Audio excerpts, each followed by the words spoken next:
Right, I'm almost ready, my dudes. Almost ready, my dudes. I will be with you in, like 1 minute. I'm just gonna do a couple of pings. Just gonna do a couple of pings.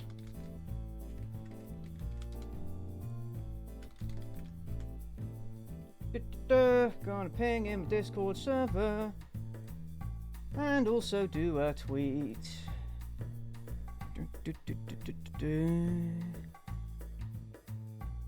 Right.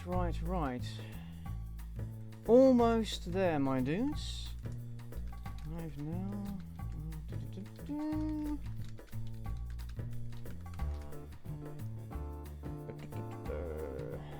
Cool. Let's close some things. Gotta keep that open there. Where is it? Boom! Right, we should be there now. Excellent. I'm going to turn the music off, even though it's kind of iconic to me now. And let's get the dashboard back up. Alright, hello guys. How are you all doing today? How are you guys doing today? Right, I see the chat's already getting political. I suppose that was inevitable, considering the subject matter. So, you know, before we go any further, guys, this is not about taking a side in this issue. This is not about Israel is better or Palestine is better or who's justified or who's not. This is just about trying to help out those people who are caught in the middle of this situation. You know, people who've had their homes bombed, had their families killed and been severely injured and been displaced and all this stuff. So this is not about, you know, obviously the situation is political, but this stream, it's not political, okay? We're just trying to help people who need it. And yes, I'm well aware, I fucking hate Hamas, by the way.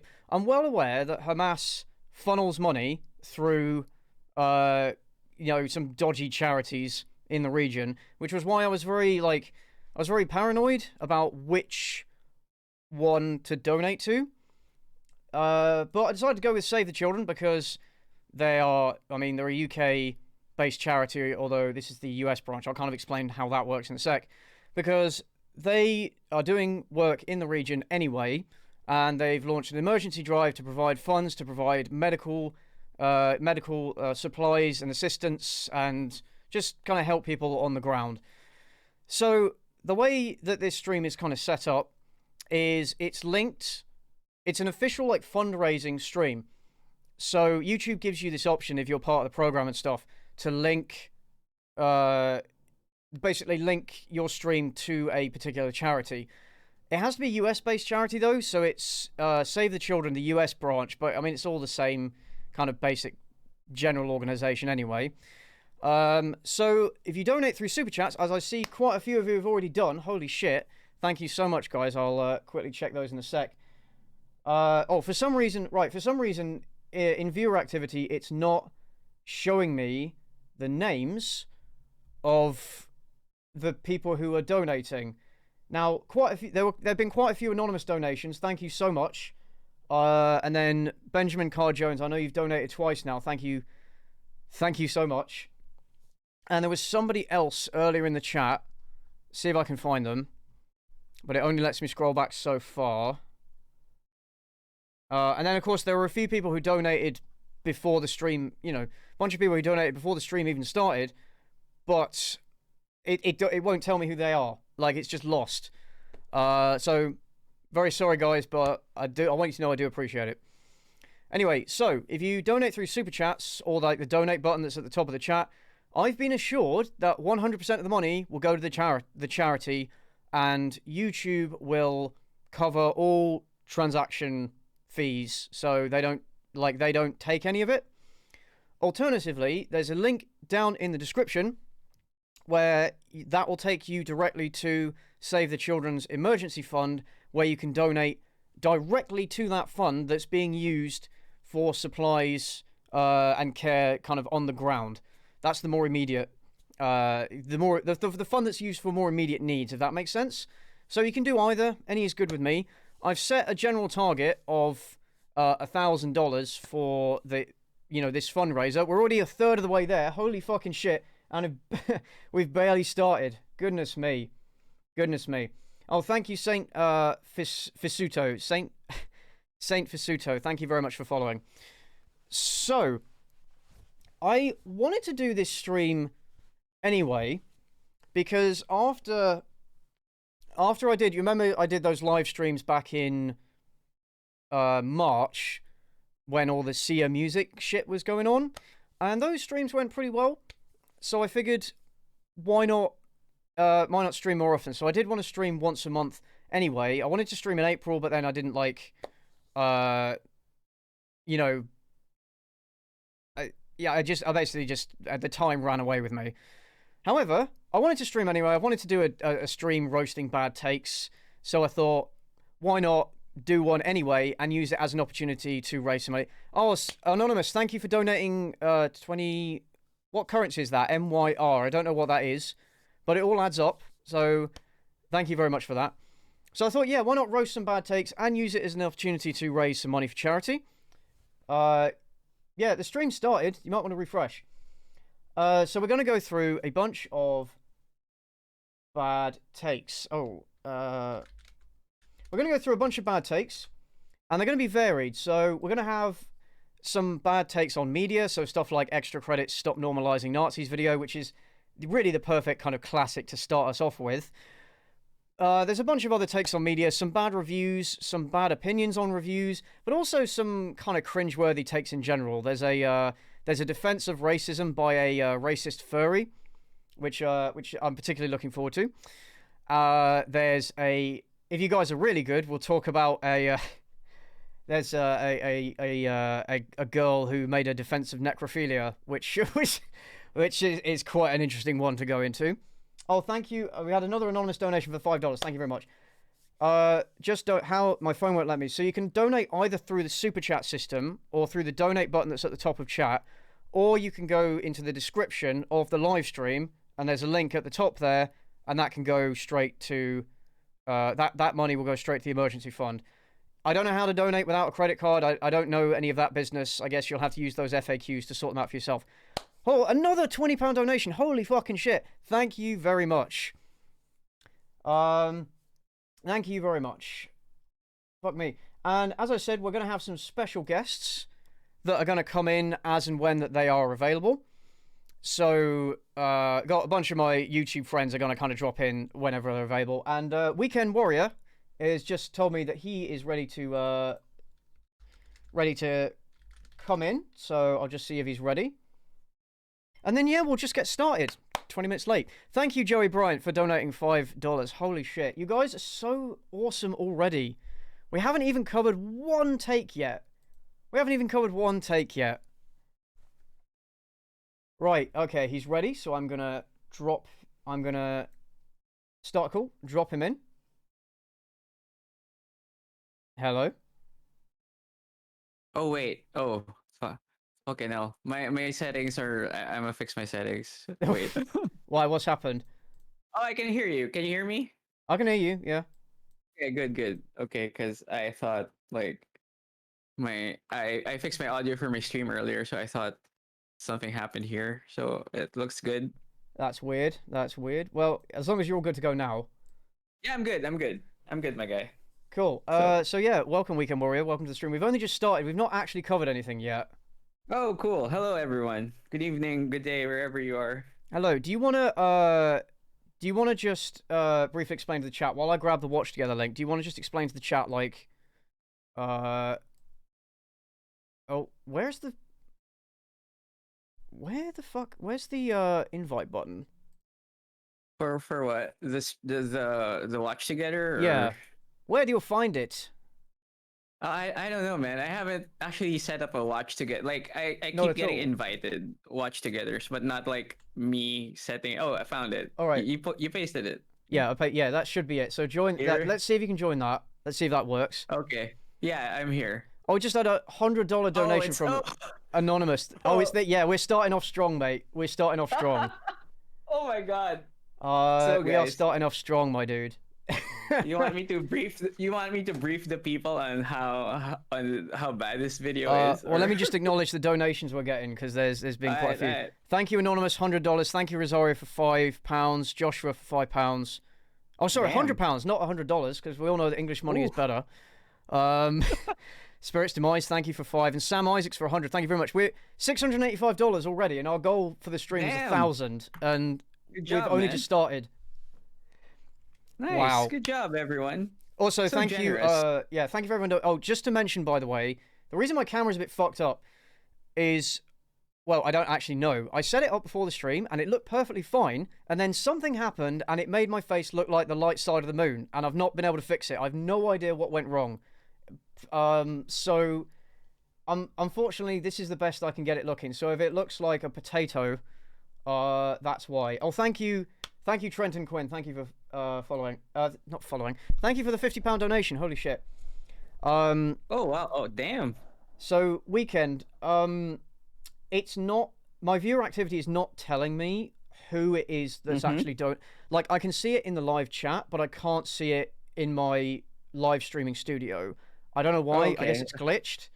Let me see. So basically, I'm gonna have to acknowledge the donations as they come in, which might have to break the flow up a little bit, but otherwise it means I'm gonna miss people. I'd rather not. Oh, do that's that, weird. just to let you know. Yeah, I can't see them. Also, there's the progress bar for the donations, but like Maybe whoever I'm gonna refresh. donated- Sorry about this, guys. Let me refresh Yeah. the page. YouTube is being ass cancer again. Oof. Viewer activity. No, Susan. No, might nothing. not It's not. like It's that. not showing me any of them. Oh yeah, I saw fuck Tyler off. donated $5. YouTube. I'm trying AB, to. YouTube. I'm Alpha trying to Beta. raise money for charity. Tell me who is donating. Kobayashi. Oh, I see them in, All right. in YouTube. Melinda like, the SF, rap. Anonymous again. Well, I imagine it's a different Anonymous. Thank you, Tyler, and I mean, it looks like an Alpha AB, but I Beta? have no idea Yeah. how to pronounce those. I have no idea how to pronounce those. I can see Thank them, you. man. They're donating. Damn. Kobayashi, thank you. Wartrix, thank you for $10. Firefan for £25. Ellie Jackson for £5. We're never going to get to cover the stuff if people keep donating. Holy shit. Stream's over, guys. Well, we're at We reached the 864 stream goal. already.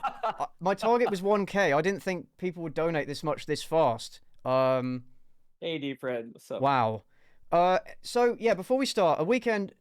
Tell my audience who you are, what you do, and then do you want to explain what this video is? Do I? Like, okay, guys. Good evening, good day, good afternoon. I'm Weekend Warrior. I make movie and video game reviews, and basically I shit on them, but I kind of want to talk about stuff that's good. And unfortunately, what CJ has invited me for this lovely day is not very good. Guys, have you ever played a video game and suddenly you're a racism? This is that video. This is why whenever you play a first-person shooter and you choose to be a terrorist or an evil guy, you are literally that evil guy. So that's the gist of this fucking stupid ass video.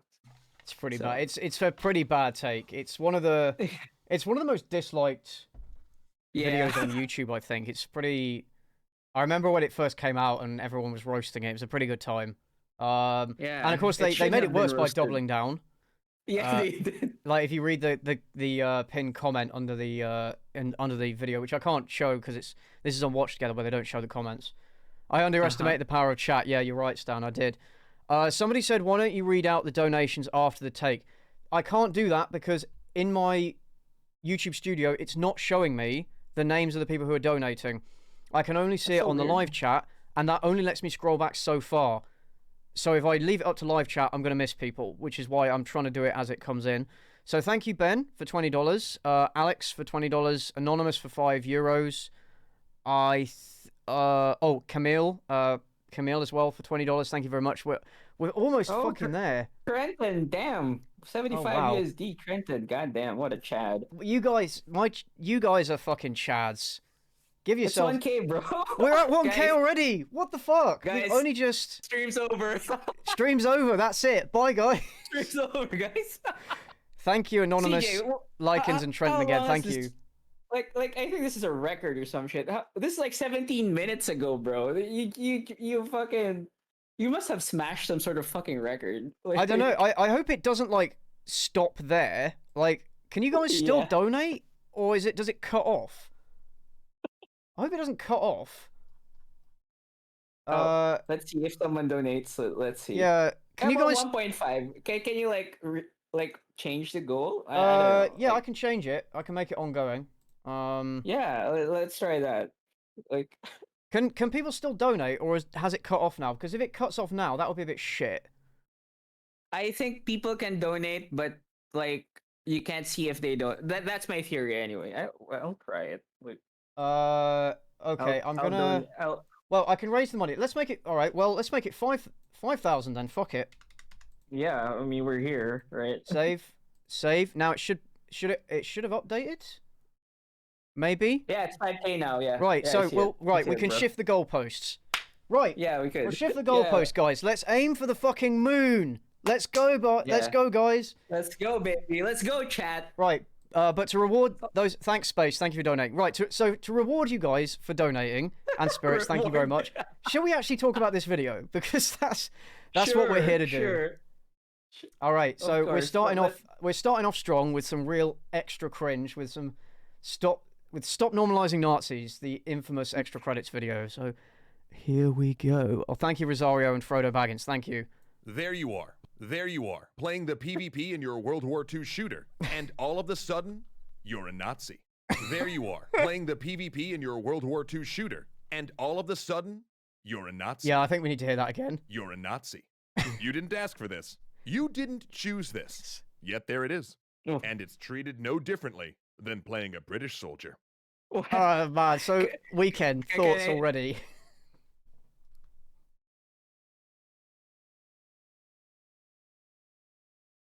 Hello? Are you there? I think he might have died. No! We hit our goal, but we lost our first guest. German Nazis, like how? Oh, there you are. You completely cut off. We missed everything you said. Oh, what? Okay, when was my last thought? Like, nothing. I didn't hit anything. But yeah, what are your thoughts so far, my man?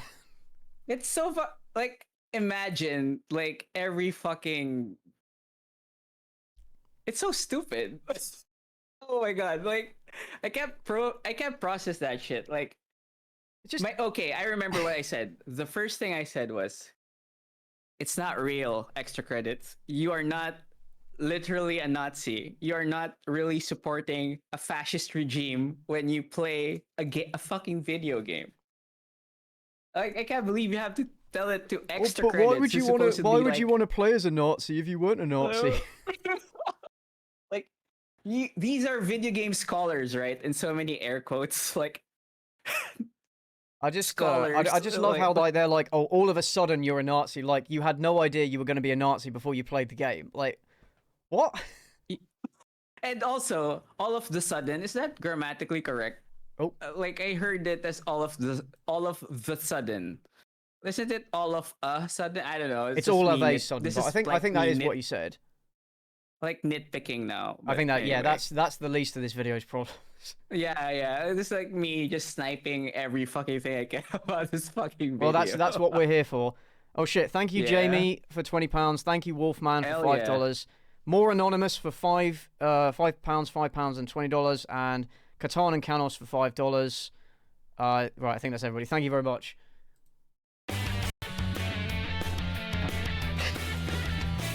Remember when extra credits was good? This is bad on so many levels. Can I say something? Yeah, man, like, go for it.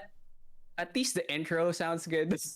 Like, well, like, it should do. That's that's the best thing I can say about this fucking video. Well, I don't know if you saw me on stream. I was just doing a little rave to it. Oh dear. No one ever have a random chance of fighting for the Nazis. Well, it's not random though, because when you buy a game, you know, like if you buy a game that's got multiplayer where you can play as like the Allies or the Nazis, you know that there's going to be a chance that you fight for the Nazis. Or like if you play Counter-Strike and you go like random team join, there's like there's going to be a 50% chance that you play as a terrorist. So it doesn't come out of nowhere. Yeah, and also like the most like auto team balance. That's the only time it's gonna be random, right? Every time before that, you're gonna choose if you're gonna be the allies or the Axis or where the bad versus the good or whatever. Yeah. Right. So I don't know, man. Yeah, and if you if you don't like the fact that you've joined the other team, just like change team or quit the game and Yeah, like, exactly. enter a different lobby or play something else. You know, Yeah, like it's funny that these types of videos, it's like they're ignoring possible alternate ways that already exist in the game, like just like an semi related tangent, like people are praising how Valorant will have like chat detection or audio detection for chat if you say a bad word. oh yeah, they're If doing that people scan say thing, harassing aren't they? shit. They're scanning the chat, and if you say a naughty word, you get kicked or banned. Yeah, but the easiest solution for that is to mute the fucker, right? Well, It's like do you remember bully hunters? yeah, bully remember that hunters shit? also. Like, oh, if somebody's harassing you in a game, we're gonna call in the bully hunters, and they're gonna come in and kill you. It's like, yeah, but that's what happens in a game. You're supposed to kill each other in a game. Like, what? Why was all this necessary? Just mute them. And the funny thing is, like in the hypothetical bully hunter scenario, what if the bully hunter sucks? Yeah, well, that happened, didn't it? Like, I swear when they did their, like, expo, like, live stream or whatever of them doing it, they went into games and got their asses kicked, if I remember correctly. Oh, dear. Oh, thank you, Cody J, for $50. Thanks, Weekend, for what? Hell yeah, that's $5. Thank you for $5, whatever currency. What time is it over there, by the way, where you are? It's 12:30 a.m. I just finished my stream, so I'm still hyper from it. So you haven't lost that energy yet. You'll be coming down over the next hour or so. Yeah.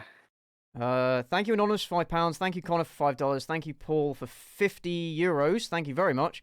Anonymous, thank you, $15. Danny Darko, I like that, for $20. Thank you very much. And we should never express that there's no meaningful difference between Nazis and Allied soldiers, or that they're functionally interchangeable. But they are in a game, though. They are functionally interchangeable in a game. That's the point. Yeah. If they're not functionally interchangeable to some degree, then the game is not properly balanced. And it's a shitty game. That's kind of the point, is that whatever team... If you're playing, like, Allies versus Axis, an Allies versus Axis shooter, you know, there shouldn't be a meaningful difference in terms of gameplay or power, depending on what faction you pick, because then the game would be horribly unbalanced and nobody would play it. Well, some people would play it, but the wrong kind of people. You know, the ones who played it just to trample on people. So dumb. Like, how can you say it's not fun? Like, I think like every faction has different weapons, right? Or different classes that makes playing the other faction spicy. Yeah. Or at least different. Like, how can you say that? Like, how could extra credit say such fucking? And they make videos about like game design and game theory. They should know this shit. That's the thing. Is this entire video is filled with such false assumptions and misunderstandings about how games work or should work. It's. I mean, you could just say to everything that's said in this video, you could say it's dumb. Yes, and you wouldn't be wrong. One equivocates and says not all German soldiers in World War II were Nazis. I love how you can kind of read that in an actually voice. Yeah. Oh, thank you, Sephiroth and Jen, for your donations. Thank you very much. Damn, Sephiroth. Damn, thank you, If they were wearing the swastika and are Have you played, by the way, Weekend, have you played the Final Fantasy VII Remake? I haven't finished it. You haven't finished it. What do you think of it so far? They changed. Can I spoil the people in the chat? Or have you played it also? I've played the original and I've completed the remake. They changed the timeline. Yeah, they changed. They changed the timeline. They changed a lot about the story, and I don't like it, if I'm honest. Yeah, I don't like it either. Like, it's so weird, right? They remade it, but it's such a weird remake. It's not really a remake. It's not really a remake. It's a complete redo. Like, they've basically made the game again, but different. It's a redo. Yeah, it's like a sequel. It's like a reboot Mm. almost. I don't know. I wouldn't be Like, surprised if. Yeah, yeah. I was sorry. Go ahead. no, go on, Like, go on. I was just going to say I don't think I'll buy the other parts because I was so disappointed. I think I'll buy it just to finish it. So Oh, weird. we've had some Like, more I wanna anonymous shit- donations. Thank you for $10 Damn, thanks, and Anon. that's another $5 Hey, in your currency, yeah, that's isn't it? another fiver. Hey, a Filipino is lurking. Thank you, my brother. Fuck Salamat, yeah. salamat. Oh dear. Was that Kool-Aid? Oh. No, it's not Kool-Aid. It's just juice. Cool. Yeah. It's not Kool-Aid. Never Oh, I drink the thought it was Kool-Aid, guys. C8. Although it wasn't I thought it actually was- Kool-Aid, as my true crime obsessed girlfriend likes to point out to me. It wasn't Kool-Aid. It was some other brand that was very similar, but for some reason people thought it was Kool-Aid, and so Kool-Aid got the bad rap. And they've never been able to shake it since.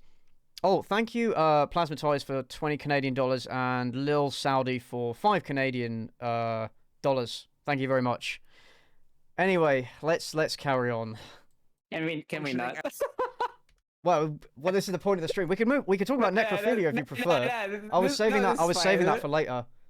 This is fine, man. Let's Oh, carry on. did I tell you what other takes I've got in this playlist? Oh, there's playlists. Oh yeah, I've got a playlist.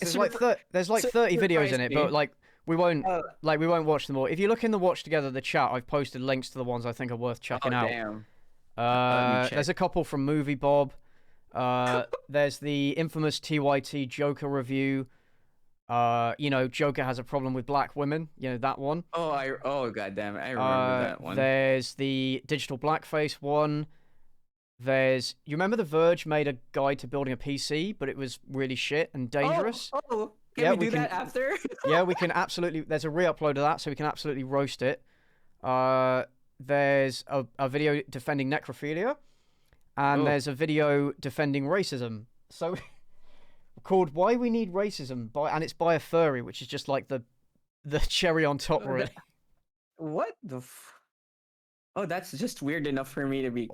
Okay, let's just finish this. Yeah, let's finish this first. Chat, yeah, we got a long way to go. Yeah, we promised chat. We can be here for a bit. I mean, I'm gonna be doing this stream for as long as my body and my voice holds out. So, hell yeah. It's not gonna be a 24-hour stream because I don't have that in me. Like I can't do it. But I'll go for as long as I can. They're functionally interchangeable. Anyway. And before anyone equivocates and says not all German soldiers in World War II were Nazis, if they were wearing the swastika and are functioning as an arm of the Nazi government, then unless the game goes out of its way to tell you specifically that your particular character is not a Nazi, then they're a Nazi. This is probably actually the only point in this video I agree on, is that if you have like a game where one side is the Allies and one side is the Axis, presumably they are members of the German army, and the game doesn't like if the game doesn't go out of its way to be like, oh, but this one was conscripted, this one isn't actually a Nazi. But in terms of how the game functions, they basically are. Like in Wolfenstein, for example, although they do have those some scenes where you see some Nazis talk and they don't seem like they actually believe in the ideology or whatever, but functionally they are basically like you're killing Nazis. That is what it is. This is probably the only point in this video that I actually agree with. But I have to follow that up with, I'm like, so it's not real, so what? Yeah, so like, what? Yeah, so what? Yeah, I mean, it's like they're taking moral umbrage on the fact that, oh, I'm playing a Nazi? Oh my god, like, shut up, bro. They're like, calm the fuck down. It's just in 15 minutes, your team will probably lose, or the opponent will win, or you'll win. Some shit. It's like, it's not that. It's not. It's deep, such bro. a little. Yeah, it ain't that deep. Yeah, exactly. It's like, so if I'm playing this is like they're gonna spin this, right? If I recall the video correctly. Mm-hmm. So if you're allowing people to play as Nazis, you're allowing some sort of outright shitty thing to happen, or is that right? Is that something like that? Slope? Basically, their argument is that games that present both sides as functionally interchangeable and Nazis being like morally neutral will make certain people who play them more likely to absorb Nazi messages and become Nazis.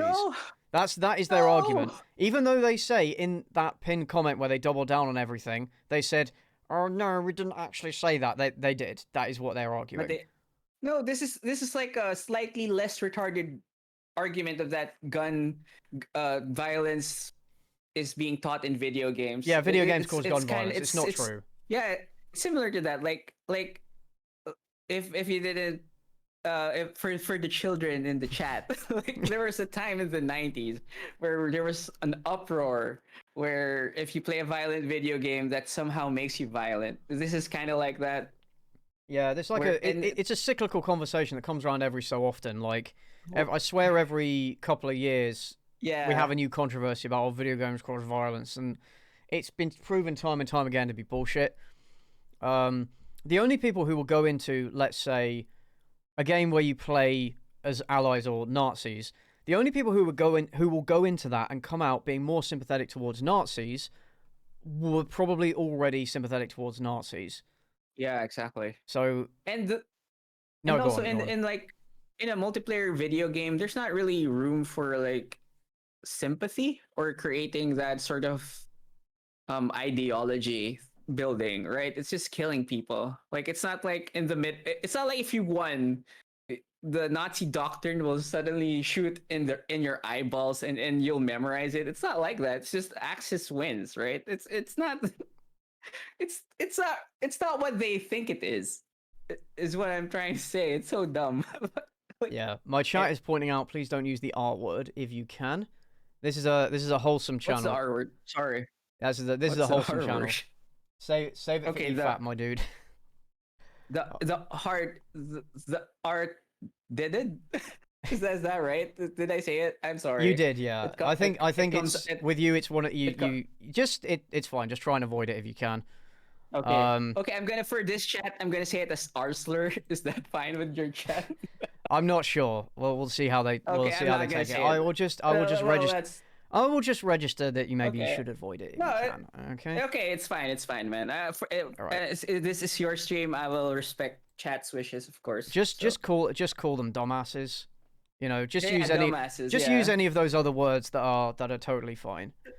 Oh, we've had a couple more anonymous donations. Thank you for €5, £5. Sorry, $5. And thank you, Shannon, for $5. Thank you very much. Anyway, let's carry on. Oh, thank you for giving me the R word pass. Somebody offered before I did the music, the Sears film music video. Somebody did one of my autistic fans did actually offer to give me the R word pass so I could use it in the video, and I was like, nah, I'm all right. I'm not going to discredit like the entire video by using the R word. It would be a little bit a little bit counterproductive. Anyway, let's carry on with the cringe. In player shooter, when it switched you to the German side, did it go out of its way to tell you that the person you're playing was pressed into service under threat of their life? Yeah. No, that's but a like big old it's note. not. It doesn't have and to. On a similar note, let's please stop forcing people to play as terrorists as well. Why? There you are, playing your modern shooter, and all of a sudden you're a terrorist. First of all, like the game they're obviously referencing is Counter-Strike, and you could choose to be a counter-terrorist or a terrorist. It's not like it's only random if one of the teams suck and there's auto balance. That's it. Second, the game they want, right? It's just like this narrative with moral complexity. That's what they want. It's just a lobby and you kill the other person. It's not the indoctrination thing that you think it is. Yeah. Well, they literally advocate for the team selection to be unbalanced later in the video. Longer wait times for fascists is the exact word they use. We'll get to that.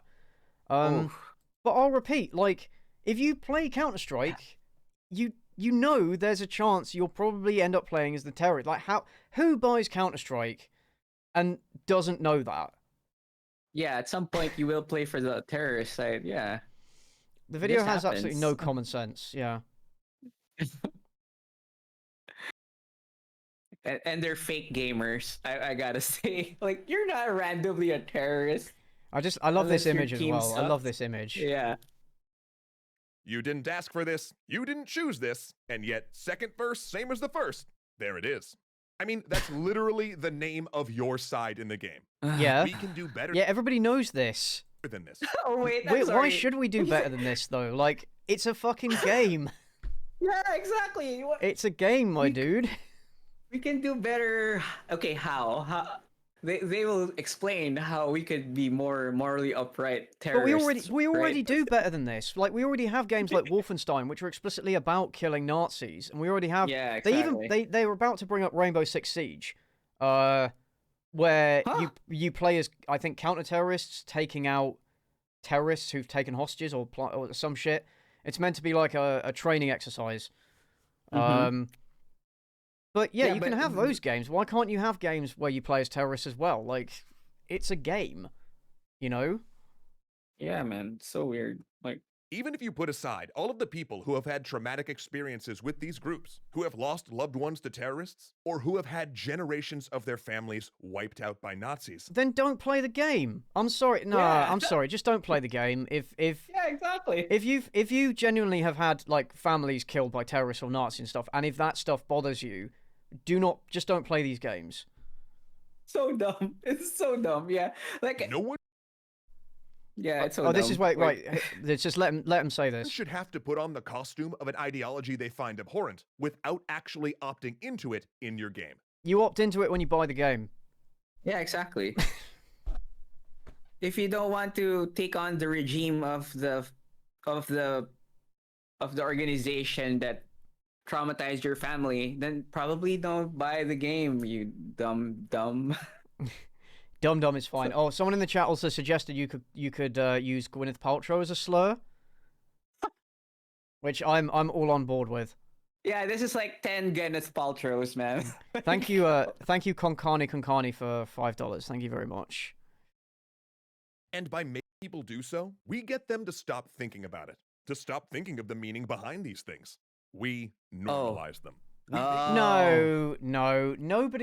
Nobody who plays Counter-Strike as like, and maybe people who play some people play Counter-Strike and they prefer to play as the terrorist team. Nobody does that and then looks at a real life bombing and then thinks it's okay unless they already thought that it was okay. Yeah, man. That's all you need to say. That's it. Yeah, I mean, That's like, it.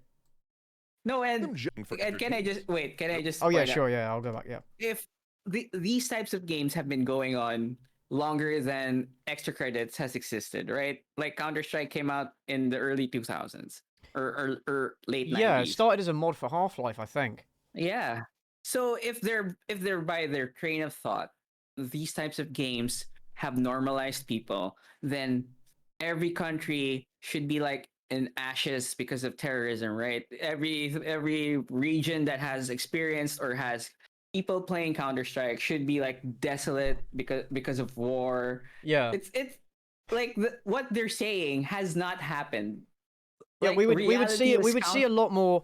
Yeah, considering as they've been around for 20 years, and the people who grew up playing Counter-Strike like I did, because I was like in early secondary school when Counter-Strike and Half-Life and stuff were a thing. If this logic was true, then we would see a lot more people in our societies openly sympathizing with terrorism. Yeah, exactly. But Or we don't. wearing ski masks and like shooting people up. Like, I don't know. It's so. Oh, thank you for donating man. $50 more, Sephiroth. Thank you very much. Sephiroth is really redeeming. Sephiroth. He's really redeeming himself after the way the remake Yeah. butchered his character. I don't know if the game or the writers butchered him, man. I don't Well, know. I think clearly the writers. Because at the end of the day, it comes down to the writers, and they decided to do different things with the story, and I hated it. Hated it so much I don't want to play any of the other parts of the remake. And the frustrating thing about it is that like the core gameplay is actually fun. Like Yeah, I like the action gameplay. RPG segments are fun. Like the story around it is shit. It's such a shame. Like kind of like Yeah. Last of Us Part 2. Actually, I like the game and the gameplay. Yeah. And pretty much everything else about it except its story. That's a whole nother thing. Anyway, That's a whole. do so, we get them to stop thinking about it, to stop thinking of the meaning behind these things. We normalize them. We make them just window dressing for entertainment. Those uniforms, those symbols, become things that no longer inherently revolt us. They reduce our visceral reaction to seeing the embodiment of these Well, ideologies. clearly it hasn't. Now, does this make us totally ignore the history that No. comes with them? Well, the thing is, clearly it doesn't, because otherwise we would see, considering how popular games like this have been over the last few decades, you would see this a lot more if this was an accurate model of human psychology. This only applies to, like, maybe less than 1% of people, if that. That's actually how it works. I'm sorry, but playing a video game where you play as a terrorist is not going to make you look at bombing of civilians and then go, what is it, like, terrorists win, you know? Yeah, exactly. Can you imagine someone unironically doing that? I mean, there has to be like one idiot or one psycho out there that went, yeah. Yeah, But that's there are not the definitely vast- people. There are definitely people that do that. But my contention is that they would already be like that Yeah. if they would already be like that even if they weren't playing the games. It's just the games kind of encourage them or give them an opportunity to do so. Yeah, exactly. By the way, someone in chat is asking and who's if the it guest. was- It's Weekend Warrior. So say hello again. Hello, sir. Thank you, Zerg, for the $5. I was gonna say that. Yeah, of course. Like I keep reiterating it, but I think it bears repeating that it's not real. Like the model they're putting out, the reaction, like what you said, CJ, the reaction of people to events like that is not. It's not everyone is cheering for it. Yeah, it's just not true. It's not true. It's not true. I used to hate terrorism, and then I played as a terrorist, and now I love it. People know the difference. People know the difference.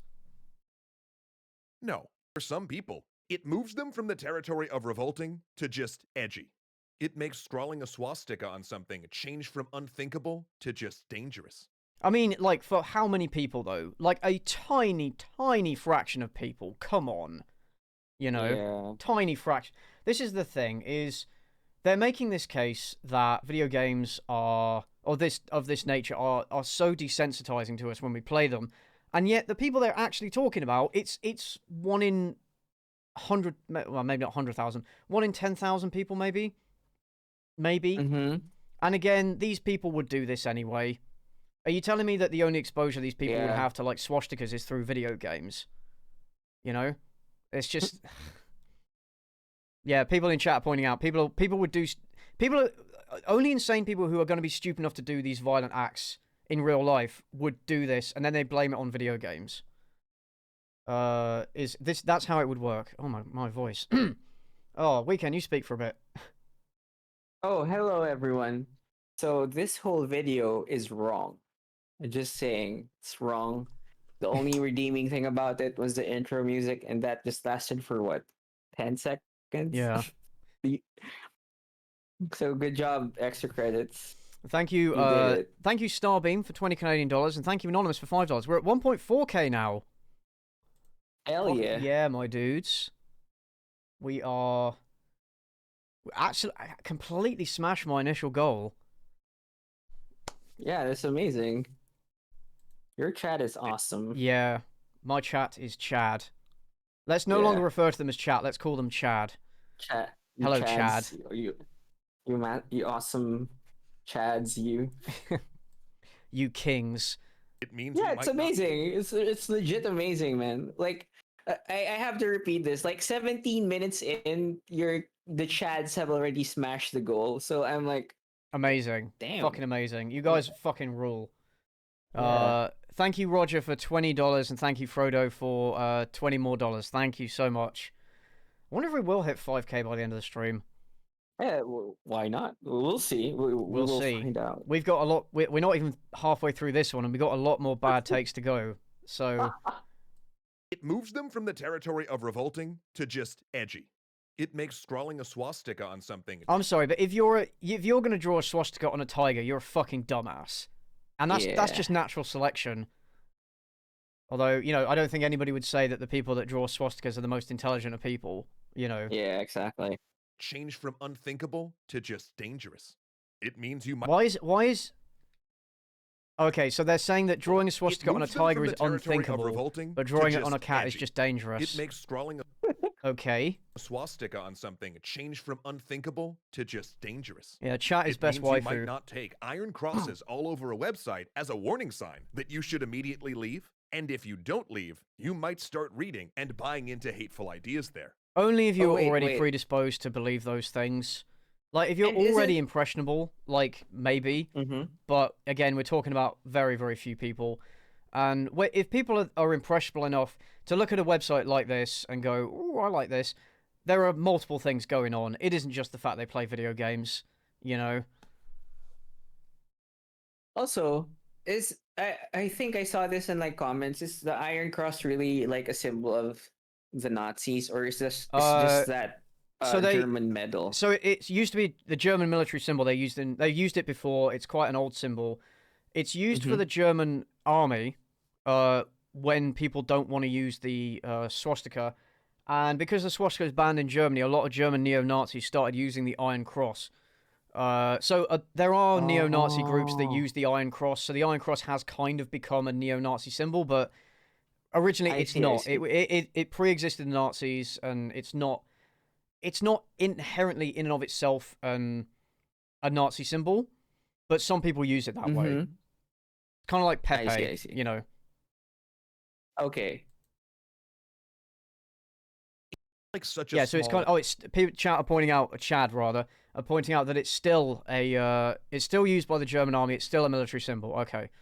Okay, Chad. Yeah, but what I'm saying is that some neo-Nazi groups have decided to use the Iron Cross because they can't get away with using the swastika. So for them, they use it as a Nazi symbol. So I'm saying it's kind of like you know, Pepe, that was really wholesome originally, and then it got kind of co-opted by some of the wrong people, you know. So yeah, it can be used as a Nazi symbol, but it's not inherently one. The Black Sun as well, and all things like what are they called? Sieg runes, that are used by the SS. Like, those weren't a Nazi thing, but they are. They are used as a Nazi thing now. Symbols get appropriated, basically. Like the swastika didn't used to be a Nazi symbol, and then the Nazis took it, and now it is. Now it is basically a Nazi symbol. I keep umming. Anyway, sorry. Let's we've had more donations. Shit, we've reached 1.5k, which is amazing. Damn, Thank you so much, Chad. Thank you, Anonymous, for $5. Michael Hansen for 160. I think that's Swedish krona. Thank you, Anonymous, for $5. Thank you, Alex, for $10. Hope you're doing okay. Thank you, Anonymous, for £5. And then Anonymous for another $5. Thank you very much. You know one movie I want to check out? Feels Good Man. Have you seen it? That's the title of the movie? Yeah, it's called It Feels Good Man. It's a movie about the creator of Pepe and his attempts to reclaim Pepe. Oops. Good luck with that, man. Yeah, I know, right? But yeah, I do want to check it out. It's just not available where I am, which is a bit of a shame. Oh. Thank you, Danny Darko, for another $50. Fucking legend. Oh, can I just point out the website here is stupid AF/hate. Really hammering the message there. Yeah. Mr. Extra Credits. all over a website as a warning sign that you should immediately leave. Yeah, because we all know that neo-Nazi websites start with a big header saying we're wrong and we're garbage. Yeah. You don't leave, you might start reading and buying into hateful ideas there.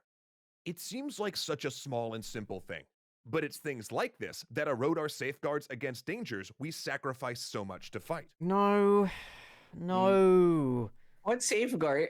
What safeguards? Everybody knows that Common Nazis. sense? Everybody except Nazis knows that Nazis are bad. Okay, it's not that deep. Playing a video game isn't going to make you think that Nazis are good, unless you were already predisposed to think that Nazis were good. You know. Agreed. By the time you get 100 hours of being a Nazi, their voice stabs become memes and in-jokes with your friends. By the 1000th time you've respawned as a terrorist, you're either celebrating them or making fun of them. No! Yeah, in the game. Not real life. Yeah, in the game. Yeah. Like as a meme, I could see someone going. Like, oh yeah, people do the I'm a people do the stupid terrorist. people do the stupid memes like Hitler did nothing wrong and stuff like that, which is dumb. It's all about context though and intention. I think. But like, it's memes in a game. It's not going to make you support real life terrorism unless you're a fucking dumbass. Yeah. That's what they should say. If you're a dumbass, it will make you support terrorism. But they don't qualify it, so they're automatically assuming everyone on the planet is a dumbass. Yeah, So, that is what they're saying. They're saying that everyone who plays games is a dumbass, which is funny Yeah. because their primary audience is people who play games and want to know more about them. Yeah. So that might have something to do with oh dear. That might have something to do with why the video got such a bad reception. Perhaps. Maybe we just don't get it. Oh, we're at 1.6k now. Fuck me. Hell yeah. Thank you, Anonymous, for another $20, and Starbeam for 20 Canadian dollars, and Laughing Kuru for $5. Thank you very much. Is that an anime reference? Well, fucking can I see? The name's Laughing Kuro. I don't know. Is that an anime reference? Kuro's black. I don't know. Maybe. Oh, speaking of anime, I started watching Berserk. Oh hell yeah! The 97 series, of course. Yeah. Because everybody tells me the recent series is not Yeah, it's good. garbage. Yes, it's not good. It's garbage. Yeah, I'm only 4 episodes in, but I'm quite enjoying it so far. It was a bit good. a little bit slow at first, but I do feel like it is going somewhere. No, it's building up to it. Yeah. So I think you'll enjoy it. And based on this, I think I am going to start reading the manga. But there's like, oh hell yeah, what is there, 40 volumes or some shit? Yeah, it's an investment, definitely. Yeah, but like you could read it somewhere. Well, that's true. Yeah, I can. Yeah. It's well, if you buy, because I was looking on Amazon, like the hardback ones are like they're like 20 something pounds or 28 pounds for one volume. It's an investment. And then, yes, well, the Kindle versions are like £7, so I might go for that. Even though I know it's not the same. I know it's not the same, but like, just all of the volumes on Kindle is £240. Like that's how much there is. It's crazy. But hell, actually, now people are now saying I should watch the 2016 Berserk. No, guys, don't tell CJ. I'm gonna revoke the Chad. if you keep doing that. Oh, we've had some more donations. Thank you, Anonymous, for another $20. Thank you, Erica B, for another $20. I think that was it. I keep setting it up like there's gonna be like 3 or more, and then. Yeah, actually, what Chris said, Chris Hill, I agree with that in the comics, in the manga. Like that's actually like a good pause. Were they actually finished? Well, he died, right? So yeah. It was really sad. Where it ended. Like if you leave it there, I think that's a good spot for our heroes. So I kind of agree with that sentiment. No, fair enough. Because I know, I do know, I know vaguely how the 97 series ends. Because I know that it's very early in terms of the manga, and there's a lot more after that point. And I know that the anime ended on this really very bleak point and then just never continued. But I'm hoping that watching it will get me invested and make me want to, you know. Oh, I think it will. I think it will. Someone said, trust me, you'll go from there's 40 volumes to there's only 40 volumes. Yeah, I think I agree with that. Thank you, Absolute Zero. I can't pronounce that. Kyokami. Is that it? I'm so shit at pronouncing it. Where is it? I missed it. It's up a little bit. So okay. For $5, thank you very much. Danny Darko dropped a 50. Did you say his name or? Oh yeah, I've said Danny Darko again. I think I did, unless I missed you again. I'm really sorry if I did. Yeah, Absolute Kyo. Yeah, okay. Anonymous, thank you for another $50. Absolute legend, and well, not another $50. I mean, it just says Anonymous when you mark Anonymous, but thank you for $50, you legend, and thank you, the Wrecking Nub, for $20. Thank you very much. Yes, I know. I know that Berserk has influenced stuff like Dark Souls, and a lot of other things, which has kind of made me interested in finding out more about it. Really. Dude, yeah. the Berserk series has left such a mark on a lot of people. I think that's why a lot of people pay homage to Miura. I think Mm. there's a scene in Endgame, or yeah, wait, Infinity War. Yeah, Infinity War. Really? That kind of mirrors a scene in Berserk, and when you finish Berserk, CJ, tell me, and I'll point it out to you. Okay, So, I got you right. I've mhm. heard that it's one of those things that benefits from multiple viewings or multiple readings. Yeah, I think so. Because actually, Miura set up so much stuff that's kind of amazing, and he's also a good visual storyteller. I think the 1997 anime did it justice. That's why people recommend watching the 1997 version, Yeah, that's not what I the heard. recent anime. So, like what Ferris said, Ferris Krieger in all caps, don't watch the 2016 version. I agree. I won't. I've seen The only thing some of good the about the I've seen some of the animation and it's very, very bad. Like the 97 one, like the it's only very thing much good a low about like the 97 one, it's very much a low budget 90s anime and I can kind of see that. But I can forgive that. But in 2016 now, like that shitty animation isn't excusable anymore, you know? In my opinion. No, I agree. I agree. The only Mm. thing good about the 2016 version is some of the songs by standby of Berserk. Like he became like connected to the title because of his work in the 1997 version. Has Okay. Forces dropped in if you know what Forces is, it's such a hype song. And Okay. Right, we should probably get back to yeah. the right. So we had Yeah, some more. that's We had the yet more donations. We've now reached 1.7k. Fuck me. Thank you, Racollier. Racollier. Sorry, I probably hell fucked that yeah. up. Thank you very much for $5. Jeffrey Altman for $20. Thank you very much. And Absolute Zero again for another $20.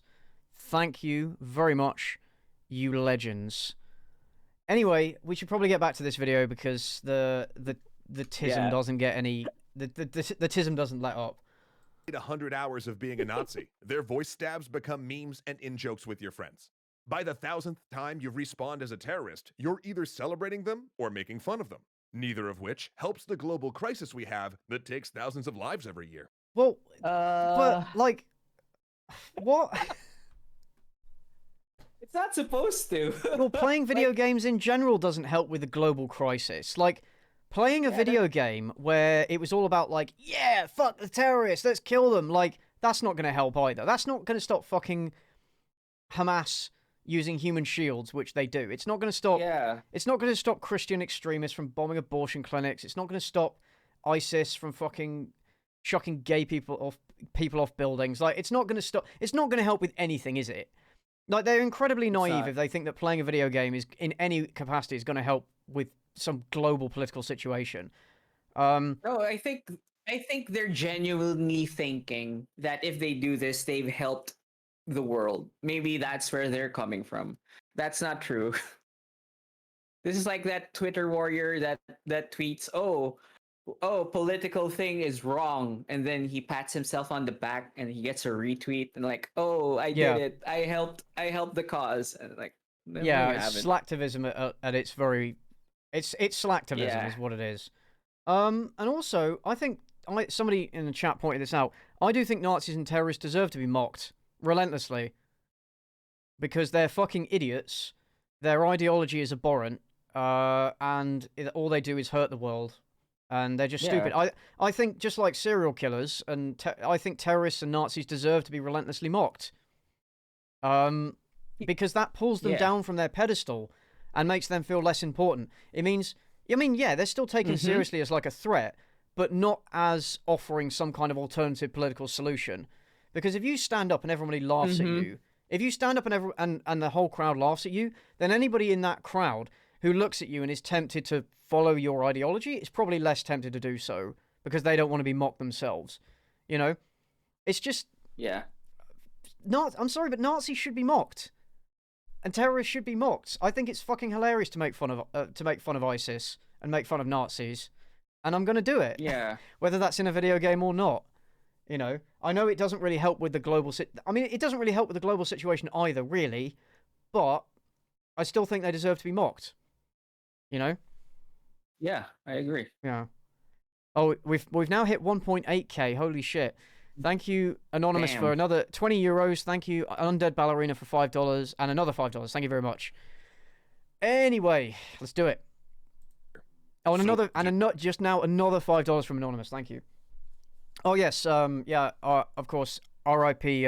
Moira, of course, because he passed away recently, which is quite sad. Fortunate. I couldn't. No, go on. You go on. I was in such denial, man. Like I couldn't do work when someone tweeted it out. Oh shit, I forgot. He's a YouTuber I follow. When they tweeted it out, I couldn't believe it. Like, no way, this can't be true. Then I double checked with 4chan, and they have a pinned tweet. They have a pinned post that confirmed it, and I was fucking. Oh man, it's just, dude, that the message of that manga is so powerful. That helped me in like IRL shit, and I don't want to talk because I might tear up. And oh damn it. Yeah. Like if I think because I could see like on my timeline a load of people saying how much of a shame it was, and because I've not read the manga or watched anything of it myself, so I've wanted to for a while, but I never got around to it. So I think maybe if I had, I would feel the same way. It is really quite sad.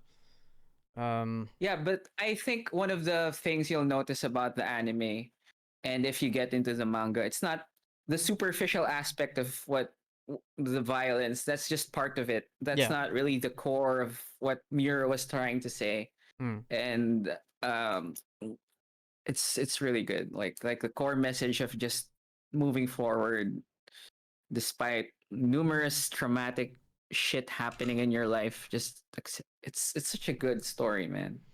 Yeah. Right. Let's not be sad anymore because this stream is about positivity and mocking bad takes and raising money. Shitting on this bad take. All right, sorry, chat. Right, we're at 1.8k now. Damn. After another anonymous donation of $5. Thank you very much. Come on, Chad. Let's go for 2k. Let's go for 2k. By the end of us mocking extra credits, it should be a 2k, Chad. Let's go. Let's go, Chad. Oh, another $20 from Sephiroth. Legend. Oh, see, damn, Sephiroth has deep pockets. Make them he morally does. equivalent. Don't make there be no in-game moral difference between your Nazis and your allies. Because that's not this type of game, bro. Between your terrorists and your counter-terrorists. It ain't that deep. Frame PvP as a training exercise. Or simply take one of your non-odious sides and recolor them so that it's red versus blue. Oh, fuck off. This is like, they're treating us like children now. Is what this is. They're treating us like children.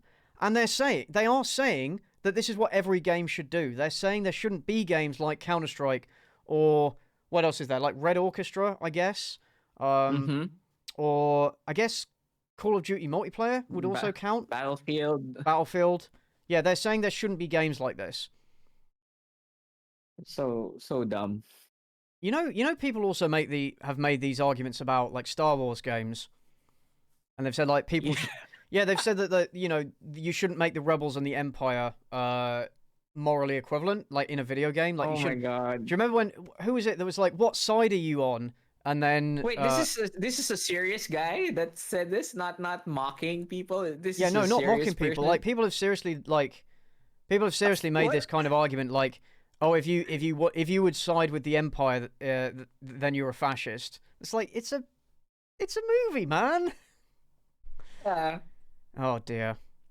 Yeah, I mean the comment like, it's not real. I keep saying it, but bruh, it's not.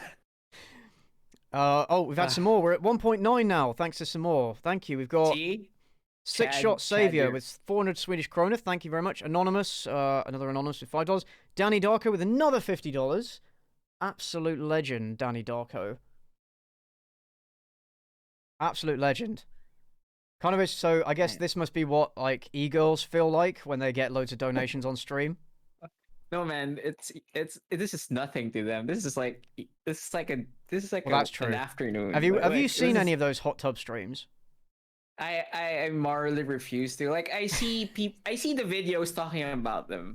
Like can we talk about, like, as a side conversation? Can we talk about how the Twitch meta has been altered? Yeah, yeah, let's do it. Let's do it. Let's talk about it dude, for a bit. we did it. Oh, Anonymous, 2K! We did we it! did it. Chad, Fuck you yes, did we're it. not even finished with this video yet. Thank you, Anonymous, for Chad. $110. As a reward, we will have a side conversation about the Twitch meta. Yeah, let's and talk how about the it Twitch has hot tub changed. meta. Yeah, it's crazy.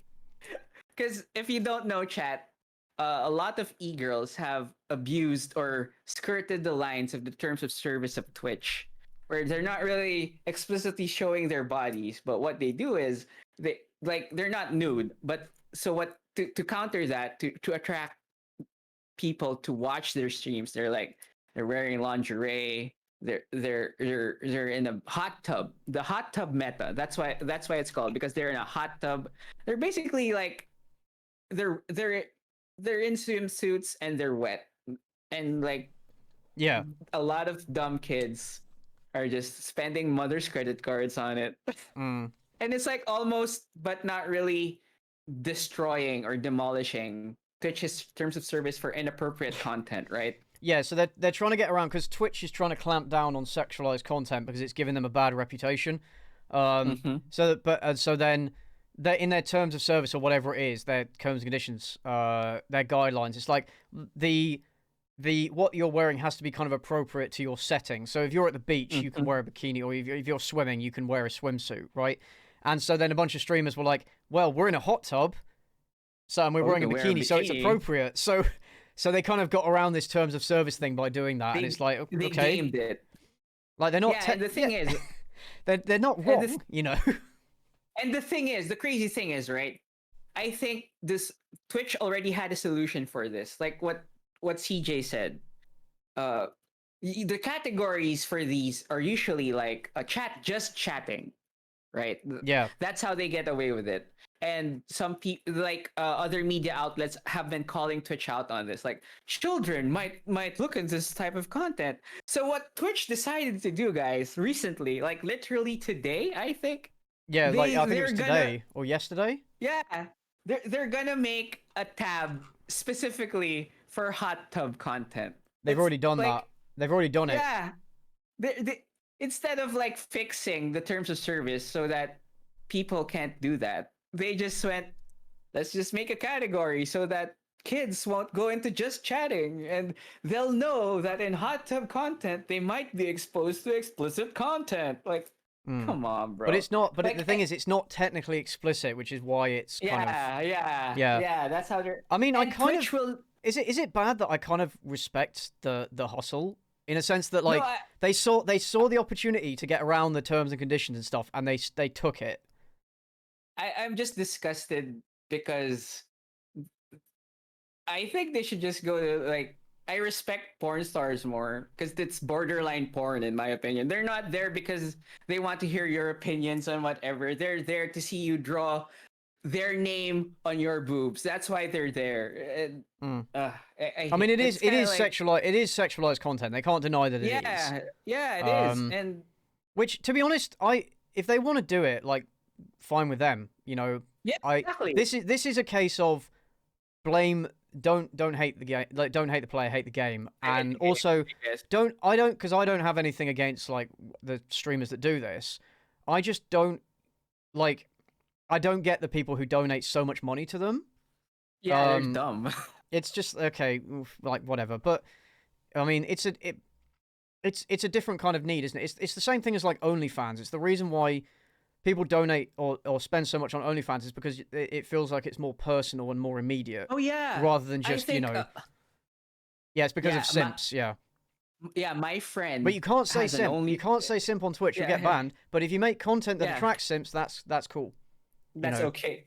Yeah, my friend who has subscribed to OnlyFans, who I will not name, apparently OnlyFans has like DMs with the person. No, don't. It's fine.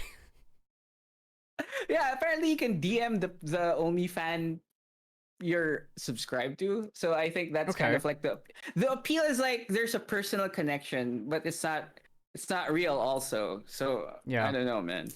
Would you do it? If you were Would I a do hot girl what? with a rocking bod, would you do it? Because I feel like I might actually. Oh man, I think I would if because I've seen it happen. To there, I saw this video from It's a Gundam, and he cited this girl who was calling out the Twitch tub meta, and Yeah. she's doing it now, man. Yeah, It's yeah. like it's I so see that. sad. Jesus Christ, like Hell, you know, and we got to pay rent. We got to pay rent. You know. yeah, and I Um, think the reason why Twitch will not actually ban this is because they also get a cut. it makes them too much money. It's the same with Yeah, YouTube. they're They'll not. favor certain people because they make them more money.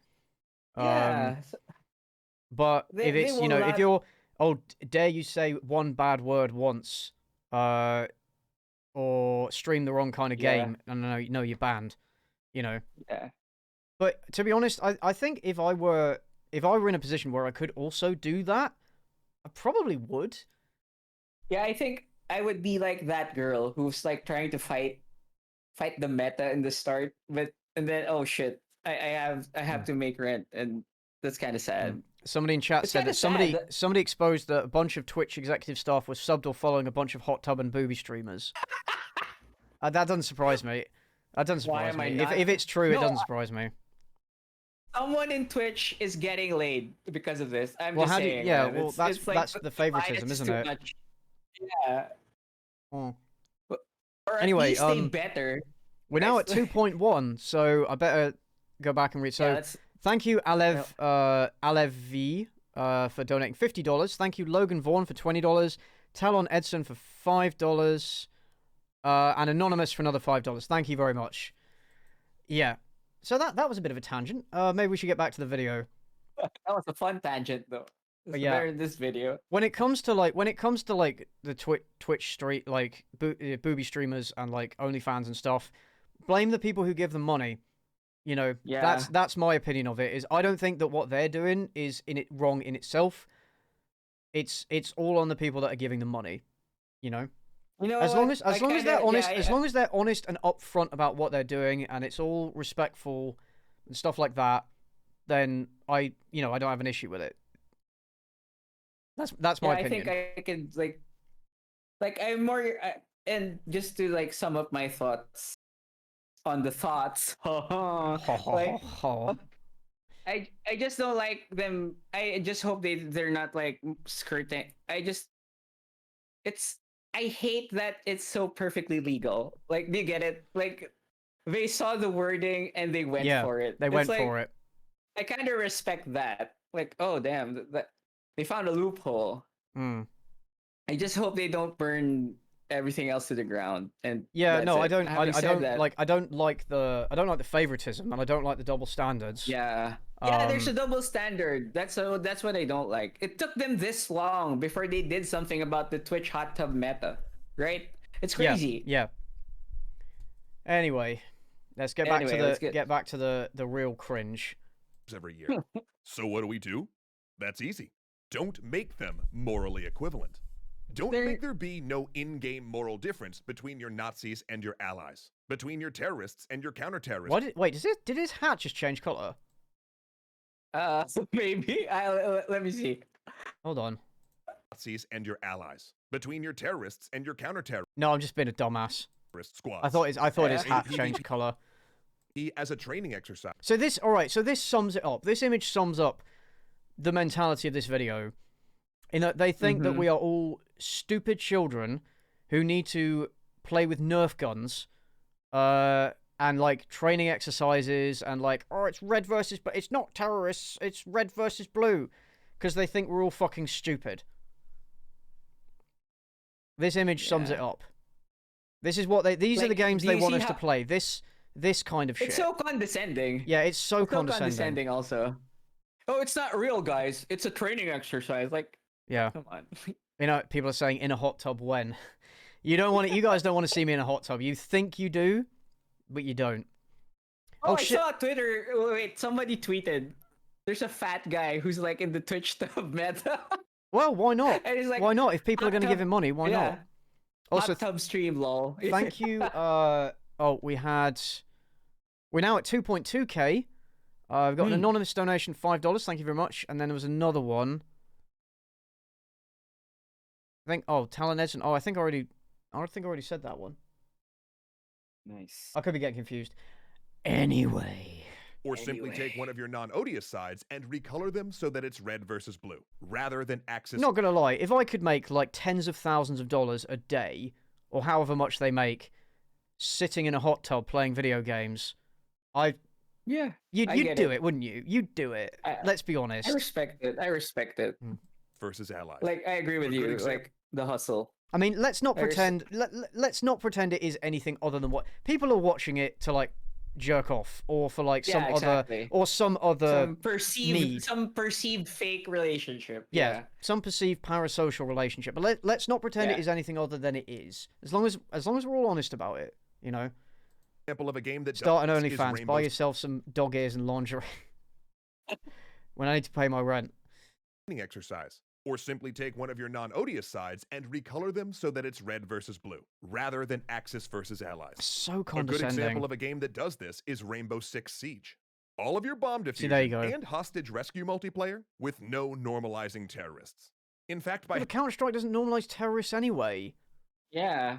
Having all of the characters as counter-terrorists, training for a possible threat. Yeah, so they're saying, oh look, just remove the option to play as the other side. That's how we solve this. Guys, it's a team exercise. Everyone can win. Like, everyone can participate in the training exercise, you guys. Yeah. Like, shut up. It's real and present of a threat that is. And if you decide that you need to have both sides be playable, don't make them interchangeable. Don't have players randomly spawn in as one or the other. But allow you can players to choose which side. Yeah, most games allow you to choose which side. Even if you do randomly spawn in, you can swap teams or leave game and swap in again. Like, most games of Counter-Strike, you can select what team you join, unless it's full. Yeah. And then you just join another lobby if that's the issue. They're on. Of course, this has all sorts of in-game problems, such as creating shorter wait times for fascists. Oh, you'd be surprised. You'd be surprised. Because they're assuming here that more people will want to play as the allies or like the counter-terrorists than play as the terrorists or the Nazis in video games. That's actually not necessarily true. That's not necessarily true. Yeah. You know Hearts of Iron 4?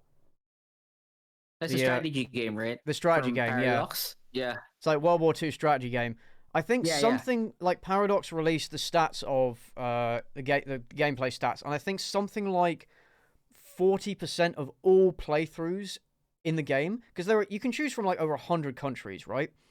40% of all playthroughs in the game were as Nazi Germany, because people wanted to play as the German side, because it's interesting. No, because I think people know that it's like conceptually and like theoretically, because the game is just like, it's not real. Like, you could have fun as the evil person, right? But you know, at the end of the day, it's not a real thing you're playing as, right? That's the escapism portion of playing a video game or watching a movie. I'm pretty sure the terrorists in Counter-Strike don't have an agenda.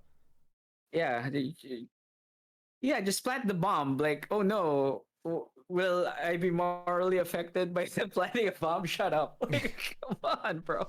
Just pretend you're blowing up a violent game studio or something. I don't know. Yeah, exactly. But you know, those wait times could be artificially extended if it meant. Yeah, Germany. I do think Germany is the most interesting country to play as is in Hearts of Iron 4, from my own personal perspective. For a number of different reasons. They do have the most interesting technology and focus tree and troops, and the most interesting things that you can do with them in terms of changing how history goes. Yeah, exactly. That what if scenario. Hmm. Now, of course, this has all anyway, sorts of let's let him finish this such point. as creating shorter wait times for fascists. But you know what? Those wait times could be artificially extended if it meant players had an active choice in what teams they would represent. If you're saying we need people playing Nazis in our games. No, but that's dumb. That's so dumb. Making people wait longer to play, artificially making people wait longer to play one side is so stupid. No, that just means that the other side will be filled up faster. Yeah. So the Nazis will be filled up anyway. So dumb. Yeah, because that's how it would actually work. It's like Yeah. what game is it? Exactly. What game is it? What's that game where you play as either a shark or a diver? Hmm. I can't remember what it was called. You play as either not submerged or something like that. But you play as a shark or a diver, and of course I don't everybody know, wants to man. play as a fucking shark. So wait Yeah, times to exactly. play as sharks were astronomical, and playing as a diver was really easy. You could just do it. Same with you remember Evolve when that was a thing? Remember Oh yeah, Evolve? yeah, I remember that. I Like know of it. Yeah. you could play as a monster or one of the humans hunting it down. Of course, everybody wants to play as a fuck off badass monster, don't they? Right? Yeah. So the wait times to play as a monster in a game, because by the way, there was one monster in a game and then like 4 or 5 people. You would like if you wanted to play as a monster, you'd have one slot, and if you couldn't get that, you'd have to leave the game and find another. So the wait times to find a slot to play a monster would be astronomical. To play a human was much easier. And you're saying artificially extend the wait times for people who want to play as a human in order to balance that out. That's not how you do that. I think the problem is like the solution is for like asymmetrical games, right? Yes, But yeah. this is like a multiplayer game where there's theoretically the same number of people playing per side. The solution they're suggesting will not work really if it's like a normal game. Like this the as soon as the other side is filled, automatically everyone that's joining that lobby or that session will be on the other side. It's a Yeah. stupid solution. It won't do anything. Yeah, we got another guest Oh, hello. incoming. Crimson Rogue says that he's ready to join. Hello. I'm gonna add. Oh, fuck's sake!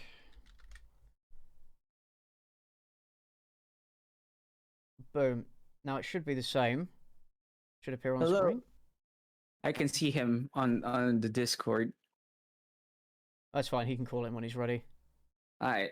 Oh yeah, that's the ringing icon, right? When it's Yeah. So the call. So I brought him into the group, but then the call automatically started. Oh, we've had a couple more. Okay, hello. Oh, there you are. Hello. Maybe.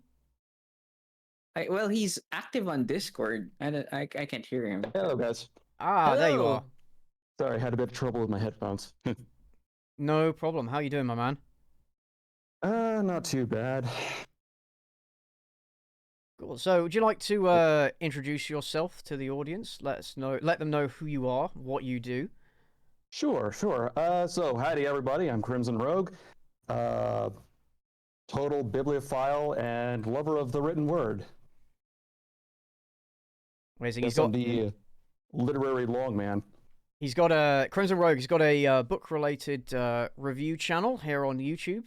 You should definitely go and check him out. Also, you've done some film reviews as well. Occasionally, yes. Occasionally, yeah. Holy shit! You did the Onision book review thing? Yes. To my God, it's knowledge, you. I was. Holy shit! Okay, I'm a bit starstruck. Why are you the one Oh my- fanboying over me when I'm like, oh my god, I get to be in a chat with not just CJ but the Weekend Warrior. This is awesome. Hell yeah! Oh my god! Oh my god! Yeah, We all simp for each other here. We're all Dude, it's a mutual your vids simping. are so good. Oh my god! I don't state this officially. I think I'm the first person on YouTube, at least, to actually review all of Onision's books. Other people have done it, of course. How many's he written? Slow clap. He's written 3. There is a 4th one that's supposedly out there that's supposed to be him trying to emulate 50 Shades of Grey, but I've read the first chapter. Yeah, you won't believe this. It's pretty bad. That's about what I would expect. That is about what I would expect. I've heard his books are Oh my pretty bad. God. Yeah. Oh, but Crimson, my favorite book review you did was of Empress Teresa, though. That was really funny. Thank you. I'm actually honored you've seen it. I honestly, I didn't expect it to go as long as it did. I thought it was going to be like maybe 3 videos. But it turned into 7 hours. It is a pretty awful. That a author pretty is awful just book. interesting. Also, yeah, the book is just bad. Also, It's I will say this about it though. As bad as it was, I did have a lot of fun reading it. So I do recommend people pick it up if they like enjoy bad media like The Room or Samurai Cop. It's one of those so bad it's good reads. I would recommend. I've read bits of it. 1 second. So we are currently at 2.2. I had a 2.2k. I had just a couple donations. I need to read out. Thank you, Anonymous, for for €5, and Aaron Claypool for $25. Thank you very much. Crimson, can you see the Watch Together link? Oh, there it is. I posted it in the chat. So yeah, Sorry, the purpose of this stream is like roasting some bad takes on YouTube. So bad. We're currently working our way through this this abomination. I mean, if you're gonna go with bad takes, then extra credit, some of their stuff is the place to be. Yeah, this is peak bad take, which is why I thought it would be a good place to start out. But I don't know if you can see in the Watch Together chat, I've posted the links to other videos that I think would be good options to cover on this stream. There's quite a few, but we're not going to get through them all. But I'm basically going to be here as long as I can. So we've still got another 2 minutes of this Stop Normalizing Nazis video. Chad, by the way, Crimson, we smashed my original $1,000 goal within like 20 minutes. Yeah, nice. Which is incredible. So I've now raised the end goal to 5k, and we're at 2.2 now. Let's see. Oh, because my chat has been so awesome, I've decided to refer to them as Chad, because they are. Chad, let's see if we can get to 2.5 by the end of this video. Hell yeah. Come on, Chad. I believe in you, Chad. We got this, Chad. I might actually need to take a toilet break. So the thing with the Watch Together is you guys can control it as well. So do you guys want to keep going through it and keep the conversation going? And I'll be back in like 2 minutes. Oh hell yeah! Is that right for you guys? Is that right with you guys? Okay, that's fine. Right. Don't go away, chat. I'm just gonna go and empty my organs, and then I will come back all guns blazing. Yeah. So you guys carry on. I'll be back in a minute. Not all your organs, CJ. Don't do that. So Crimson, do you know the background of this the Nazi video? Have you watched this before? I've never seen this particular video myself because I couldn't stand it, but I've seen enough videos breaking it down. It's oh my god, so weird. Oh well, we were at 3 minutes. Starting on a real high note. Yeah, we are. He said guns blazing. So let's continue. If you want me to just start, okay. And if but we need it for historical reasons, then your game better actually be historical. You can't really just hide behind the fact you called your desert map El Alamein and say, but it's historical. If that were the case, you need your PvP to at least represent real historical events. No? And be a realistic take on those battles. Once you make both sides balanced, it's also no longer historical. And you can't really say that you need Nazis anymore for historical accuracy. Oh, and once you let players get cool weapons that weren't actually at that particular battleground, it's also no longer historically accurate. Oh wait, they want the game to be a history lesson. This kind of annoys me. Yeah, it really annoys me also. Well, I mean, the problem that they're making is largely what they're talking about, what they're complaining about in this video, only really applies to multiplayer. So the historical argument doesn't really need to come into effect. I mean, the core argument of what they're going for is, it should be red versus blue, but without the history or the context or the character, well, I mean, at that point, you're just dealing with two indistinguishable sides with no real story. Yes. It just feels like really lazy world building to me, which ironically enough seems to describe a lot of the direction they're going for. Yeah, the funny thing, did you see the earlier parts of this video? Because that's what they wanted. Like, instead of two opposing sides, like the evil side, the Axis or the Allies, just make it like a training exercise between teams and like just color them differently. It's funny that you mentioned that red and blue thing because they literally did it here. It's amazing that you saw that, and you weren't here yet, but you saw them doing that shit. It's amazing, man. Like, It's the obvious direction to go to, yeah, but the problem with it is you're leaving the game without an identity in the scenario. World War II Yeah. games are kind of significant. You shouldn't ignore that aspect of history. It's the old saying is those who forget history are doomed to repeat it. Well, that's what they're asking us to do by removing the historical aspects of it. that's fun. That's funny, isn't it? Have they made the argument about historical accuracy yet? Yeah, they did. Yeah, they've just done that. Welcome Right. back. Welcome back. Yeah, it was a good pee. It's very relieving. I will say.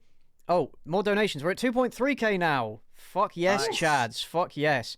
Thank you, Yes, Chads. Mario Batman for £1, Anonymous for $20, Batman. Sean Brewer for $5, Martin Donker for €5, JJ is not cool for $5. Let me just quickly check if there's any more. No, that's it. Cool.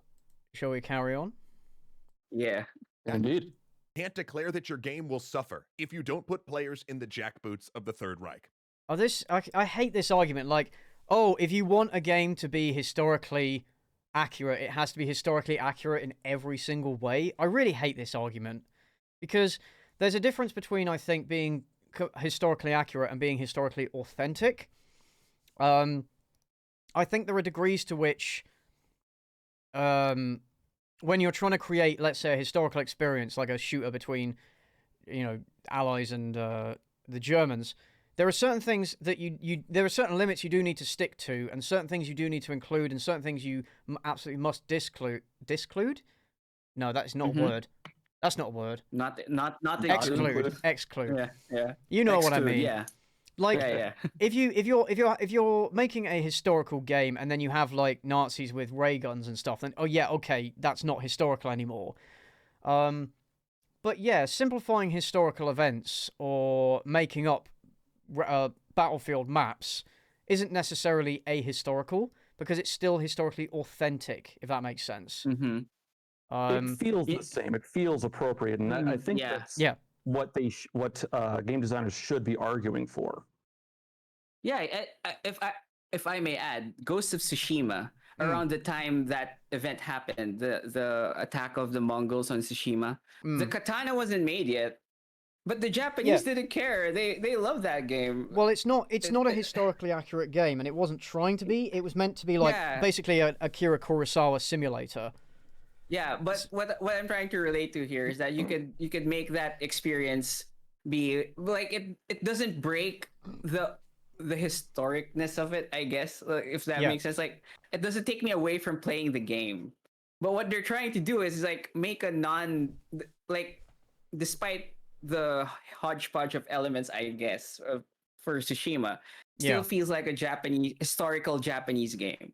What they're trying to do is like nothing. The game has no identity or has any interesting characteristics. They just want to boil it down to mannequins that are colored differently. So they want to simplify these games and treat us like idiots. Yeah, exactly.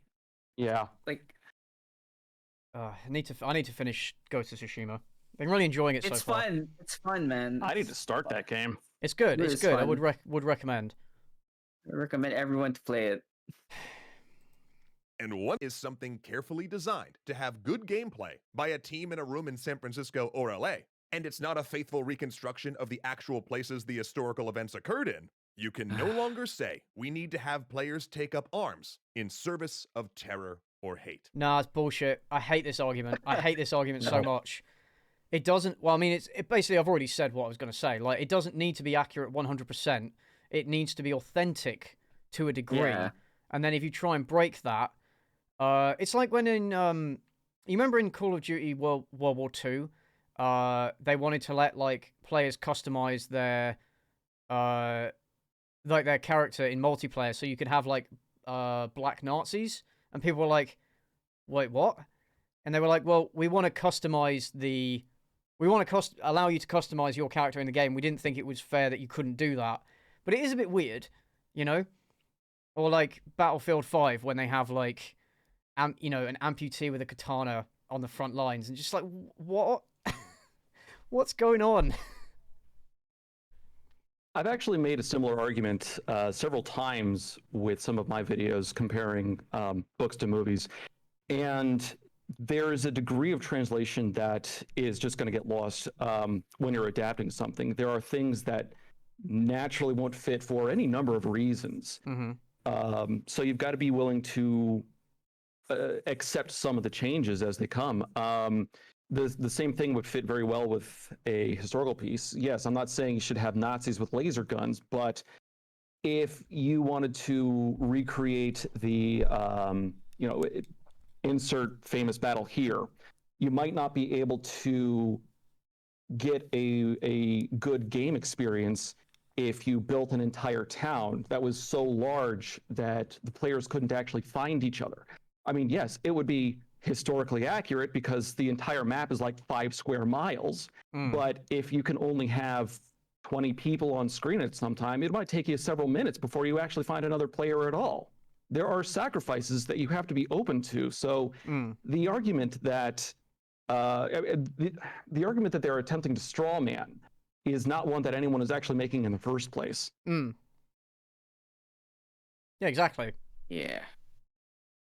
Agreed. We're not saying we can't have games about World War II or about terrorism. So it fucking You sounds like are, you're though. saying Yeah, that. No, it's like That's literally like what you're read- saying. That's literally what you're saying, because they already said, take the two sides and make them red versus blue. No, CJ, what they're trying to say is that you can only make a game if you do these extra steps. That's what they're saying. So we're not saying you can't make them. It's Just just put a you have to if you make join the them- Nazi or terrorist side, put a message on screen being like, "You're a very naughty boy." Or like you have a permanent mark on your username, like on the side, he chose to be a Nazi. Like Yeah. like your gamer tag has that. Like Oh dear. We shouldn't make games where you play It skipped for some in reason. service of terror or hate. And look, we're not saying we can't have games about World War II or about terrorism. We're not even saying we shouldn't make games where you play as a Nazi or a terrorist. Again, it sounds like you literally you said that kinda earlier in the video. You said that earlier in the video. You can play a Nazi, but you got to watch this 10-minute tutorial to explain why you're evil and nobody loves you. But what we are saying is that the fact that you're playing as a Nazi or a terrorist in a game has to mean something. And it can't just be a skin. It can't be something that a game randomly drops you into. And really, if we are saying anything in this episode, Why? It doesn't have it's to mean this. anything. Games can do yeah, better. exactly. And in this particular case, it's not even that hard to do better. And it's no more costly to do better. All it requires is that we in the game industry be cognizant of I love this, like, enlightened... this is what they think they are. They're the enlightened supreme not beings. egotistical at all. Yeah, man. Oh, it's perfect. You can't even make this up. You're welcome, gamers. It requires you to shame your players, treat them like idiots, and make them wait longer if they want to play a particular side. That's what it requires. Make your game shit. the world and what these symbols we're drawing on mean. That we think as we're building, not just about the game we're working on, but about the world as a whole. If we can do that, we can take a big step forward for the industry. We can stop helping to normalize Nazis. Oh, fuck off. We did it. You did it. Extra credits. You sold racism and terrorism. It's over now. What a joke. World peace has been achieved. I can't believe they my God. uploaded this just unironically. And they doubled down on it afterwards. Do you remember that?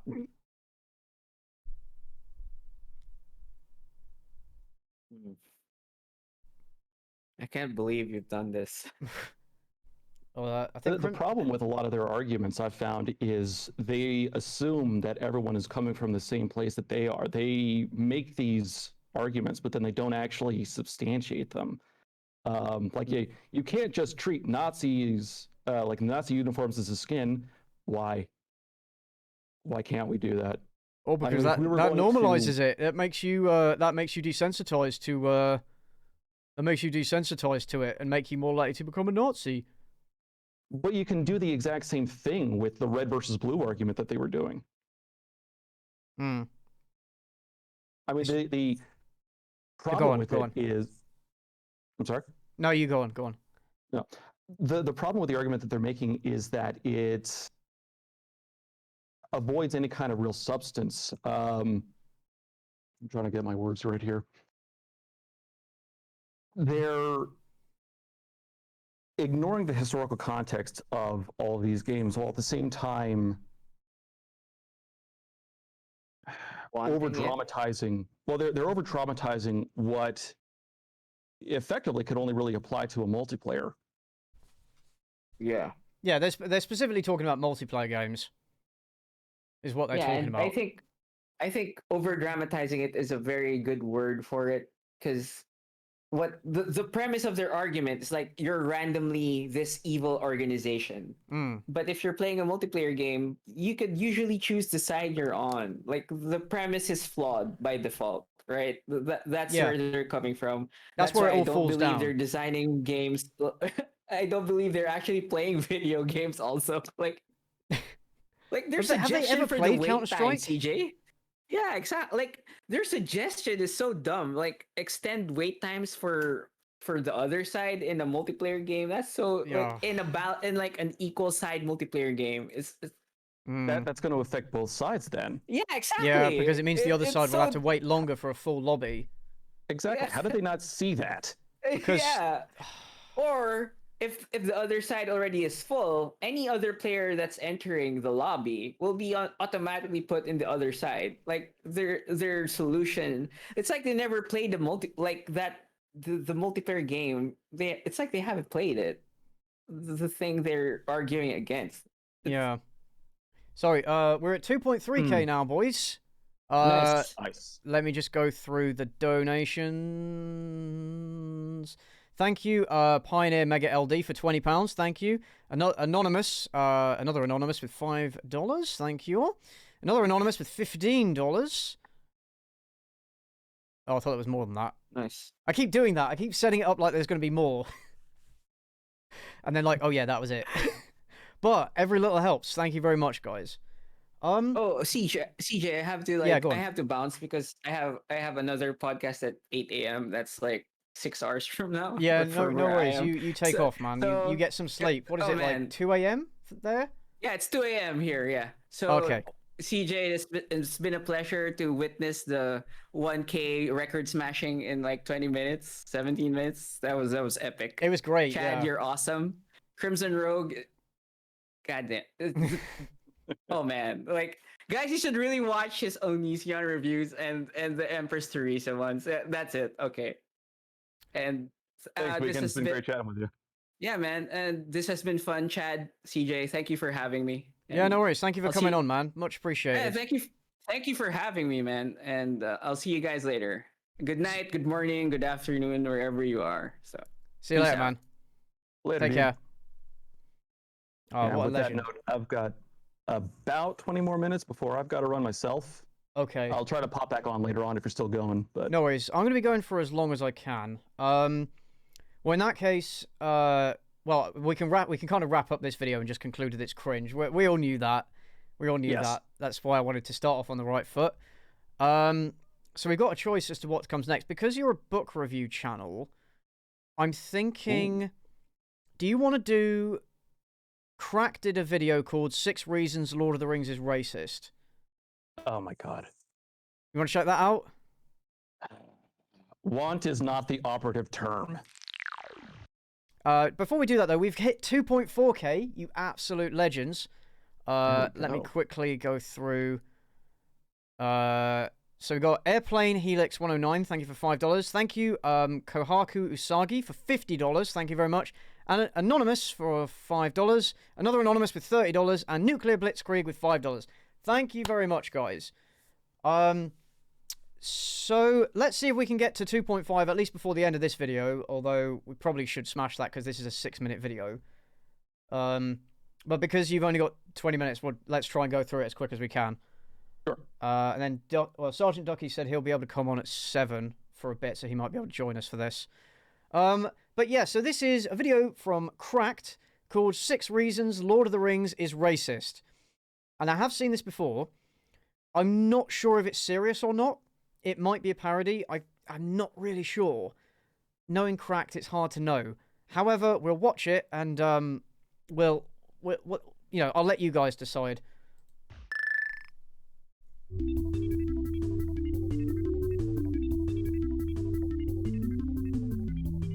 Elrond Hobbit. What?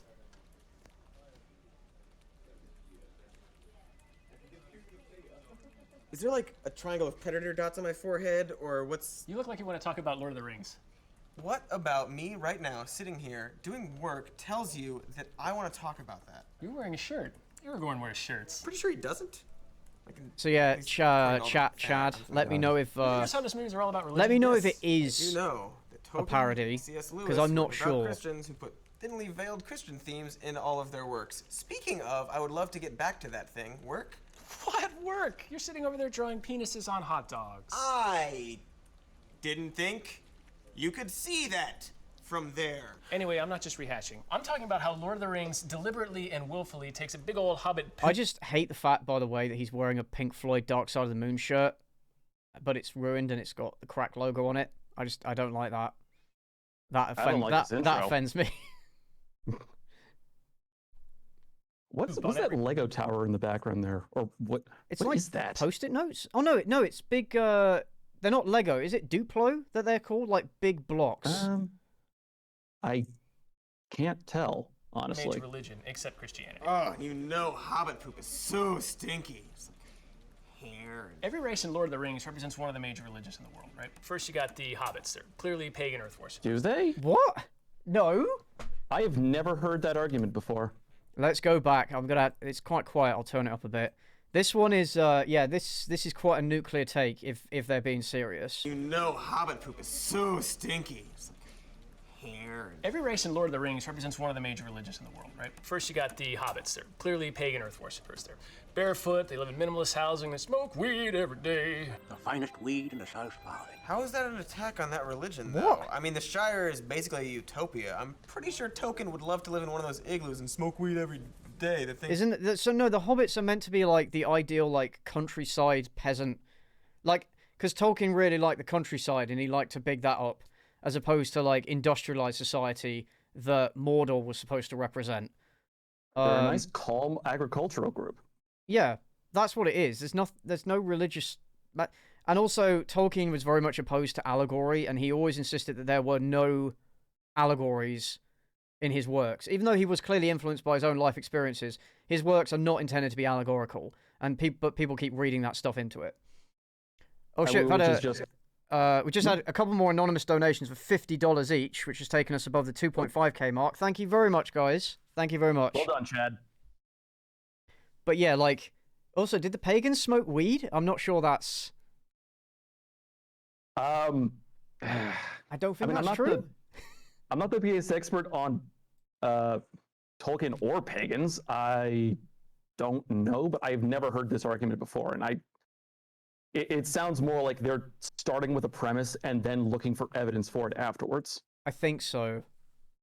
that you said. Sure, but the movies constantly remind us the importance of having a strong will. And the hobbits, as nice as they are, they just don't really have that. The only reason Frodo is able to get all the way to Mordor with the ring is because Sam is there to pick up his slack. And Wait, you just said the hobbits don't have the will, and then you said Sam has the will. They're defeating their argument with their own argument. Yeah, they're defeating their argument with their own. Hobbits are supposed to have the strongest wills, or at least they are the least corruptible of all the races of Middle-earth, I believe. Yes. So that I believe you're correct. Constantly remind us the importance of having a strong will. And the hobbits, as nice as they are, they just don't really have that. The only reason Frodo is able to get all the way to Mordor also, with the ring Anton, is you're because right, Sam's pagans there is to a pick up his very slack. vague Neither of them word. would have left the Shire in the first place if Gandalf hadn't have made them. And if there is a war, it's kind of understood that the Hobbiton would be annihilated. I mean, they're a naive, yes. innocent people whose beliefs are nice and all, but they're not the chosen people. Frodo gets to go. They're not the chosen people. I don't know. Actually, because they are the ones ultimately that save Middle-earth, so... You yeah, know, I mean, that was exemplified well in the movies when everyone bowed down to the four of them. yeah, and that's such a great scene, man. I love that scene. Oh, God. Oh, I love that scene. Nailed it. I mean, the problem with this argument right now is it feels like, 'cause I don't know that much about paganism, but you could probably fit any number of religions into any number of the races, depending upon how loosely you want to define things. Like the hobbits were actually an allegory for, oh God, why am I drawing a blank on their name right now? The Amish. You know, low tech, no industry, but hardworking farmers. Yeah, you could do that if you want, but like that's definitely not what Tolkien was doing. Oh no, not absolutely not. But the argument is so flimsy that you can fit anything into anywhere. Yeah, like I think that's what they're doing, and I don't know if this is serious or not. That's the thing. Chat hasn't been able to decide either. But the problem is, if it's not being serious, it's then what's the point? Supposedly being amusing, but it's not funny. Yeah, it's not funny either. Like, what's the point of this video? If they're not being serious, if it's meant to be a parody, it's not even funny. So I don't get it.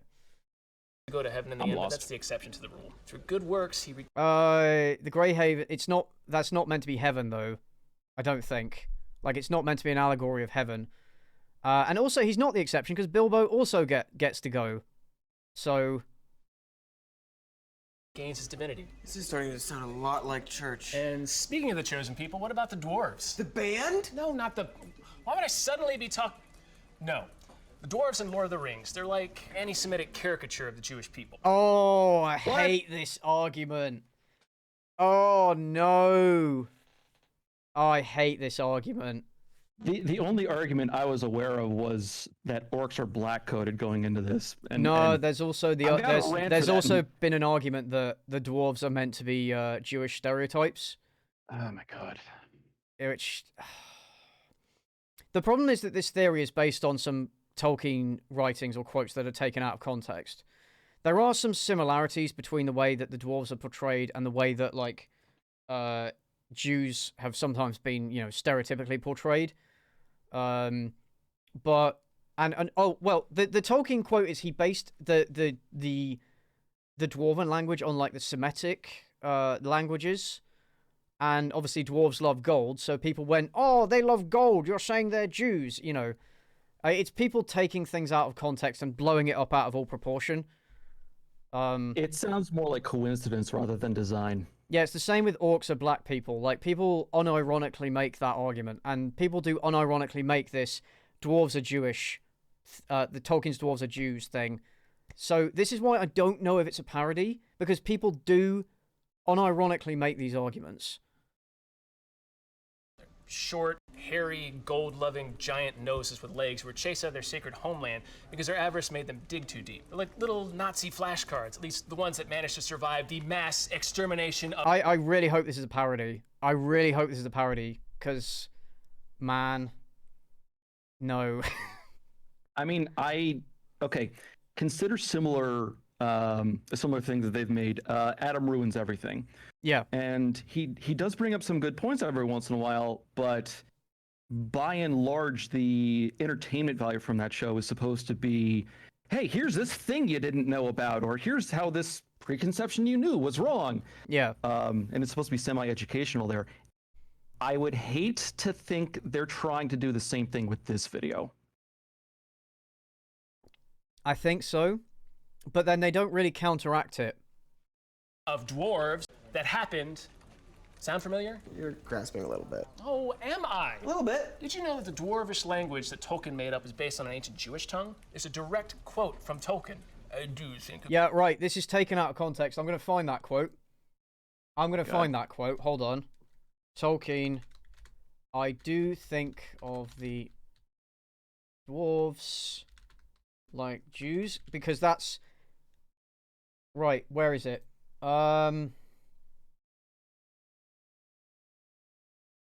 I'm going to try and find that quote, because that's one part of the quote, and then there's, where is it? Middle Earth. Yeah, he created the tongue out of, Semitic languages. Where is it? I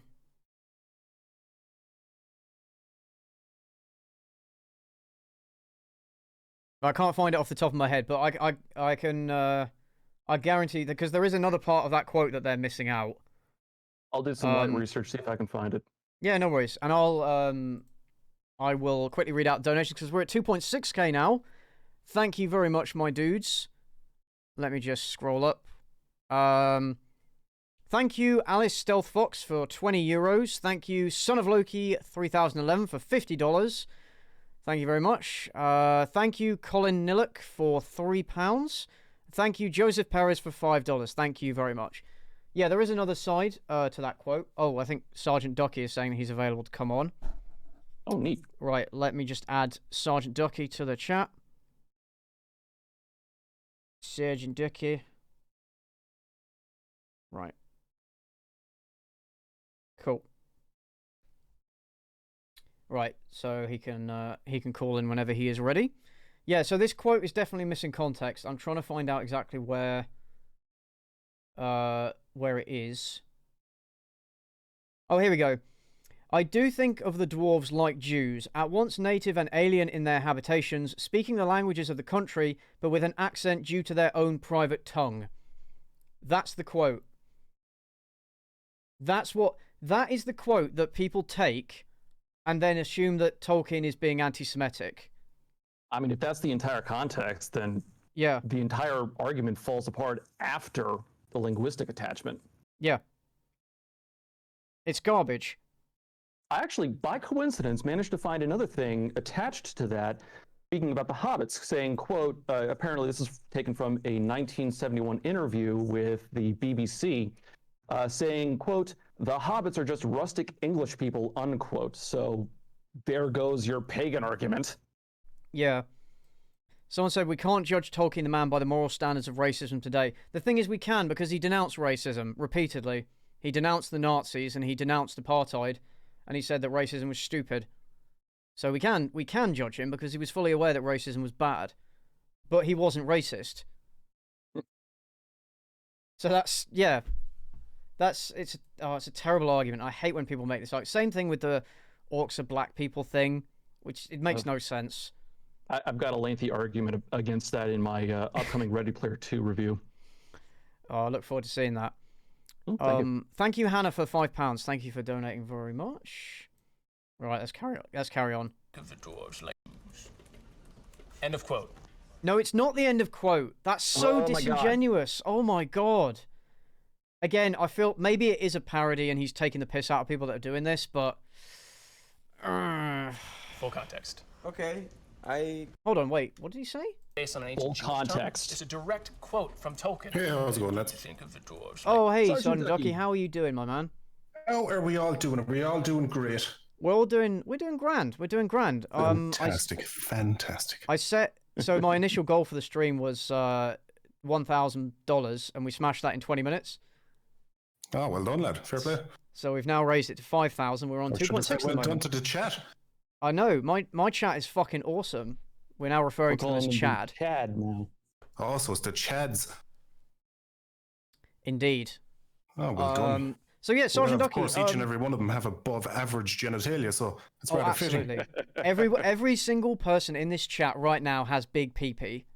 Yeah, be it big PP or small lady garden. You know, pick your allocated choice. Or big boob boob. I don't know. What's the term for? Maybe you want a large lady garden. Who knows? Who knows? You know, it's 2021. All is good here. But yeah, Sergeant Ducky. For those of you who, for those in the audience who don't know who you are, just tell us, who are you? What do you do? Well, my name is Sergeant Ducky, and I make comedy story animations on YouTube. Kind of think of odd ones out for adults would be the best description I can give it. I think that's fair. Have you guys met each other, by the way? I'm not sure. You're asking two creators, you know, people who intermingle with so many people on a daily basis. That, and I have the kind of memory retention of a crumb. Oh, that's fair enough. Well, Sergeant Ducky, Crimson Rogue, Sergeant Ducky. Actually, I've been watching Sergeant Ducky's videos for quite some time now. Oh, I got a fan. Yes, sir. What you do yourself? Mostly book and adaptation reviews. Oh, see, I'm not nearly clever enough to do that. I don't know, man. Your wordplay is pretty good. Oh, yeah, but like, actually having the intellect to properly break down a book would be miles beyond me. Nah, my secret is I just use big words and hope people get confused while they're watching me. That's the key. That's the key to sounding smart. It's using too many syllables. Yeah. 4 or more syllables. Yes, this book was incredibly photosynthesis. This book has great defenestration. Right, so yeah, the purpose of this stream, Doc, is basically we're just roasting some bad takes on YouTube in a watch together. So the link is in the chat. So hop in whenever you're ready. So we've already covered the extra credits, Stop Normalizing Nazis video, and now we're doing... Cracked made a video called 6 Reasons Lord of the Rings is Racist. Actually, CJ, since we're paused, this might be a good time for me to slip out. I will try to come back on later if I can. Okay, no problem. But Sergeant, I hand it off to you. Oh, pleasure. I'll take it from here, lad. Don't you worry. Thanks for coming on, Crimson. Much appreciated, man. Glad to be. And Chad, you guys are awesome. This is great. Take care, lad. All right, take care, man. Cool. So before we carry on with the video, we're having more donations. We're at 2.8k now. Holy shit! Legends. You guys are mega chads. Anonymous, £20. Thank you very much. T Voyager for $5. Thank you very much. Poison Dart 77, $50. Thank you very much. Ben Brunon with $20. Eric Edward for £5. Another anonymous with $20, and Danny Darko again with $20. Danny Darko is like carrying this stream at this point.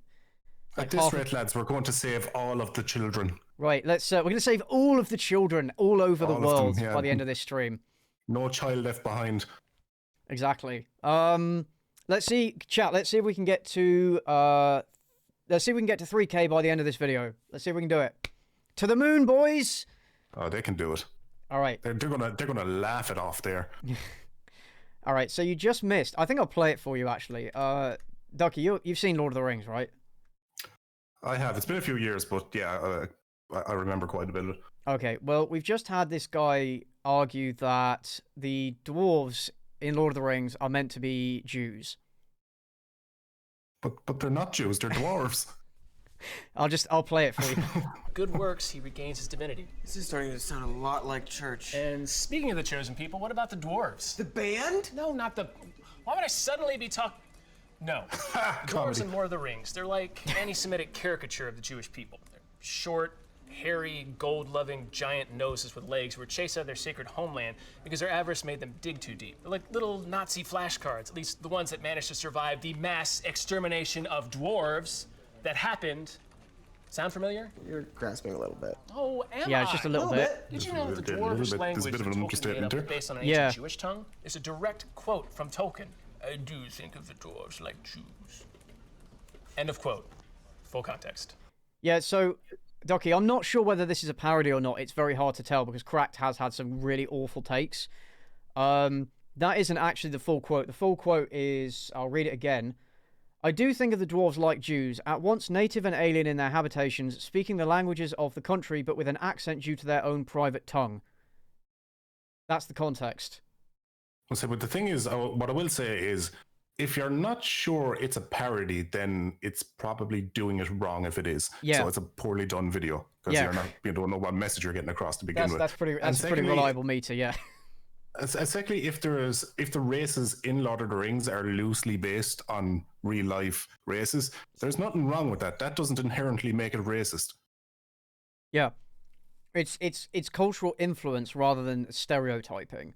Yeah, you cannot create a character, or at least a type of people, without drawing from other cultures and stuff. So don't worry though, Docky. After this one, we'll do something less cerebral and we'll do something disgusting. All right. That's my fucking ballpark, lad. Yeah. We I just noticed we've reached 3K due to some more donations. Thank you very much. Brandon Murphy, $20. Bullshit Merchant with £100. Thank you very much. And Frodo T Baggins with $5. Thank you very much. And then Ben Brannon right now with another $20. Thank you very much. Well, now let's see if we can get to 3.2. I don't know. Let's keep upping the stakes. 3.5. That last one was too easy. Yeah, 3.5. Okay. Let's do it. I Give him a see challenge. You have some sort of point there, but like, what about? I mean, we can Muslims and honestly Hindus, play most two of it, like, biggest religions on just the let planet, most of and this I don't run recall through seeing because Easterlings. most of That's it's a just made-up cringe word. You comedy. made that word The up. Easterlings, Yeah, I dark really skin, hate they wear both the these giant guys, and I elephants, they don't look even like evil know them. dervishes. Oh, yeah. So yeah, Like racist police sketch of anyone living in the Middle East. So yeah, so like he says that the Easterlings are meant, They're and the technologically Haradrim are meant to be Muslims, which is not true. But they're in cahoots with the wrong god, so they can't be trusted. Okay, but no, like racist white Christian. Thinks So he's basically that trying to Muslims make the have all case that Lord of the Rings is a Christian allegory, which no, it isn't. Like C.S. but Lewis. you can make anything sound like anything if you work backwards like that. Yeah. And that's the thing. I'm not sure if this video is parodying people that do that or if it's doing it itself. technology. Stereotypical evil Muslim has like a long beard and lives in a cave. Maybe it's dwarves again. Tolkien was a student of medieval history and literature. And if Robin Hood, Prince of Thieves taught me anything, Yeah, it's called influence. it's the Muslims during the Crusades had things like math and telescopes that just confounded all the white people. How did your uneducated kind ever take Jerusalem? Tolkien's version of Muslims have a bunch of really awesome shit, but their souls are still corrupted. Who are the Christians then? Humans? No. Wrong. The humans are atheists or agnostics. Basically, all the people who stopped going to church. Because when they show up, that's when all the magic in Middle-earth starts to disappear, because all the world of man cares about is building kingdoms or industry. Oh or man, things I you haven't read the books recent enough for this shit. Yeah, see, here's what I don't know. From my memory of the humans and that, they weren't trying to be represented as atheists. I think it was just kind of written in a way that it could transition into a world without magic, making it kind of closer to reality. Yeah. Yeah. Where the age of man was coming. Yeah. I mean, people in my chat who are more knowledgeable about this stuff can point out how bullshit this is. Yeah. But they lost their spirituality. Then I That's why think the elves jump on I think their the boats and elves are meant bounce to be the fuck out of there. Christians. Jimmy Rollin. The elves, the Christians. Exactly, yeah. Divine, perfect beings who only fight when it's absolutely necessary. And No. at the end of the movies, when all the other religions of Middle-earth have to go back and scoop thanks, up Garkin. giant Thanks for mounds the of elephant donation. poop or trim the beards of giant Well, I've got Garkin in chat. elves get to Yeah, move he's on he's to in paradise. chat. He just because sent they were right donation. all along. Also, Gandalf is well straight done. up Shout out to angel Garkin. from heaven. Of elephant poop or trim the beards of giant wooden tree people. Yeah, The C.S. elves Lewis get to move definitely on wrote to Christian allegory, but Tolkien paradise definitely did because not. They were right all along. Also, Gandalf is You'd love to like bring Tolkien back from the dead and just let him slap the shit out of people. Like He this. would slap the shit out of these people. The elves are like Buddhists or Shintoists. So nobody because jump they're in, a lads. super He deserves exclusive this. Group of warriors who only fight when they have to, and they live in a monastery. There are a lot of waterfalls. Seems vaguely Buddhist. All the elves' armor and weaponry looks vaguely Japanese, and when they vanquish the ultimate evil, they all get to move on to Nirvana. No. No, not the band. But Comedy. Oh, comedy. self-described How many times have they Christians? made that No joke? way he said write a That's story twice. glorifying Twice I'm Easter. getting- Yeah, the elves aren't perfect. No. Yeah. They're not Christians at all. The elves are a super exclusive group of beautiful, wealthy white people who live in a giant The temple Gwyneth Paltrow mansion Club. and follow a leader named Elrond. Elrond is not their leader. He's like upper management. And at the end of the movie, they follow Elrond to space. What do you know, you person with things, ridiculous things coming out of his face? I spent the past 12 goddamn hours watching Lord of the Rings. I am the authority here. Oh, 12 hours, man. Must be a parody. Okay. Yeah, Must be. sure. I feel, yeah, I'm Some feeling eye like it is a strain. parody, but I'm not Mild. sure.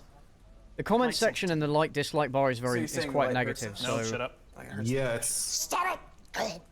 it's a bad parody. It's not very clear. it's a terrible parody if it It's is. a poorly done parody, is Well, I that was think is what terrible. it is. That was fucking garbage. Thank you, Anonymous, for another €2. Thank you very much. All right, so Ducky, I'll give you the choice. So I don't know if you can see the chat in Watch Together. I posted links to a bunch of videos that I think would be good to cover. So if you want something really disgusting and right up your alley, we've got either a racist furry with a foot fetish arguing why we need racism, or we've got do you remember the OK Boomer girl? Do I? Why am I thinking of that the other one to catch me outside? Probably not. I can. Okay. I try to avoid this stuff. Yeah, in order that's to fair. live That's totally fair. a long and fruitful life. She went viral like this time last year for doing this TikTok dance in support of Bernie Sanders, and then somebody did a parody of it. A communist did a parody of it, going like, "Okay, liberal," and it turns out that that same girl did a video which has now been removed, but there's a mirror of it where she defended necrophilia. So I'll leave it up to you. You can't say no. Pretty much. That is one of her arguments. Fuck's sake! Will they leave nothing for the cannibals these days? Nothing. So yeah, I'll leave it up to you. Do you want to do the racism by a racist furry or necrophilia? I go necrophilia. I feel like I'm all racist out just from that horrible cracked video. Oh, fair enough. I'll do the racist furry one with later on with another guest. And nobody better get a soundbite of me going, oh yeah, I'll go for necrophilia. Guys, clip it. I'm all racist out, lads. I could do with some necrophilia. Yeah, the stream. By the way, the stream will be archived. I'll save it here unlisted, but I'll also put it on my second channel, Cynical Streams. There should be a link to that below the stream. Let's see if we can hit 3.5 by the end of this video. Now I will say, obviously, don't go out and find the people who made the videos that we cover. Don't do it. I will say there is no like graphic content in this video. It's basically just like still images and text for the whole thing. But the arguments are pretty cringe. So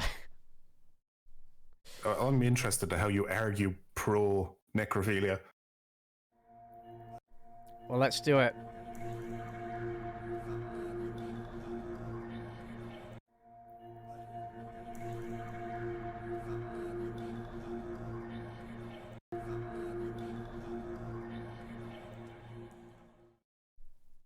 Today was a really bad day. I had to write a script for this week's video, but had no motivation to work on any idea on my list.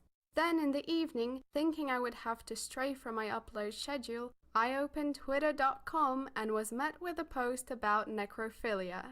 My apathy and sadness completely disappeared. I instead became very driven and excited about this topic. I'm really not sure what angle she's going to go with this. I have seen this video a couple of times. It's really, it's... Well, I would say colour me intrigued anyway. And in the last minute, I came through. I have a video for you guys. And it's on the moral arguments against necrophilia and why they fail. Imagine being inspired to make this. Oh my goodness. Can all of these just be taken apart with one sentence where it's disrespectful to desecrate a corpse? Well, she does actually address that. Really? Yeah. She's not joking. She makes arguments. Right. And she was completely serious. How embarrassing is it if I can't counter-argue? well, we can just be like, ew, gross. Yeah. Necrophilia is disgusting. Who in their right mind would want to discuss something so abhorrent? If you like to fuck corpses, there must be something wrong with you. How could you have that disgusting fetish? It's just gross and sick and twisted. I'm on board. Yeah, based. Absolutely That's a fantastic argument she's just after making. I know she's making it sarcastically, mind you. I agree so far. Oh, don't. An argument. Not Teletubbies. Anything but Teletubbies. It's not just Teletubbies though. It's fucking Stefan Molyneux, the guy who is obsessed with Taylor Swift's ovaries. Do you know who this guy is? No. Oh, okay, you're not missing out. You're definitely not missing out. He's like a white supremacist, like white nationalist moron, basically. And he's known for making. You don't need to say moron after you say white supremacist. Yeah, well, he's known for making very cringy tweets. For example, he was like, "Oh, Taylor Swift is running out of eggs. I hope she breeds soon," or something like that. It was really cringe. Oh, I've actually seen that tweet recently. Yeah. That's this guy. So it's not exactly the. He's just jealous that he can't get any woman's eggs. Stop wasting them. Give them to me. One. Okay. Oh, it just moves on. Just uses a meme and then moves on. just declares it's not an argument. Wonderful flow to this video. I don't know, man. I feel like we need to spend as little time on that rebuttal as she spent on her, as she spent on it. I think we can just move on. Oh, that meme was her rebuttal. I thought she was just putting that. No, in that to was it. break That was up the literally video. it. I'll play that again. That was literally the argument. It's just gross and sick and twisted. Not an argument. It's not Come a on. counter argument. Oh no, we're stuck in a loop. All right. I guess we can move on. Oh, more right. donations. We're at 3.3 now. Thank you very much, guys. Thank you, Jane Ross for £20, Casey Harris for $20, Aubrey for $5, and Anonymous for €200. Fuck yes. Oh, Fuck legend. yes, Anonymous. Everybody give that Anonymous a hand. Double a boss. Round of applause. Yeah, Stefan, he's like an ANGAP. He's something weird. He's one of these people who got driven off YouTube and he's gone to like BitChute because he can't get money anywhere else. No consent. Sure, the dead cannot give consent to sex, just like dildos, fleshlights, and blow-up dolls. That's And not a people in problem a coma. though, because we don't need the consent of inanimate objects to do whatever we please to them. Once consciousness is over, that's all a cadaver is, an inanimate object with no volition and incapable of experiencing any sort of trauma from non-consensual activities.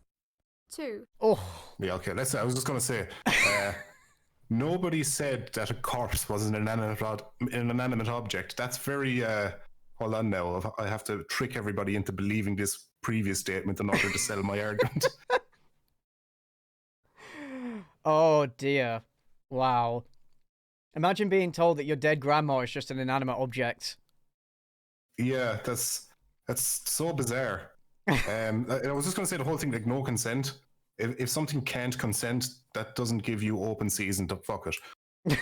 Like, you know, just like you don't shag household animals and stuff. Yeah, exactly. Like, animals can't consent either, but it's also bad to fuck them. The only way this argument works is if you genuinely compare a person's dead body to a fleshlight, which is what she's doing. And then using the word consciousness then that's a narrow belief as well, because I'm somebody I don't believe in consciousness per se. I just believe that it's an accumulation of cells that are just self-aware. You know, when they die, they're gone. There's no such thing as a consciousness as such in my world. So does that mean the fact that I don't believe in that, I can't give consent because I wouldn't consider myself in the same way as she does conscious? And also, does it mean that does it mean that we don't have to respect the wishes of the dead just because they're dead? Like, if somebody writes a will while they're still alive and then they die, it's like, well, they're dead now. Who cares? Yeah, it's a weird kind of mental trigger when you're like, oh, they're dead. That's clearly not a person anymore. The family of the deceased. The shock or distress that might be experienced by the family of the deceased is an argument often made, but easily dismissed. We do not typically consider the reaction of other people when deciding on the morality of an action. We only consider the harm inflicted on those involved in the action.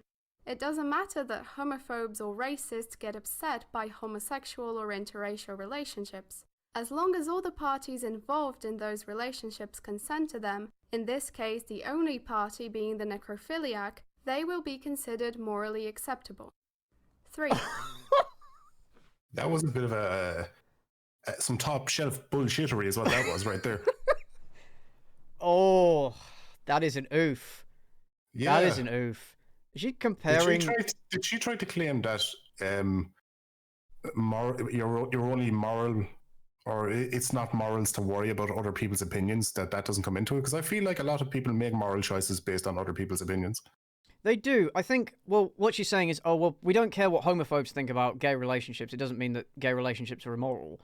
But it's not about, like, oh, I just don't like... It's not the same thing. It's not like, oh, homophobes don't like homosexuality, therefore homosexuality is bad. It's this family has lost a fucking relative and you're fucking their body. That's incredibly disrespectful to them directly. So it is a kind of harm in a way. It is something that should be taken into account. It isn't just an opinion of like random people. It's a genuine, like, psychological harm I think you do if you traumatize a beloved family member's body. That messes them up, and that is a harm. Yeah, it's disrespectful. It's ultimately disrespectful. Can I just address like a bit of an elephant in the room here? Yeah, go on. I'm so unbelievably surprised that it's a woman arguing for this. Yeah, well, stupidity knows no and now I'm just boundaries like of trying to gender or figure out the anything like that. logistics of her, because I assume she's a necrophilia. So I'm just trying to figure out the logistics alone of how a woman could go about that, because blood flow is important. Which yeah, well, if you're quick enough, you can take advantage of the death erection, I guess. You're gonna have to like splint his dick or something. I don't know. They'll find ways. I don't know. A bicycle pump or something, you know. Someone said this video is an argument for cremation. Yeah, 100% agree. Oh dear. All right. 3. Health risks. Corpses do not intrinsically pose a health risk. The health risks that corpses might pose are those arising from improper disposal or highly infectious diseases contracted by the deceased. That means that if the body of a healthy person is adequately handled by a mortician, it is no more dangerous than a living partner who might have an STD. And we don't even consider exposing yourself to STDs immoral, even if it is unwise. The only potential issue present in all corpses is the production of cadaverine and putrescine, substances that are toxic if ingested in large doses. However, they are much less toxic than spermine, a substance found in semen. So it seems that swallowing semen after a blowjob is much more of a health risk than having sex with a corpse. Oh. She needs to stop spreading that fucking lies. It's already hard enough nowadays to get a girl to suck your dick. I will not stand for this shit. I feel like she's making an argument for why she doesn't want to suck dick, maybe. Yeah, she's really not making herself an awful lot of friends in this video, is she? Oh, she's just immediately turned all men against her right there. She's like, don't talk shit about blowjob. Do you know, we have to wait for special occasions. We have to butter them up for weeks leading up to just to get one. Don't take that away from us. Oh, man.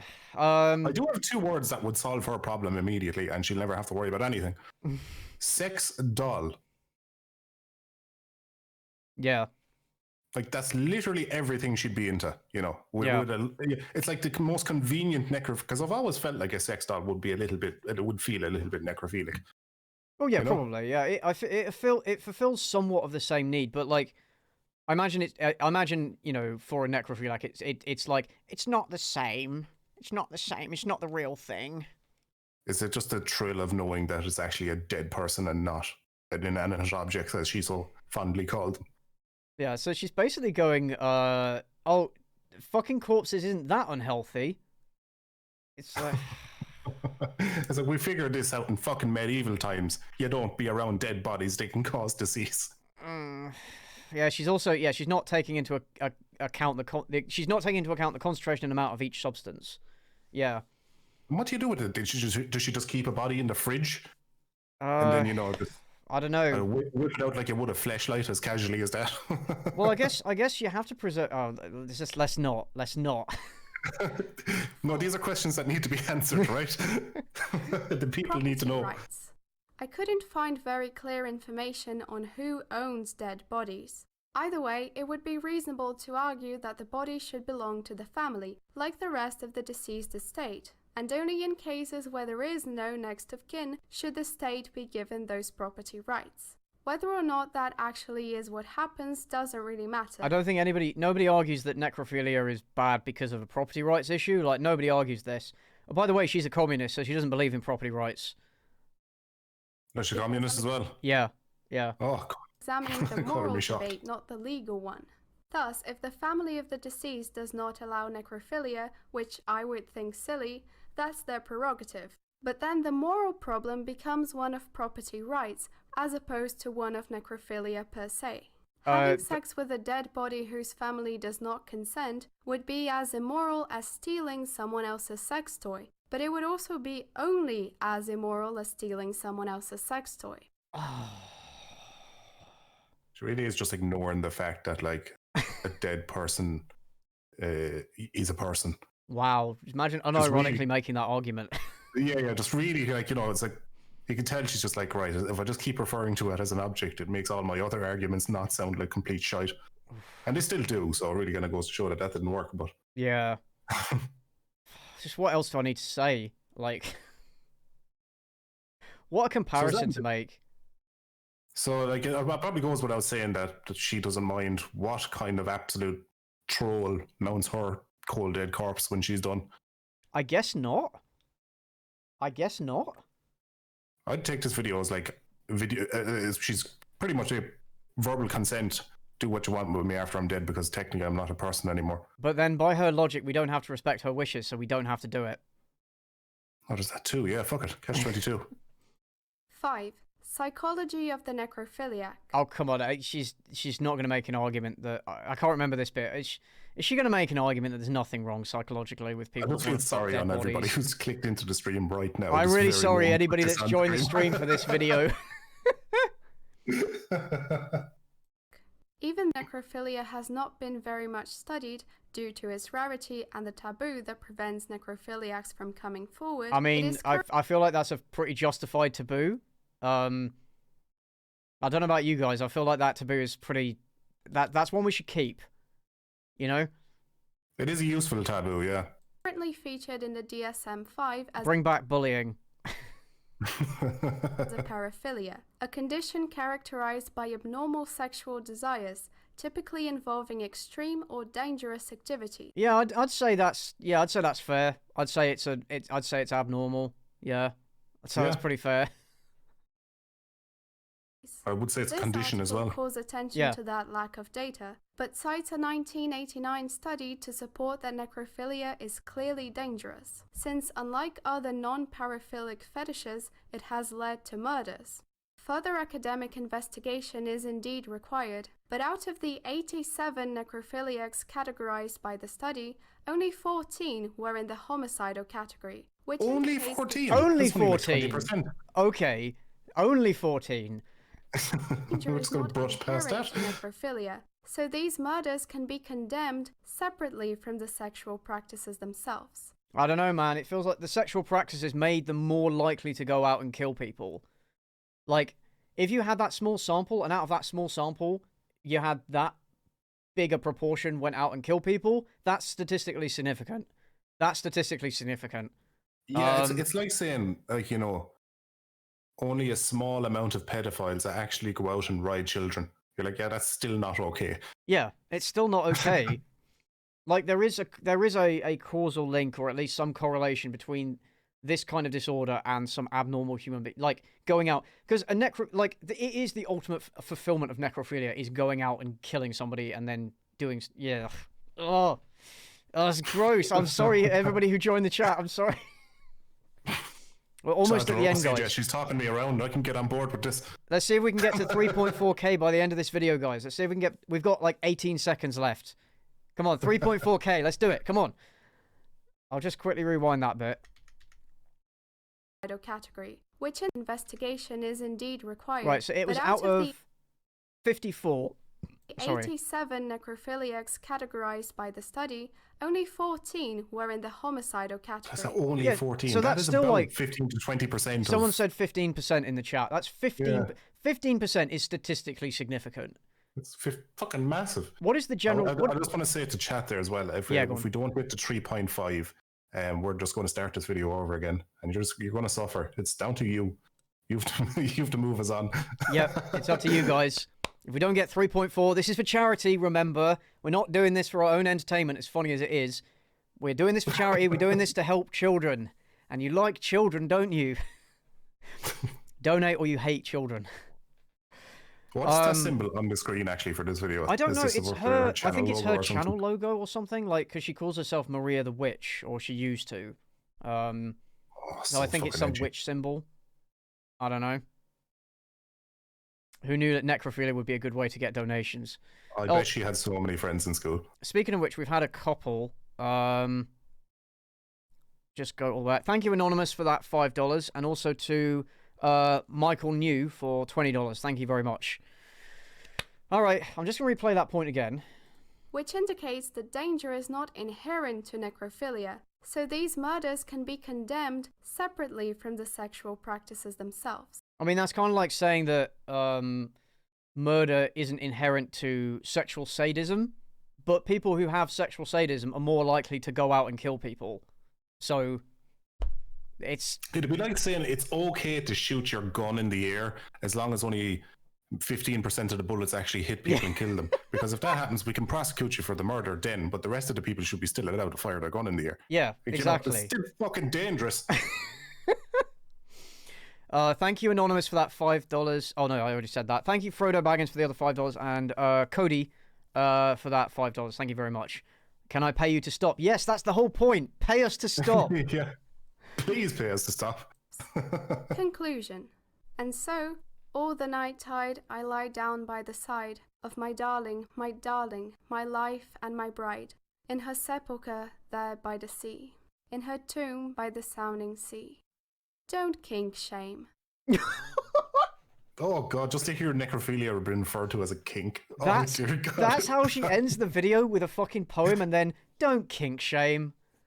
Oh. Kink shame is reserved for, I don't know, like feet or something, you know? Something that's a bit abnormal, not yeah. There's a difference between, like, I don't know, face sitting or, like, domination stuff, or feet. Yeah, and then there's fucking corpses, okay?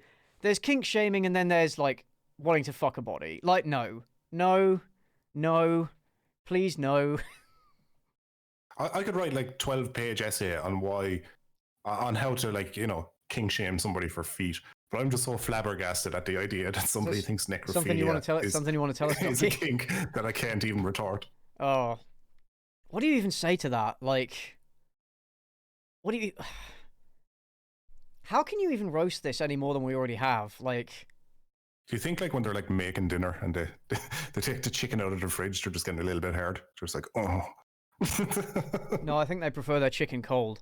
They're just feeling the cold meat and you're like, whoa. Yeah, exactly. Thank you, Anonymous, for that $20. Oh, dear.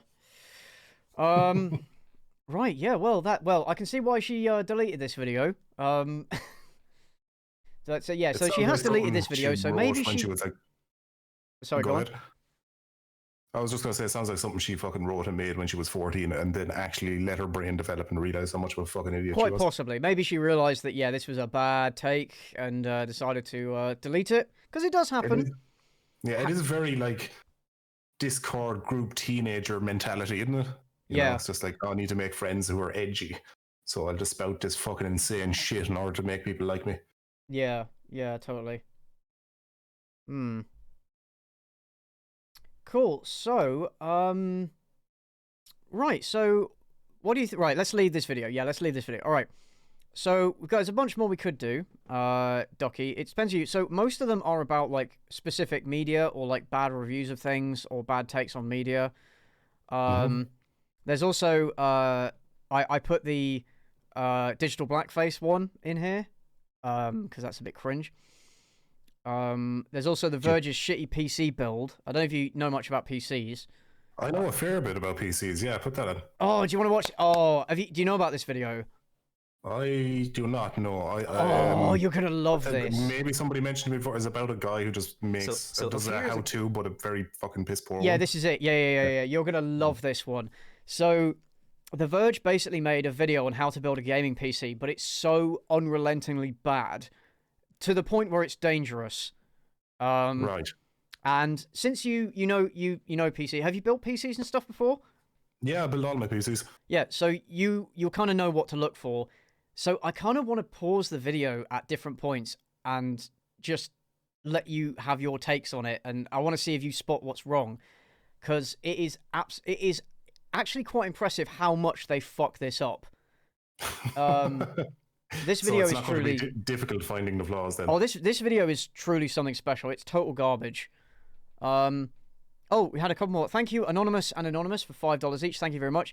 Let's see if we can reach 3.6k by the end of this shitty PC build video, okay? 3.6k, that's our next target. So yeah, Ducky, this video is legendary. You're going to love this. No, fantastic. So a few years ago, TC, or managing editor, built a gaming desktop, but it's kind of out of date, and it's So a few years ago, TC, or what's happening? Are you moving? No, it's just pausing for, I don't know what's going on. So a few years ago, TC, or managing editor, built a gaming desktop, but it's kind of out of date, and it's So a few years ago, TC, or Okay. Yeah, that's not me anyway. That's not you. No. Is there somebody else in here? It was Weekend Warrior. Oh no, sorry, it was Crimson Rogue who joined. He left. No. Join room. No, I think it was. Yeah, I'm thinking. Yeah, it was. I don't know. Maybe Hitplay. Maybe it's just a buffering thing. Maybe, I don't know. Maybe it's a buffering thing. Maybe that's doing it. Maybe if I just refresh the page.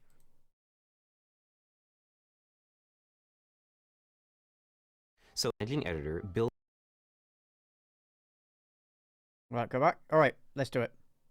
So a few years ago, TC, or managing editor, built a gaming desktop, but it's kind of out of date, and it's So a few years ago, TC.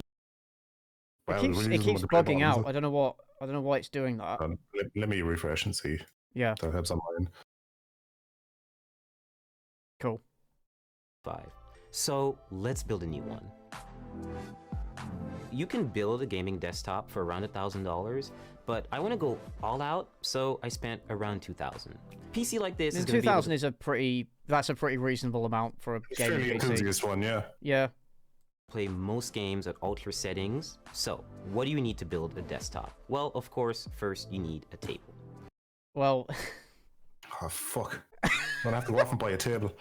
Do you know what? You don't need. My last PC, the one I'm using now, I built that on a bed. Oh yeah. Yeah, it's just because like I didn't want to scratch any of the glass or the components and stuff. And right, so he's wrong in the first point.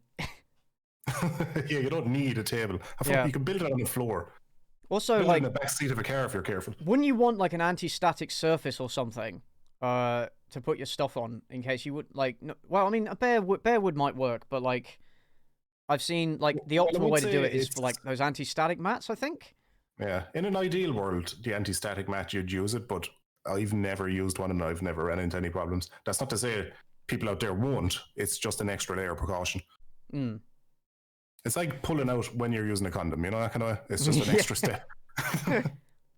Preferably not metal. If it's going to be metal, have an anti-static working surface layered on top of it, a thermal paste applicator, an Allen wrench, some An Allen wrench. Have you you ever? ever Did you call them Allen wrench in the States? Because that was an Allen key where I was from. Yeah, we don't. Yeah, that. Well, I've heard it called Allen wrench, but like, I've never used one of those when building a PC. I don't know about you. What do you need a tiny little plastic fork for? I don't actually know. I think he uses it to apply thermal paste, but I'm not sure. Oh. Well, you're not supposed to spread thermal paste, though. Just you wait. Just you wait. This video gets worse as it goes on. Tweezers to tighten up the wires, a Swiss Army. Those aren't tweezers. Yeah, they're just wire ties. And he's about to say Swiss Army knife. Yeah. Knife, which hopefully has a Phillips head screwdriver in it. Or just a Phillips head screwdriver. Yeah, just get a screwdriver. Why do you need a? Isn't it like a screwdriver is way easier to use than a fucking pocket knife as well. Yeah, and by the way, like The Verge is like a tech, they're a tech journalism channel, so why wouldn't they have like a screwdriver lying around? There's a lot of places, or at least tech reviews, that don't even own the items they're reviewing. They're just using like stock footage and stuff. Yeah, I know, but like a screwdriver though. You'd think they'd have a screwdriver. Not to be presumptuous, but he doesn't look like the kind of man who spent a lot of time around a toolbox. Mm. And you'll last see. but not least, an anti-static bracelet, which is to protect you and the parts. These are the parts you're going to need, but more. Yeah, but what's wrong there? I don't think them anti-static bracelets work, do they? They do work, but they have to be grounded to something. They have to be. You basically attach the wire to the bracelet, and it runs the current from you to whatever you've tied off the wire to or attached the wire to, so the current runs from you, so you don't generate static electricity and damage your parts. But he hasn't attached that to anything. It's just. Oh, that's right. Yeah, tied off to like a metal fucking table leg or something. Yeah, it's just useless. Yeah, it's a Live Strong bracelet. I'm sure it gets worse anyway. Do you remember the Live Strong bracelets? They look like the rubbery ones. Yeah, the charity bracelets that were all the rage, yeah. like in the 2000s. Yeah, you just basically look. I give to charity, aren't I fantastic? You're like, stop announcing it. That's what makes it. People worse. used to collect them. You remember? Importantly, before we get there, we need to understand what these parts are doing and how they interact with one another. To better understand the parts that make up a desktop, let's try to understand them individually. The processor is like the computer's brain, a base of calculations that control everything the computer does. The motherboard is like the foundation, serving as a main structure for all other parts to be added to.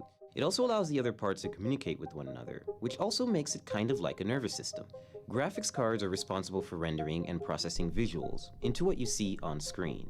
Our PC's power supply is of course channeling electricity, in that it adjusts and provides the right amount of energy to keep it running. Last but not least, RAM, or random access memory, and your hard drive are good examples of short-term and long-term memory, respectively. If you want to better understand what kind of computer to build, then first figure out what you want to use it for. A gamer might care more about a graphics card than say a video. This part of the video is relatively like, yeah, whatever. Yeah, but the bad shit comes. Editor who might want extra RAM to assist with editing large files. If you're thank you, building a Name budget build for Amaury, video for streaming, the say $5. Thank you very much. $100,000, you want to focus on parts like a Core i5 or Core i3 processor that require 3.4K. less energy. Let's see if we can They'll get be less 3.6 powerful, but by then end of you'll this be able to video. scale back the cost of several other parts. And if you need help choosing the right parts for your build, there are sites like that's what the video is for those PCPartPicker.com who that help just show joined. presets for which parts fit together, which sort of part conflicts you might have, and where to find deals on new parts. I would say that PC Power Picker is not exactly right as well, because sometimes it will tell you you have conflicts when you won't, and other times it tells you you do have conflicts when you don't. You know, that kind of way. It's not foolproof. Right. Yeah, it's just when I was doing my last build, I was getting the right. I accidentally put in an Intel motherboard paired it with an AMD processor, and it didn't register the conflict. I just copied it myself. Okay. Right, I didn't know that. Well, it does make sense that those sites wouldn't be 100% reliable. Yeah. Of PC parts, so it's best to so unbox he them. fucks up the box like when he's taking the components out. Isolate the parts that you really need, place items into the case, and make sure that they all fit, and then start working. And now we're really going to start building. Well, I mean, you should make sure the components fit in your case before you order them, really, rather than wait until you get them and then test them out to see if they fit in the case. That's a different PC to what he had at the start of the video as well, is it not? I could have sworn it's the same case. It's just like on a different angle. Let's go back. Yeah, it's the same case. It's just different lighting. Yeah, fair enough. Let's go back. Really delicate. You should be really careful with them. And screw in with confidence, but also don't screw in too hard, otherwise you could crack the board. I chose Screw with confidence. I'm the best. Nice. Motherboard for two main reasons. One, it has built-in Wi-Fi and Bluetooth, and also it has support for NVMe SSDs, meaning you can get like what? Is he putting in the motherboard before he's putting the processor? Yeah, he is. He's putting the motherboard in first, and then he's putting the components onto the motherboard once he's already installed the motherboard. Okay, that's a rookie mistake right there. Everybody knows you assemble the motherboard on top of the motherboard box. Yeah, and then it can be easier. Like I've done it both ways. I found that assembling the components on the outside is I'm sure easier. you have. Did you hear he was also like, oh, I chose this motherboard because it has built-in Wi-Fi and Bluetooth. Well, that's not too bad, because like you can get motherboards that don't have Wi-Fi built into them and stuff nowadays as well. Yeah, but it's a pretty standard thing for though. two main reasons. One, it has built-in Wi-Fi and Bluetooth, and also it has support for NVMe SSDs, meaning you can get really fast SSDs that are really easy to install. Pay close attention to the brace that goes at the back of the computer. You always have to make sure that it's not called a brace. It's called I think a bracket. I think it's called. It's UI Shield. UI Shield, that's it. Yeah. IO Shield. Sorry. Yeah. IO Shield. Yeah. You really hammer it in because there's no screw. Pretty sure you're not supposed to hammer it in. I will say though, if he's got a motherboard that has built-in Wi-Fi and Bluetooth, because typically built-in Wi-Fi is on the more premium boards, they typically don't come with IO Shields. It comes with the IO Shield built into the back of it. Yeah, my motherboard does. My motherboard has a built-in shield. I don't know why this one is separate, but there you go. We'll see. But then again, we are reasonably successful YouTubers. Yeah, we have true. premium enough parts, I'm sure. And clasp onto the frame. And this is very important because otherwise you can't align the motherboard correctly with the holes. We're just going to not put in the standoffs? All 8 screws. He puts them in at some point, but just never mentions that he does. Oh, well, that's really important. You Yeah. don't want your motherboard to flex or bend in any which way. Yeah.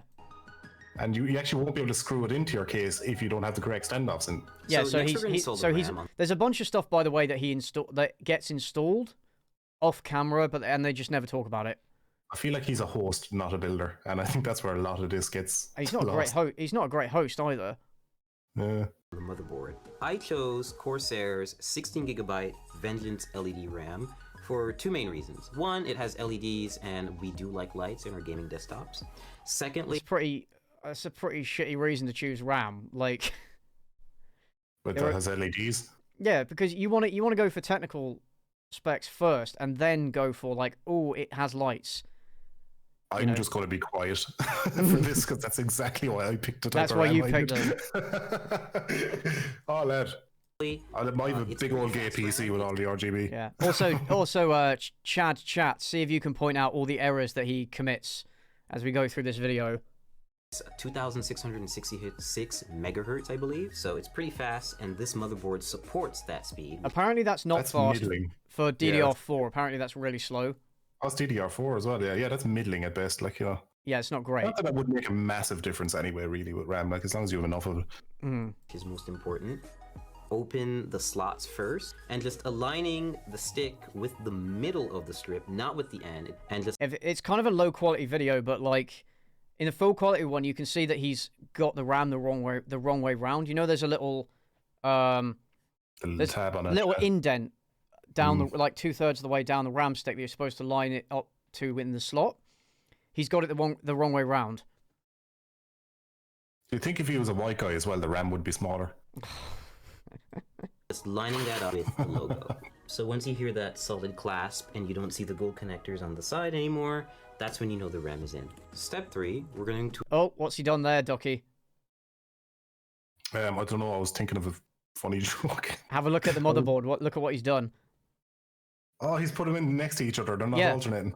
Oh, fucking idiot. Explain to the chat why that matters, Ducky.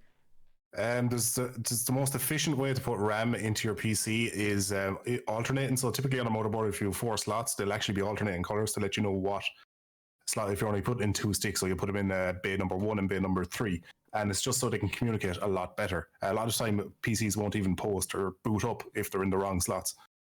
Yeah, so he's basically wasted half of his RAM just straight up. Like something like more modern day motherboards, they will run like that, but it's not nearly as efficient. And ultimately, you want your PC to be as fast as fucking possible. Absolutely. Otherwise, it's just inefficient. Like, you just wasted your money. The hard drive, or in this case, the NVMe SSD. I chose this format of solid-state drive. That's a small SSD. So that I could input it into the motherboard without having to worry about extra wires or putting it in a separate part of the case. Not touching that joke too easy. This is from Kingston, and it's 480 gigabytes, so it's not a lot, but you can always upgrade this and swap it out, and it's only held down by 1 screw and the latch, so it's really simple and really straightforward. Just imagine going up to a girl and telling her you have only 480 gigabytes. She'd laugh at you. Quickly, and you want games to load quickly, so that's why it's best. You run an i3 processor? Okay, so step 4, we're going to install the graphics Only card. i7 boys can touch this. GTX 1080, which is overclocked. You'd and so fucking it's be a big pretty sheet easy of kitchen paper to wear knickers, so you would. Connectors. Yeah. And you're going to line this bracket with the back end bracket of your PC case. Now, which lane you choose depends entirely on what other parts you're going to put in the system. I'm just going to pick the top one because the SSD is at the bottom and I don't want to cover it. I just think it looks nice. Click. No, you put it in the top one because that's the one that has the most bandwidth.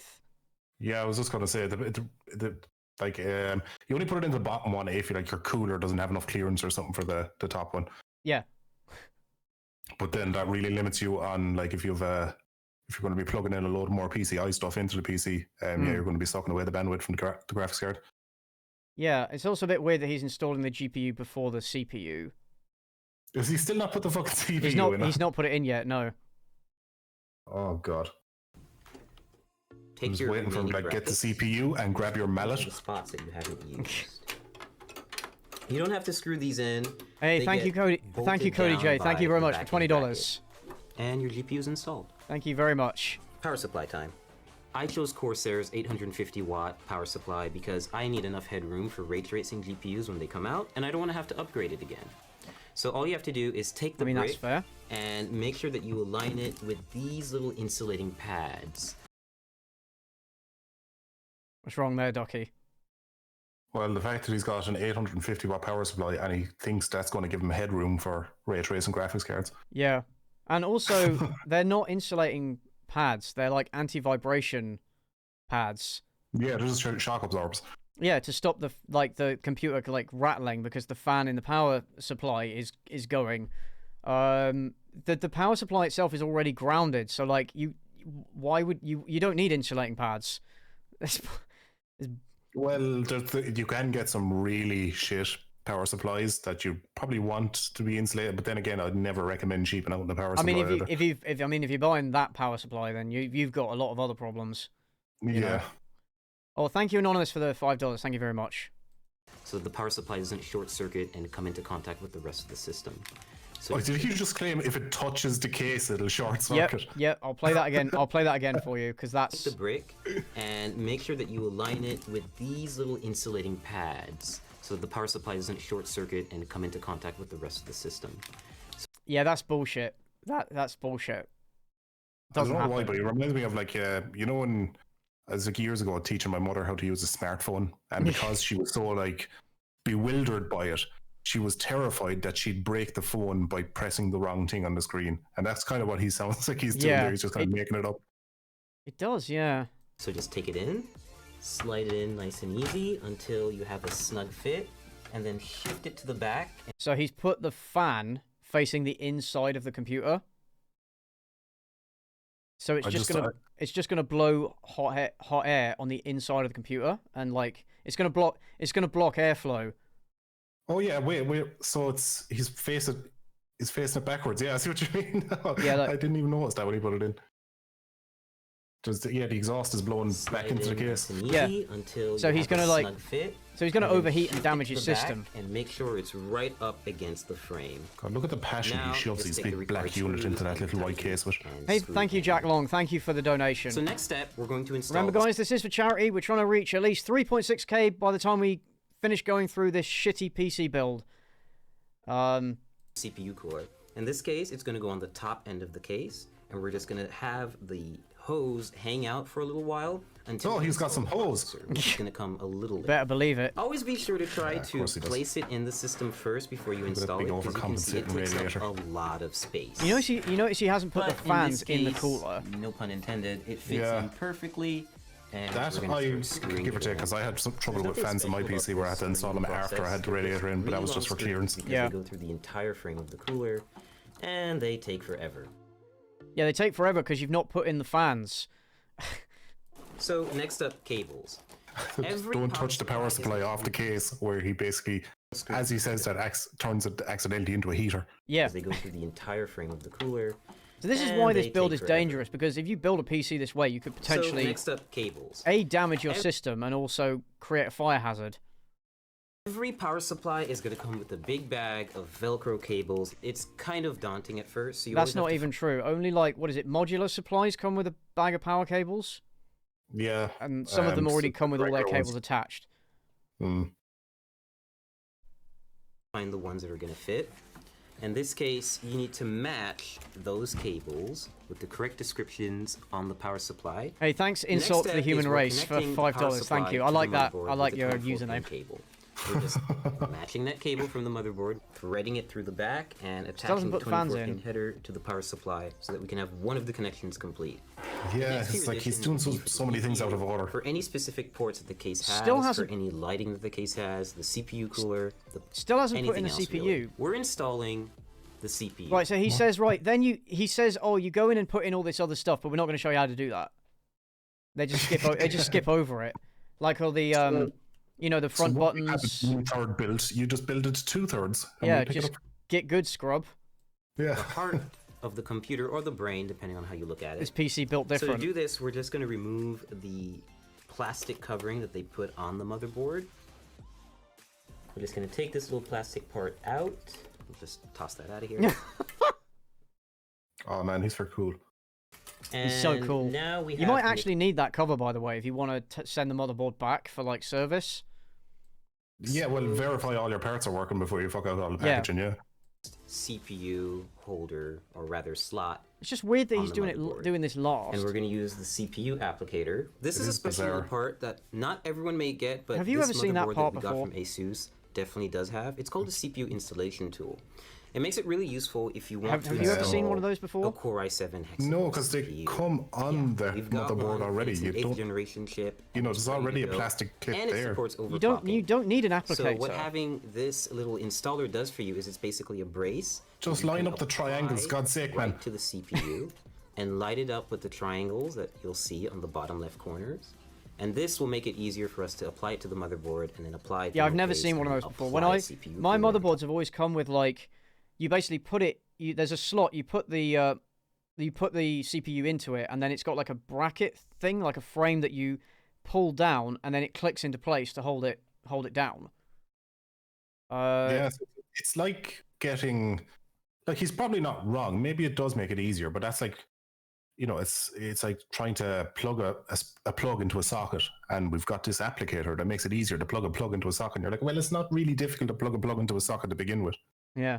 Thank you, Turtle Sky God for $20 and the Dude Man for $5 Canadian. Thank you very much. Much appreciated. And we're just going to carefully lean it down into the system and make sure that everything lines up. So it's got this clamp thing. Oh wait, he didn't even use it. Apply it to no, he didn't even use it. Yeah, I was looking at thermal paste and then apply a CPU cooler on top. And we're just going to put it in. Lean it down into the system and make sure that everything lines up. You know when he pushes it down, because some motherboards have like a there's the tool there. He didn't even use it. So we're about to apply thermal paste to the CPU. Every CPU cooler actually comes with a bit of thermal paste already neatly applied in a circle around it. Not necessarily. That's not necessarily true. Like, if you've got a pre-built PC, then whoever built it for you will have probably put some on. But like, if you've just bought one new, probably not. Well, my one did come with thermal paste pre-applied on my cooler. But oh, really? Then I took, yeah, it's like an NZXT cooler. But what I did, I took it off because I wanted to use a different brand thermal paste. Oh, that's fair enough. I got a separate brand that was better. But it's not enough. It's good, essentially, PC building practice to have a little bit extra. This is where it gets bad. Layer it on top of the CPU. No, you don't do that. How many fucking dots of thermal paste did you just put onto that, man? The CPU cooler to the top end of the processor. So you're going to see that there are Oh, that looks... four... Look at that. Look at that, dear Ducky. God, it's like he was trying to make a fucking ice cream sundae with it. It looks like a bird shit all over it. It looks like, you know, fresh ejaculate. Like, you really love that CPU. Yeah, it just...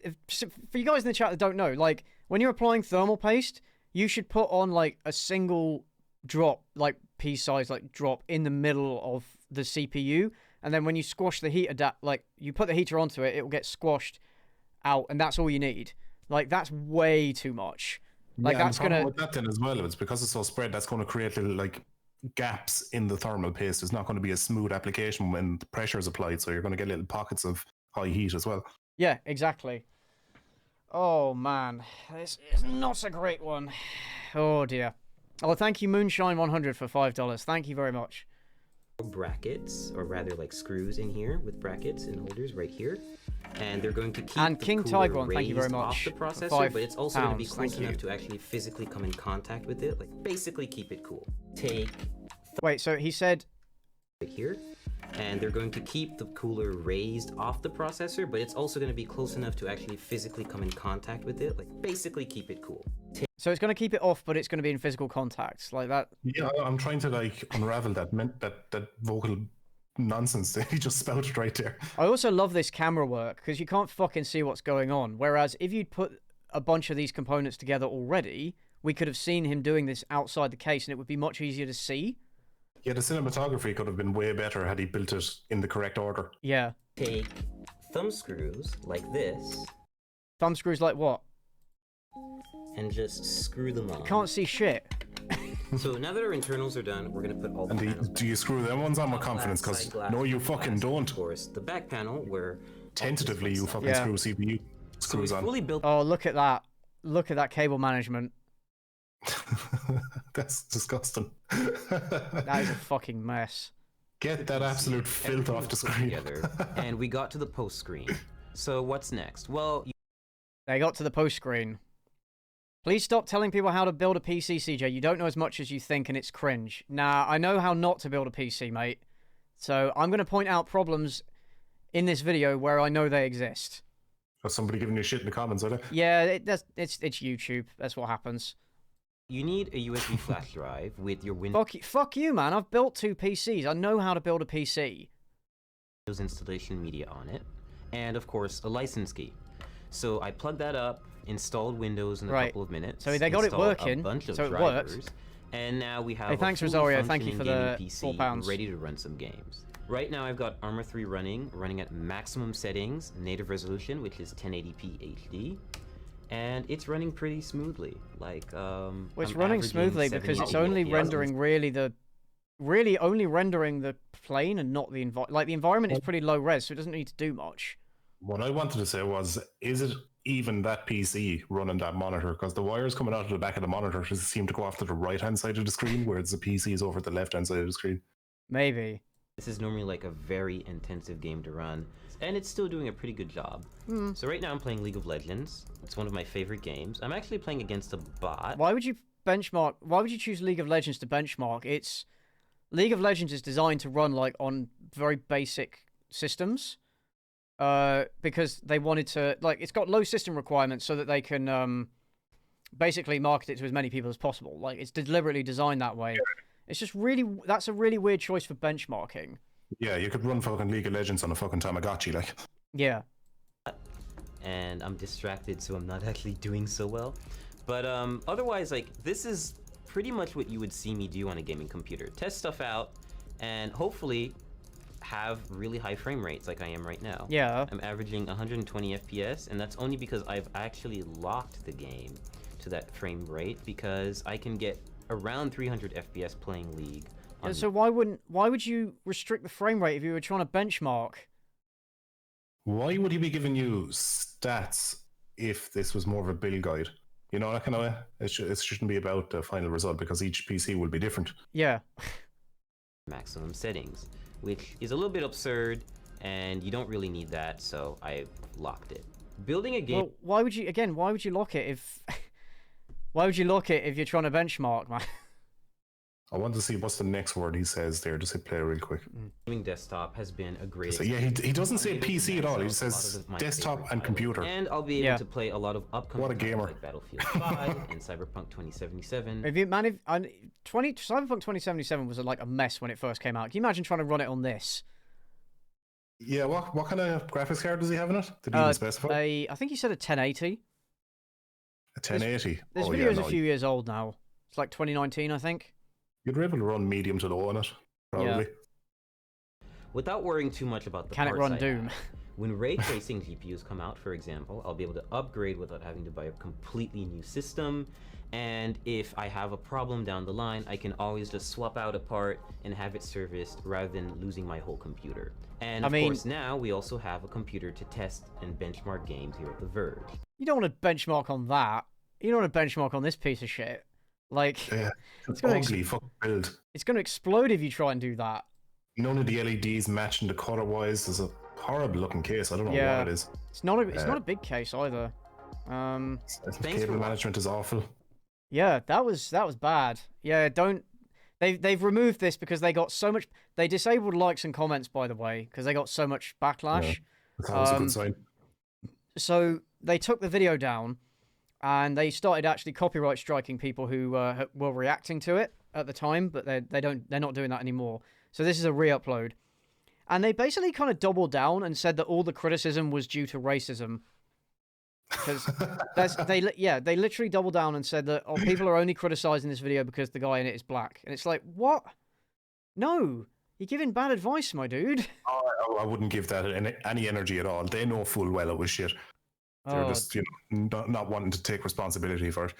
Like you so much more respect on the community if you just come out and went, yeah, sorry, that was a piss poor guide. We'll make a better one. And just leave it at that. But because you're pushing people back, you're just making people more angry at you because of it.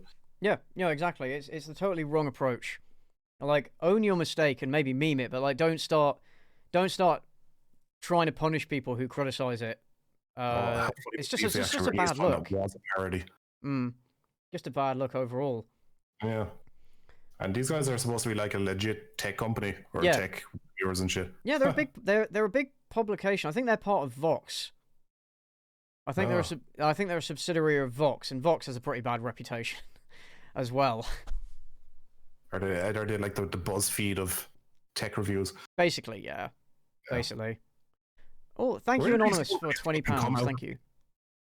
Oh, sorry, I talked over Jake. Go ahead. No, sorry, I was just say thank you, Anonymous, for £20. Also, Alexander for 25. I'm not sure what currency that is, but thank you very much for it. Yeah, sorry, go on, Ducky. I forgot what I was going to say. That's right.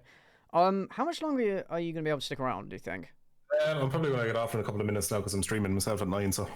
Oh, no worries. I'm actually going to go for a quick toilet break before I move on to the next video. Would you mind keeping my chat entertained for, like, 2 minutes? Yeah, no pressure. Do you want me to sing? No pressure. You can sing. You can do what you want. Interact with the chat. Just no gamer words, all right? No gamer words? Yeah. No gamer words, please. I was about to sell my gamer Batwater and everything. Oh, we just reached 3.5k as well, by the way. Thank you very much, you guys. You are fucking legends. I'll be back in a couple of minutes with some more horrible takes. I'll keep the chat entertained. So chat is just me and you. This is very intimate. I like it. Let's see what's going on in the chat. Dr. Zulu Gaming, don't go Ghostbusters 2016. Is that on the list? That was meant to be an awful film. I haven't seen it. I'd like the rest of the world who hasn't seen it. King Trigon, of course they did. It's called journalism. I think I'm jumping in the middle of people's conversations there. This reminds me of a parody video where a guy used toothpaste as thermal paste. I think I may have seen that a while back.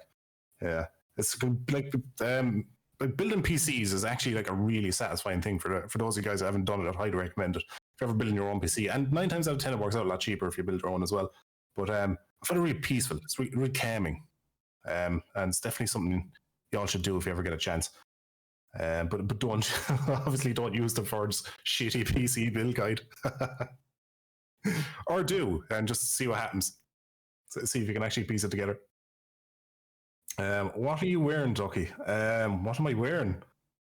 Well, it's the usual YouTube attire. I'm wearing a t-shirt and socks. Let's see. Joshua Mercer says poggers. I'm simping hard for you, Ducky, says Angela. Well, thanks very much, Angela. I'm not quite sure what to do with that information, but I feel like I'm a better man for knowing it. What else is here? I haven't done it. God, I'm really not in the mind frame to be talking out loud just yet. I usually have to psych myself up for these things. Ducky, you suck, says Garkin. I do. 1 day of the week. Oh, Gay Tuesday joke for the win. Save the day yet again. Yeah, shout out to all the mods. I'm sure CJ's probably covered it, but shout out to all the mods in chat there looking after the chat. Well done, boys. Doing God's work behind the scene there, taking care of everything. I think I've seen Garkin and Molgul there as well, 2 familiar faces. Shout out to you guys. I have a 1050 and I bet it still runs better. Yeah, 1050 GPU is still a fairly modern GPU. I only recently got rid of my last PC from a new one and I was running a 1060 and that was run on games perfectly fucking fine. So yeah, no, 1050 is all right. So not wearing undies. No, every YouTuber, it's part of the code. When you get signed into the partnership program on YouTube, you have to sign it on your contract about you're not allowed to wear pants, and at least one point in your career you have to be involved in some sort of child grooming scandal. I haven't got mine ticked off just yet, but give it time. Yeah, give it time. Give it time. We'll both be involved in some kind of sex trafficking ring.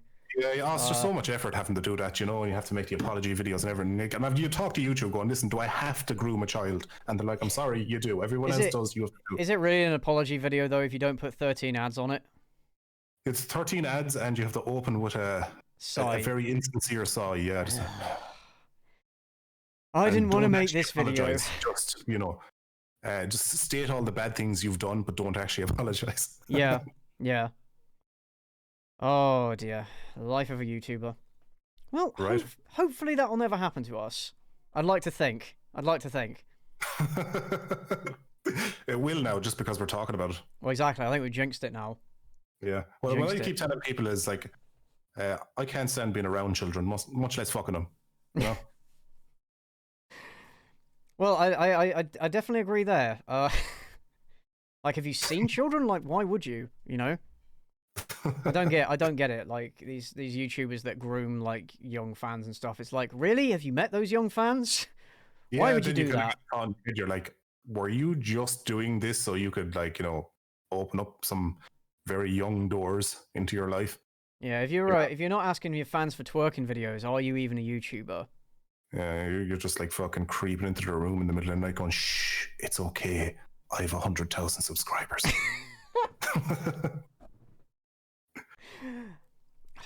God, that silver plaque button. Do you want to see it? Oh dear. Yeah, I should probably let you go though. Yeah, I should probably let you go though. Because you want to get on with your stream, don't you? Yeah. So yeah, best luck with the stream, lads. Everybody continue donating. You're absolutely fucking after smashing your goal. What, like twice now? Yeah, twice now. Twice now, jeez. Well, third time's the charm. Anyway, here's hoping you get at least the 5K anyway. Thanks everybody for donating, and you know, thanks all my fans that came over to visit after posted link as well. Hi guys, by the way, I didn't say hello at the start. And yeah, I'll catch you all again. All right, thanks, Ducky. Thanks for coming on. See you later. Thanks for having me. Good luck. Cool. You guys, if you haven't already, you should check out Sergeant Ducky. He's a funny lad and makes good content. Let's go and check him out if you haven't already. So in terms of the next video, I don't want to do the racist furry one yet because I want to do that when I've got somebody else on, if possible. I've got a couple more people who said they're gonna come on like as and when they can. So I want to wait until we've got somebody else to share that with. So I'm gonna give you guys a choice. So we can either go with TYT's the Young Turks' infamous Joker review, which is quite a fun one to roast. Or we can go with Movie Bob's Joker review. Or we can do one after the other. It's, you know, they're relatively short videos. But I'll leave it up to you guys. So do you want me to do the TYT one, which is the Joker has a problem with black women? Or Movie Bob. Movie Bob is always pretty good for cringe, but which one should we do first, lads?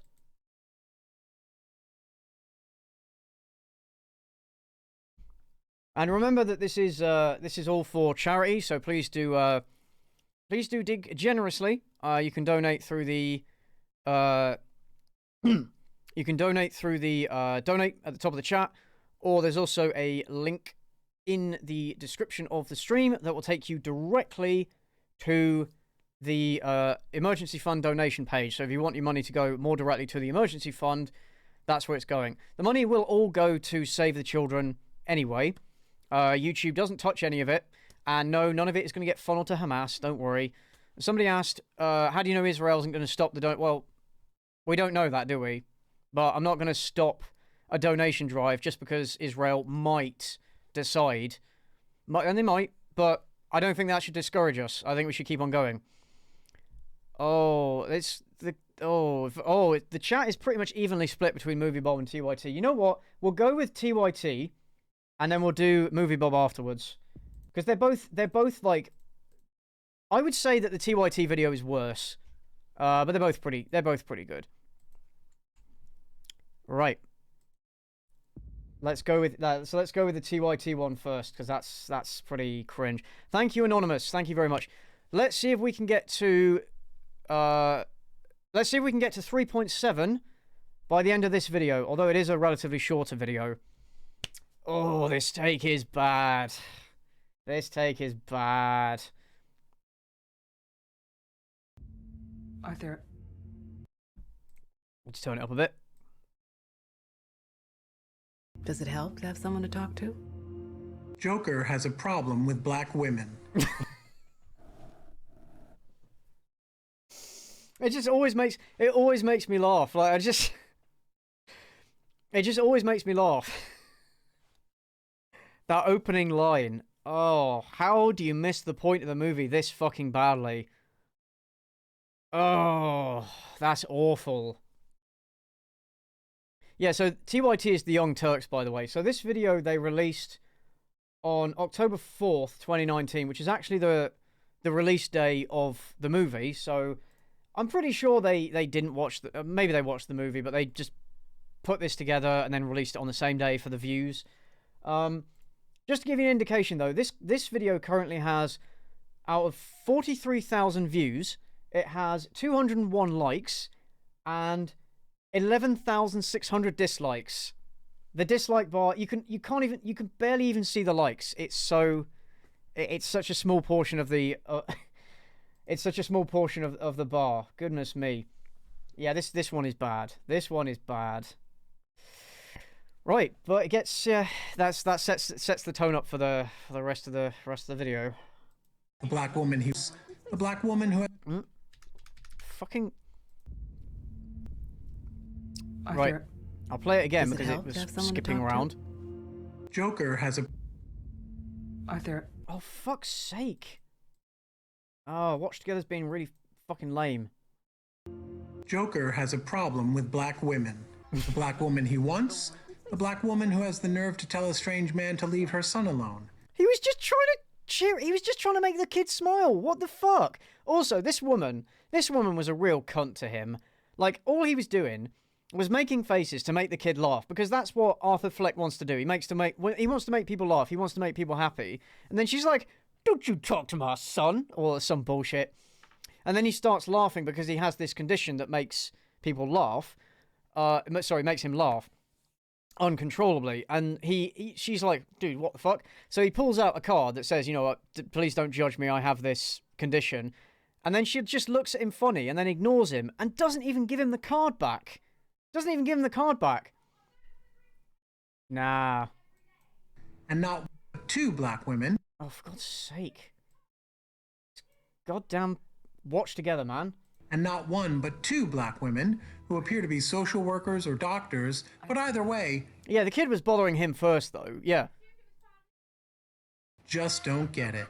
this is the last time we'll be meeting. You don't listen, do you? Yeah, but it's not about... It's that they can't help him and they're products of the system. Like, the social worker is having her budget cut by the Reagan administration because that's the time period it takes place, which is something that happened. Big budget cuts were made, which meant that mental health services were, slashed across the board, and these people couldn't be provided for. And yes, I know that Joker isn't meant to be a villain, but the whole point of the... Oh, fuck. I forgot the Discord is still playing. The whole point is there are all these things that could have helped him, and they didn't for various reasons. And this is one of them. And it's not that he has a problem with black women. It's the system. It's all coincidental. It is. It's just such a stretch, man. And don't forget the teenagers, definitely not Caucasian, who assault... Because like that has any relevance. Joaquin Phoenix's character, Arthur Fleck, for no reason. You see, Arthur is a victim. He's the straight white guy telling women to smile more. Oh, man, no. No. No. That's not it at all. Oh.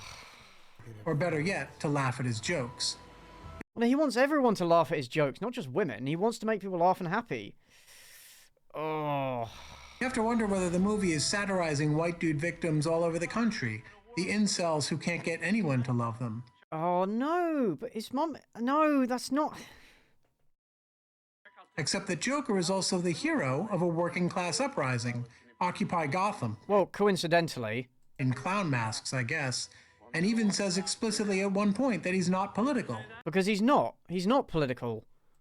But Joker, the movie, is very political. And that's what makes it a real mess. It's political in the sense that it points out that, yeah, there are things in our society, like how we treat mentally ill people, that we need to improve. That is definitely a thing. it's political in that sense, but it's not meant to be like, or straight white people are good or straight white people are bad. Like that, it's not political in that sense. Yeah, I'm gonna save it here unlisted, but I'm gonna upload it to my second channel, Cynical Streams. Link below the stream for that. Literally. In fact, the first thing you learn is there's a garbage strike in Gotham City. Yeah, because everything is generally going to shit because the people that run the city don't care about the common people. The city is literally filthy because sanitation workers have had the nerve to organize to fight for their own self-improvement. Yeah, but the film doesn't say that's a bad thing. The film doesn't say that's a bad thing. I don't understand what are you trying to say that the film is saying that's a bad thing? Director Todd Phillips is being praised for making a realistic movie, and even said he wanted to make a real movie disguised as a comic book movie. Which, to some extent, like, he succeeded, yeah.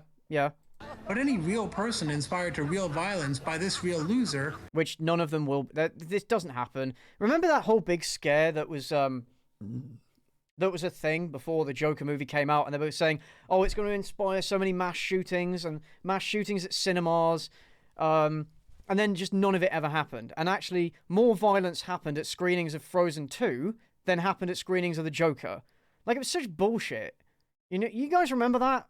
What a bunch of horse shit that was. Is themselves a real loser who can't tell that the movie itself doesn't know what the hell Arthur Fleck is. I mean, like, yeah, if you watch Joker and then you're inspired to go out and commit violence, yeah, you're a moron and a loser. But people didn't do that though. People didn't do that. The movie, and also this point about they don't know what Arthur Fleck is, that's not true.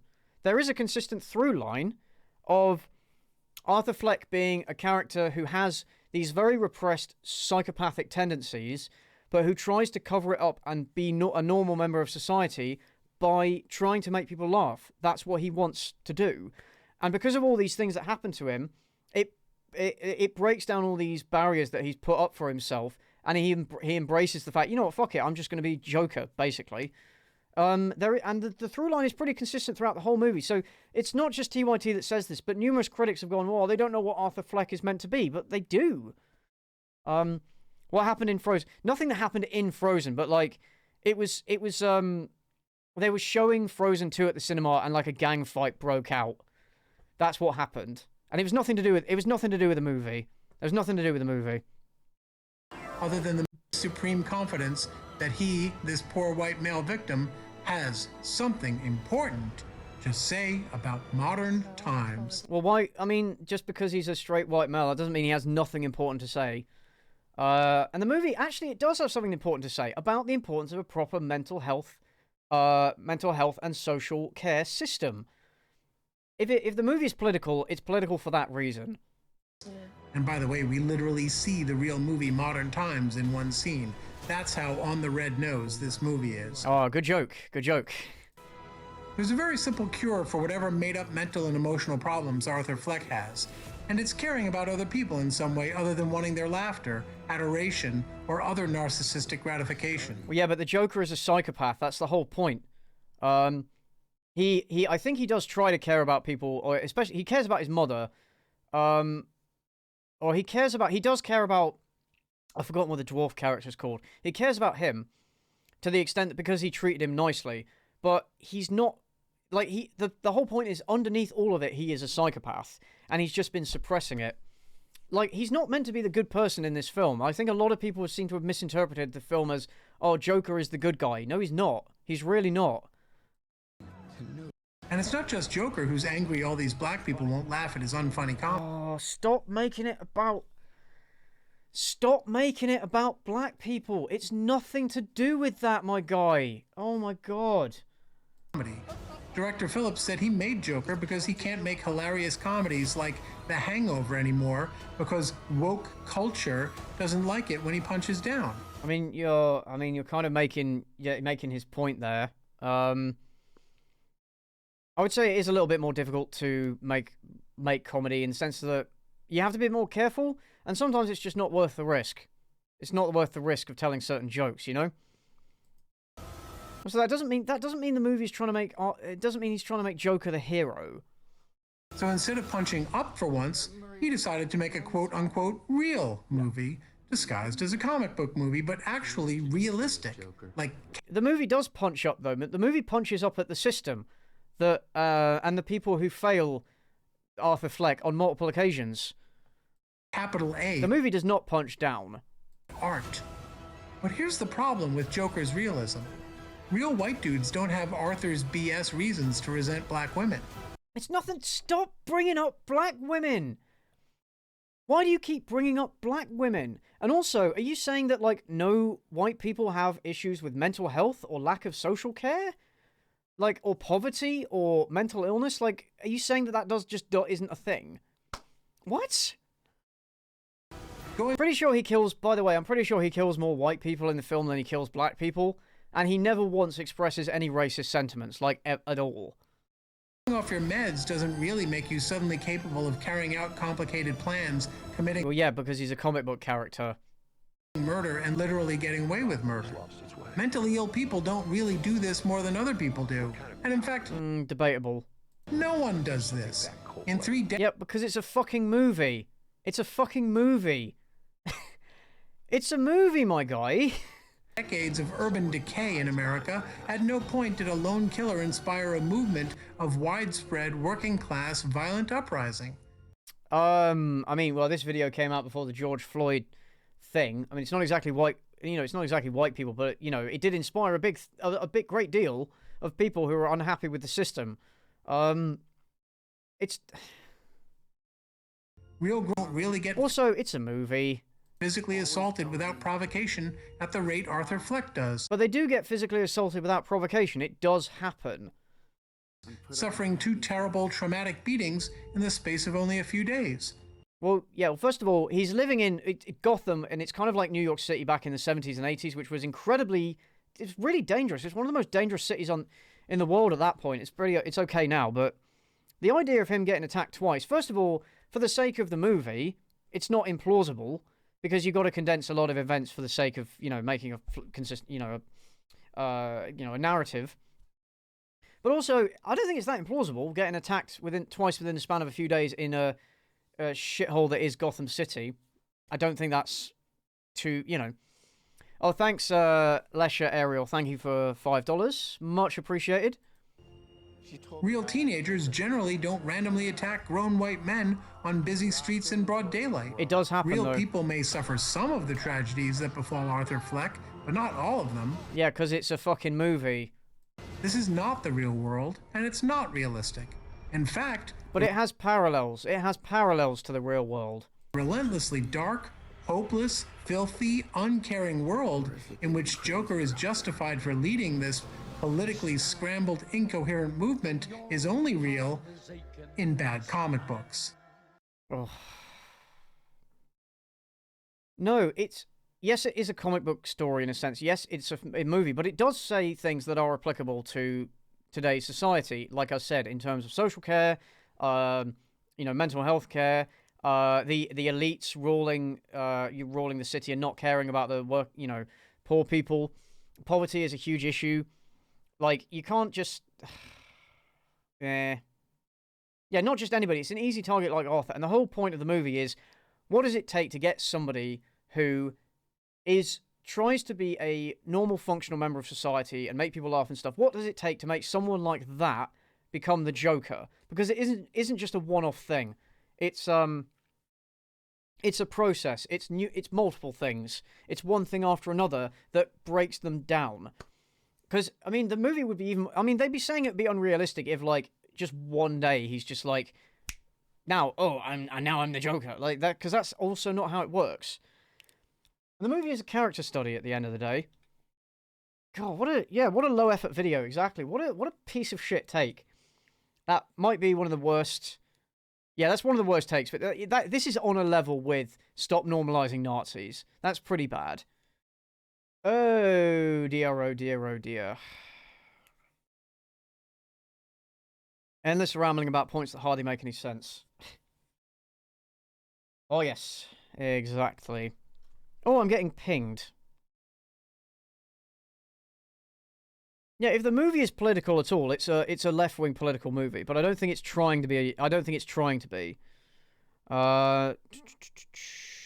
Right. Just checking my pings. Seeing what's what. Nah, it's all good. Right. I'm the Joker, baby. Exactly. Right. So, right, what should we do next? We have... I could do the Movie Bob Joker review if you guys want. Yeah, it's not as bad as Ralph the Movie Maker's one, but we're not going to go through that one because that's... A, it's not on YouTube anymore, and also, I don't really want to. Yeah, we'll go through Movie Bob's one. Also, remember, guys, this is for charity, raising money for the kiddies. Well, I say the children. It's for Save the Children, and it's to help with... help provide essential aid and medical care for civilians caught up in the current, like, Israel-Palestine conflict. I'm not going to make this political. This is about helping people who need it, okay? So, please do donate. We smashed through the original 1K goal that I had for the stream. So now the goal is 5K. Let's see if we can get to let's see if we can get to 3.7 by the end of this Movie Bob review. Thank you, Anonymous, for donating $20. Thank you very much.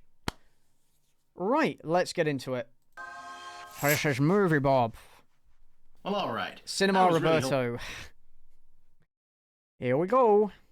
When we were done with the whole... When I saw bad takes, I thought you meant bad acting takes. This is so much more entertaining. Yo, this is what I meant. I meant bad takes on media and stuff like that. Maybe I should have retitled the stream. I don't know. Maybe it wasn't clear enough. There is also a link, by the way, in the description of the stream where you can... that will take you directly to the Save the Children Emergency Fund. So that will go directly to the emergency fund, which is used on the ground in situations like in Israel Gaza, but also in other places as well. All the donations will go towards the charity. YouTube isn't going to take any of them, and I don't get any of them. So it's all going to a good cause, my dudes. And this isn't going to be a 24-hour stream, but I am going to go for as long as I physically can. Okay? Thank you, Anonymous, for another $5, and thank you, Frodo T. Baggins, for $20. Oh, the bad take on Parasite winning. I forgot about that one. Parasite winning Oscar. Oh, what's that take? Because, yeah, you're right. That is an awful one.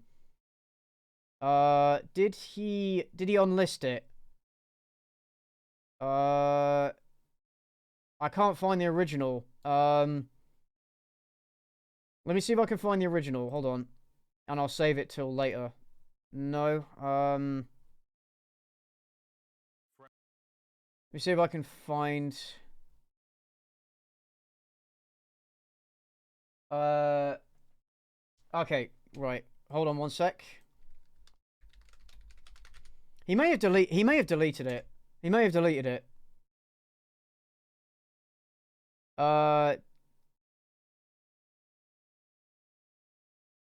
Yeah, he's deleted it. Yeah, he's deleted it. So okay, yeah. So I'm not gonna yeah, no, I'm not gonna roast him because he did delete it, but he did delete it I think quite recently, but he acknowledged his mistakes. He acknowledged that it was a very bad take, so I don't know, but we'll see. We've got plenty of stuff to go through. We've got plenty of stuff to go through, my dudes. Right. Back to let's go back to Cinema Roberto. Yeah, there is a re-upload, but I don't know. I don't know. Right. We'll see. I was really hoping we were done with the whole grim and gritty realism thing, and yeah, the director is making an asshole of himself in the press and social media for no reason, which is never a great... Did he? I don't remember him doing that. Sign, but this is a pretty interesting idea for a spin-off. So what is this shirt like? What is this? Okay, no, this is a trivial point, but like it's just weird wearing a suit jacket with like a t-shirt. Just a bit strange. Off movie, the trailers have been promising. Joaquin Phoenix looks also having like, I don't know, just painting your whole wall as a green screen. Interesting, and I can see how this would open up the genre to That's a lot of effort. Like you could have just bought a green screen, my dude. Alternative takes and a space for people to really stretch within the studio system. So yeah, I've been looking forward to this. I'm optimistic. Let's see what you got, Joker. Yeah, please donate, guys. If you guys want, I'll also go through his Mulan review, which I referenced in my Mulan video as well. Oh boy, this is not working. Oh no. Oh boy. Okay, well... Okay, that was awesome. But it is technically well made, I guess, and I really don't want the internet to be throwing things at me all fucking year, so... Okay, movie. I'm willing to be super generous and let you off with like a 5 out of 10 if you can just get to the end. Really? Only a 5? Okay. I would give the movie like an 8, maybe, or a 9. It's a good movie. End of yourself without having him deliver a big dramatic monologue about society and hypocrisy and all the stuff that the preceding film was supposed to convey but did not. Deal? And you did the thing. Okay. Alright, okay. I'll give you one more shot if you can just maintain he uses it as a green courage of screen your later. original convictions. He's not using this it now, was but he a uses it one-off, later. unconnected, unique little experiment by not throwing in a gratuitous extra beat, was a weird leaving the jump back cut. door open to syncing this up with the next wave of regular Batman movies if the fanboys demand it. Well, shit. I mean, to be fair, the whole thing of putting in, like, Bruce Wayne and his family in the movie, it did feel a little bit forced and unnecessary. I don't think it's necessarily bad, I just think it was forced and unnecessary. And I think they are actually making Joker 2 now, which I'm like, really? Really? Really? Come on. So Joker isn't good. I'm sorry. I mean, I really am sorry. I wanted this to be good, both because I sincerely want everything to be good, since the world is kind of miserable and worthless enough on its own the last few years, and it doesn't also need the entertainment to suck, but also I'm just already tired. Oh yeah, he does this thing. Oh yeah, he talks pretty quickly, so I might have to put it on... put it on 0.75 speed. Both because I sincerely want everything to be good, since the world is kind of miserable and worthless he doesn't enough use the on green its screen, own like, the last few years. I mean, I'm quite anxious when I use green screens, because I can never quite do it properly. But even my green screens are never quite this bad. And it doesn't also need the entertainment to suck, but also I'm just already tired here on day one of the inevitable. Well, you weren't 100% sold on the idea ahead of time and you said so, which means you were biased and paid off by Disney or whoever and just want every movie to be one of the Marvel things, framing being applied to myself and every other critic that doesn't fall into line behind what I sincerely accept was a well-intentioned but admirably ambitious misfire. Who paints a room all green to use it as a green screen? Partly because... Movie Bob, I guess. Oh, Joker 2 is just a rumor. Yeah, it was never... Okay. I don't think they should make a Joker 2 because I think the first one was good enough as a standalone film. I don't think they needed to... I don't think they needed any more. I just leave it at that. That's good enough. You know, don't ruin it. Like, don't drive it into the ground with unnecessary sequels, you know? The sheer volume of irony involved in being lectured on deciding ahead of time to dislike something by people who already knew they were going to like it is frankly exhausting to cope with. But well, it happened both ways actually. People were told relentlessly before the movie came out, you can't like this movie because it's a white supremacist incel glorification movie that's going to spark violence. And that you were bad for liking it. At the same time, if you gave the movie like a 10-star rating without even seeing it, you're also part of the problem here. I don't know. I do think people got a little bit too passionate about this movie on both sides. On both sides, I will say. Also because But at least the people that liked the movie didn't say it would spark mass shootings, you know. Change, and rather surprisingly, Joker turns out to be the sort of bad movie that's bad mostly because it's so empty, unoriginal, and boring, with so little to actually say after all the self-insistence that the prospect of being forced. So he doesn't break up his sentences, so he just talks and then he just edits another cut. It's kind of a bit weird, although I will admit, sometimes when I write scripts, I write sentences that are too long and then I have to break them into two sentences, and it can be quite awkward to connect them together. Simply because my lung capacity is pretty small. But the thing is, first of all, the movie's not bad. It's a good movie. It's well made. It succeeds in what it's trying to do. There's some great cinematography there. The acting is phenomenal. And in terms of... People keep saying it has nothing to say. This is wrong. It has plenty to say, and it does say things.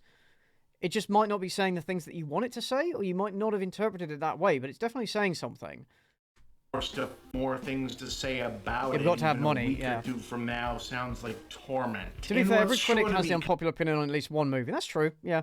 Problem is when the criticisms themselves are inconsistent or bad. An infamously condescending press quote, Phillips claimed that he wanted to use Joker as a way to sneak a real movie in the studio system in the guise of a comic book film. But what he's delivered Hey, thank you, is Jake more Halo. like a Thank you very much for feature-length donating. equivalent to one of those pop culture mashup T-shirts that you see on sale at these sketchy mall kiosks. You know, where like at first glance, That's such a weird comparison to make. it's the poster for Scarface, but then you look again and it's not Tony Montana, it's like Vegeta, and you go, oh hey, that's cute. But then if you ask whoever the artist was, like, so is the juxtaposition of like the tormented immigrant's journey corrupted by the twin demons of American racism and capitalism as embodied in the Scarface narrative, with Vegeta's Saiyan Dark Prince to husband father redemption arc supposed to be like mirroring an ironic or contradictory symbolism? They're like, no, it's just it's just a t-shirt. It's just a t-shirt. It's just a pop culture t-shirt. It ain't that deep, bro. But the movie, the thing is, Joker isn't just a mashup of other things, and this keeps happening. Is people keep going, oh, Joker is just a rip-off of the King of Comedy, and oh fuck, oh, what's the other one? Taxi Driver. That's it. It's a rip-off of Taxi Driver and King of Comedy, which it isn't. It's definitely inspired by it. It's inspired by the Scorsese movies from the 80s. It definitely takes elements and inspiration, but it's definitely doing its own thing. It has its own story to tell, its own themes to explore, and its own through line to follow. That is definitely what's happening. And so many people just completely miss that. Oh, thank you, Anonymous, for $50. Thank you. We're at 3.6k now. Fuck yes! Let's see if we can get to 3.7 by the end of this video. Come on, guys. Come on! It's for the kids! It's for the kids. Doesn't Movie Bob believe in eugenics? Something like that. Yeah, his Twitter is funny. He's been a bit of a lolcow. He's been a bit of an internet lolcow for quite a while. Juxtapahoo. So it is with Phillips and Joker, or seemingly, wherein these. Yeah, is he trying to argue here that Is he really trying to argue here that Todd Phillips didn't know what he was doing when he made the movie, and that there's no themes and the movie says nothing? That is what he's saying. That's just wrong. That's just wrong. What are you talking about, my dude? They're the rough plot outlines of the most famous visual beats of Martin Scorsese's Taxi Driver, and also Martin Scorsese's The King of Comedy, complete with I think the Robert criticism De Niro of I think the criticism that Joker offers of mental illness issues and capitalism, you could say it's surface level. I think it's as deep as it needs to be. I think it's as deep as it needs to be, because at the end of the day, it's a character study, and the messages are secondary to that. Plugs a revisionist origin story for an iconic comic book bad guy into the villain protagonist spot for the ultimate. Yeah, I have to slow his voice down, by the way, because he talks really fast. If he normally talks very fast, he talks very fast and he says a lot without actually saying anything. Oh fuck! Sorry, guys. Sorry. Oh, I had something in my throat then. He talks very fast and he says a lot without actually saying anything. So, hey, if Scorsese or somebody had done a Joker movie in 1982, that would have been pretty hardcore, right? And not much else. The saving grace, yes, is that Joaquin Phoenix is very, very good here. I'm not necessarily sure that it rates as one of his all-time great performances, especially recently, but he clearly came to play. He's very good in the movie. All the more impressive when you realize that there actually isn't that much on the page for him to work with.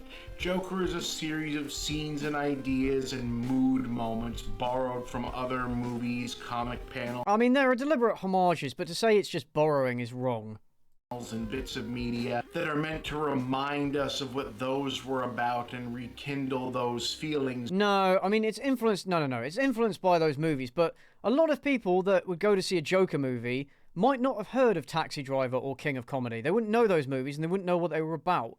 So yes, there is a bit of there isn't somewhat nostalgia, because people who would have seen those movies would, yeah, they would see the similarities, but you know, the general audience wouldn't. No, that wasn't the intention. No. Via transitive property, but it's not really about anything coherent in and of itself. Yes, it is. Yes, it definitely is. It has a through line. So the fact that Phoenix makes Arthur Fleck feel like a consistent character is quite a feat, considering the film isn't giving him anything to work with beyond, okay, now here you're Travis Bickle. Now you're D. Fens from falling down. Yeah, but there is Now still you're a yes, Lester but there is still a consistent through line. So this is a very weird thing to say, Bob. Burnham. Now you're the guy from Fight Club. Okay, now you're the other guy from Fight Club. Now at least 3 different Sam Rockwell movies. Now officially, Fleck is supposed to be a luckless rent-a-clown and wannabe stand-up comic suffering from an unnamed but seemingly inspired by pseudo-bulbar affect mental illness that causes him to break out laughing at inappropriate times, struggling through a miserable existence, so now he's going to talk about the caring for movie. his sick mother and daydreaming of appearing on a popular talk show hosted by De Niro's character in a crime. I guess that guy found Wonder Woman 84 the best movie ever. Crippling Who garbage knows? strike has inspired tone-deaf I don't know if you billionaire reviewed it. Thomas Wayne to run for mayor on an only I can fix it because I'm rich platform. But when Arthur loses his cool and murders a trio of Wall Street types who were bullying him on the subway, it creates an urban legend of killer clown vigilantes stalking Gotham's wealthy 1% that spawns a clown... Which obviously wasn't intentional on Joker's part. He was just defending himself from 3 dudes who were kicking the shit out of him. Class-conscious protest movement that begins to engulf the entire city at the same time dark revelations about his own past, possibly involving Thomas Wayne himself, push Arthur over the edge and toward adopting the mantle of the Joker Yeah, it's a combination of things, yeah. Continue adopting Thank you, the mantle Hibana of Main. the Thank you for Joker, the donation. basically. It's Thank you very much. not really a movie with much of an end game or a point, though it definitely thinks it has several points. Well, the end game is him becoming the Joker, him embracing the fact that he's the Joker, and then the end of the film, he is completely the Joker. There is definitely a through line. He goes from killing people in self-defense to killing people who directly wronged him. Killing people who wronged him to eventually at the end just killing people for the fun of it. At the very end of the movie, he's just like, I'm just going to kill you because for the sake of it, just because I can. That is the progress of the Joker. So it definitely has that end game in mind. And it definitely, it still has those themes, as I've said, about social care, mental health. Still there. Maybe it's not as deep as some people think it is, but the themes are still there. Points and totally shows this off well before we Don't get worry, to the moment I'll of find the something. Joker We'll cover something literally funnier and next. Textually lecturing the audience about the true function of comedy and the fact that society, we live in one of those. Did you know? Yes, being we know. Truly to blame for him We know. being him, which frustratingly isn't even supported by the text of the plot. In fact, if Joker does have a coherent thematic or moral arc to call its own, it doesn't. But if it does. It does, Mob. You're just wrong. You missed it. You just missed it. It would boil down to Fleck's journey of self-actualization through realizing that while society can be tough, the real cause of all of your problems is probably a woman. What? What? I'm going to play that again. You guys need to hear that again. It would boil down to Fleck's journey of self-actualization through realizing that while society can be tough, the real cause of all of your problems is probably a woman. Wow. How do you watch The Joker and come away with that message? Oh, you're so... Oh, how do you miss the point that badly? How do you miss the point that badly, my dude? Awful take. Because this is a movie that's only constructed to confer a sense of meaningfulness and depth on its subject by borrowing the memory of meaning and depth from other more familiar things. Its narrative and thematic structure are all over the map. Fleck's personal journey and the Gotham class warfare uprising don't ultimately have anything to do with or say about each other. Splitting his authority figure fixations between De Niro's talk show guy and Thomas Wayne don't add up to anything other than fitting in more Batman stuff and leaves. I mean, they do have an influence on his character, and he is the center of the film, so they serve that purpose. both subplots underdeveloped. Zazie Beetz gets utterly wasted on a character who makes no sense other than to set up a reveal that will be absolutely shocking to anyone in the audience who hasn't seen a movie before. Really? Really? Okay, I found it quite a good twist, to be honest. And even its most sincere saving grace, apart from Phoenix's performance, the truly excellent... Is he trying to say that any twist is to be expected? The 80s urban decay production design ends up betraying the shallowness of its inception. Despite all the effort in recreating the late 70s, early 80s Scorsese New York it's like he only watched the trailer. Gotham, Joker's heavy-handed political allusions are all about Occupy, Anonymous, 99% classism angst, all pointed straight at 2019. And one of the major plot points involves one of Arthur's stand-up routines essentially going viral, which was in no way a thing. There has been some discussion about this. Apparently it was a thing. It was possible. They did, sometimes comedy shows would be filmed and then they'd be shown on late night shows. It has, apparently is a thing. 30 years ago. In other words, it has no meaningful or important connection to the era it's trying so hard to take place in, other than to Well, I mean, the aesthetic and the general social environment, it does have that connection. It's a deliberate comment on, you know, back in the 80s, like I said, when they were cutting, you know, mental health budgets and stuff. It's not... What? Mind you that you're supposed to be thinking about Taxi Driver. You know, guys, I wanted this to be good too, because if we're going to have so many of these, people need to be able to go outside the box and do different mold-breaking stuff. I mean, true, and it was a good movie. This isn't it. Joker is a shallow movie playing it being deep, a basic movie that thinks it's complex, and not even a particularly shocking or violent or weird or transgressive enough one to be outraged about. I think it's as deep, it's as simple as it needs to be, it's as complex as it needs to be, and I think it's as deep as it needs to be. Shut up. 4 out of 10, mostly for Joaquin Phoenix. Nope. Yeah, guess I'll go move into the panic room. I mean, maybe you should after that disaster of a take. Oh dear, oh dear. Yeah, that was bad. Movie Bob, everybody. Yeah, I'm not gonna cover his Mulan video because I don't want to sit through that shit again. Yeah, it does sound like he wanted it to be bad, not gonna lie. Right, so let me see. Right, what we got next? So, right, still flying solo for the time being. So, still waiting for someone to join. So what I could do is, there's a video called The Problem with Internet Movie Critics, which, it's not directed at me, but it's directed in people in a similar category to me, so people like YMS, Ralph the Movie Maker, and Chris Stockman. This guy also mentions, I think, Jeremy Jarms as well. I will say, this video is made by a small channel, so I do kind of have to preface this by saying, like, don't go and harass or anything like that.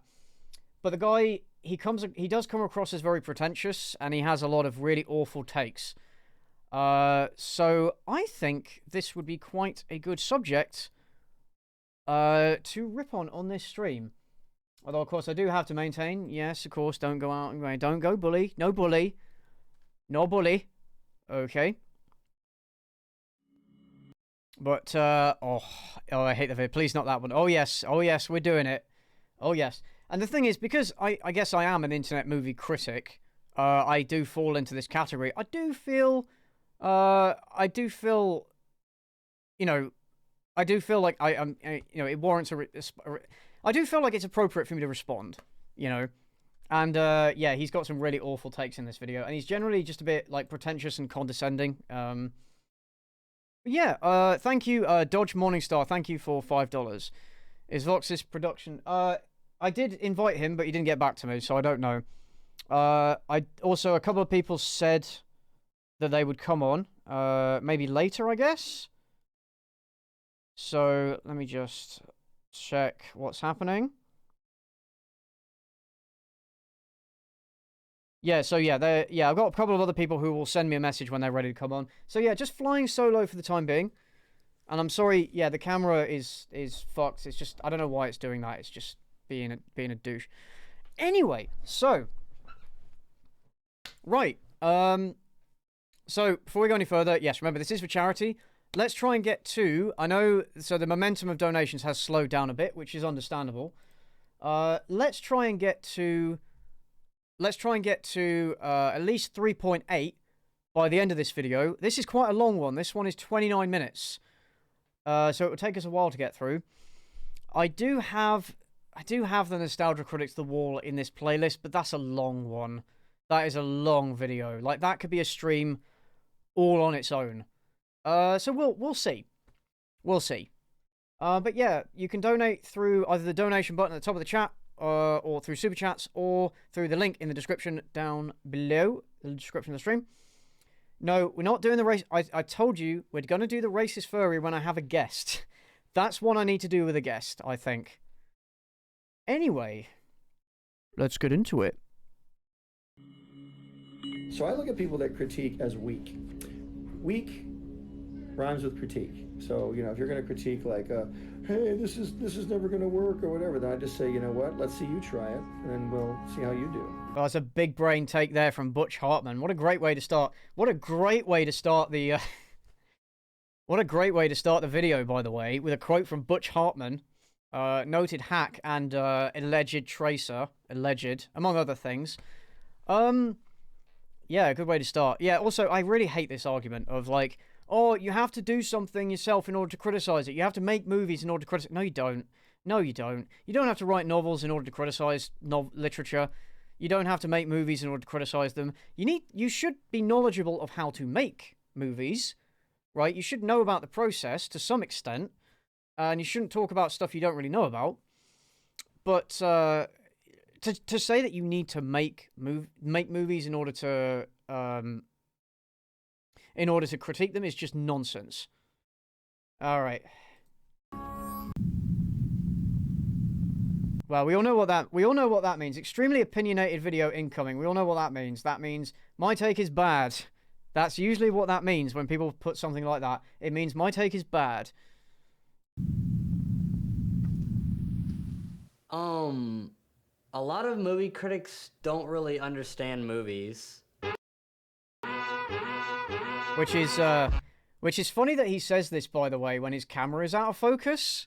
It's funny that he makes this argument about movie critics not understanding movies while his camera is out of focus. I just find that's beautiful to me. That's brilliant. Just right off the bat. Amazing. Okay, so allow me to explain my position here. First of all, hi, my name's Neo, and I'm a filmmaker. Ever since I was a kid, movies have always... Well, then you'd know that your camera should be in focus. And I will put my hands up and say sometimes my camera is not in focus. It happens. Sometimes my camera will just autofocus away from my face because I don't really know what I'm doing when it comes to camera work, and I will admit that. But that's why when I'm critiquing movies, I don't really tend to talk much about cinematography or camera work or lighting and that sort of thing. I don't tend to talk about it that much because I'm not that knowledgeable in it. But if you're going to directly say that movie critics don't understand movies, come on, man, that's basic. You should be making sure your bases are covered. Thank you, Anonymous, for $5 Canadian. Thank you very much. It's been a big part of my life, and I don't think that's going to change anytime soon. Ever since I started taking filmmaking more seriously... Yeah, I'm the only YouTuber that uses $800 worth of lighting gear to film in his living room. Yeah, bullshit, mate. Bullshit, are you the only one that uses $800 worth of lighting gear? No, you're not. No, you're not. I would say that okay, if I look at all my equipment, if I added it up, I think if I added up all of my lighting equipment that I've ever bought, I'd say, well, if you're not counting camera and stuff, I would say I'd spent at least $500. And that's me. I know there are people that have spent a lot more than this. So no, dude, no, you're not the only one that spent $800 worth of lighting gear. No, no, no, no, no. I noticed one thing. When you start to learn more about the creative process behind something like filmmaking, you start to gain respect for directors that you used to think were not that great. To some extent... To some extent, yeah, okay. You gain a lot more respect for the process and the hard work that goes into it when you learn more about it. That doesn't, there's only a certain extent to which that excuses flaws, by the way. For example, Michael Bay. Now, Michael Bay is a director that's been criticized by pretty much every person with an internet connection. Which, I mean, that's fair enough. He makes, like, popcorn movies that have no merit beyond just, like... I suppose, you know, they're entertaining for some people and they make money, but, like, they have no merit beyond that. They'll be forgotten. They add nothing to society or culture or history. And also, he himself is a bit of a piece of shit, but I'm not going to go into that.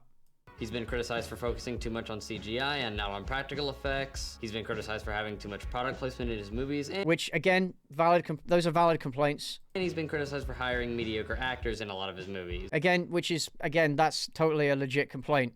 As well as a slew of other things. However, what a lot of people fail to realize is that directors producing bad or mediocre films do not equate to them being a bad or mediocre director. Okay, alright, well, what's the argument here? Because if you produce bad movies, okay, let's say you make 10 bad movies and one good one, that's probably a sign you're a bad director. If you write one good book and 9 bad ones, that's probably a sign you're a bad writer. Or you're just not trying.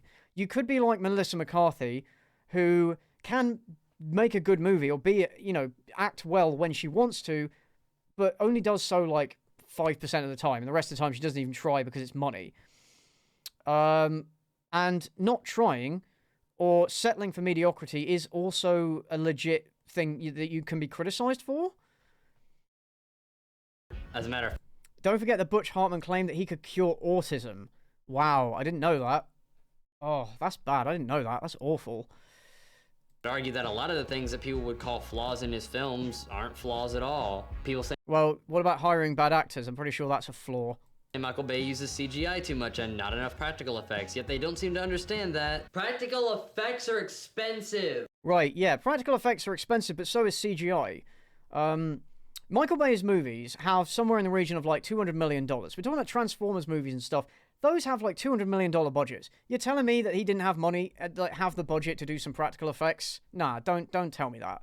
Like, the Avengers Endgame had a $300 million budget, and that was jam-packed full of CGI. It was good CGI, but it's jam-packed full of it. And you're telling me they don't have the money to do practical effects? Mad Max Fury Road had a budget of something like 170 million or 160. It was quite high, but not as high as the Michael Bay movies. Sorry. But, you know, substantial. And all of that is practical effects. And when you know that it's practical effects, you respect it so much more. The original Thing, all practical effects, and it looks incredible for practical effects, and you respect it so much. Or at least I do. Then they made, like, the prequel to The Thing, and they had practical effects, and they went, no, we're going to do CGI, and it looks shit. It looks shit. So, yeah, you're telling me that Michael Bay doesn't have money to use practical effects? Like, okay. I subjectively not like, not like Pearl Harbor 20. Yeah, it's a bad movie. Oh, no, thank you, Anonymous, for the £7 donation. Thank you very much. Michael Bay doesn't even get criticism for using CG. I've never even heard this argument. I've heard it sometimes, but he usually gets criticised for other things. More often than that. They don't use practical effects because they're kind of a pain to work with. In short, they're lazy. So yes, there are unique challenges that come with using practical effects. There are. I'm absolutely not going to deny that. Absolutely not going to deny that. But there is a certain extent to which this mentality of, oh, let's just make it all CGI, is kind of lazy. At least compared... I just think that practical effects... They have more effort and talent that go into them. I'm not saying that people that make computer effects are untalented. I'm not saying that. They do some really fantastic work. I just respect practical effects more, because I know that they're practical. That they're not. They haven't just been put together on some computer. I will always respect something like Mad Max Fury Road far more than a Transformers Michael Bay movie, because I know that's all CG and I just don't care about it as much. Anyway. Just because it has a lot of CGI and not very many practical effects, that doesn't mean that the filmmakers are lazy. It's easy to accuse... It doesn't necessarily. I'll give them that. It doesn't necessarily make them lazy. I prefer practical effects myself, and I respect it more. Hollywood directors are being lazy when you don't know what percentage of the budget actually went towards visual effects. You see, no one ever... You don't necessarily need to know how much of the budget went towards visual effects. If you know that something has a massive budget, like one of the biggest budgets in filmmaking, like $200 million, $300 million, that's high up there, they're gonna have money to do practical effects if they want to. If they want to. Thinks that maybe this movie didn't have the budget to do practical effects. Believe it or not, films have budgets, and a certain percentage of that budget has to... Again, Deadpool is the budget for Deadpool I think was pretty high. And Michael Bay, again, we're talking huge budgets. You're telling me they don't have money for... I'm sorry, I've already said that point a bunch of times. I'm not gonna beat it into the ground, but you get what I'm trying to say. Go towards things like feeding your cast and crew, hair and makeup, set design, ensuring all of the gear that's being used on set. Yeah, I think most people know. Most people know this. People don't like to talk about.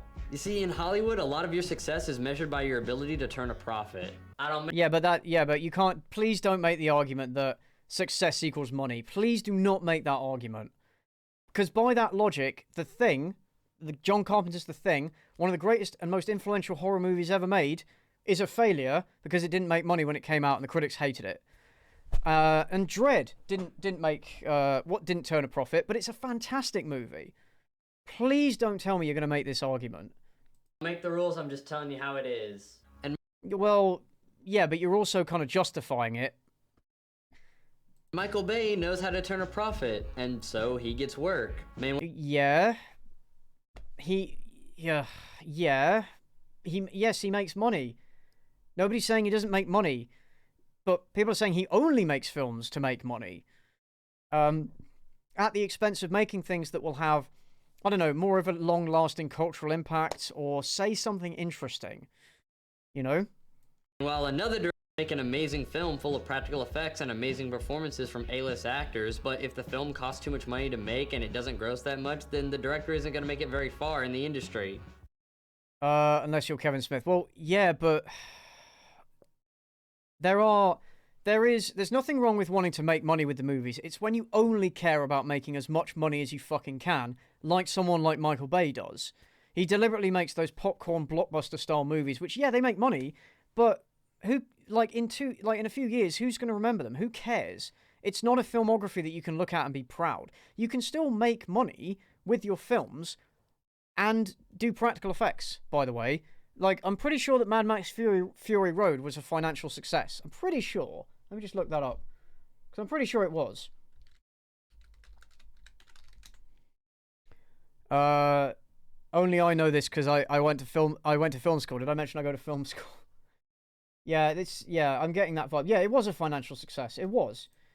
A film having practical effects or not has nothing to do with how successful it's going to be at the box office. You can do practical effects and not run over budget. Michael Bay makes money because he knows how to cater to the lowest common denominator. It sounds a bit insulting to say, but it is kind of true. He appeals to as many people as possible. And this guy is saying that that's a good thing? Again, I don't make the rules. Yeah, but you don't make the rules, but it really sounds like you're trying to justify it because you're saying don't criticize Michael Bay for these things because he makes a profit.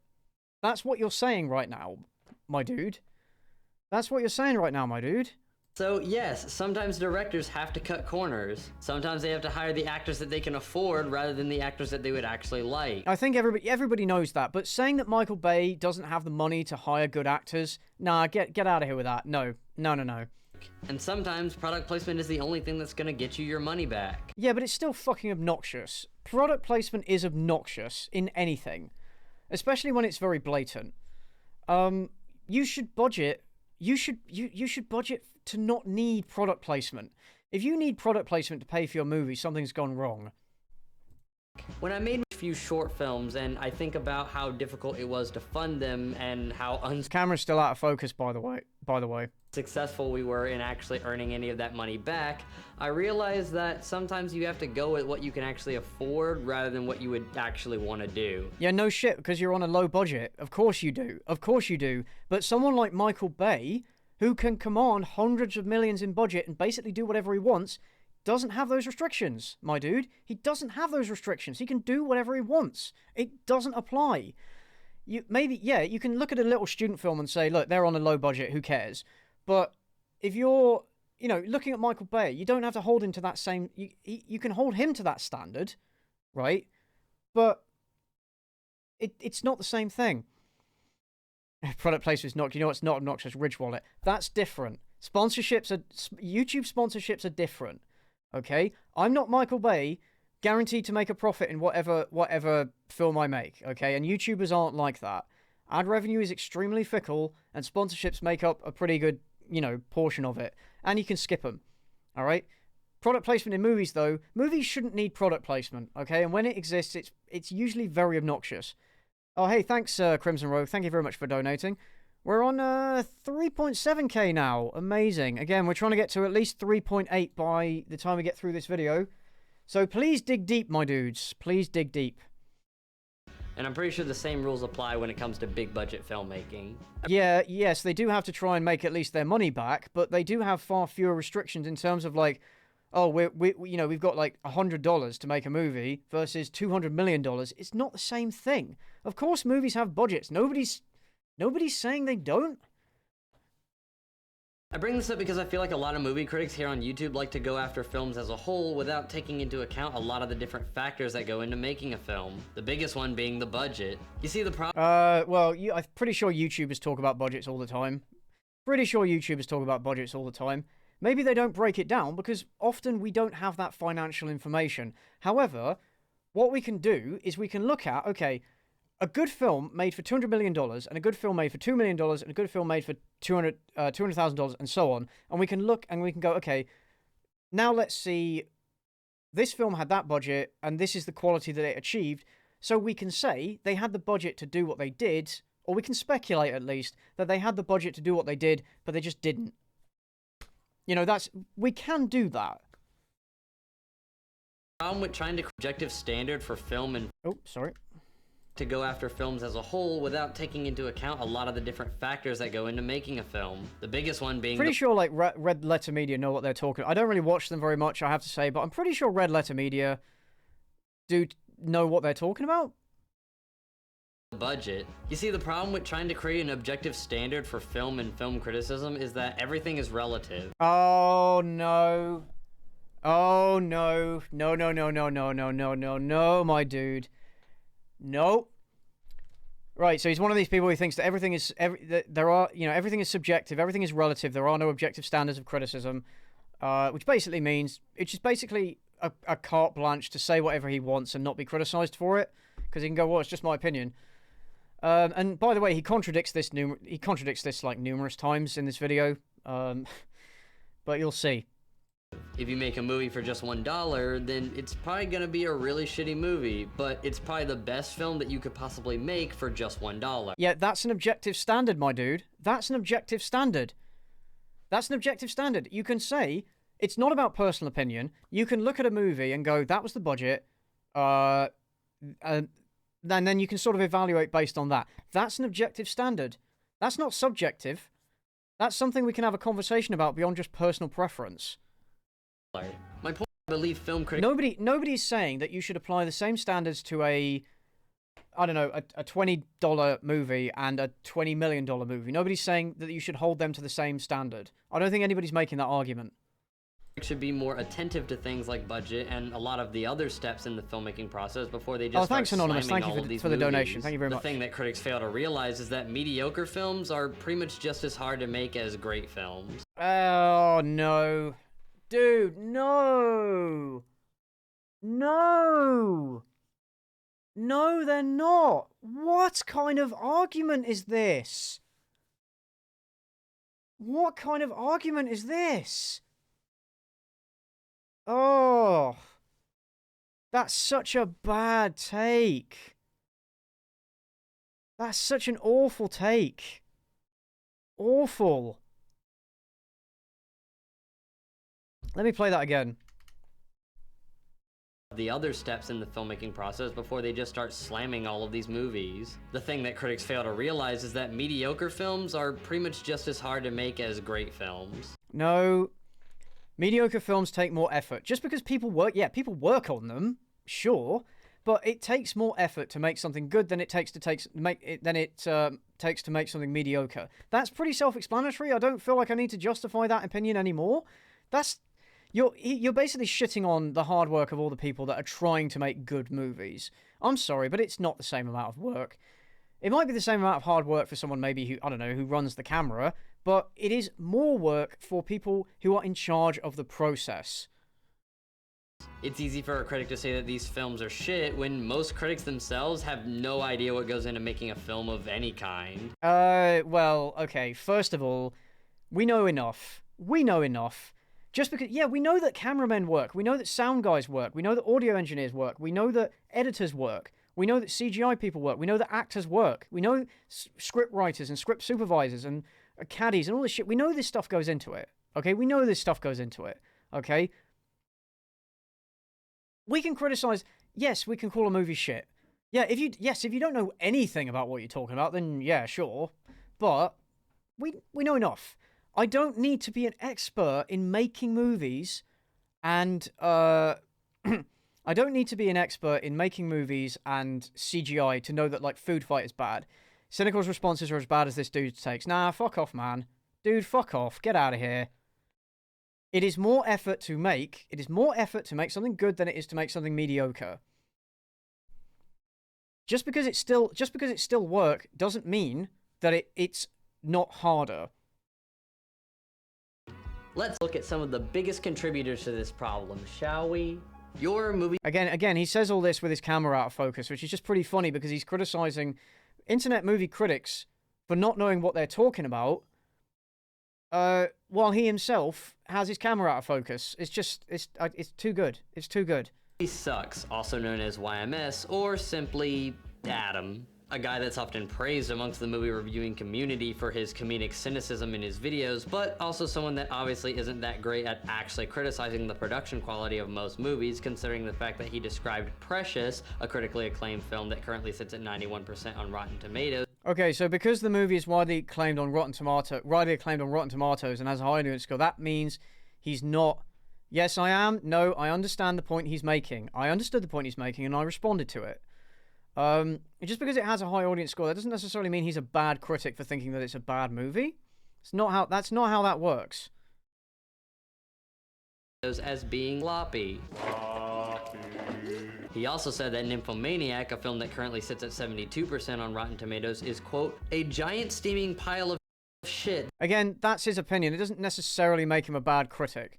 And by the way, these videos that he's talking about are some of the earliest that like his Precious review is like the first he'd uploaded on his YMS channel. That goes back years and years, and he himself has admitted that that video is not up to his standards, and he's since like evolved as a critic, and he's evolved as a critic and doesn't really agree with some of the things he said. Although, as we're going to see, the things that this guy criticizes YMS for pointing out are actually criticism. They are genuine criticisms of the movie and things worth pointing out. Interrupting in midway. Well, I'm letting him say enough. I can let it play if you want. That is not worth the price of admission. Now, him not liking... Yeah, again, that's his, these movies isn't a problem. That's his opinion, and he's entitled to it. However, yeah, the reason... but you used the fact that it's highly rated on Rotten Tomatoes as a point against him. So, it kind of does. That he provides as to why he doesn't like these movies aren't really all that good. Rather than critiquing the overall story of either of these films, he just points out a few key scenes that he takes issue with and then acts like they ruin the whole movie. Like when he said the editing in Precious was sloppy because it had one scene that had a cut that he thought seemed out of place. I mean, and that's not a great jump cut. It's not great.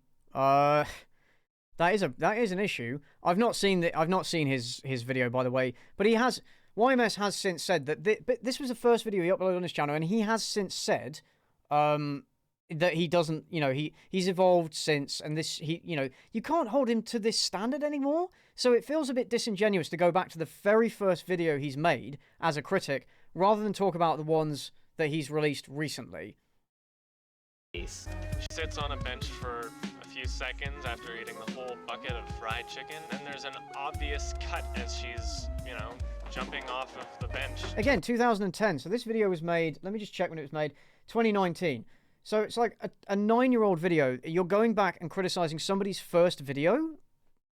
What's the merit in that? What's the merit in that, Grow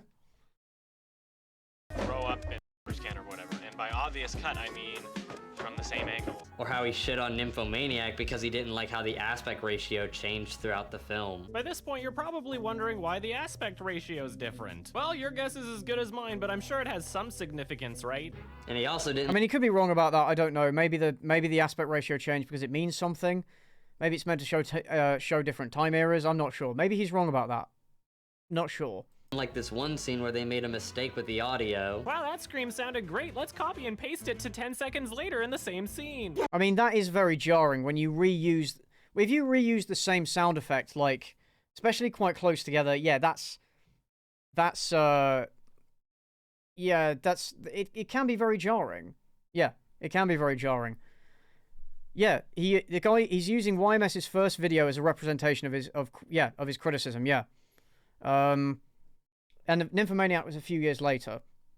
I think he does. I think in Nymphomaniac, he basically talks about the story most of the way through the video, although I've only skipped through it, so I'm not sure. Now, yeah, that is jarring. Regardless of what your opinions on these films are, I feel like we should acknowledge that what Adam is doing here isn't criticism. Yeah, it is. Pointing out jarring jump cuts that shouldn't exist is criticism. That's valid criticism. Pointing out sound effects that are used so frequently that they become jarring, that's genuine criticism. This is just nitpicking. No, that's not nitpicking. That's a flaw in the process. That's a flaw in the process, but I don't think he ever defines nitpicking, by the way. It's a flaw in the process. You might not care about it, but that's entirely on you. It is an error in the process. Bad editing, bad audio, bad cinematography, those are problems. Those are issues. They're not just like, oh, that's just nitpicking. No, those are actually problems that should be fixed. They shouldn't exist in a film. They are flaws. The one thing that also nitpicking is kind of a useless criticism because it's so subjective. People use nitpicking and they basically just say like, oh, it's nitpicking because I don't care about it. That's what they mean when they say nitpicking. It's just like, yeah, that's nitpicking because I don't care about it. It's useless, you know? You hear movie critics saying over and over again is that the story is the most important part of a movie. Yes, 100%. I agree. 100% with this. I would say the writing, not just the story, but the writing in general, is the most important thing in the movie. 100%. And yet here you have Adam critiquing every part of the movie except for the story. And then well, I don't know about that. Again, if you're referring to his first ever video, then that's, you know... And acting as if those criticisms are enough to warrant the film having a bad rating. Well, if they are flaws in the film, then they do affect the overall rating that you should give the film.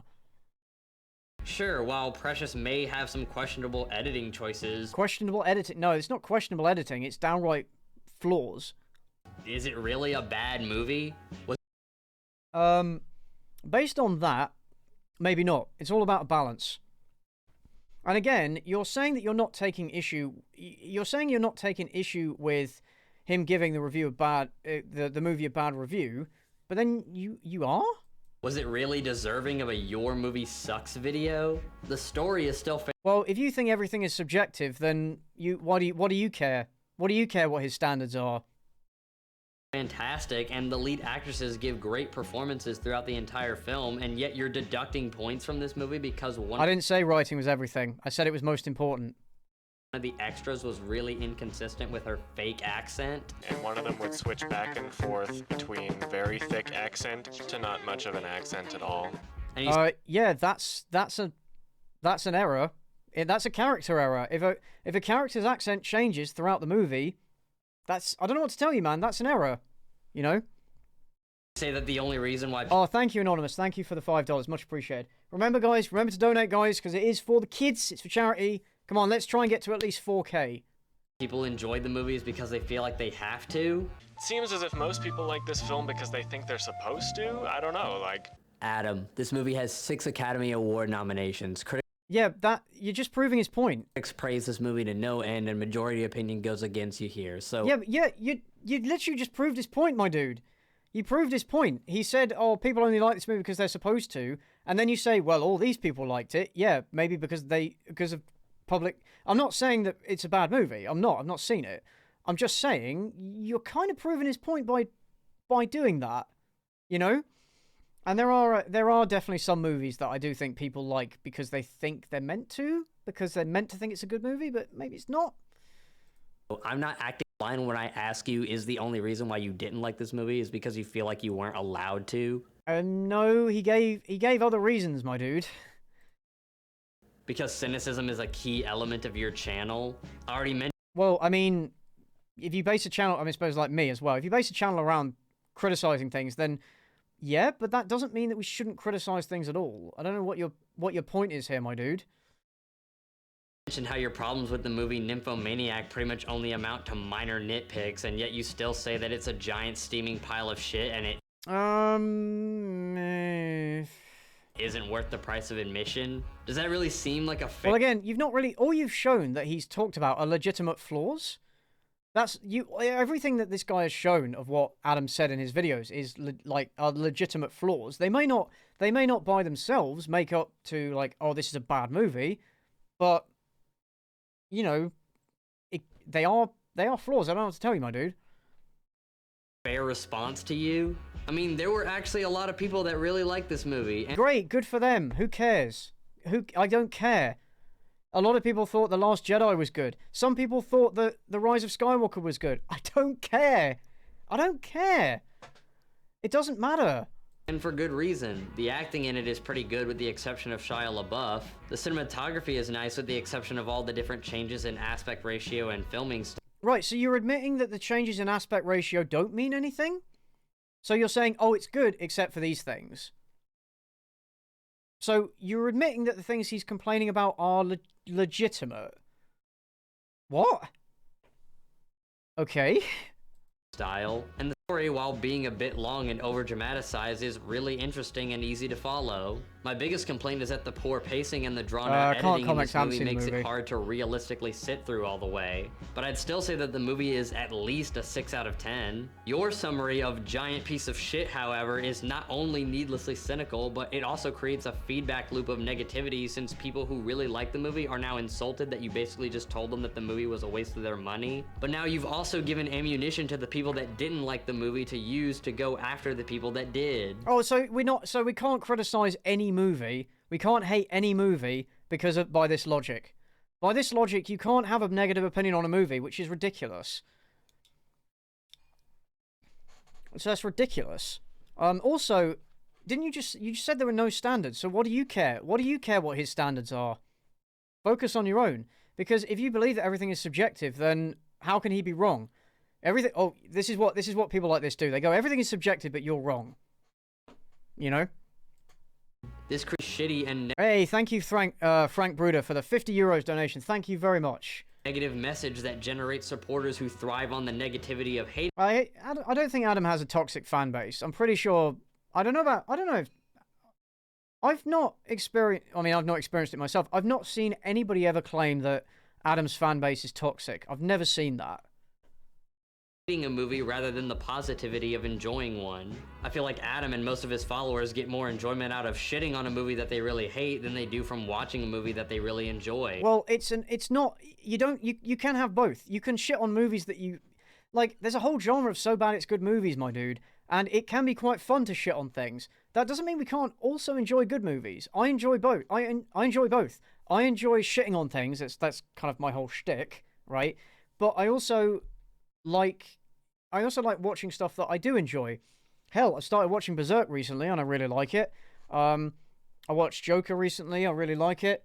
What else? What else have I watched recently? Invincible. Fucking love that show. Great show. Really enjoyed it. You know, you can do both. You can do both. You know, but by this guy's logic, you can't have a negative opinion about anything because you give ammunition to people that already hate the movie, and you insult people that do like it. And I'm sorry, but like, if in my opinion, I think that a movie is a waste of your time, and I'll say it is, and then if you went and saw it and you thought it wasn't a waste of your time, good for you. Good for you. I'm still going to express my opinion. You know? Like, you can, by this logic, you can't have a negative opinion. Film criticism is inherently subjective. Nope, but that's not a discussion I'm going to have today. I think there are objective things that you can talk about. I think there are objective things you can talk about beyond just your personal opinion. The so bad it's good category of movies proves that. Proves that for a fact. Well, as much as it can be a fact. Thank you, Anonymous, for $5. Thank you, T Voyager, for another $5. Thank you very much. Yes, we're at 3.8 now. Fuck yeah, guys. Let's try and get to 4. Come on, lads. And thus the branding of YMS, a channel built up on the negativity and cynicism of a sassy know-it-all, rather than a channel built up on actual proper film criticism. It's a bit of both. It's a bit of both. Again, it's very disingenuous to use Adam's first video in order to criticize him as a reviewer. That's pretty disingenuous, my dude. He's evolved since then. I mean, look at his stuff on like Old Boy or Kimber the Lion, for example. Great videos. Great criticism. Thank you, Alice Stealth Fox, and thank you, Frodo T. Baggins, for €5 and $20. Thank you very much. Take away Adam's... Yeah, I'm sorry. Like, stuff like Empress Teresa is objectively bad. The Room is an objectively bad movie. Food Fight is an objectively bad movie. You'll never convince me otherwise. There are different ways to criticize something. Yes, you can criticize something subjectively, and you can criticize something objectively. Snark. But that's a different... Like that's a discussion for another day, man. Yeah, because that's a whole massive topic. And sarcastic delivery from YMS, and what do you have? In all actuality, not that much. Well, he's already, you know, the criticisms that you pointed out are all valid ones. So it's just a bit weird that you made this point. Cynicism is basically what drives his entire channel. The Sardonicast fan base has bullied Adam of YMS. Why would they do that? Why would they do that? Isn't he? He's a part of YMS. Sorry, he's a part of Sardonicast, though. How strange. And without his comedic cynicism, his movie reviews wouldn't really hold that much weight, considering his own lack of knowledge in how films are actually made. Again, you would have a point here if you'd used a recent video that he'd made. If you'd not gone one that he'd made 9 years ago, when he was knowledgeable and less experienced. Yeah, I'm sorry, but no, what you're saying is totally invalid, because you're using an example from that long ago that he's already said that he basically disavowed it. So it kind of... yeah. Also, their scene's noticeably dubbed. In this scene, it seems like Adam is criticizing the dubbing for not exactly lining up with the actor's movements. But which is a fair criticism. That's a completely fair criticism. If dubbing or any sound effect in a movie does not match up to the mouth movements or whatever it is that's trying to generate that effect, that is a flaw. It's an objective flaw. That's not an opinion. They failed to do what they were trying to do. Therefore, it's a flaw. But what I think he understand is that the goal of ADR, or automated dialogue replacement, isn't just to sync up with the original audio. Yeah, we know. Yeah, we know what it means. We know what it means. The actor's movements, but what I think he fails to understand is that the goal of ADR, or automated dialogue replacement, isn't just to sync up with the original audio. Yeah, but that's one thing it's supposed to do. It's to produce better audio than what was originally recorded. Yeah, that's one thing it's supposed to do. It's also supposed to sync up. It's also supposed to sync up, my dude. Maybe the ADR doesn't line up because the dialogue wasn't correct in the original recording. Then do it again! Do it again! Then you record it in post to make sure it is correct. Why are you excusing such an obvious flaw in the process? What? What? Dude, come on. Come on, man. Now, you might be thinking, well, they should have just reshot it, but keep in mind that reshoots are incredibly expensive, time-consuming, and sometimes your actors, boom operators, and cinematographers just aren't available for reshoot. Right, so leave a flaw in because you can't be asked to spend, like, a little bit more money and do a few more extra takes. Or even just do more takes then. Just fucking... what? With this minor sync issue aside, the rest of the ADR throughout the film is actually pretty good, but... Right, so but it's okay then, I guess? What's your point? Adam's lack of understanding on the process that goes behind ADR leaves him critiquing what he thinks is bad ADR, but let an actual sound engineer listen to this and they'll most likely tell you that they actually did a pretty good job on this scene. Yeah, if they listen to it, but if they actually watch the movie, then it won't sync up, and they'll know they did a bad job. What? Also, you've not demonstrated, by the way, that Adam doesn't know what he's talking about when it comes to dubbing. You've not demonstrated that. So if you're going to hack the ADR, then at least take the whole process into consideration. You use it because the original dialogue is inferior. That's not an excuse for it not lining up or being delivered without being noticeable. Yes. Yes. Thank you. Thank you. If you don't understand that process holistically, then just don't critique it. Not only that, but... Yeah, but you've not demonstrated that he doesn't know that. Also, you don't need to know everything about the process. You just need to know enough. You don't need... In fact, what do you need to know that audio not syncing up, noticeably, by the way, but even if it's noticeable or not, it's still a flaw. How much do you need to know that's a flaw? You don't need to know anything. You can just go, hey, that's out of sync. Why are you even discussing the production of the film? I mean, a movie critic's over... What do you mean, why are you cussing the production of the film? Because it's important? It's a part of the process of making the film? Like, what? Man, you're streaming while Eurovision is going on. I don't care about Eurovision. Fuck Eurovision. I don't care. Oh, man, I need to get a pillow or something. Fuck me, I've been sat down too long. If you don't understand that process holistically, then just don't critique it.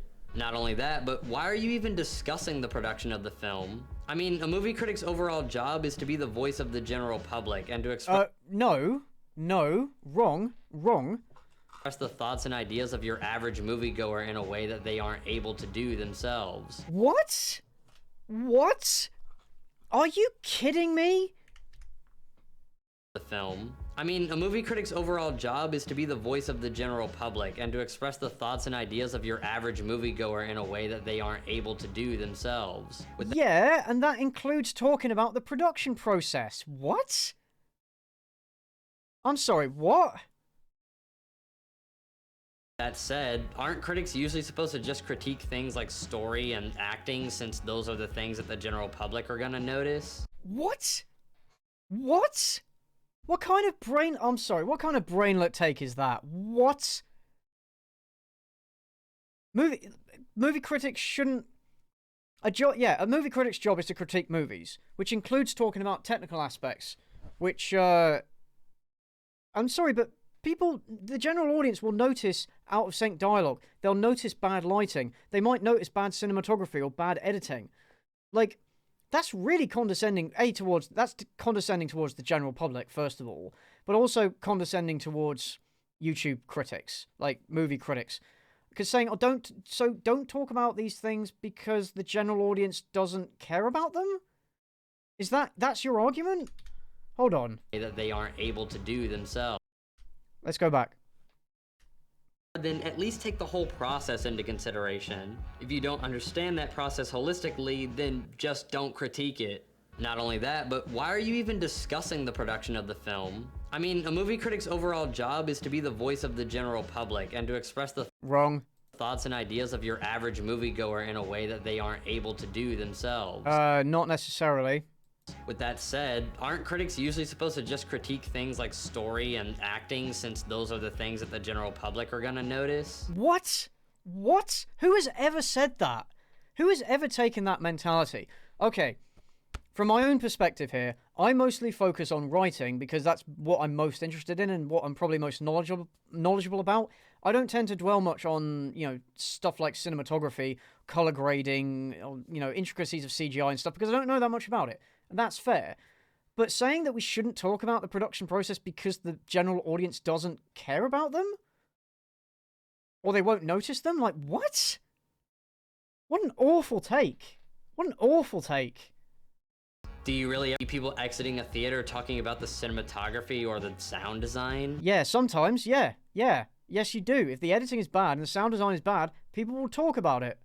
Also, that's so condescending, man. Are you kidding me with this?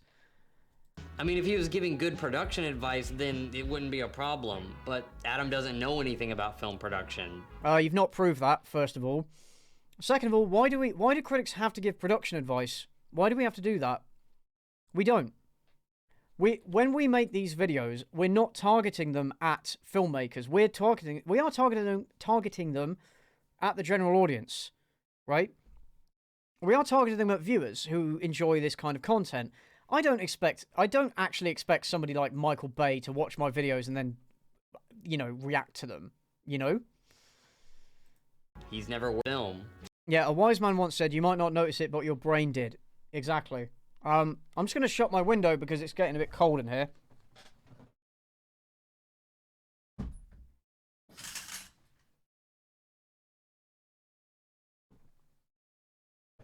Oh, yeah, man, that is a nuclear take. That is a nuclear take. So why would we expect him to know how to critique a film's production? It's you don't have to know about every aspect of film production in order to critique it. We've kind of discussed this. You don't have to write novels or screenplays to know. Well, you don't have to write novels or screenplays to criticize a novel or a screenplay. You do need to know some basic things about story, and about what works and what doesn't. It's important to have a good understanding of the fundamentals in order to identify bad technique. If you don't understand those fundamentals, why are you criticizing the technique? Well, first of all, you've not proven that they don't understand the fundamentals. Second of all, again, I have to repeat, you're saying all this stuff as your face is out of focus. As your face is out of focus. It's just... Oh... This would be like someone that eats fast food all day, walking into a 5-star restaurant and then saying that the chef is bad at his job because his food doesn't taste as good as Burger King. What? What kind of analogy is that? What kind of analogy is that? That doesn't make any sense. This would be like somebody that eats fast food all day, walking into a 5-star restaurant and then saying that the chef is bad at his job because his food doesn't taste as good as Burger King. No. That analogy doesn't work, first of all. If you had said, okay, somebody who doesn't know about, who's not a chef going into a kitchen and saying the chef is bad, you might have a case there. Also, if the food doesn't taste good, then I suppose the chef has failed in some way, or I suppose the problem is that that's a matter purely of taste. So it's not really the same thing. No, it's not a parody. He's completely serious, by the way. He's completely serious. It's okay to say that you didn't like something, but it's important to understand that saying that you didn't like something isn't the same as critiquing it. Right, so you know that. Right, so you understand that criticism can be objective. That's what you're saying.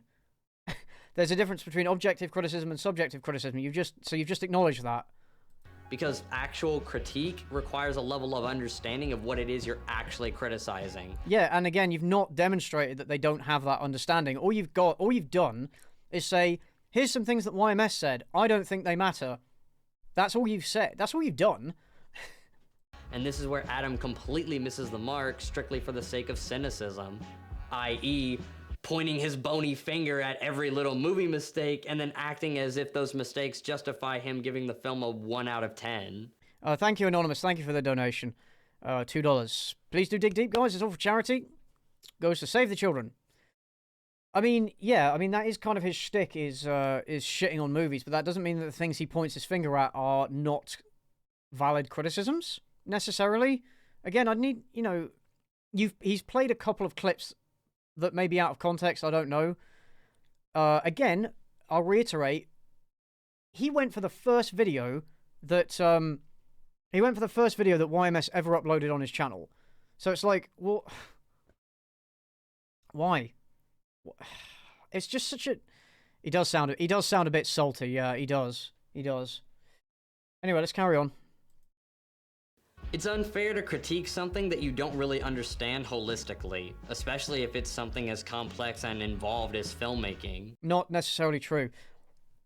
I will repeat, I do not need to understand all of the intricacies of CGI to know that the CGI in Food Fight is fucking terrible. I might need to know more to explain why it's so bad, but on a very basic level, I can say it looks bad, and here are some reasons kind of why it looks bad. But then, yeah, if you want to go into the details of the production process, sure, you might need to know that. But you could go even further than that and say, well, if you don't know how this particular movie how this particular movie's production process works, then you can't criticize it. It's like, well, no, you don't need to know that. Hey, thank you, Max Matson. Thank you for the $2 donation. Much appreciated. This is why professional critics in the past never really try to critique something that you don't really understand holistically, especially if it's something as complex and involved as filmmaking. This is why most professional critics in the past never really tried to critique production techniques. People like Siskel and Ebert had common enough sense to know that they were unqualified to critique that aspect of filmmaking. Yeah, but they did comment on it. They did comment on it occasionally, and also Ebert was very inconsistent, and he had some quite nuclear takes. He said that anybody who says that video games can never be art, like, no. I don't care what he says about anything. I don't care. Thank you, Hans Gruber 30. Thank you for the £5 donation. Much appreciated. So they mostly only talked about the story and what the movie was like as a whole. Which is how movies should be reviewed anyways, because critiquing production is really unfair since movies with more money would almost always have the advantage. Oh, fuck off. No. No, just saying that we shouldn't criticize movies because... No, you can criticize a movie for being a $200 million film, a $2 million film, or a $20,000 film, whatever. You can criticize it based on the level that it should be at for the resources and talent that it has. And you can still criticize a movie for being bad. No, I'm sorry, but you're wrong. He's wrong. He's just flat out wrong here.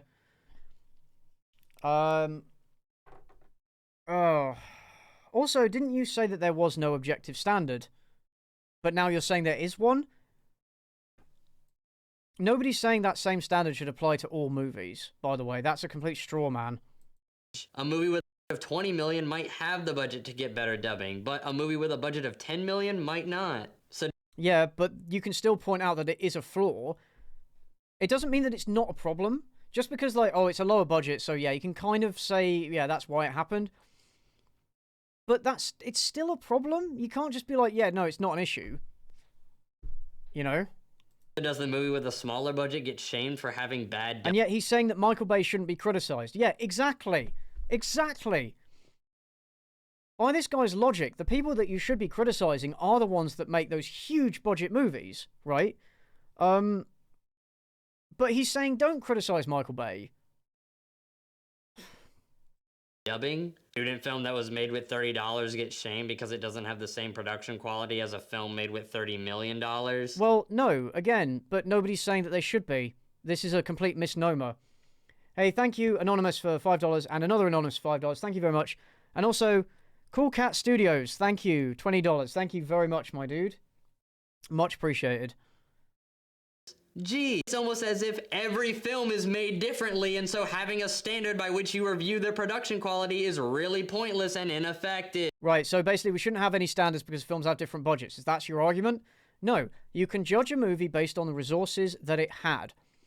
You can judge a movie based on the resources that it had. You can do that, and that's a perfectly fair thing to do, right? You can kind of excuse a film being bad, or at least having certain errors or not doing certain things with a $10,000 budget that wouldn't be excusable in a $100,000 or $100 million budget. It's not the same standard. Also, low-budget movies, you can still do... The important thing is knowing what you can do with that budget. You can still make mistakes and have flaws in a low-budget movie. You can't just excuse it by going, well, they didn't have money. You know? That's not a get-out-of-jail-free card. Yeah, by this guy's logic, indie movies are worse than mainstream movies because they have a lower budget. It just doesn't make any sense. This guy's argument doesn't make any sense. Thank you, Morgan Scott. Thank you very much for the $20 donation. Much appreciated. And V for Vegeta. V for Vendetta. V for Vegeta. I was thinking of Movie Bob talking about Vegeta earlier. Thank you very much for your donation. Much appreciated. Let's carry on. You'll realize this soon enough. Oh, fuck's sake. As if every film is made differently, and so having a standard by which you review their production quality is really pointless and ineffective. Nobody's saying this. This is a straw man. Hopefully you'll realize this soon enough, since in your video you mentioned that you recently bought a GH5 and that you plan on using it to shoot a music video. As some of you already know, I'm in the middle of recording a feature-length album. Wait, so which video is this from? Which video is this from? Is this a recent video? So you do know he's put out recent videos, but you deliberately chose... If this is from a recent video, this is really disingenuous. So he knew that YMS had put out more recent content, but he deliberately went back to YMS's first video in order to call him a bad critic. That's fucking scummy. That's fucking scummy. For my music, and I've already started filming at least one music video with this camera, so I'm very excited to share that all with you when the album's out. Maybe as you get more involved in the filmmaking process, you'll be humbled and that'll inspire you to change your reviewing style. Yeah, but he already has. He's admitted that. He's admitted that. Probably not, though, since cynicism is basically part of your brand at this point. Right, so, okay, so you're saying, right, so he's now saying he's only criticizing these films because he's cynical, not because he has not because he actually knows what he's talking about or doesn't know what he's talking about. That's a completely separate issue, by the way. That's a completely separate issue. And this is a very disingenuous argument, by the way. Thank you, Chief Toad. Thank you for the £5 donation. We're at 3.9k. 3.9k. Fuck yeah. Oh dear, 3.9k. Let's try and get to 4 by the end of this video, guys. Come on, come on. Let's do it. Let's fucking do it. But hope we'll at least be able to produce something fairly decent. After all, it would be really embarrassing if, after complaining about films with mediocre production for so long, you yourself released a video with mediocre production. Kind of like how Chris Stuckman released a film with mediocre production when he made his directorial debut in Auditorium 6. Well, I don't think it was his directorial debut. Hold on. Chris Stuckman actually he's made a few movies now. Right. No, his directorial debut was actually in 2003. Auditorium 6 came out in 2017. Right, so now he's moved on to Chris Stuckman for some reason. Okay. Despite not talking about him before. Also, again, this whole thing of you don't need to make good movies in order to criticize movies. You don't need to do that. By that logic, and it is a little bit okay. I will admit, like someone like Nostalgia Critics shitting on movies, and then he goes out and makes movies that are absolutely fucking dreadful. Yeah, it is kind of a like, come on, man, what are you doing? There are certain techniques and advice that you can take and you can learn from. Yeah, it says the one whose camera isn't in focus. Exactly. There are certain techniques and stuff that you can take from the process of critiquing, that you can learn stuff, but it is a different skill set. And I don't think anybody's denying that. Nobody's denying it's a different skill set. Thank you, Miss Ladypool. Thank you very much for donating. Apparently Adam wrote a comment on one of this guy's earlier videos, probably. Anyway. To say... the video keeps skipping. It's not his editing, it's the video just keeps abruptly skipping. Kind of like how Chris Stuckman released a film with mediocre production when he made his directorial debut in Auditorium 6. Needless to say, it wasn't all that great. As we can see from the trailer, there are a few things about this film that really scream unprofessional, like the acting, which really isn't that good. So you can criticize movies that have a low budget for having flaws in them. You just said you couldn't. You just said you couldn't. You just said you shouldn't criticize low-budget movies for having flaws in them, but now you're doing that to him. There is something very wrong in Auditorium 6. Even the people in the comment section are going on about how bad the acting is. Something about this just seems off. The budget?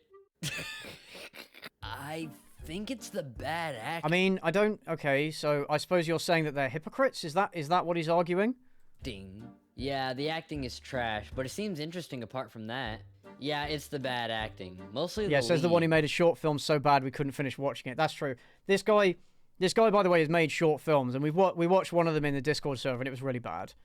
He's horrible. Not only is the delivery stilted, but the flow and pacing is all off. Notice how he just randomly yells, "No way," after the manager tells him his speech. It feels rehearsed and unnatural, like someone having earbuds in and yelling, interrupting a conversation. There's no flow. Yeah, but he's not... Apparently this short Yeah, but he's not talked about Chris Stuckman at all throughout this whole video yet, so why is he using this as an example of, like, how hypocritical they are? had a budget of $17,000, which really isn't that much money to make a film with at all, but they shot the whole thing on a red weapon as seen here in this behind the scenes photo. The cinematography was done by a guy named Greg Krause, a cinematographer with over 15 years of experience. Okay. On his website he has a list of all the gear that he has available for shoots, and believe me, it's quite an impressive list of camera, lighting, and audio equipment. So it's fair to say that most of the gear used on the set of this movie was provided by Greg Krause rather than being rented from another production warehouse. Well, you don't know. It's a fair assumption, but it is speculation. Now, hiring a cinematographer like that would surely... His camera's out of focus again. His camera's out of focus again, my dude.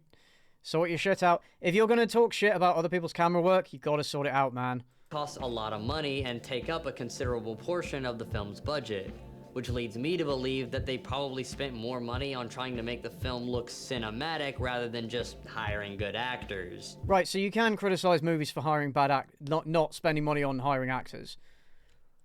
As someone that this guy's standards are all over the place. Dreams to one day become a filmmaker, you would think that Chris... Well, you need to learn how to sort your focus out, mate. If you're gonna want to be a filmmaker. Stuckman would know that having good acting is more important than having good cinematography. I mean, they could have just shot the whole thing on a cheap camera like the Canon 7D, which has actually been used on quite a few actual movie sets as a B camera. Then he could have used the extra money to hire better actors and a really good grip for the lighting. You see, the reason why there are actual big budget films that still use these inexpensive DSLRs is because they have the lighting crew to make these cameras look just as cinematic as anything coming out of an ARRI or Red Yeah, you can camera. definitely do a lot with low budget equipment. Absolutely. You can absolutely do a lot with low budget equipment. But this goes back to what I said. It's about knowing what you can do with what you have. If you don't know how to use your equipment, then it doesn't matter how expensive the equipment is. But you can do a lot with a small amount, and that takes real talent. So you can judge a movie, even a low budget movie, for not knowing what to do with their equipment. Which is what he's doing, but he also said that we shouldn't do that because it means that higher budget movies will have an advantage. Well, no, because if you have more money but you don't know what to do with it, then it's all about knowing what to do with it. With the right, you can make any basic DSLR camera look good. So ideally, when making movies, you should spend a good chunk of your visual budget on lighting and another good chunk on hiring good actors. But instead, Chris Stuckman decided to make the camera one of his biggest priorities, and he gave us a film that looks really good, but is really poorly acted. Now, granted, this is his first short film, and to his credit, he even won a few awards. It's his first short film, but he's made some other movies before. He made two feature films, and he actually made a short film before this. And that was before he was that's before he was a YouTuber. He started reviewing movies in 2011. He made a short movie called Julia in 2013, and then this in 2017. So no, it wasn't his first rodeo. But all the awards that it won come from film festivals that have websites that look like this, with this weird white square in the corner. Okay, so because it didn't win Oscars, that means it's a bad movie? Is that your argument? For some reason. And all the awards that Chris did win had titles like Special Mention and Best Director of Ohio. Again, why? What's the point of pointing this out? Like, what's the point of pointing this out? He sounds really bitter. Because there's just so many directors hanging out in Ohio. Must have been some pretty tough competition. In all seriousness, I'm sure he's only going to get better with time. I mean, my first short films didn't have amazing acting or... Well, and you still don't have good camera work, mate. You're still out of focus. Come on, man. Come on, man. ...win any fancy awards either. Then again, my first short film didn't have a budget of $17,000 either, so, you know, whatever. But wow. Oh, man, you sound so fucking bitter. You sound so bitter. Wow. Hopefully he learned a lot while making this movie, and maybe it even... Oh, and by the way, didn't you just admit that you can critique people for not knowing what to do with the budget they have? You need to manage your budget. So you had a small budget, so you should have managed it properly. You should know what to do with a micro budget. So you can't excuse the fact your movie was shit by saying it's low budget, but then criticize Chris Stuckman for making a movie and then having flaws that are based on flaws that are derived from his budget. or not knowing what to do with his budget. Come on, man. You can't make that argument. No, you are such a salty hypocrite, my dude. Thank you, Sad Neil. Thank you for the donation. Even change his perspective when it comes to reviewing movies, and maybe he won't be so quick to give an F to so many movies that are in all actuality perfectly fine films. Yeah, but you've not given any examples of this. That's the thing. You've not given any examples of this. So why, you know? Oh fuck. What's it doing? Nope. Right. A lot of movie critics here on YouTube are so quick to call a movie shit or garbage or the worst movie ever, when in reality, I don't think that even half of them even know what a bad movie really looks like. Oh, they do. They do. The guys he's talking about, he talks about Chris Stuckman, YMS, Ralph the Movie Maker. They have seen real shit movies. They've seen, like, The Room.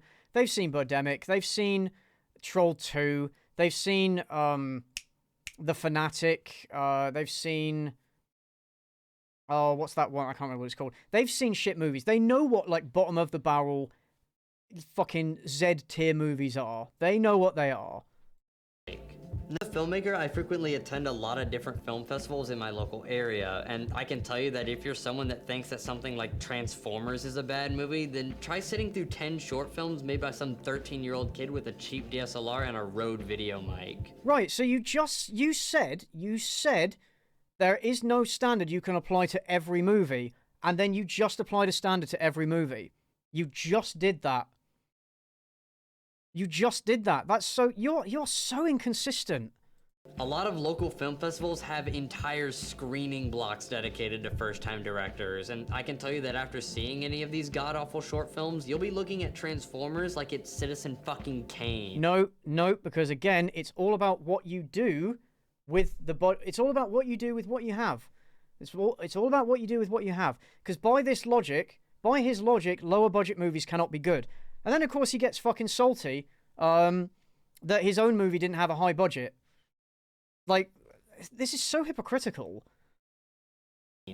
When you compare most big-budget Hollywood productions to the kind of shit that you would see at your average film festival, you'll quickly find out that most movies that come out in theaters are just average. But average isn't marketable to film critics, so what you often get is a lot of people pretending as if every bad movie that comes out is complete and total garbage, and every good movie that comes out is just okay. Not true. What it does... Now, I will admit that there is a point about... cynicism does sell, and negativity does sell on YouTube, and I will admit that that's, you know, that's kind of part of my whole thing. I will admit that that's true. Because it is true that people are more likely to click on a video if it's a very bad movie than if it's a meh movie. Meh movies just aren't entertaining, my guy. And you should know this, right? Meh movies are not entertaining. That's why critics like myself focus on bad movies, because it's more interesting and it's more fun to poke the shit out of it. Talking about good movies is generally not as entertaining. Generally. It depends what you do with it. Generally, it depends what you do with it. I completely forgot the point I was trying to make. But yeah, Transformers isn't a bad movie because there are worse movies made by 13-year-olds. Sounds legit. Yeah. Yeah, it's a fucking dreadful argument, man. What are you doing? Right, anyway, come on, guys. Let's try and get to 4K by the end of this video. We're at 3.9. Let's fucking do it. Not cynicism sells. My main issue... I mean, it does, but there's a difference between being cynical about something and being dishonest.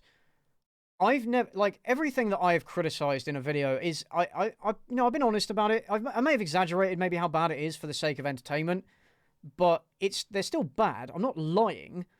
If you're lying about a movie or shitting... If you shit on something that's popular... just because it's popular, because you know it will get you views, then that's also bad? Yeah. But again, nobody's saying that it isn't. Nobody likes grifters. You know, nobody likes dishonest, because it's dishonest. Nobody likes people that shit on popular things just because they're popular, because it feels dishonest. Thank you, Name, Amaury, and Anonymous. Thank you for those donations. Issue with this is that these critics are so popular that it has an impact on the general audience and how they view movies. People are often hesitant to actually give a movie a good review because being cynical and spiteful towards 90% of movies is now the norm. Thank you, Anonymous, for the donation. Thank you very much. I think our standards as an audience, or at least some of us, are increasing as a result of this process. That's what I would say. And I'm not going to lie, if I shit all over Mulan and then you guys don't go out and spend $30 on Disney Plus early access to buy it, then that's part of my role, and that's totally fair. You bashed him for saying that everything is relative, but now you disagree when he changes his mind. What do you mean? I bashed him for saying that everything is I'm bashing him for being a hypocrite. I'm saying he says that everything is relative, but now he's just applied a standard to everything. So he admits that not everything is relative. And this makes it hard for people to... It's about the hypocrisy and the inconsistency. It's not about changing his... He didn't change his mind. He's just inconsistent. Truly see the actual good qualities in films. Oh, thank you, Anonymous, for $20. Thank you, Anonymous, for $20. And thank you, Anonymous, for $10. Every bad thing about the film Amazing. has already been talked about a million times, but no one ever talks about the good aspects. Well, because it's less interesting. That is true. That is true. There is less appeal. You put out a video praising the good aspects of something, and another video talking about how shit it is. Guess which one gets more views? It's true, people are more attracted to negativity because it's funner to shit on something than it is to hear about how good it is. It's easier to make jokes about, for example. It's okay as long as you're not being dishonest, is my opinion. As long as you're not being dishonest and you're not just shitting on it for the sake of shitting on it, then it's okay. The costume design, the color grading, the cinematography, all... Again, these are small things that make up the whole, right? But there are so many other things that make it shit that it doesn't. Those things don't really matter in the grand scheme of things, or at least on balance, they don't. All of these were perfectly fine, and they were just as important to the production as everything else. So why are people? I would argue story, direction, acting are more important. But okay.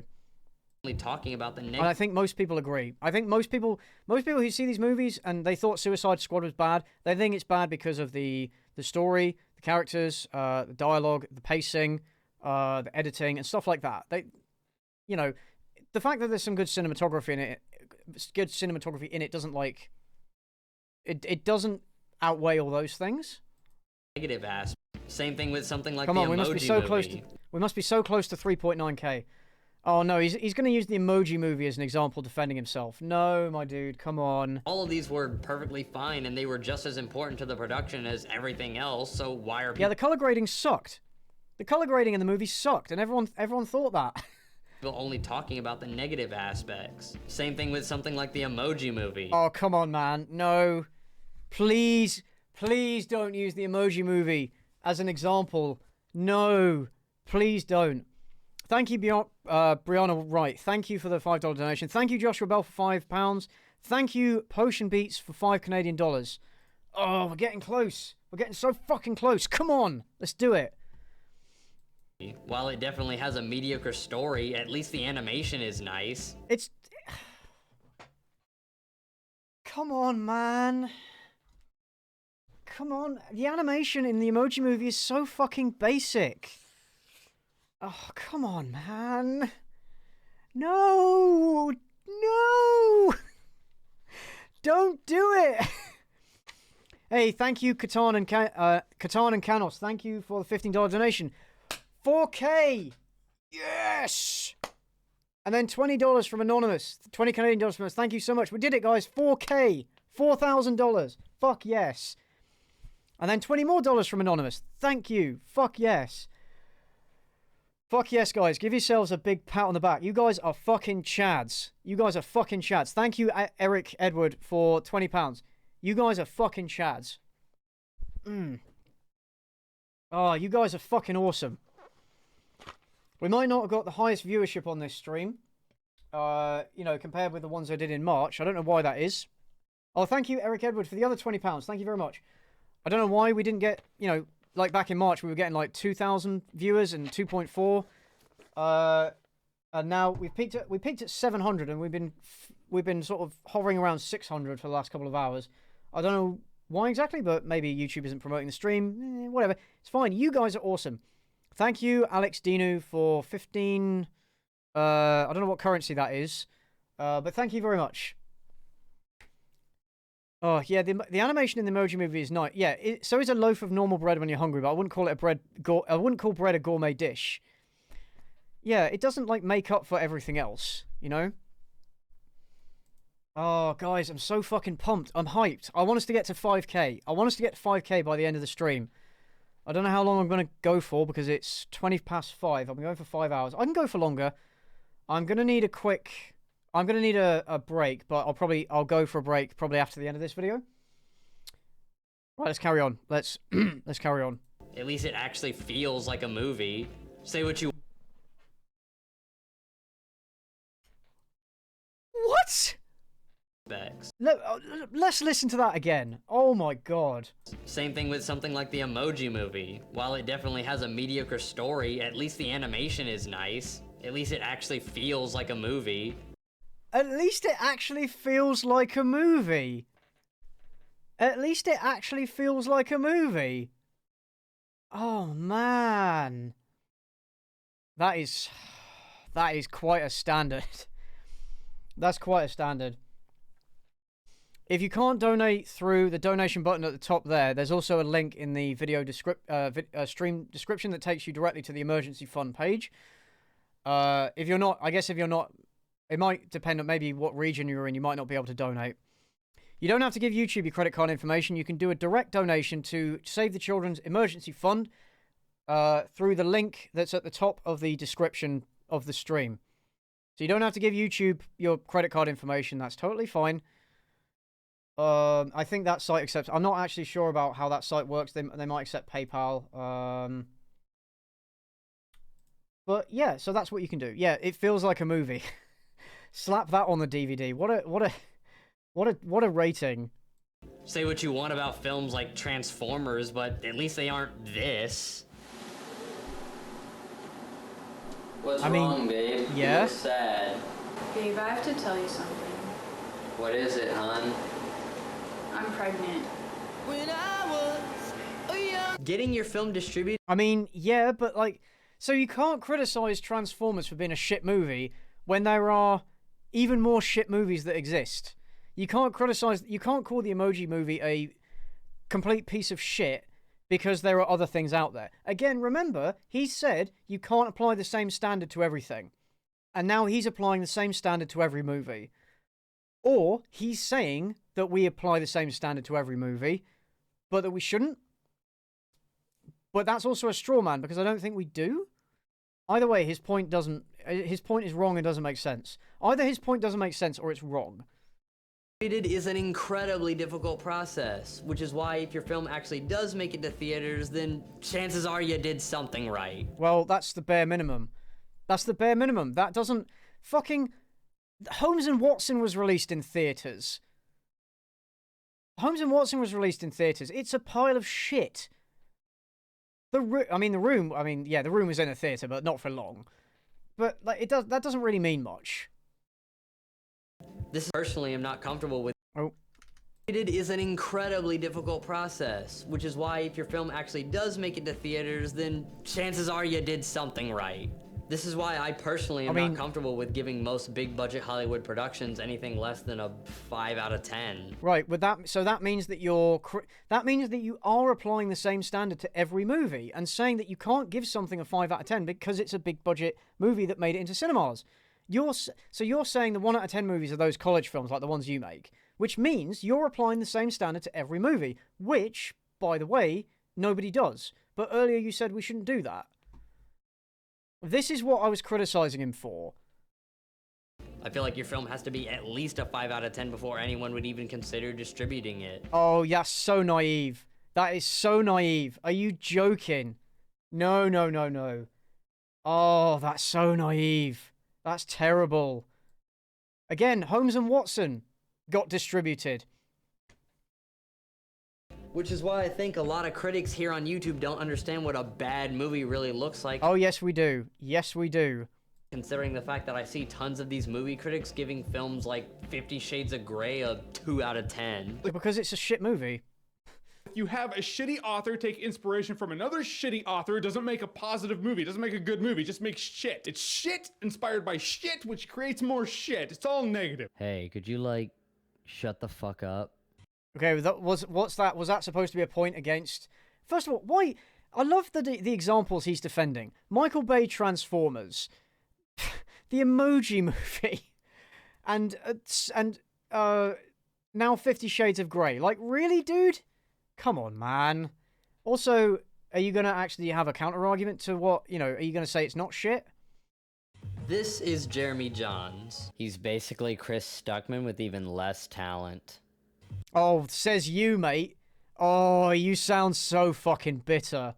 Oh, ho, ho. Say what you want about YMS, at least his videos actually feel like reviews. What? But you said that he was talking about things he shouldn't talk about. They're long, detailed. What do you mean they feel... Wait, hold on. What do you mean they feel like reviews? And they're actually pretty funny sometimes. But Jeremy's videos, I'm not even sure if I want to call them reviews. They're Well, they are reviews. really more just like short synopses. I mean... Well, he gives... Personally, I don't watch Jeremy Jahns, but what... Oh, thank you, Anonymous, for $15 donation. Thank you very much. What he does is he basically goes and sees a movie and comes back and he makes like a... He makes a sort of first impression, like, quick review based on what he just saw. It's not an in-depth review, but that's not what he's trying to do. It's a very basic review. It's the same thing that most movie reviewers, when they write for a magazine or a newspaper, a website, whatever, well, that's what they'll do. They won't write an in-depth, long review of the movie. They'll write a short piece so that you can read it and get a general impression of the movie. That's what he's going for. I personally don't watch Jeremy Jahns because I don't like his style of presentation and editing. But,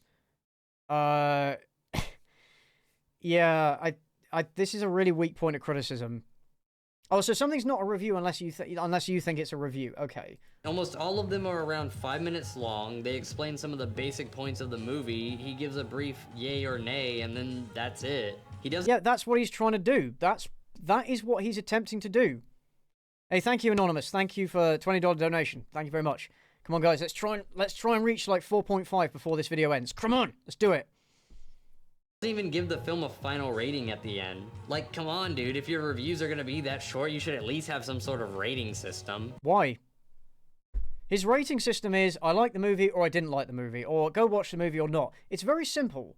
Doesn't have to give it a one. It doesn't have to give it. This is how he wants to rate movies, review movies. I don't have an issue with this. It's a different type of content. There isn't anything inherently bad with this. Jeremy Jahns makes the kind of content where if a movie comes out, you want to know what the movie's like and then decide what you want to go and see, right? So you boot it up, you watch it, you get a general impression, and then maybe based on his opinion, you go and see it or you don't. If you want lengthier analyses, you go to someone like YMS or Ralph the Movie Maker, for example. Out of all the reviewers here on YouTube, Jeremy Jahns is probably the least knowledgeable. How do you know? Honestly couldn't tell you. Dude, you were like a first-year film student when you made this. Shut the fuck up about being knowledgeable. Who his reviews are made for, since they're not detailed enough to really give you any sort of idea of how good or bad the movie is. They are for the general audience, which is what you said. That's what you said reviews should be earlier in this video. Again, what are your standards, man? Or why. I mean, he talks like he literally just got back from seeing the movie and hasn't fully grasped everything that he just saw. Yeah, that's literally what he does. So he just kind of gives you this overly enthusiastic briefing of the film. Sort of like having one friend that's just like, oh man, you gotta see this movie. It's so fucking good. There's like this good guy and then there's like this fucking bad guy and they're fucking duking it out. And then like the girl, she's like crying. She's like, oh my god. Please. I mean, this is a pretty grotesque caricature of what Jeremy Jahns does. But also, yeah, what's wrong with it? It just seems like you don't like... It seems like you just don't like his style of reviewing. And his audience, they know what they're doing. He knows what he's doing. His audience knows what he's doing. There's no fraud here. He's not claiming to be like, to make like long video essay, long form analysis. He's not doing that. It's a quick first impressions, review after seeing the movie that gives you a general idea of whether he liked it or not. That's what he's doing. Nothing wrong with that. And and then he fucking swoops in and snatches her up and saves her. Oh my god, you fucking gotta see it. What the fuck? Next up on our list, we What's wrong with that? have Ralph. Again, it's not... Again, Jeremy Johns isn't like that friend who's like doing that, because you have to watch his reviews in order to get that. It's not forcing it on anybody, my dude. Oh. The movie maker. Right, here we and go. as his name implies, he is, indeed, Ralph. And a movie maker. Unlike a lot of other movie reviewers, Ralph actually considers himself a filmmaker first and a critic second. And while And it's funny because somebody in chat pointed this out. Like, he used Red Letter Media as an example of critics who don't know what they're talking about. Except Red Letter Media have made multiple movies. They acknowledge that those movies are shit, and they mainly do it for fun. But to say they don't know what they're talking about because they haven't made movies is just false.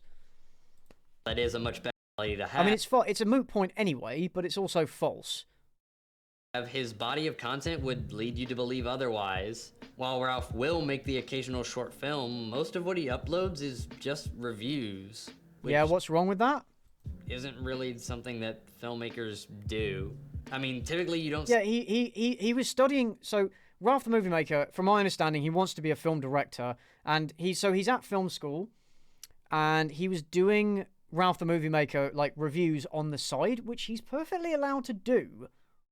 See too many filmmakers get popular by reviewing other people's films. Actually, I don't think that's ever happened. Well, so fucking what? Times change. Media changes. Ways of distributing content change. There are people who've made it big on YouTube and then broken into the mainstream. Sometimes good, sometimes bad. But just saying, oh, I don't see filmmakers have ever done this. Like, that's some kind of argument that he shouldn't review movies on a YouTube channel while he's trying to make movies? What kind of garbage take is that? Yeah, we've made £4,000, 4,100. Let's try and make 5,000 by the end of the stream. I hope we make it too. But yeah, we've got 7 minutes left of this review. Let's see if we can get to 4,500 by the end. Come on, guys. So for Ralph movies, Come on, why guys. does he spend so much of his time making movie reviews? Well, Because he wants to. Because he's doing it in his downtime, I Recently, guess. he- Also because it makes him money. announced that he's actually going to be spending less time on his Ralph the Movie Maker series and more time actually making films, as well as focusing on some of his more production-heavy videos on his channel, which is actually really good. Which, I mean, yeah, that's good. And also he's now come back and he's doing Ralph the Movie Maker. Because this not only gives him the opportunity to create a much better body of work, seeing as how his movie reviews can't really be used in any kind of professional portfolio, but... Yeah, you think he's not been doing stuff as well, like through film school and his own efforts? You think he's just doing YouTube reviews? Really? also helps him improve as a filmmaker through experience, and this will really help him improve some of the flaws in his current films. Well, I mean, says you, mate. Again. Like the mediocre acting, and his insistence to always put himself in his own movies. Although this can pretty much... well, actually, the one short film I saw, he wasn't in it. ...be blamed on lack of money to afford better actors, meaning that Ralph is probably the best actor that he knows, or he just writes all of his scripts to be more suited to his personality, cadence, and behavior. Maybe, so yeah. he can't see anyone else playing a role that was so clearly written for himself so that he can do his Quentin Tarantino impression. If you were poor and black, I could probably shoot you right now and get away with it. There wouldn't even be a trial. I'd probably get a fucking medal. There's also bad color grading that makes certain shots look way too stylized and not cinematic at all, and then makes other shots look really grainy. Right, so you admit that you can criticize small budget productions for making mistakes. You admit, so he's admitting this. And downright amateurish. I assume that it's because he's probably using LUTs to try to make his shots look more cinematic, but if you're just starting out with color grading, you really shouldn't be using LUTs because there's no way to really break the LUT down into different pieces and actually see what it's doing to your image. So you're not really learning all that much by using them. It's better to just color grade everything manually, since that's what's going to get you the best look for your film. Ralph's films also have bad audio due to his reliance on scratch audio, as well as his poor sound mixing skills. Date, right? Oh yeah. I mean, your films also have bad audio, mate, so... Yeah, you'll be fine. I'm gonna get it done. Yes, because this totally sounds like we are actually outside and 15 feet away from the camera. There's no possible way that this could all just be really bad ADR that I'm listening to right now. When doing ADR, you should try your best to recreate the environment. Is the 4.1k only through YouTube? If it is, then we may have surpassed the 5. We may have surpassed the 5k through donations through the direct link, but I have no way of tracking that, unfortunately. I've no way of tracking the directions through the the donations through the direct link in the description. So I'm gonna go off. Okay, let's try and get 5K on YouTube. Let's try and do that. The footage was in. If your characters are far away from the camera, then get far away from the mic. Don't talk into the mic like you normally would and then just put reverb on it. This scene takes place outside anyway, so there wouldn't even really be. I mean, again, this doesn't show that Ralph can't criticize movies. That much reverb since there aren't any walls for the sound to bounce off of.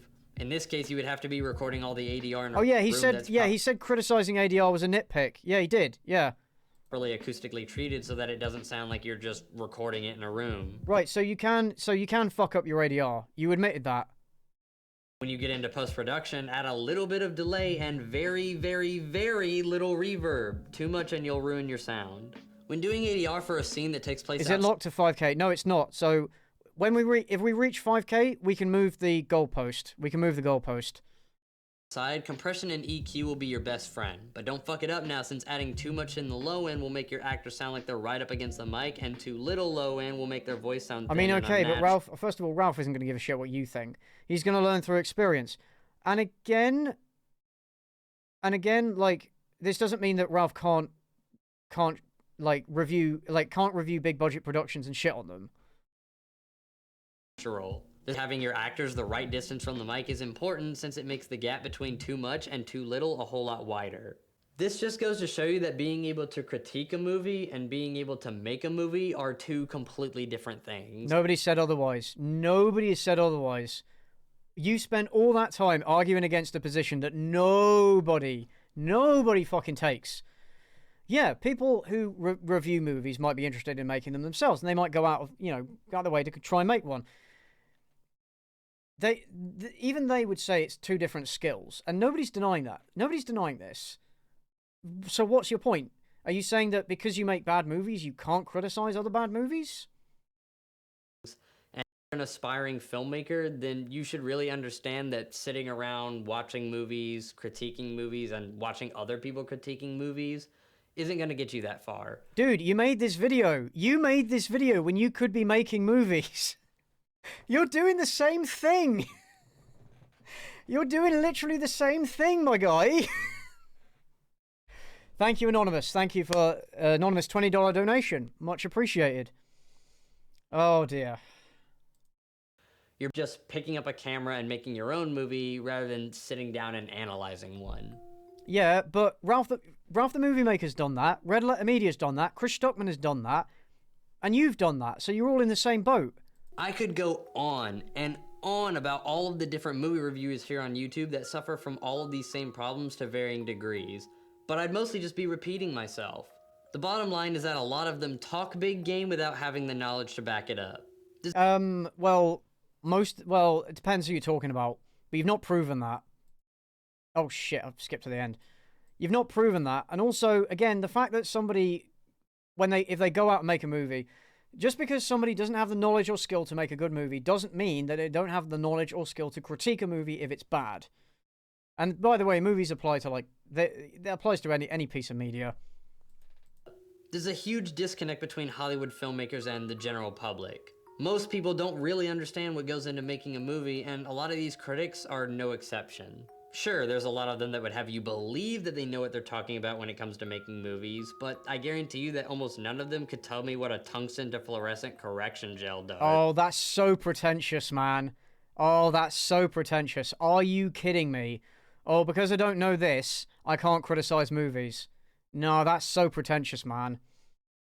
Yeah, don't go and seek this guy out. Don't go and raid his channel. Don't do it. Saying don't that you give have him to the have traction. filmmaking experience in order to give Don't proper do it. criticism of a movie, but if you don't know anything about film production, then just don't criticize it. Stick to... Well, again, he's not demonstrated that, for example, YMS doesn't know anything about film production. He keeps using YMS as an example, but the only thing he showed is that YMS brought up some points that he doesn't think is important. That's all it is, man. Criticizing the things that the general audience cares about, since that's what you should be doing anyway. Well, first of all, fuck off. Second of all, the general audience does care about things like lighting and editing, and if that stuff is bad, the general public will notice. They might not necessarily They might not necessarily know why it's bad, or they might not necessarily know why it's good, but they will notice if it's good or if it's bad. They do care about it. For anyone that actually hopes to be a filmmaker in the future, don't listen to these pseudo-intellectuals try to analyze films. Says you, man. Says you. Because I guarantee you that you're not going to learn anything useful from watching their videos. Again, not necessarily true. Actually, people talk about, if we're just talking about writing, you can learn a lot about writing and what not to do by watching these videos. I wouldn't necessarily just take it. I would say go out and do, make your own stuff. Just because they know how to nitpick their way through a YouTube... Again, nitpick.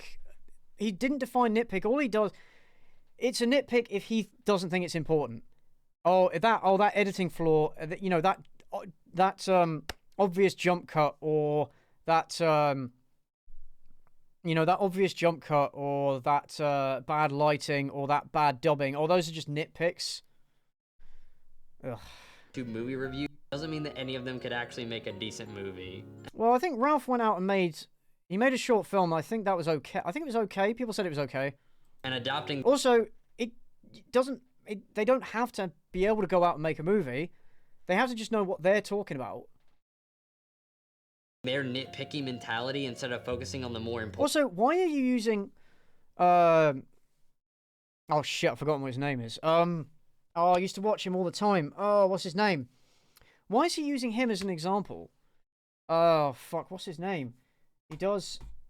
Oh, he has a DM tips.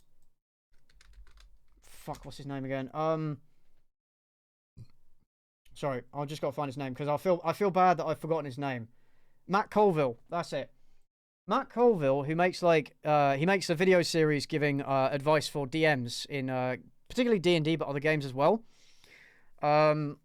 He's actually he used to, I don't know if he still does, but he worked for a game company designing games. So he knows at least some things. It might not be the same as making a movie, but he knows some things. But why is he using him as an example? Important aspects of your film. I love how he's never talked about the nostalgia critic throughout this whole video, which is really weird. Is just going to stunt your growth. If you're going to talk about nitpicky critics, it feels a bit weird that you wouldn't mention him. You're better off just watching the movies that these guys talk about and formulating your own opinions and learning what the things that you like in movies really are. I mean, what you like in movies, okay, yeah, fine, go out and do that. You should, if you want to make movies, you should go and watch movies, yeah. Come on, man. Nobody's saying that if you want to learn how to be a good filmmaker, you should only watch YouTube reviewers. That is such a straw man. What might seem like a bad film to these guys could very easily be your favorite film of all time. Again, I don't care. I don't care. I don't care what your favorite film is. I don't care. I don't care. You may love the Emoji Movie. It's a piece of shit. I don't care if you like it. I don't care. I don't care. It's irrelevant. There's nothing wrong with subjective commentary. In fact, a large part of my channel is dedicated to exactly that. But these guys... Oh, thanks, EJ. Thank you for your donation. ...never present their reviews as if they're actually subjective. You'll constantly hear these movie reviewers say, this movie is bad, rather than, I don't like this movie. No, because they're talking about objective... They're speaking objectively when they say this movie is bad, and then they're giving reasons why they think it's objectively bad. They are two different ways of talking about media. Believe it or not, there's a huge difference between those two statements. Yeah, they know this. These movie critics... A lot of people... The only people that don't know there's a difference between these two statements, by the way, are people who believe that everything is subjective. Which this guy apparently does, except he doesn't. He's very inconsistent. Very inconsistent. Say that a movie is somehow objectively bad is like hearing somebody that listens to rock music all the time say that rap is bad. No, no. Total straw man. That's a complete straw man. Nobody says that. No one says that. If you're somebody that listens to rock music all the time and that's the only thing that you really have any knowledge and experience in, then the only valid criticism that you could apply to rap music would be that you don't like it rather than it's bad. No, you can look at some basic... You can look at some basic things. You can look at structure. You can look at, I guess, tuning. I mean, I don't know much about music production, so... But there are things that you can look at, and you can maybe apply, apply some knowledge over. Of course, it's a different genre.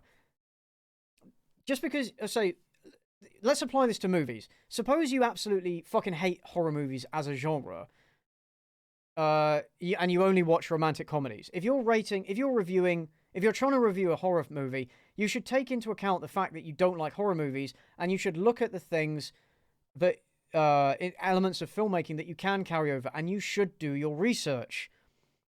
That's how to do it. You shouldn't just be like, oh, I'm not going to criticize rap at all. You should do your research. And no, it's not the same thing. What you're describing is very subjective. That's a terrible analogy. When you put on a person persona and present your criticism as if you're pointing out objective flaws in the way that the film was made, which they are objective flaws. Bad editing, bad ADR, jump cuts that shouldn't be there, that are noticeable, those are objective flaws. Causes a lot of people to adopt the mentality that, oh, since X or Y smart internet reviewer doesn't like this movie, you and I shouldn't like it either. Now you're talking about liking a movie. That's different. That's different. That's a totally different thing, my dude. You can like a bad movie. I love The Room, but it's an objectively terrible movie. I would never say you shouldn't go, I mean, okay, Holmes and Watson maybe, but I would never say you shouldn't like a movie. I would just give my opinion on why I think it's bad. It's easy to make movie reviews.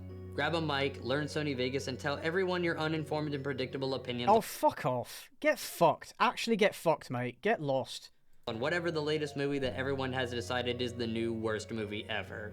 But to make films, you need passion. Right, and you're saying you don't need passion to make good, long-form analysis? Fuck off, you condescending prick. And drive. And ambition. You have to learn the ins and outs of making a movie, and most of the time you're gonna have to work with a team of people in order to get it done. You have to put in this is all fine. No one's denying that. No one's denying this. A lot of work to be a filmmaker. And I've never seen any of these movie reviewers get a distribution deal by sitting around and talking about movies all day. Maybe they're not trying to. Maybe they're not trying to. I'm not trying to get a distribution deal. What is this? And I don't think that I ever will. If you're a filmmaker, the worst thing that you can do is sit around thinking that you're gonna make it big by doing movie reviews and half-baked video essays. Nobody would say that. No, like literally nobody's saying otherwise.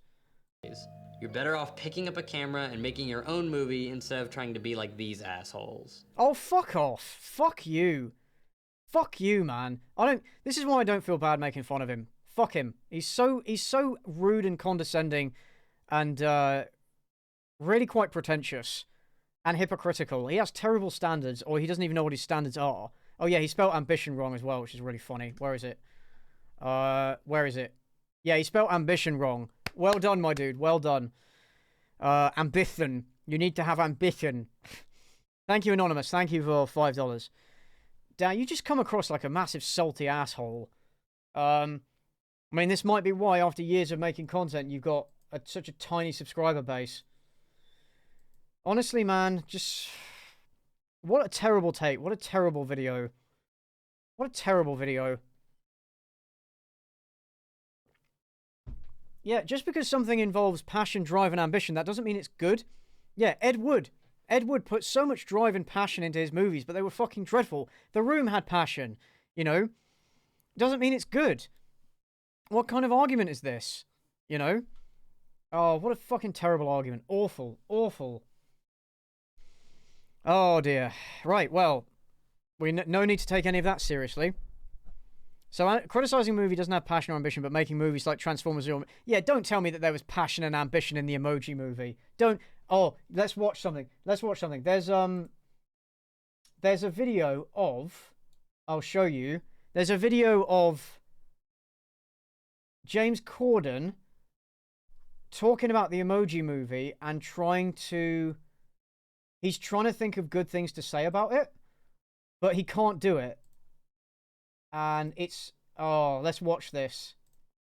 Let's watch this. Let's do it. I'll show you this. Because this is the Emoji Movie is an example of a movie that was made without passion, without care for making something good. It was a cash grab. It was full of product placement and sponsorships and needless pandering. And it's a worthless movie. Right, but I'll skip to the... Of these... Ow. I'll skip to the bits where he's in. Ow. Once I really read the story, I sort of thought it sounded quite a charming tale of of these things that you use in your life all the time, the notion that they might have a personality or something at stake or something to lose or real friendships just felt very fun to me. Oh, you can see the pain on his face. Look at this. Where is it? Look at that. Where is it? Oh man. Oh dear. Oh dear. And Tell me you weren't laughing just now. Gene and High Five realize that the only way they can save Gene and is to go through the whole phone and travel to the sort of mainframe of the phone and try and kind of fix the glitch themselves. And High Five goes along because he thinks if he helps Gene, then he could get on the favorites board. So they travel throughout every corner of your phone. They go through endless apps and worlds. He's They just go trying through, so hard. Your junk mail and your trash mail. And they have to deal with, emails from Nigeria. Like you can see, he's barely looking at the camera because he's just like he's trying to hide the asking pain. for money and stuff like that, and they have to travel through the phone, which is a world which somehow feels familiar, yet is of course completely alien to so many of us. I'm an emoji. I've got to have you. My evaluation of them being emojis is just a jumping off point. These are just characters with spirits and souls and hearts and minds, and they you're really, once you get past the notion of you're watching lots of emojis, they're just characters. They're characters who and there is something very, very real at stake for all of them, and that's why I think people will enjoy watching it, because Awful. Look at his face. It's a great story about someone trying to save their own life. Oh dear, oh dear. Where is it? I don't really get as many opportunities to act as I used to. So he's for trying me, it's so just hard, wonderful but to go in and kind of play a character and to sort of build this character from scratch, and the whole collaborative process of it has been wonderful, because he's become a lot more camp than I think he ever was. just his written look down. to the side down there where he's trying to never find eaten another something to piece of- say. Oh my god. I think that's it. Yeah, cool. I think that's it. I'm gonna leave you with James Corden's pained face. I'm gonna take a very quick. Where is it? Yeah, I'm gonna leave you with James Corden's very pained face. I'm gonna take a very quick break to refill my drinks and go to the toilet, and then we'll be back with more bad takes, because I want to try and hit that 5K goal by the end of the stream if we can. Although because I am living with people, I'll only be able to go for a few more hours. All right, guys. Cool. I will be back in just a moment. Keep yourselves entertained, please. And don't go away. I'll be right back. I'll be back in like 5 minutes. Okay? You can stare at my empty chair.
Right, my dudes. Right, my dudes, we are back in black. We are back in black. I'm just gonna grab some. Getting hungry. So I'm just gonna grab some wheat crunchies. Just gonna grab some wheat crunchies. Keep me going. Oh, fantastic. The audio stream's bitrate, current bitrate is lower. We recommend. Okay, let's open the budget.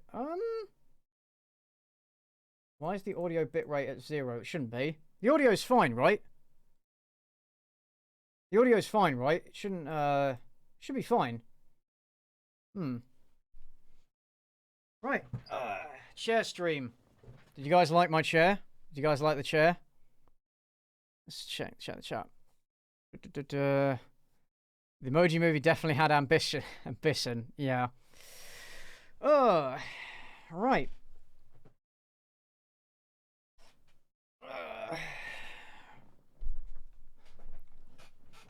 You missed nothing except the grand chat about your fabulous chair. Unfortunately, it has some, the cat climbed on it a bit and clawed the leather a bit, so there are some holes in the leather, unfortunately. Oh, my stomach is rumbling. I'd better have some of these, James Corden started blinking while you were gone. Oh, that's disturbing. But I have some of these wheat crunchies.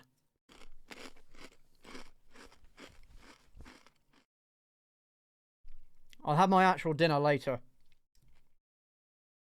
Right, right, what should we do next? So I've got, let's have a look at what other bad takes I have. Yes, I've got the racist furry one that you guys have been wanting me to cover. I was waiting for another guest to come on. None of the ones who said they were have messaged me, so I guess, okay, well, Ellis Mark's live now, so he's not going to come on. Okay, so I think it's fair to assume that we're probably going to be flying solo for the rest of the stream. It is 11 o'clock. I'm not going to be able to go too late because I do live with other people and they're going to be pissed if I go all night. So, you know what? Let's do the racist furry one. Let's do it. Why we need racism? Just, yeah, fuck's sake. Yeah, are these, yeah, excuse me. Yeah, they're crisps. They're like bacon, crispy bacon flavor, like crisps. They're like tubes. It tastes so good.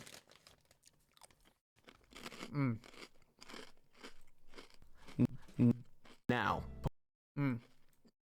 So, right. Oh, thank you, Anonymous, for your $5 and another $5 donation. Thank you very much, guys. Right. So, we're going to cover what is probably going to be the... This is probably going to be the highlight of the stream. This is probably going to be the peak. This is what we've been leading up to. And welcome back. Thank you, Red Hunter, for sending me this video. This is going to be the peak of the stream right here. So, this is going to be painful.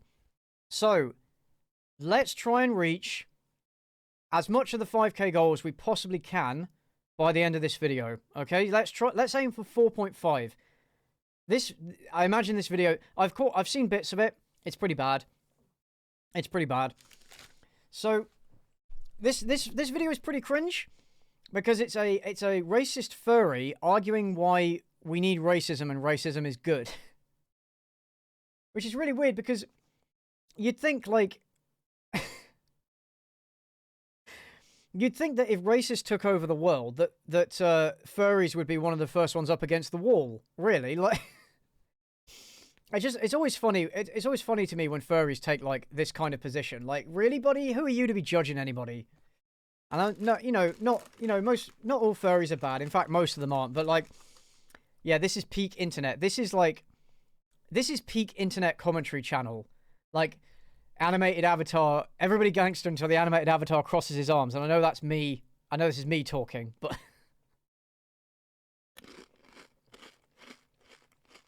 yeah, there was a furry that says that child labor was good. Yeah, there was one. Yeah. But yeah.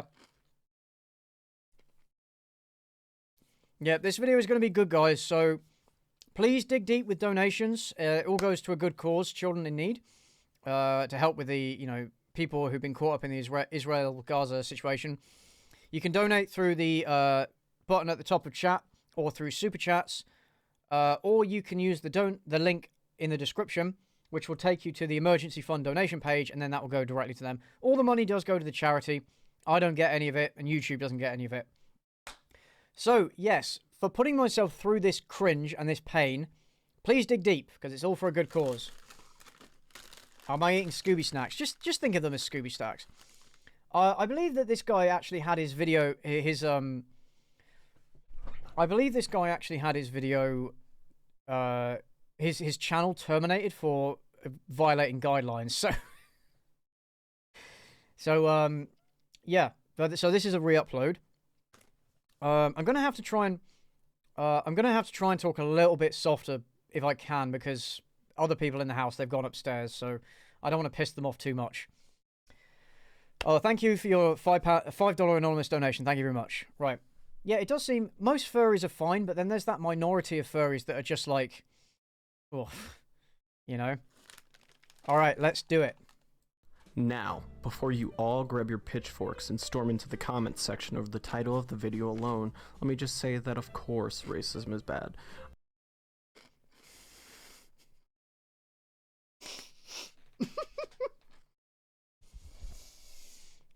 Racism is bad. Racism is bad, but that's this whole video. Racism is bad, but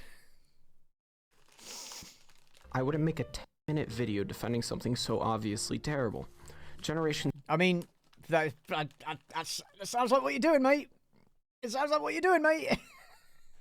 Have been ruined because of racism, and lives are still getting destroyed by it. Okay, and then, oh fuck, he does this thing. He puts his fucking avatar's feet on the table, and they get Oh, you'll see. It's fucking cringe. Also, I love his I love the little cup he has here. Are you offended? You're saying that racism is good. I mean, that's. Of course, we're gonna take issue with that, my bro. Oh, thank you. Oh, is that another $5 anonymous donation?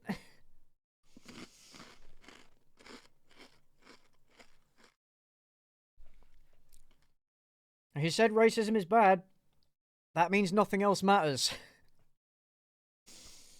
Okay, right, guys, let's do this. We got to get through this. However, I don't think we should be painting racism as entirely evil, because, well, there's a reason why people are racist. Oh, no, dude. Dude. Oh, dude. No. Oh, thank you, Anonymous, for the $5, $50, and $20. Thank you, guys. You guys are fucking awesome. Please censor the feet. Oh, no. No. We're not censoring the feet. No. If I have to experience this pain, you have to experience this pain. Thank you, Helen Hankey. Thank you for the donation. This is what I put myself through for the children. We're doing this for the children, okay? We're at 4.2 now. Come on, guys. Let's try and get to 4.5 at least. All right, I'm just going to play that again. Racism, and lives are still getting destroyed by it. However, I don't think we should be painting racism as entirely evil, because, well, there's a reason why people are racist. I mean, there's a reason why people were Nazis. I mean, and there's a reason why people are like rapists and pedophiles. Like, this doesn't happen for no reason. There are explanatory causal factors, and like the Nazis didn't like sprout out of nowhere, and they had things in their mind that justified why they did all the horrible things they did. At least in their mind, it justified it, but they were wrong.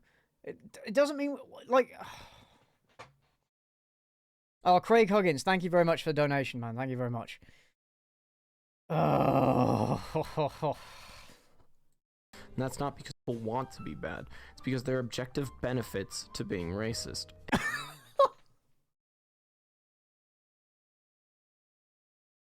Oh, man. Just starting off. Racism is bad, but there are objective benefits to being racist. Thank you, Anonymous. Thank you for donating. We're at 4.3 now. Come on, boys. Come on. Come on. Oh.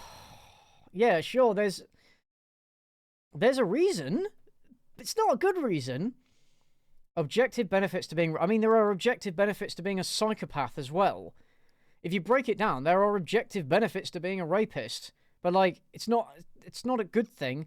It's a benefit to yourself. But it's not a benefit to anybody else, and it's an active harm to other people. And it's still an injustice.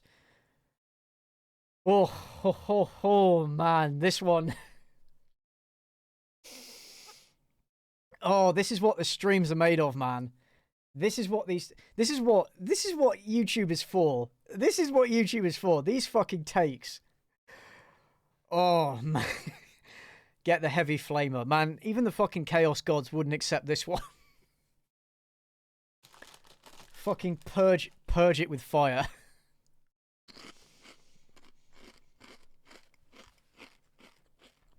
Oh yeah, he opened the toes.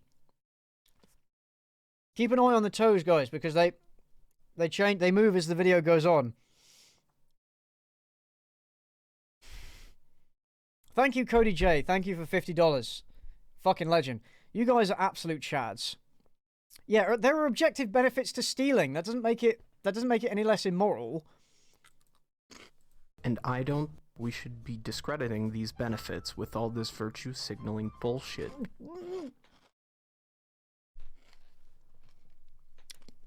Hold on. Hold on. My dude. Oh, thank you, Anonymous, for the $20 donation. Thank you. Hold on, my dude. Hold on.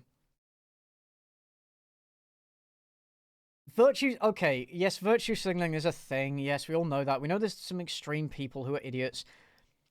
But saying that racism is bad is not an extreme position. That's, in fact, the default position that all people who concern themselves with morality should take. It's not a racism bad is not a controversial position. You don't get any points for saying racism bad. But it's also not one that you should be like... You should be condemning as well. Oh... Wow. By the way, again, if racists do get their way and take over the world, you know for a fact that someone like this is going to be first up against the wall. So I always find it funny when when furries unironically defend like racism and Nazism, because I'm just like, why? People that use the term virtue signaling usually has no virtue. I mean, I have used it myself, but I don't tend to use it because it's so overused. I use it for example, Disney, because what Disney does with their, like, we care about Black Lives Matter, but we don't care about the Uyghurs. That's classic virtue signaling. So there it matters, but a lot of people throw around this term and it doesn't mean anything. Anyway, no, he's not a troll. He's deadly serious. He's deadly serious. Thank you for the $10 donation, Anonymous. Thank you. 4.4k. Come on, let's get to 5. Come on, let's fucking do it. Come on. Yeah, man, he's deadly serious, and he actually had his channel deleted. He actually had his channel deleted because of these takes. Because we are seriously reaching a low point in history without racism. Oh, come on, man. What? What? And I don't think we should be discrediting these benefits with all this virtue signaling bullshit, because we are seriously reaching a low point in history without racism. What? What? We're reaching a low point in history without racism? Dude. Progressing away from racism is progress. We were, like, racism may have had benefits when we were, like, fucking tribal people living in the desert and needed safety and security and, you know, group identity and stuff. But that's not the case now. We've moved past that, and that's progress. Because we recognize that justice involves treating people as individuals, not members of collective groups, and then judging them for it. Oh, this is one of these fucking decline of Western civilization people, isn't it? Isn't he? A lot of people don't know this, but racism is actually the natural state for a lot of people. Dude. Oh, come on, dude. How is this guy real? How is this guy real? Are you kidding me? What the fuck? Genuinely, guys, how is this guy real? Man, how can he be a troll? No way.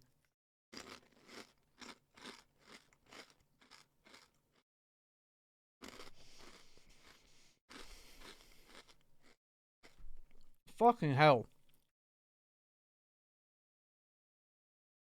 Yeah, some people are naturally disposed towards being rapists.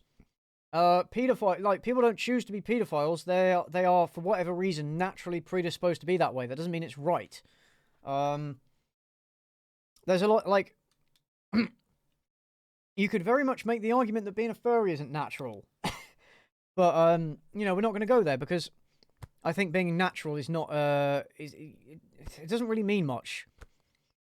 It's not much of an argument for whether something is good or not.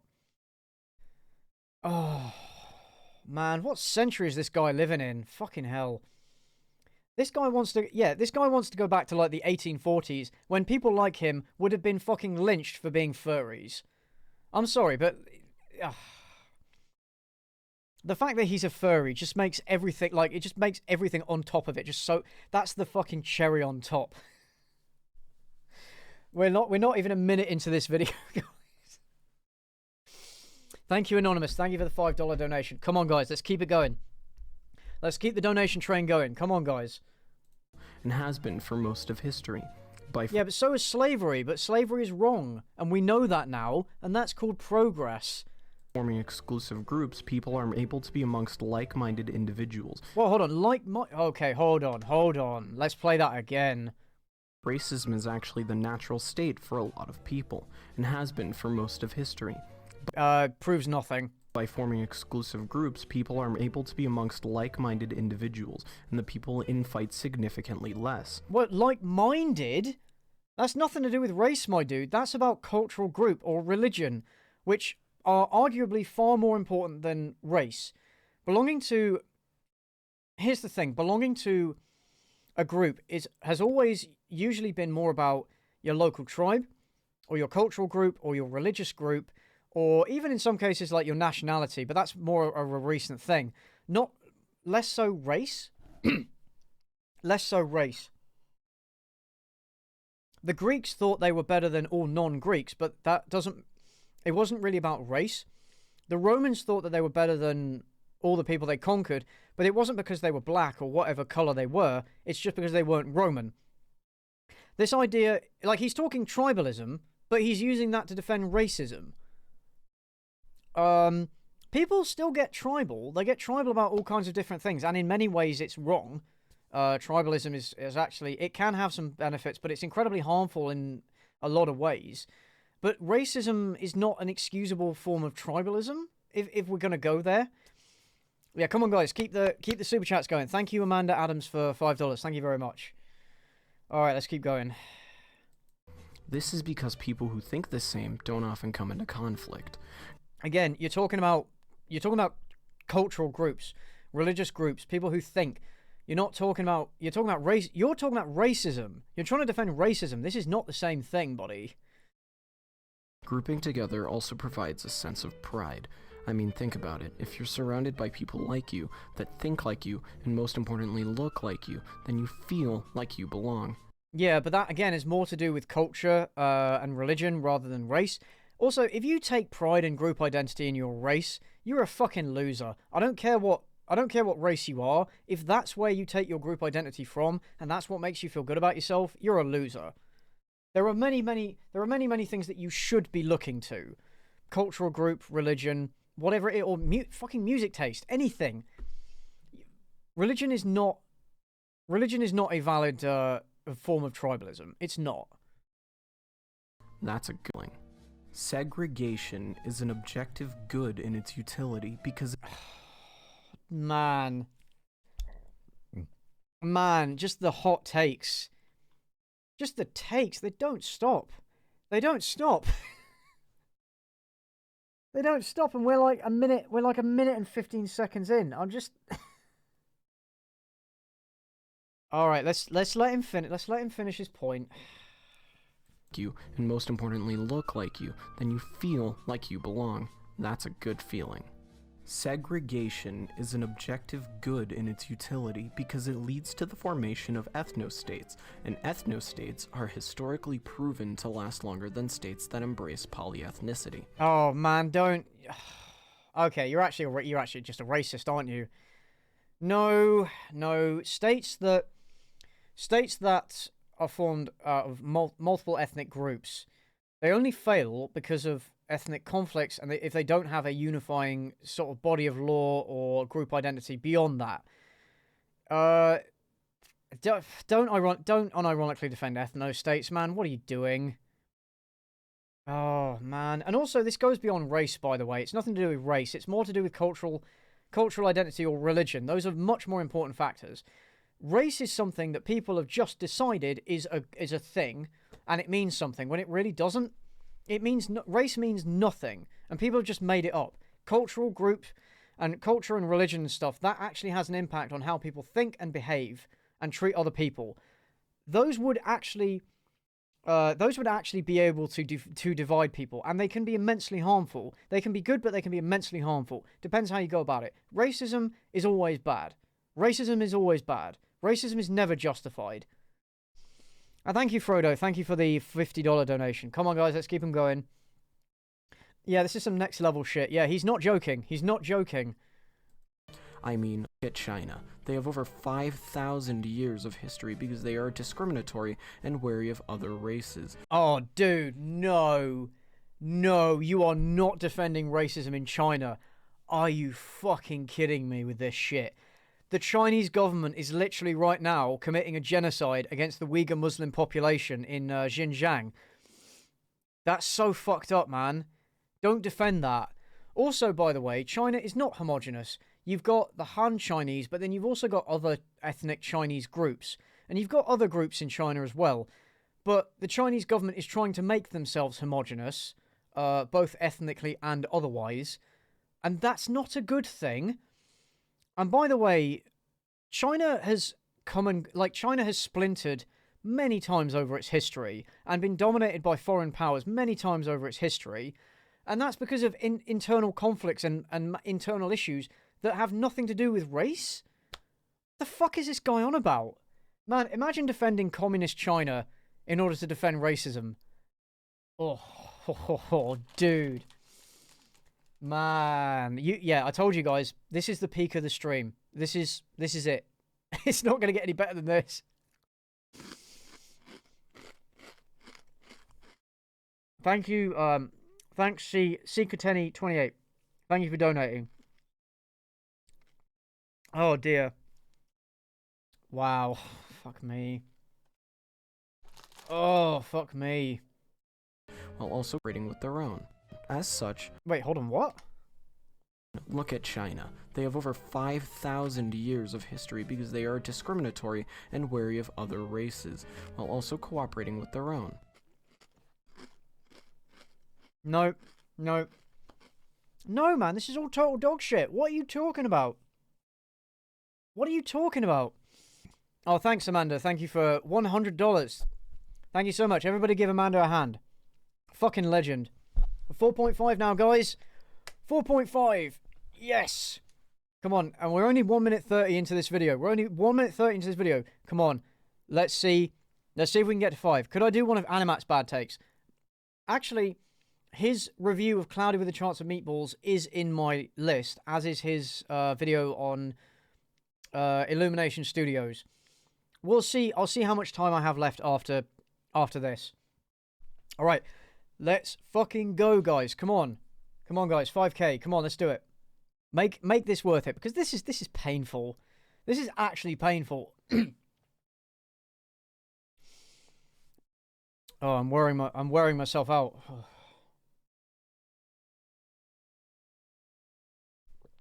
Oh, fuck. Oh. I'm actually wearing myself out over this. Oh, fuck me. Right, come on. This video is actually painful for me to get through, like, and I'm starting to get tired, but let's make it worth it, my dudes. Thank you, Bakineko Inc. Thank you for donating 5. I'm sorry I probably fucked your name up, but thank you for £5. Thank you, Alice Stealthfox, for £5 as well. Legends. It's all for a good cause, guys. It's all for a good cause. As such, the Chinese have been able to survive for as long as they have. China is an ethno-state, and referring to what I said earlier, an ethno-state with a racist population provides a sense of national pride and identity. Well, it's more... Okay. China's national pride and identity is it's way more complex than just about racism. Racism is a part of it, but it is more about just China good. It's more about China good. China is a totalitarian state that controls every aspect of the lives of its citizens, and it's trying to exert its influence all over the world. It's a horrible fuck the Chinese Communist Party. Fuck them. Imagine unironically defending this. Imagine unironically defending this. I should do the child labor. Yeah, I should do the child labor video actually. Where is the child labor video? Hold on. Let me see if I can find it.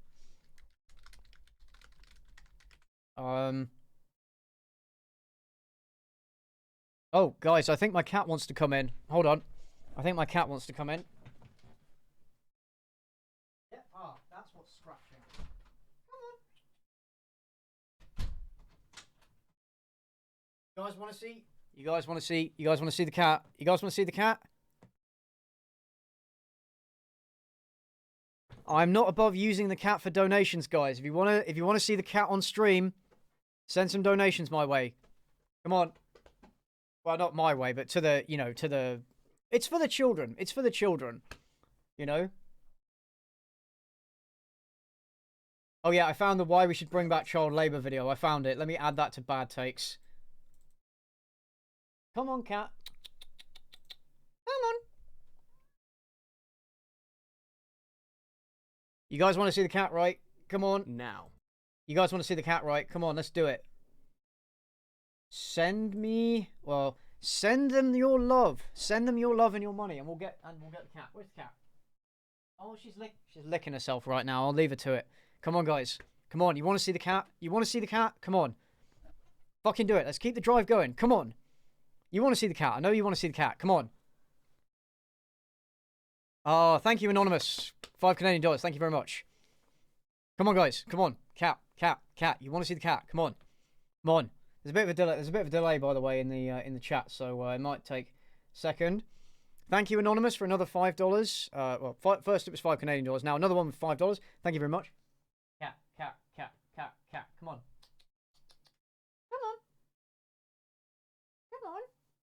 Come on. You want? Come on.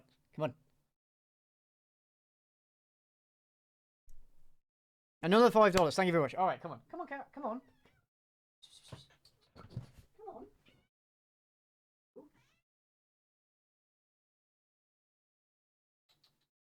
I'll bring her over. Here we go.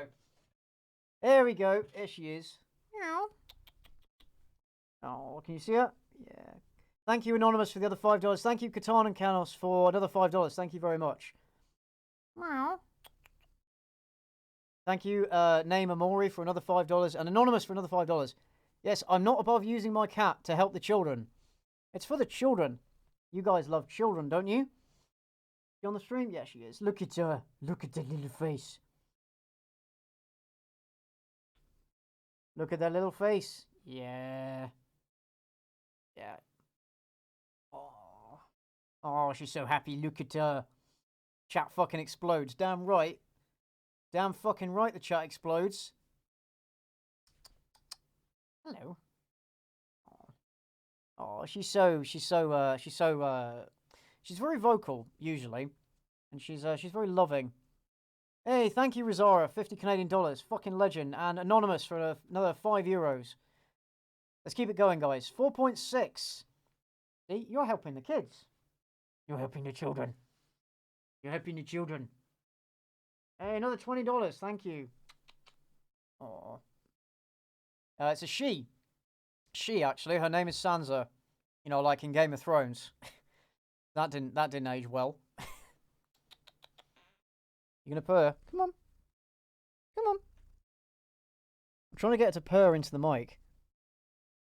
Hey, thank you, Anonymous, for €5. Thank you very much. And $20. I did acknowledge that one, didn't I? Thank you for the $20 one. I'm so shameless. Yeah, I know. But it's for the kids, guys. It's for the kids. Right, let me keep the cat. Right, I'm gonna keep the cat on me. Right, I'm gonna keep the cat on me while we stream some more. Thank you, Jack Long. Thank you for the thanks for the £5. Much appreciated. Oh, she's so cute, isn't she? Oh, I love this cat. Fucking love this cat. Thank you, Rosario. Thank you for another £5. Jack Long, another £5. Thank you very much. 4.7. Come on, my dudes. Let's see if we can get to 5K by the end of this stream. Ethan Mueller, thank you. $5. You guys got, you guys have had a nice break from the furry cringe. Racist, fetish furry cringe. To see an actual furry thing. You want to come and sit on my lap, buddy? You want to come and sit on my lap? Do you want to come and sit on my lap? No, I think she's had enough. Thank you, Undead Ballerina, for $5. Thank you, Gianna, for £20. Thank you, Darius Salmon, for $5. Thank you very much. Come on. You want to come and sit on my lap? I'm going to try and get her to sit on my lap. Come on. I'm going to try and get her to sit on my lap. Oh, thank you, Frodo Baggins, for $20. Thank you very much. Right, come on. I want to cross my legs, and I'll put my legs down. Thank you, Antifa. Thank you for £30. Thank you very much. No. Come on. Oh, I guess. Okay. I think she's. No, I think she's had enough. She's gonna leave. That's fine. Anyway, you got your. You got your cat. You got your cat. Right. I'll go and let her out.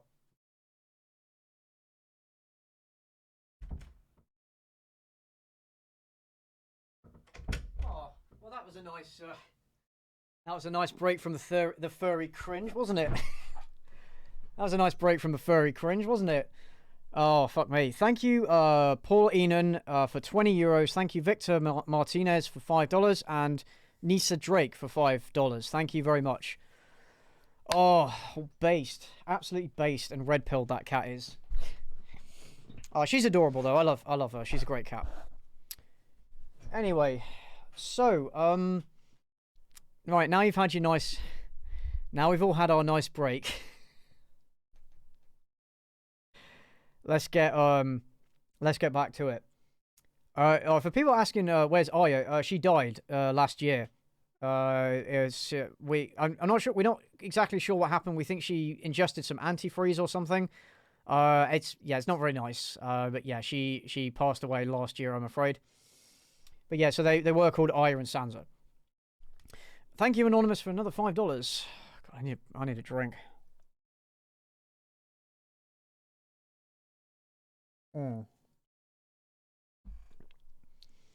Yeah, she's too smart to watch this video. Yeah, she knows what's up. She's the smart one. She's the smart one in this situation, you know? Oh, dear. Oh, yes, thanks for the messages of, thanks for the rips and stuff. It's all right.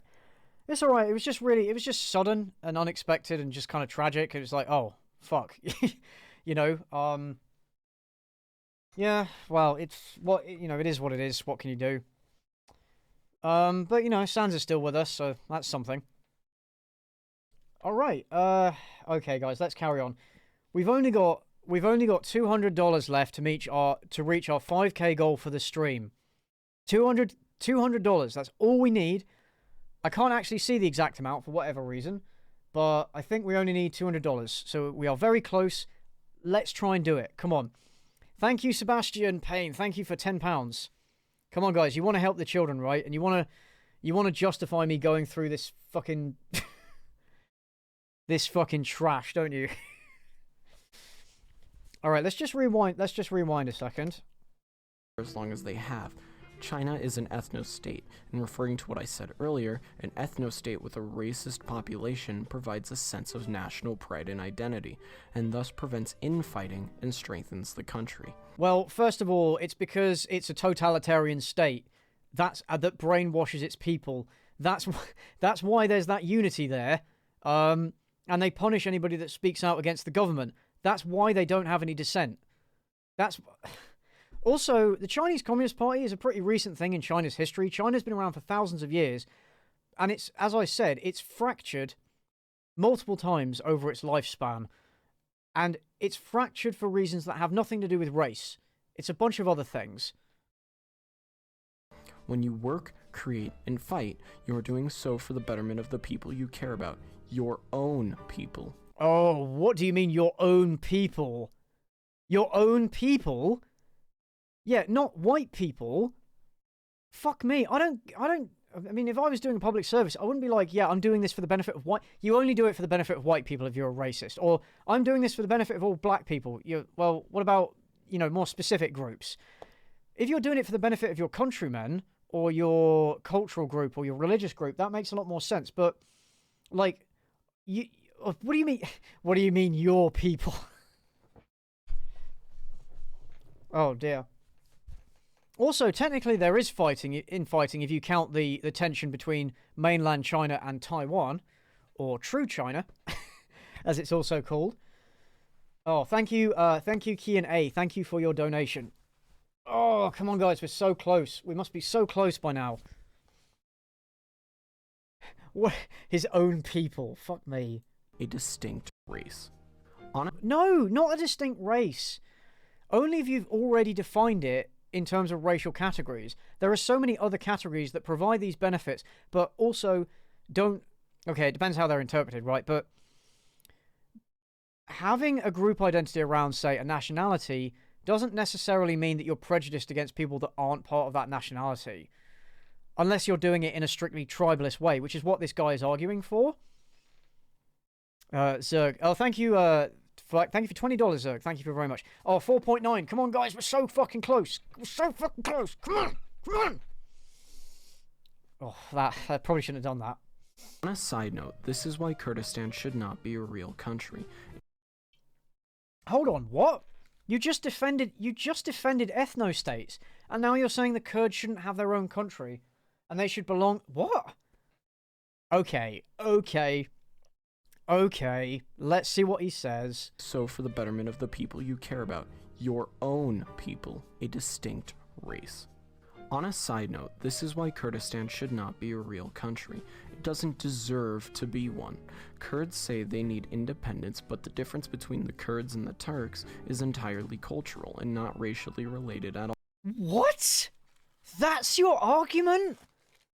That's your argument? You think races, ethnic groups should have their own states, but not cultural groups, which, by the way, makes a lot more sense. What? What? That is insane. Oh, and saying that the differences between the Turks and the Kurds are only cultural. What? I don't know if that. First of all, I don't know if that's even true. But what relevance does that have? It's still about. It's still a massive difference. I mean, I reject the idea of ethno-states entirely.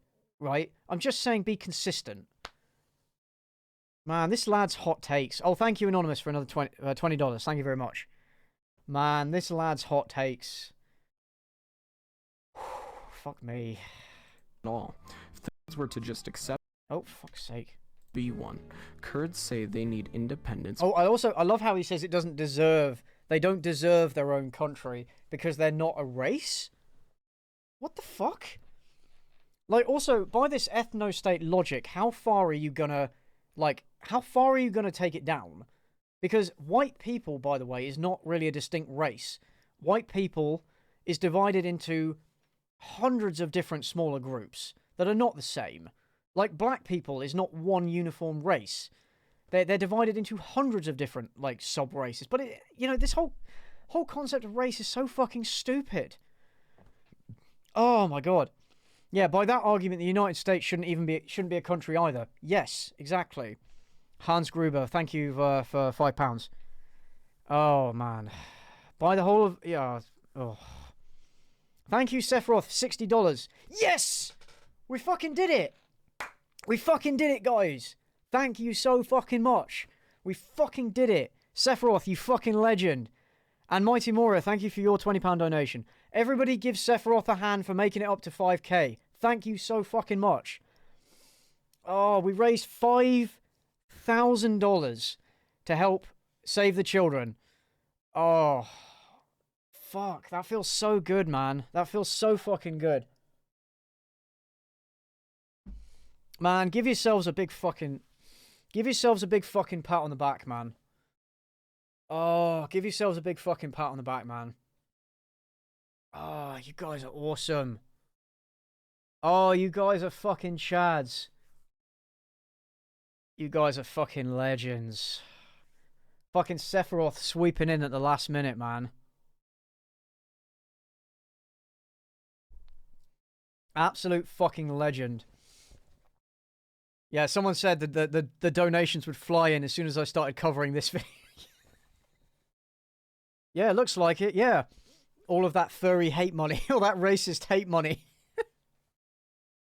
This must be the longest stream I've ever done. Actually, it's not. The longest stream I did was on Twitch when I played Call of Cthulhu, the recent Call of Cthulhu game in its entirety in one sitting. That was about 8-9 hours. Oh, amazing! Fucking love it. Oh, you guys are such fucking legends. Oh. Man, the cat gave us power. Yeah. Well, thank you. Thanks, Sephiroth. Thank you to everybody that donated. Don't worry, we're not going to call it there. Oh, we've still got more to go. Don't you worry. You know what I'm going to do? You know what I'm going to do? Since we've still got more of this video to go, I'm going to raise the goal. I'm going to raise the goal. You can continue donating. It doesn't stop there. I'm going to raise the goal to 6,000. I'm going to raise the goal to 6,000. It should update in a second. And then we should be able to keep progress of it. Thank you, Anonymous, for 2,500. I'm not sure what currency that is. 2,500. But thank you very much. Oh. Dude, man, that's so fucking cool. We've been able to raise, like... My goal... I don't know how many of you guys... How many of you guys have been there since the start of this stream? How many of you guys have been here since the start of this stream? Because my goal at the start of the stream was $1,000, and we smashed that in 20 minutes. And now, after 6.5 hours, I raised it to 5k. We've smashed that in 6.5 hours. And yeah, so I'm really happy with what we've done so far, man. I'm really happy. But we are going to continue. We are going to continue because we're going to keep going because we are not through this yet. And we've also got more cringe to cover. So I'm going to go through as much as I can. Thank you so much. Oh, thank you, Doran, as well. So I'm guessing that currency is South Korean. I don't know what. I'm sorry, I don't know what your currency is called, but South Korean won. Okay, cool. But yeah, thank you guys for your donations. But yeah, we're gonna keep going. Let me just have a quick drink.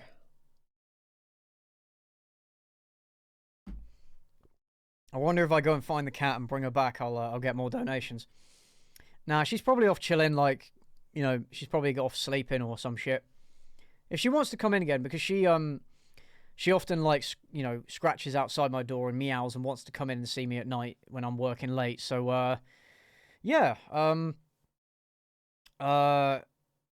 If she comes in again, then I'll show her off and hopefully you guys can, you know. You're all tapped out, but hopefully the donations continue. Well, thank you very much, everybody who already has. Every little helps, even if it's only $1. It all goes towards the charity. If you don't want to do it through YouTube, YouTube doesn't get any of the money, by the way, and they pay all the transaction fees. But if you don't want to do it through YouTube, you can do it through... There's a link in the description down below.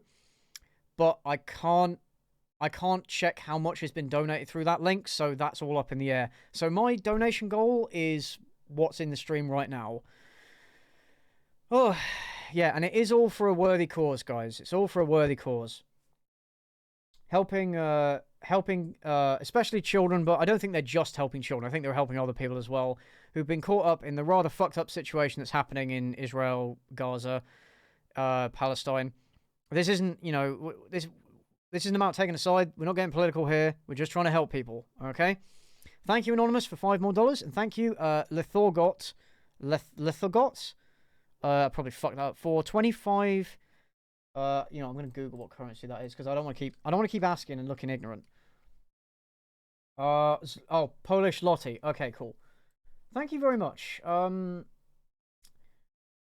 Right, let's keep going, shall we? I'm ready if you are. I'm ready if you are, guys. I'm so ready. I'm so ready. I'm so ready, man. All right.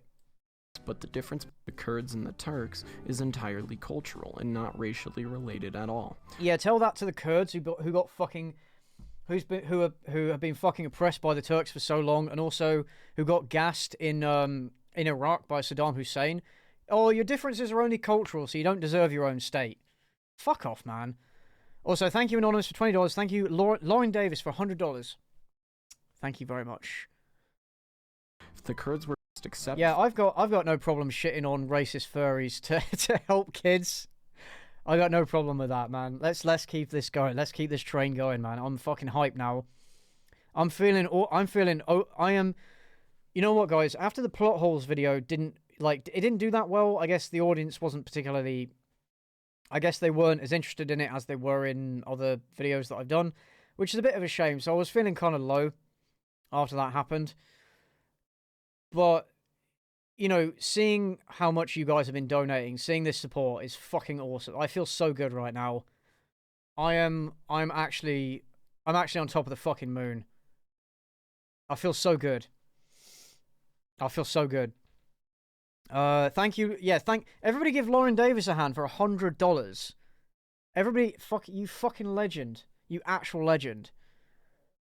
Fucking slapping out all the D's. Oh. Guys, make this a flex. Flex on stream how much you can donate in the face of a racist furry. Just, let's see it. Let's slap. Your argument is invalid. All right, let's do it. The racial. There's a new.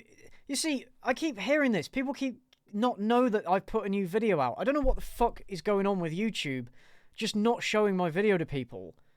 It's so frustrating. But there's really nothing I can do about it. The only thing I can do is hope that, you know, the views will accumulate over time, and that when I release other things, maybe they'll do better, and maybe that'll give the video more views. I don't know. Thank you, the Thurgot, for more zlotys. Thank you for that. Just checking the stream health. Cool. Right. By the way, I should say this earlier, but by the way, if you guys are interested, I do have a Discord server that I hang out in from time to time. So if you want to, I also post like notifications in there of streams and like videos and stuff. So if you want that, there's a link to my Discord server in the description. My mods, get ready for incoming. Yeah, it's a YouTube thing. YouTube is frustrating, yeah.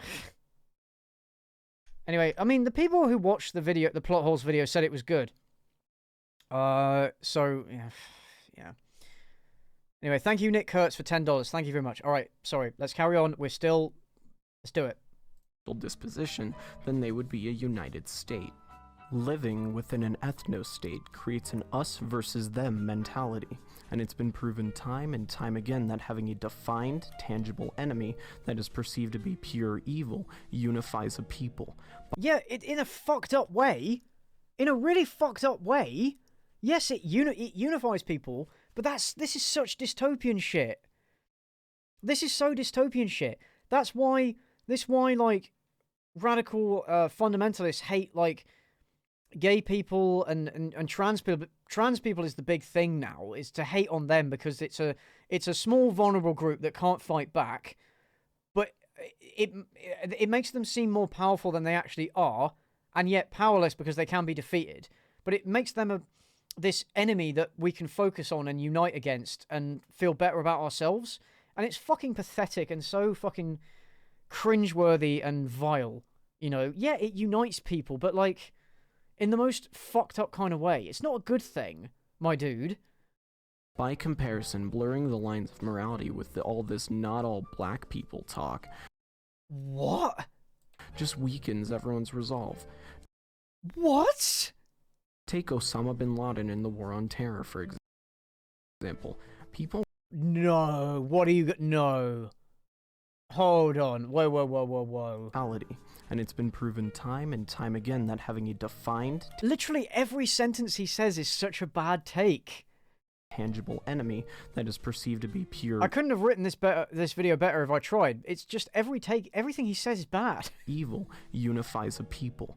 By comparison, blurring the lines of morality with all this not all black people talk. What do you mean not all black people talk? What?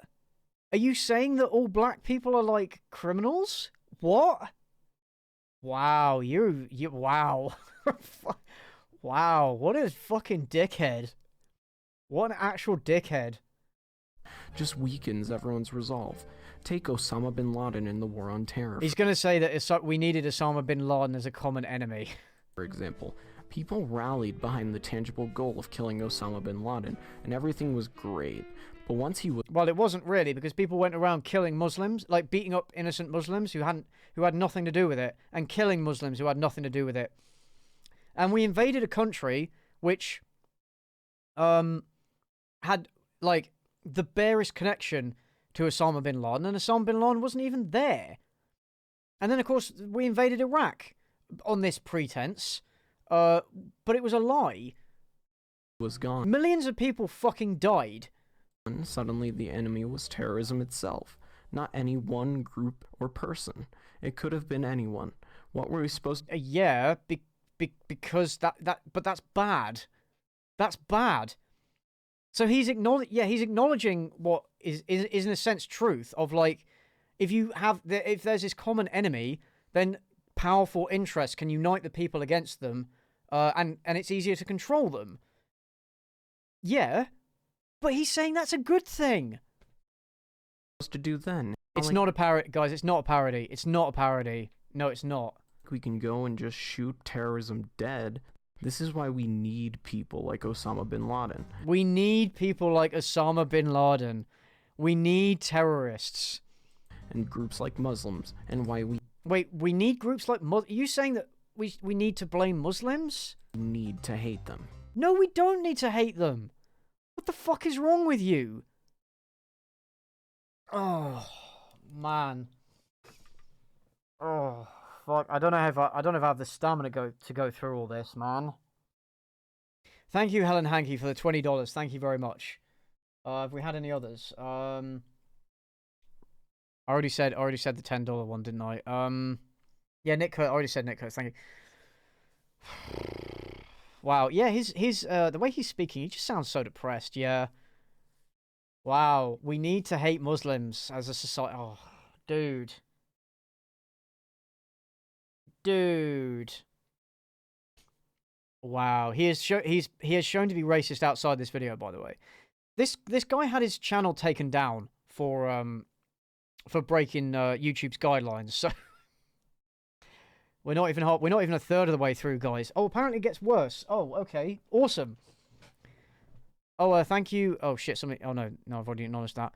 Oh, we're at 5.2k now. Come on, guys, let's try and get to 6k. Come on. Come on. Okay, let's do it. Let's do it. The politically correct may preach that globalization is the only way things should be, but a divided world gives states and people true independence, and what? Thus responsibility for our own mistakes and development. What? What? All right, Hitler. Okay, you don't need, first of all, you don't need division. You do not need division and racism and tribalism to have independent nation states, and you certainly do not need racism and tribalism, in order to be responsible for your own mistakes. What are you talking about? I know I personally feel that certain races contribute significantly less than others to our culture, such as... Whoa! Whoa! Wow. Oh yeah, the PC culture, the people that say that racism is bad. Yeah, racism is bad. That's not... I already said this. Racism is bad. It's not. That's a baseline assumption that we've evolved to that point. That's a baseline. You don't get any special credit for not being racist, but you don't. It's not something to attack either. So he is just a racist. But now he's talking about cultural groups, which is not the same thing. But anyway, I'll just go back a sec. Dependence and thus responsibility for our own mistakes and literally everything this guy says is just bullshit. I know I personally feel that certain races contribute significantly less than others to our culture. Yeah, you feel. Oh yeah, I noticed the feet are getting stinkier because. Such as Mexicans and Indians. The best... fuck? The way to avoid this is simply to divide people by race. What? The best way to avoid certain groups contributing less to society than others is to divide them by race. What the fuck? What kind of fucked up logic is this? Also, that doesn't even make sense, because even if you have a group that is contributing less to a society than another racial group, they still, as long as they're contributing a net positive, it still doesn't make sense to cut them out of that country. Oh yeah, his feet again. Oh, don't even get me started on the feet. But if I have to suffer this bullshit, you have to suffer it too, okay? Thank you, Danny Darko, for another $20. Danny Darko, you're a fucking legend. Thank you, Alice Stealthfox, as well, for another €20. Thank you very much. Did you have to mention the feet? Come on, man. It's me we're talking about. Of course I got to mention the feet. This is like... You know, people make fun of, like, YouTube commentary channels and, like, furry avatars, like, animated out... Like, people make fun of some of the stuff that I do, and I recognize that it is a meme, okay? But I don't think I think I recognize that it's a meme, and I don't do it too much. This is what they're making fun of. This is peak YouTube furry commentary channel. This is peak cringe. It doesn't get much worse than this, man. Oh, fuck me. I think this might... I'm only 3 minutes and 30 seconds in, but I think I am... I think I can confidently say this is the worst video I've ever seen. I think so. And we've not even finished. God, I need a drink. Suddenly, there would be no more races riding on the achievements of others, or even the mere perception that some group was leeching off of our own hard work. Cultural groups build on the achievements of other cultural groups all the time. Where do you think the Latin alphabet came from? Where do you think the where do you think numerals come from? Arabic numerals.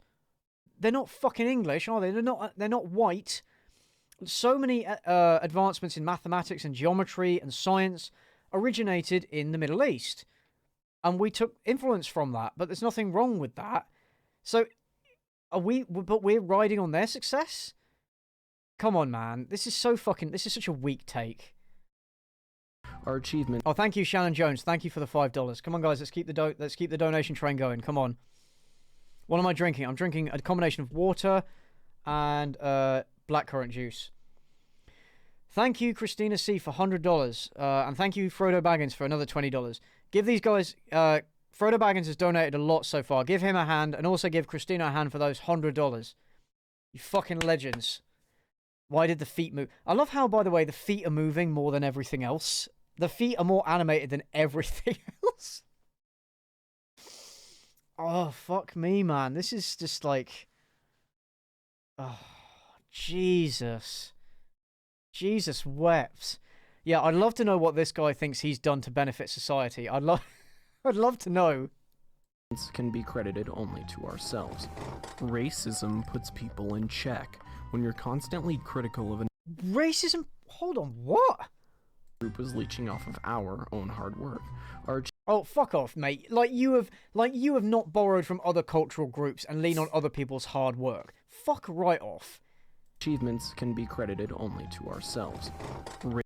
What do you mean ourselves? First of all, again, if you take pride in your racial identity, you're a fucking loser. If you take pride only in the achievements of people of your race, you're a fucking loser.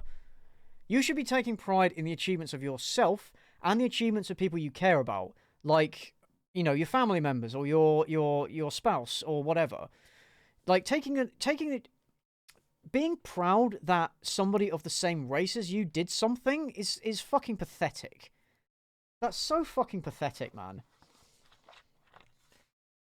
By the way, if anybody ever tries to make the case that I'm racist or a bigot, can you please point them to this live stream and point them to this section of the live stream?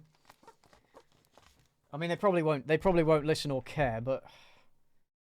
Oh, he's taken the feet away. I guess he needed to... The feet are gone. I guess he needed to clean them. They'll come back later, don't worry. I bet they'll come back. Racism puts people in check. When you're constantly critical of another race's actions, you're gonna call them out on it at any chance you can get. Yeah, but you can do that without racism? What? You can do that. You can do that to members of a specific group. Well, you shouldn't really be doing that either. You can criticize people as being individuals. You can criticize people for their failings as individuals. You can hold people to moral standards and then criticize them for them. That has nothing to do with race. Nothing to do with race. And if anything, being racist means that you're less likely to judge members of your own race for committing those same sins. Because that's what racism is. Racism is favoring your own race and giving your own race a pass on the same behavior. Sorry, you hear, racists go, racist white people go, oh, black people are stealing our jobs and they're thieves. Yeah, but what about white people that sponge on welfare and steal? What about them? It's fucking stupid, man. This is far preferable to the alternative of being blindly accepting of all of a race's mistakes. But there you're starting from the assumption of racism. There, you should, what you should do is start by assuming that people are individuals and then criticizing them for their individual flaws. You can hold people accountable without being a fucking bigot, okay? Something we do so much in today's political climate. No, we don't. We don't excuse racial flaws. No, we don't. Because we judge people based on them being individuals. We judge people based on them being individuals, you know? This can be seen with the whole COVID-19 epidemic. The virus was... Oh no, please don't. Please do not use COVID to justify racism. Are you kidding me? Caused by China. There's no way around that. It started in China... I thought you liked China. Because some Chinese idiot ate a bat, and it spread because the Chinese government was unwilling to be honest about the severity of the virus. I mean, the Chinese government they deliberately fucked up and caused it to spread further. That's true. That's definitely true. But I thought you liked communist China. What, you've now turned around and... Ugh, anyway. Hey, Crimson Rogue, welcome back to the chat. Defending China and shunning away anyone calling the virus the Chinese virus or the Wuhan virus. The virus came from China, and it's somehow wrong to call the Chinese out for it? But that was used to blame all Chinese people of all China. That was used to target people of Chinese ethnicity all over the world in racist attacks. That's why it was a problem. Okay? You're completely missing the point. To go to a random Chinese person on the street, right, and go, you caused this virus, and then beat the shit out of them is racist. There's no way around that. That's fucking racist. Also, this must mean the video came out, like, at least in 2020. This must be a fairly recent video. Blind acceptance in aid of other... Yeah, the Spanish flu, by the way, was called the Spanish flu, but I think it originated from the US, actually. Also, I remember when there was we had an English strain of COVID, we had like an Indian strain now, and then people were like, oh, you can't call it... People who called it the Chinese virus were like, oh no, you can't call it the English strain because they're just racists, you know? Yeah, you blame the Chinese government, not the Chinese people, exactly. Other countries... Fuck, if I'm not careful, I'm going to start becoming a political streamer. Screwing us over. I mean, Africa is leeching resources from the first world, all because some liberal politician sees that their skin color is dark and takes... What? Are you fucking kidding me? Calling the virus the Chinese virus or the Wuhan virus. The virus came from China, and it's somehow wrong to call the Chinese out for it?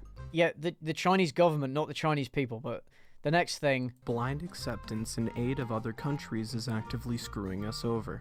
I mean, Africa is leeching resources from the first world, all because some liberal politician sees that their skin color is dark and takes pity. By the way, that guy wasn't that guy he showed was not... I don't think he was a liberal politician. I think he was a Danish far-right politician who actually got murdered for being for his views, which is also bad. You don't kill people because of their views, all right? Yeah, so clearly... Right, so he doesn't like foreign aid either. Also, you realise the history of Africa, at least the last few hundred years, involves Western countries taking a lot of resources from Africa and people as well, because slavery, but exploiting resources from Africa and then not giving it back to the, you know, the people in Africa. And also, modern corporations do that as well. They exploit the massive mineral wealth of Africa that really should be used to benefit the people living there, and then they pay them like less than $1 a day, and then go, well, we're giving them a job. You know, yeah, that was a Dutch Islamophobic politician. Why on earth would you use him as an example? Oh, so now foreign aid is bad, I guess.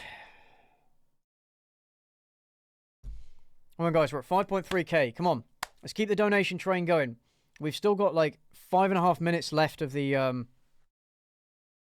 still got 5.5 minutes left of the video. On them. They funnel food and water to them instead of yeah, the I know Africa. men, women, I know Africa isn't a country. I'm referring to it in general, the continent of Africa. Or unless, wait, are you talking about him? Forces from the first world, all because some liberal politician sees that their skin color is dark and takes pity on them. Yeah, that's not why. That's not why, mate. Fuck off. So they funnel food and water to them instead of the. Oh, the feet are back. The feet came back, guys. The feet came back, and they haven't even been cleaned. They haven't even been cleaned, my dudes. Oh.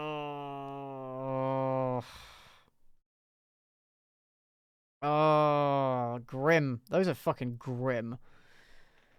Oh, dear, oh, dear. Oh, I need to plug my phone in because it's running out of battery. Oh, dear. Oh, you were talking about the video. Okay, cool. Oh dear, guys. The video's 10 minutes long. The video's 10 minutes long, and we're not halfway through it yet. Man, it just gets worse. It just gets worse and worse. What an asshole this guy is. And yeah, he's being completely serious, by the way. And if he's just joking, then it's not funny. So, all right. Anyway, let's carry on. Hardworking men and children in their okay. He's gonna make this bullshit argument that racists use all the time. First world, all because some liberal politician sees that their skin color is dark and takes pity on them. So they funnel food and water to them instead of the hardworking men, women, and children in their own country. Okay, first of all, these are the same people that don't want to spend money on people in their own country. This is so bullshit. Anybody who says like, oh, we need to spend money on our own people, they usually don't actually want us to spend money on our own people because they'll complain about people who need aid. They'll say, go out and get a job. Or don't have a family if you can't afford it. Oh, get a second job. Or stop complaining about your job, get another job. You know, these are the same kind of people. These are the same people. Shouldn't Africa be left to their own devices to figure it out for themselves? Well, so, yeah, foreign aid... Well, first of all, Western countries have done a lot of damage in Africa. So I feel like we should maybe try and help them develop economically a little bit, as long as we're not putting them in massive debt and stuff. The problem is there's a lot of issues with it, like money going to dictators and stuff, which is really bad. But the principle of foreign aid is not a bad one, and countries should help each other develop. That is how it should work. Similar, Syria is pouring rapists and murderers into Europe, and people... Oh, dude, no. Are just making the gates into Europe even wider to accommodate them. Okay, maybe we should do background checks on people we're letting in. That is very true. But to say that like all the millions of people who are fleeing the war in Syria are like are just a bunch of rapists, like fuck off, man. They're fleeing a country that's literally fallen apart. And they will die, they'll die or like they'll starve to death or be killed in the war if they stay there. Fuck off. What a surprise. The rapists and murderers they willingly let into their country raped and murdered people. Oh, but they can't do anything. Yeah, that's not an argument. That's not an argument against immigration. That's an argument against checking people's criminal backgrounds. What are you going to do? Just not let anybody into your country because of some rapists? Else because they don't have the same rights as us. Oh, they're like this because of nurture, they say as they continue to let these primates fuck our country. Oh, dude. Yes, it's not nature, by the way, it's culture. Or it's those specific individuals who are predisposed to be sadists and rapists and stuff. It's nothing to do... You know, it's nothing to do with their race. It's nothing to do with race. Dude, fuck off. Countries. Maybe if they were told to stay in their own shitholes, they'd find that they have the same rights as in their own country. No, because they can't, because their country literally fell apart in a massive civil war where people were dying. There's nothing for, like, what were they supposed to do? You'd fucking leave under those circumstances as well.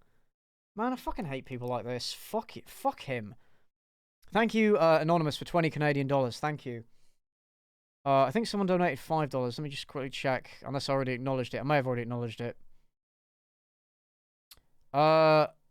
Peter R. I think I did acknowledge it, but anyway, thank you for 5 Canadian dollars. Come on, guys, we're at 5.4. Let's try to get to 6K by the end of the stream. Come on. Come on, let's do it. And also, yeah, I love how he's acknowledging the stink of his own feet, but not doing anything about it. Why do his feet stink? Like, what? Why did he add this in the video? Like, what does it add? What does it add? By the way, he said at the start of this video, of course racism is bad. But then he himself is a racist.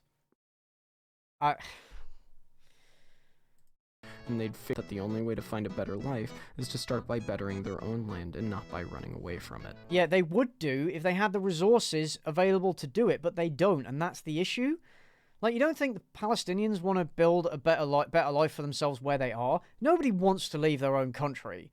People leave their own country out of desperation, or for better economic opportunities, which is also a legitimate reason to move country. In my opinion, the worst offender of all is India. They're pumping CO2 into the world like it's a competition. They're third. I mean, so do Western countries also do that. In the world in terms of CO2 emissions. You know why?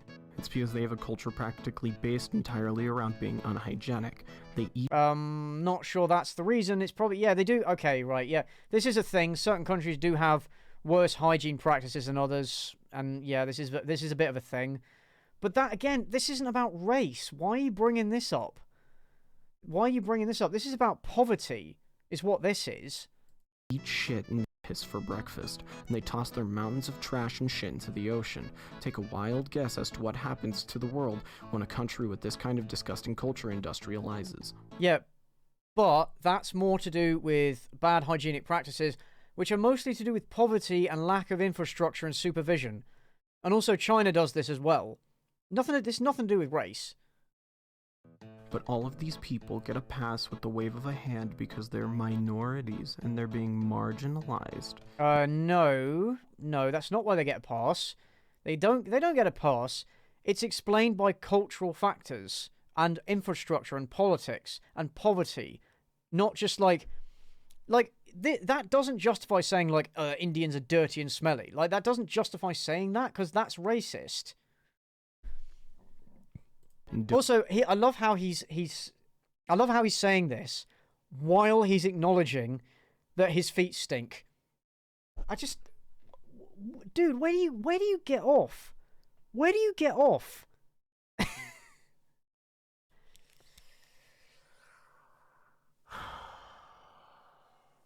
Fuck. Come on. Ugh. Oh, fuck. I don't know if I... Oh. Come on, guys. I want to get through this video at least. Come on. I want to get through this video at least. Come on. Any donations, however small, it all adds up. Come on, let's try and get as much as we can. Because I gotta get through this, man. I gotta get through this. Still streaming? Yes, I am, my good man. He's getting off right now. Yeah, probably. You know what they say about furries? Don't even get me started on black crime statistics. Oh, dude. Oh, he said the thing. I knew he'd do this. I knew he'd do this. Oh, thanks, Jacob. Thank you for $30. I knew he'd do this. I knew he'd say that. It was coming. It was inevitable.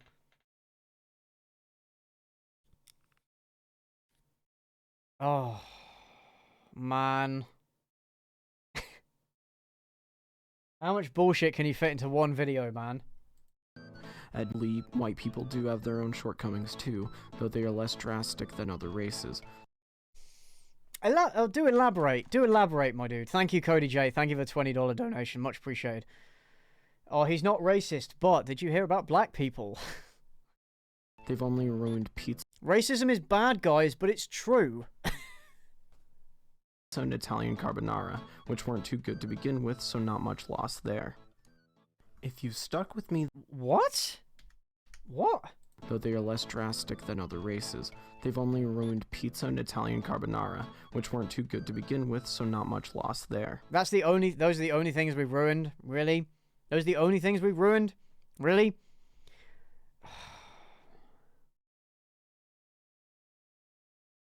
Dude, man. Do you not... Okay, if we're going to talk about white people in general, we've committed a lot of atrocities around the world in our history. We've done a lot of fucked up things. Slavery was a thing that white people did. I mean, other races also did it, by the way, if we're talking in these terms. But, like, come on, man. Where do you get off saying this shit? If you've stuck with me thus far, then I need you to bear with me again, as I realize what I'm about to say may sound bad.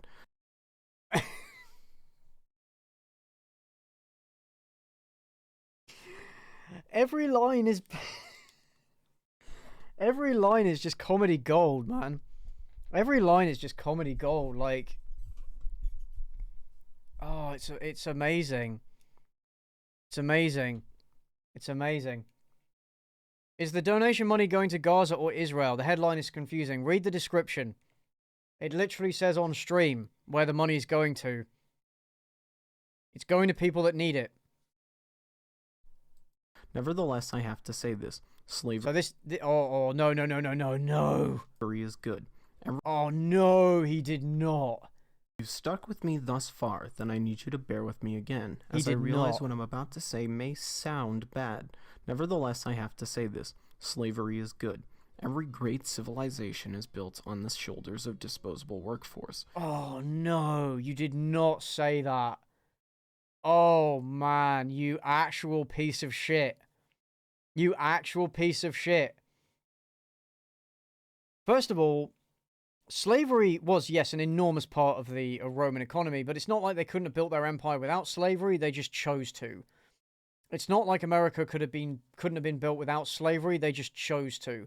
And by the way, America as a powerhouse was not built through slavery. It was not. It was the manufacturing industry in the North that was developed through free labor and capitalism. That is what led to America being the powerhouse that it became, not slavery. Cotton was king for a while, but slavery was a very inefficient model. You know, if we're talking economics, slavery was a very inefficient model, and it was going to die out. And industry trumps it. Industry trumped it, and throughout history, industry has trumped. You know, economies based on free labor have always outperformed economies based on slavery. Slavery may be good in the sense of, yeah, it improves, let's say it improves an economy, but if you abolished it and did a different system, the economy would be even better.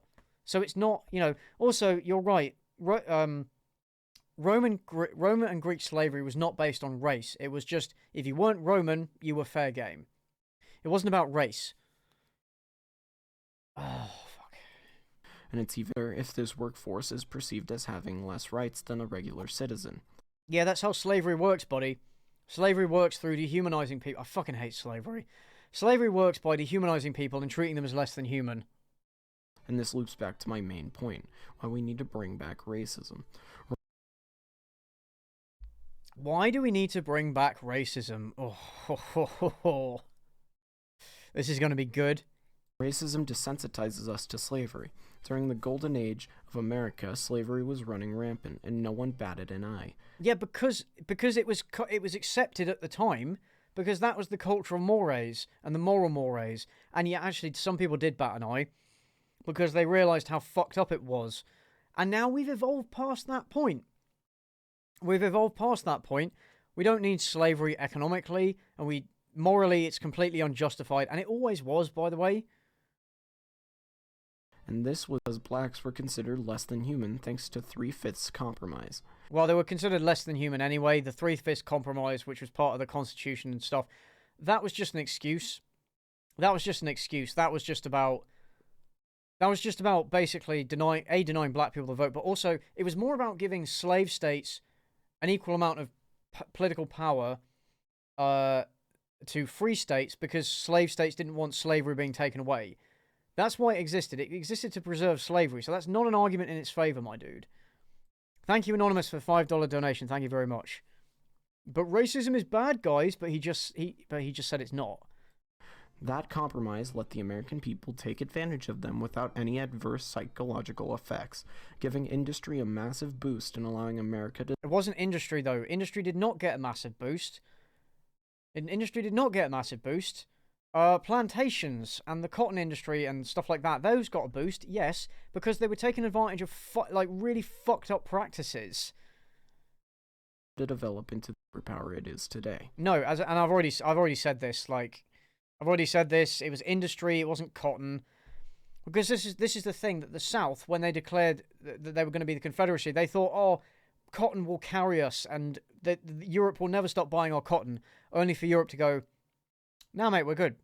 We'll buy it from India, where it's made we're using free labor, and it's cheaper. Thank you, Danny Darko, for the $20 donation. Thank you very much. And yeah, of course, he brings up a fucking yep. What a shock. What a shock. He's going to say, make America great. He's going to say, make America great again. Yeah, cash crops. That's it. I was trying to think of the term. Oh, dear.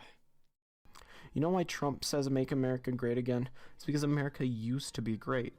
Used to be great because people used to be racist and own it. People... I just...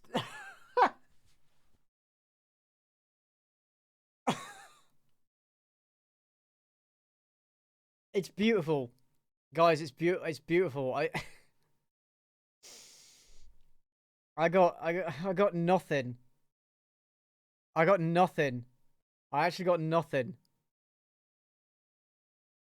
Oh, I got nothing. Thank you, Alicia Stealth Fox. Thank you very much for €5. I got nothing. Well, at least he's honest about what he wants out of politics. Yeah, let's go back to 1840, when half the country wasn't even states, and when America wasn't a world power. And yeah, millions of black people were being held as literal property. Yeah, let's go back to that. Fucking hell. Bring Ducky in. Ducky already came on earlier. He's doing his own stream. War racism, badge of honor. However, any of my mutuals are watching and want to join, do shoot me a DM. Today we stigmatize racism. Wait, hold on. Wait, what? Because America used to be great. Used to be great because people used to be racist and own it. People were... Used to be racist and own it. Okay. Racism like a badge of honor. Well, good. We moved on from that because we're not racist anymore, because we realized racism is bad. Today we stigmatize racism. Rightly so. And thus America is no longer great again. Yeah, that is some massively fucked up logic there, by the way. What a leap. What a leap. We need slavery. We need a group of people who are expendable for manual labor. China has been doing this with their own people, and they've become a global superpower from absolutely nothing. That's not a good thing, man. We do not need to bring back slavery, my dude. No. By the way, no, he's not a troll. He's not a troll. Imagine how powerful we could be if we took advantage of minorities and the racially inferior. We need a group of people we can oppress and use. What about furries? Why don't we use them? Why don't we use them? Yeah, you never hear... This is the thing. Whenever people argue, oh, we need a group to oppress and exploit and take advantage of, they never volunteer. They never volunteer themselves. Never.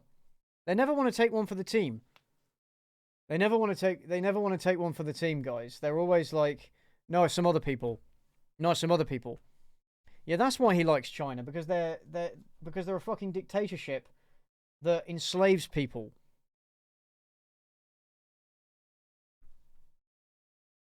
And that's what he wants for his own country. Oh yeah, the feet are back. Shouldn't be people of the same blood. Without a group to take advantage of, the populace becomes discontent due to the unnatural workload, and development stagnates. Right, so rather than fix the unnatural workload, and rather than fix society, let's pick an enemy, let's just choose a group to target, and then go after them. Yeah, okay, yeah, sure. Okay, I realize I've been going on about the bigger picture for a bit too long, so what about the other side of things? How would being racist affect you, the viewer, positively? Oh, it just gets spicier. Thank you, Kryjar, for 160. That's Norwegian, right? That's Norwegian. Current. What is it? Oh no, not. What is that? Just check what that is. Yeah, Norwegian krona. Yeah. Thank you very much for donating. Much obliged. Remember, guys, this is all for charity. I'm not suffering for myself. I am trying to raise money for Save the Children to help. Well, it helps in general, but also with the Israel-Palestine thing.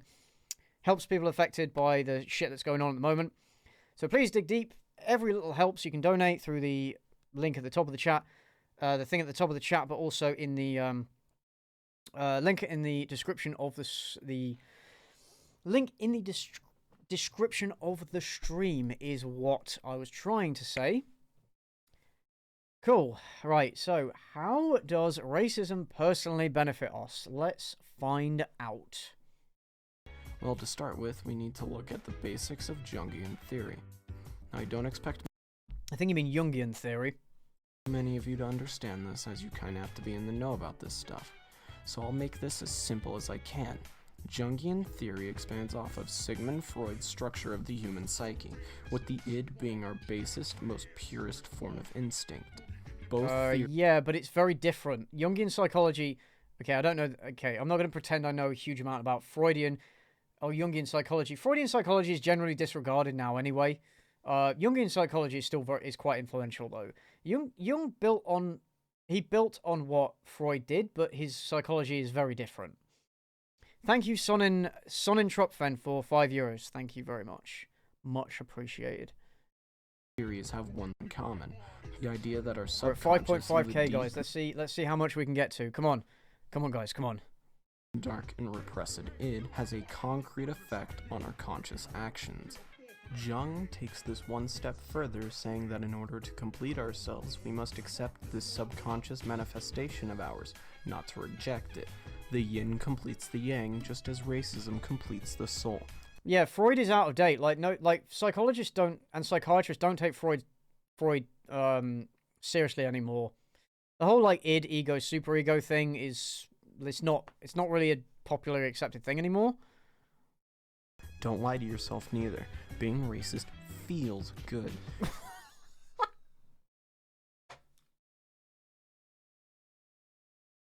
Being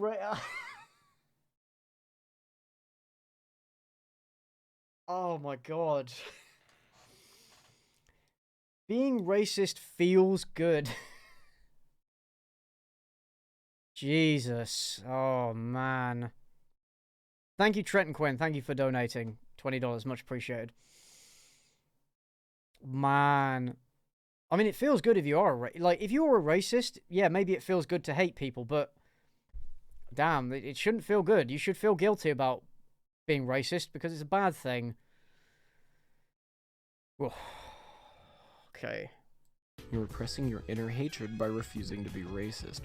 Right, so obviously, but by this logic, you shouldn't repress anything that you feel, whether that means any form of prejudice or any kind of rude or insensitive comment or the urge to hit people or rape people or kill people. You shouldn't suppress it because it's unhealthy. By refusing to generalize a race into one offensive character to yourself neither. Being racist feels good. You're repressing your inner hatred by refusing to be racist. But how did it make you feel?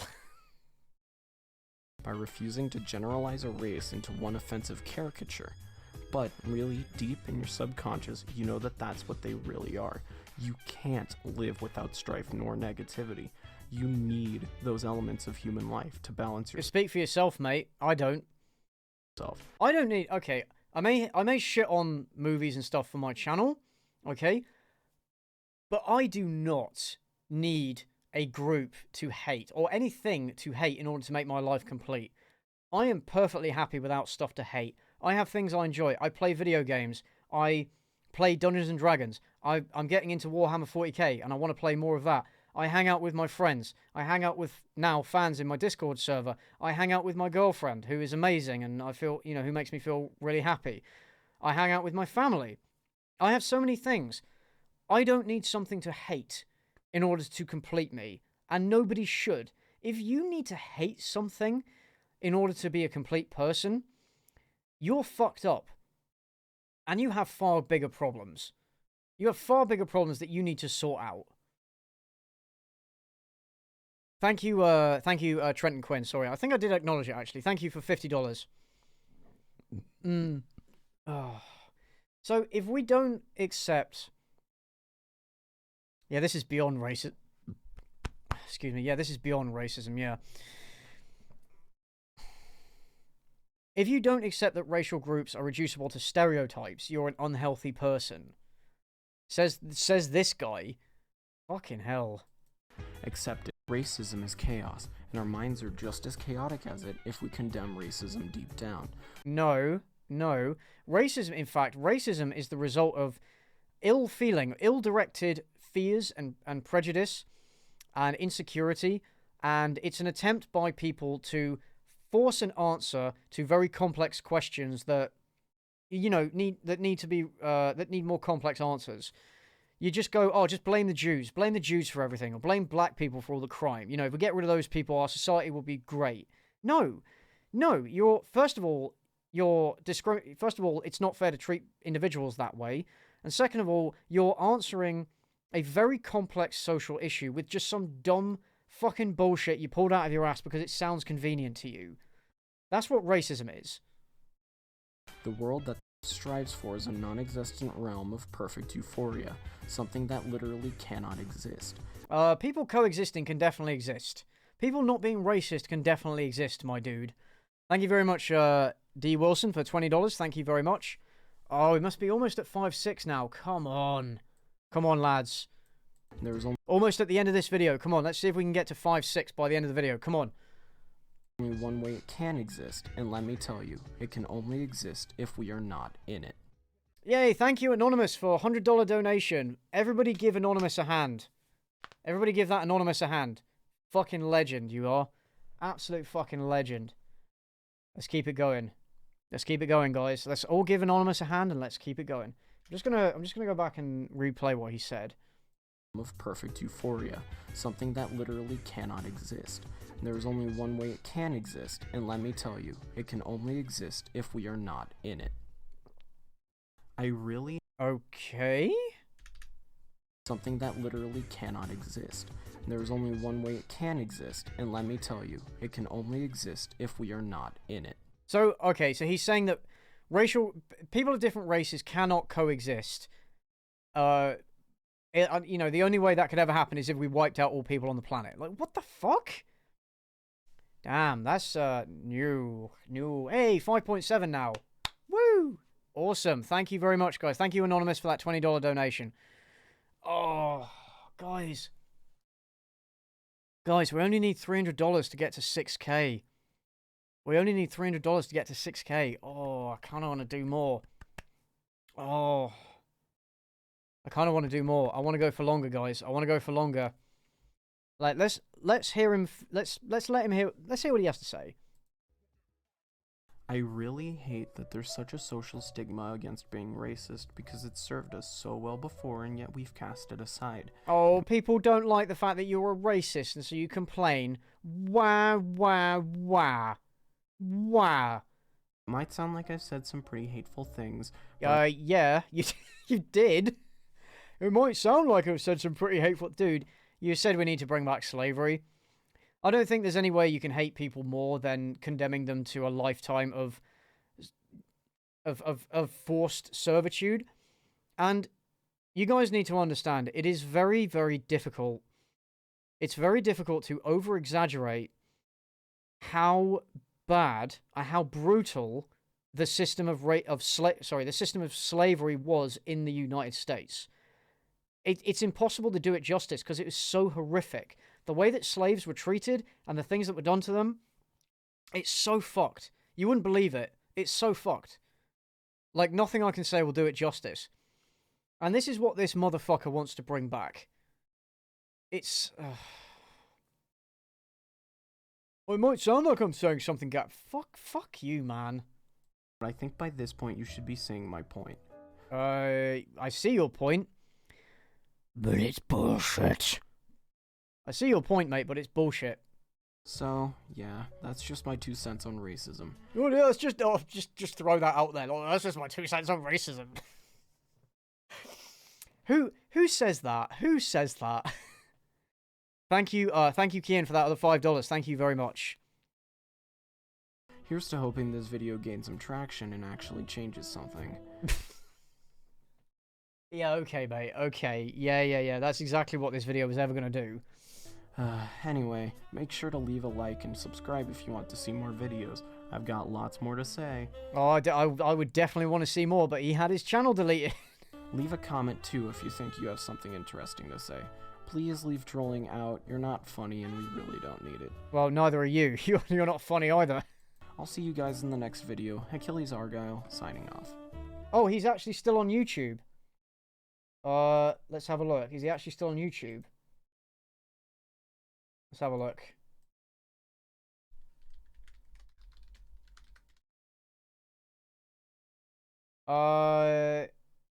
Is he? Oh, yeah, he is. Why I watch VTubers and what? Oh, he's made another video and he's still fucking using. He's still fucking using the same avatar with the stinky feet. He's still using the same shit. No. We're not gonna watch any more of that. No. Thank you, Hans Gruber, for £5. Thank you, Harry Master, for £2. Thank you, Anonymous, for $50. Thank you guys so much. Come on, let's keep this train going. We're so close. We must be like less than $250 away from 6K. He got his channel deleted. I guess he came back. Okay. Shall we watch the, why we should bring back child labor? Shall we watch that video? Shall we watch that? Aaron Shlomo, thank you for $5. You know what, guys? If it means we're going to hit 6K pretty soon, because I'm getting pretty tired, to be fair, we'll go through the why we should bring back child labor video. We'll do it. We'll do it. Bring the cat. Oh, the cat's off. The cat's off sleeping. I don't want to bother her. You had your chance with the cat. So we could do, I mean, there's a few we can do. We can do why we should bring back child labor. We could do the Cloudy with a Chance of Meatballs review, which is quite histrionic. I'm running out of energy and I can't go all night. I would love to do a 24-hour stream, but I don't have it in me. So I don't think I will. Can I do a poll? Can I do a poll? I can't do a poll. Okay. Okay, a lot of you are saying do it. Okay, let's do we'll do this. If it's too cringe, then we'll move on and we'll do Animat's review. This is quite a short video, by the way. It's only half the length, so we might be able to go through it pretty quickly. Thank you, Anonymous. 28 New Zealand dollars. Thank you very much. 5.8. Come on, we need $200. $200. Apparently, he did one on bestiality. Well, let's have a look. I completely forgot this guy existed. To be fair, when I was doing my bad takes playlist, I completely forgot this guy existed. He also did an in defense of pedophilia one, but we're not gonna talk about that. We are not gonna talk about that. I think we've had enough of that kind of degeneracy. Oh wait, did I acknowledge? Oh, I did acknowledge it. Yeah, we're doing the child labor. Yeah, I mean, who doesn't want to? We've had enough furry cringe, but we can always do more. So come on, guys, dig deep. Dig deep in those pockets, my lads, and it's for the children. Remember, it's for the children. We're doing this for the children. All right. It's an unpopular opinion, but hear me out on this one. Our society would benefit enormously from bringing back child labor. If you Cool. All right, that's it. Good start. Good start. don't know what that is, during the Industrial Revolution, many manual Who doesn't know what child labor is? labor jobs were replaced by machines. Those jobs didn't require heavy lifting, and the machines were simple enough to operate even by children. Children typically were cheaper to hire, so doing so became common practice. Yeah, that's called exploiting. That's called exploiting. They were exploiting children. They weren't employing children. They were exploiting children. Now, due to some constitutional thing, child labor was outlawed in the 1930s. No, it's not a constitutional thing. It's because the jobs that children were doing were fucking dangerous, and a lot of kids got injured and sometimes killed during these jobs that were not safe, and they should not have been doing them. Also, forcing kids to work long hours, because kids didn't choose to do this, by the way. Forcing kids to work long hours is in hard jobs, dangerous jobs, is not good for their development. Also, it means they can't go and get an education. They can't go and get an education to better themselves and better their future employment prospects. And one of the reasons why child labour was banned is so that kids could go to school and get an education and have a decent upbringing rather than being exploited for cheap labour. Oh, here we go, guys. Thank you, Alice Stealth Fox, for €5. Thank you, Kelsey Does Locks, for $1. Thank you, Anonymous, for $20. Thank you, Roger Pusitiello. I'm sorry if I fucked that up, for $20. Thank you, Anonymous, for $5 Canadian. And thank you, Mimi, for €5. Thank you, guys, for keeping the donations coming in. Let's keep them coming in. Let's make the cringe worth it. Remember, it's all for the kids, okay? And I think this is what really started America on its downward spiral. It became... Whoa, what? What started America on its... Okay, again, furries talking about the decline of America is so fucking funny. It will never be funny to me to see a furry talking about the downfall of civilization. That will never not be funny to me. That will never not be funny to me. It's fucking gold. Oh. Thank you, Anonymous, for $10. Thank you, Harry Master, for £4. Thank you very much. Yeah, this man, I'm not saying all furries are bad. Like, there's a lot of furries are just fine. A lot of furries are fine. It's just that you get a few weird ones. And thank you, Bofides, I don't know how you pronounce that, I'm very sorry, $5. Thank you very much. It became cheaper for kids to manufacture their products in other countries where child labor was still cheap and legal. Wait, so we should bring back child labor so that people don't go and exploit children elsewhere? What? That's your argument? You know, that's an argument against greedy capitalism right there. Is, oh, if they can't exploit children here, they'll go exploit them elsewhere. Are you kidding me? Which is what we still do. If we were to bring Hold on. America on its downward spiral. Oh, thank you, Catan and Canos, for $5. Thank you very much. To manufacture their products in other countries where child labor was still cheap and legal. Which is... It's not just about child labor, though. It's also labor generally. Because labor laws and labor protections are much lower in these countries, they can basically get afford, and also their economies aren't that great, so they can afford to pay them fuck all, because it's still better than the opportunities that they get, but it's still exploitation, because they could be paying them a lot more, but they just choose not to. What we still do today. If we were to bring child labor back to the United States, companies would be able to afford making things here instead. Why should Chinese children... That's not an argument for bringing back child labor. That's an argument for lowering wages, which is also not an argument because you should just say that, hey, if company... There are probably other solutions to this, but what you can say is if a company wants to sell their product in their country, then it needs to be... Some degree of it needs to be manufactured in your country. There are solutions to this beyond just forcing kids to children be profiting off of us when we could just hire American children to do the same thing. Not only would... Is this video a joke? Is this video a joke? Because this guy made an In Defense of Pedophilia video, so I'm kind of like, Is it a joke? Is it not? Oh, thank you, Jumanji, for donating €100. And holy shit, we did it, guys. So, guys, we did it. We reached 6K. Oh, we did it, guys. Fucking Jumanji. Give him a hand, everybody. Oh, you absolute legend. What an actual fucking Chad. Jumanji has the biggest fucking pee-pee in the universe. Oh, fuck me. You have such big pee-pee.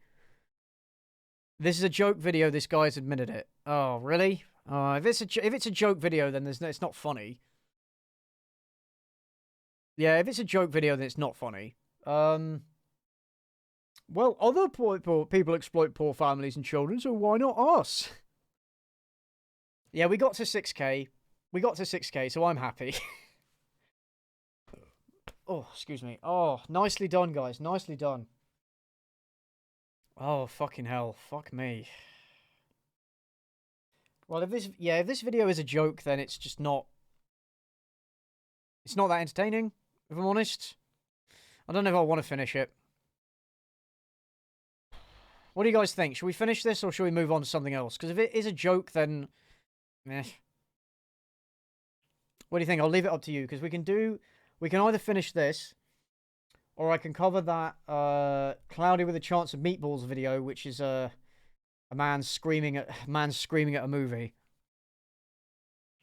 Yeah, he said it was a joke, but it got us to 6K. If it's a joke, his delivery sucks. I would argue. Yeah, I'd agree. Thank you, Sephiroth, for $20. Thank you very much. You know what? I'm gonna up the... Fuck it. I'm gonna up the goal. I'm gonna up the goal to 6,500.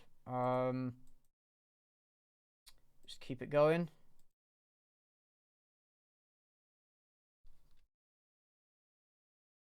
Right, I'm gonna raise it to 6,500. Yeah, it's a joke. Yeah, I'm gonna move on. Yeah, nah. This one's more boring as well. Yeah, we're gonna move on to... I love how everybody's like, move on. Cool. Yeah, we'll do the Cloudy with a Chance of Meatballs review. And I think this might have to be the last one I cover tonight, guys, because I am... It's getting late here. It's getting late here, and I'm getting tired. And yeah, we've already smashed through, like... We've smashed through the goals that I set for myself 3 times. Funny anymore. We are absolutely going to smash through... We've already smashed through the goals that I set for myself. We're doing so good, and I'm so happy with what we've done. But we can carry on. We can carry on. We can do a bit more. So this is... So Animat, he reviews cartoons, basically. He's been around for a while, and he's still making videos. He is a bit of a Disney shill. He's a bit of a Disney shill. He likes everything Disney puts out, for the most part. He doesn't like Sony Animations that much. He's also made a video defending Illumination Entertainment, which is also a bad take. But it's not as interesting. This one is cringe. This one is really cringe. Okay, thank you, Racerblade, for $20, and also thank you, Sephiroth, as well, for the $20. Thank you, guys. Let's keep going. Let's try and go as far as we can, because you can actually donate once we've reached a goal, but we might as well set a higher goal. Let's see how far we can get. Yeah, this is like the epitome of like angry movie reviewer, but this is how you don't do an angry review. Basically, is what this is. Now, since this is a more special occasion, I decided to step in and make a more proper introduction to this.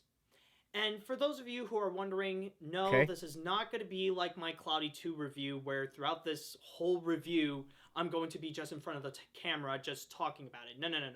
This is going to be like any other review, and it will have the same structure. It's only going to be in the beginning and the very end of my review. So why you'll do see the me in intro front of the then? camera. But anyways, back onto my intro. Yeah, let's cringe our way to another. Let's cringe our way to another 1K. Come on, let's do it, guys. Let's do it. Now, for those of you who have watched my videos, like, quite frequently... It's not just is it a fedora? It's an orange fedora as well, if it is. Or is it a trilby? Is it a fedora or a trilby? Didn't Matt attack Shafrilas Productions, I don't know how you pronounce that, for not liking certain Disney movies? I don't know about that. I've not actually seen Shafrilas' content, I have to say. How bad compared to Cinematic Venom's Lord of the Rings video? It's not as bad as that. It's not as bad as that, but it's pretty cringe. You'll see what I mean. Thank you, Luke, for the $5. Thank you very much. Some of you may know Remember, guys, the cringe is all for the kids, so let's keep it going. that I do not like Cloudy 6 with a Chance of Meatballs. In fact, it's one of those films that always pinches a nerve every time it's brought up, no matter where it is.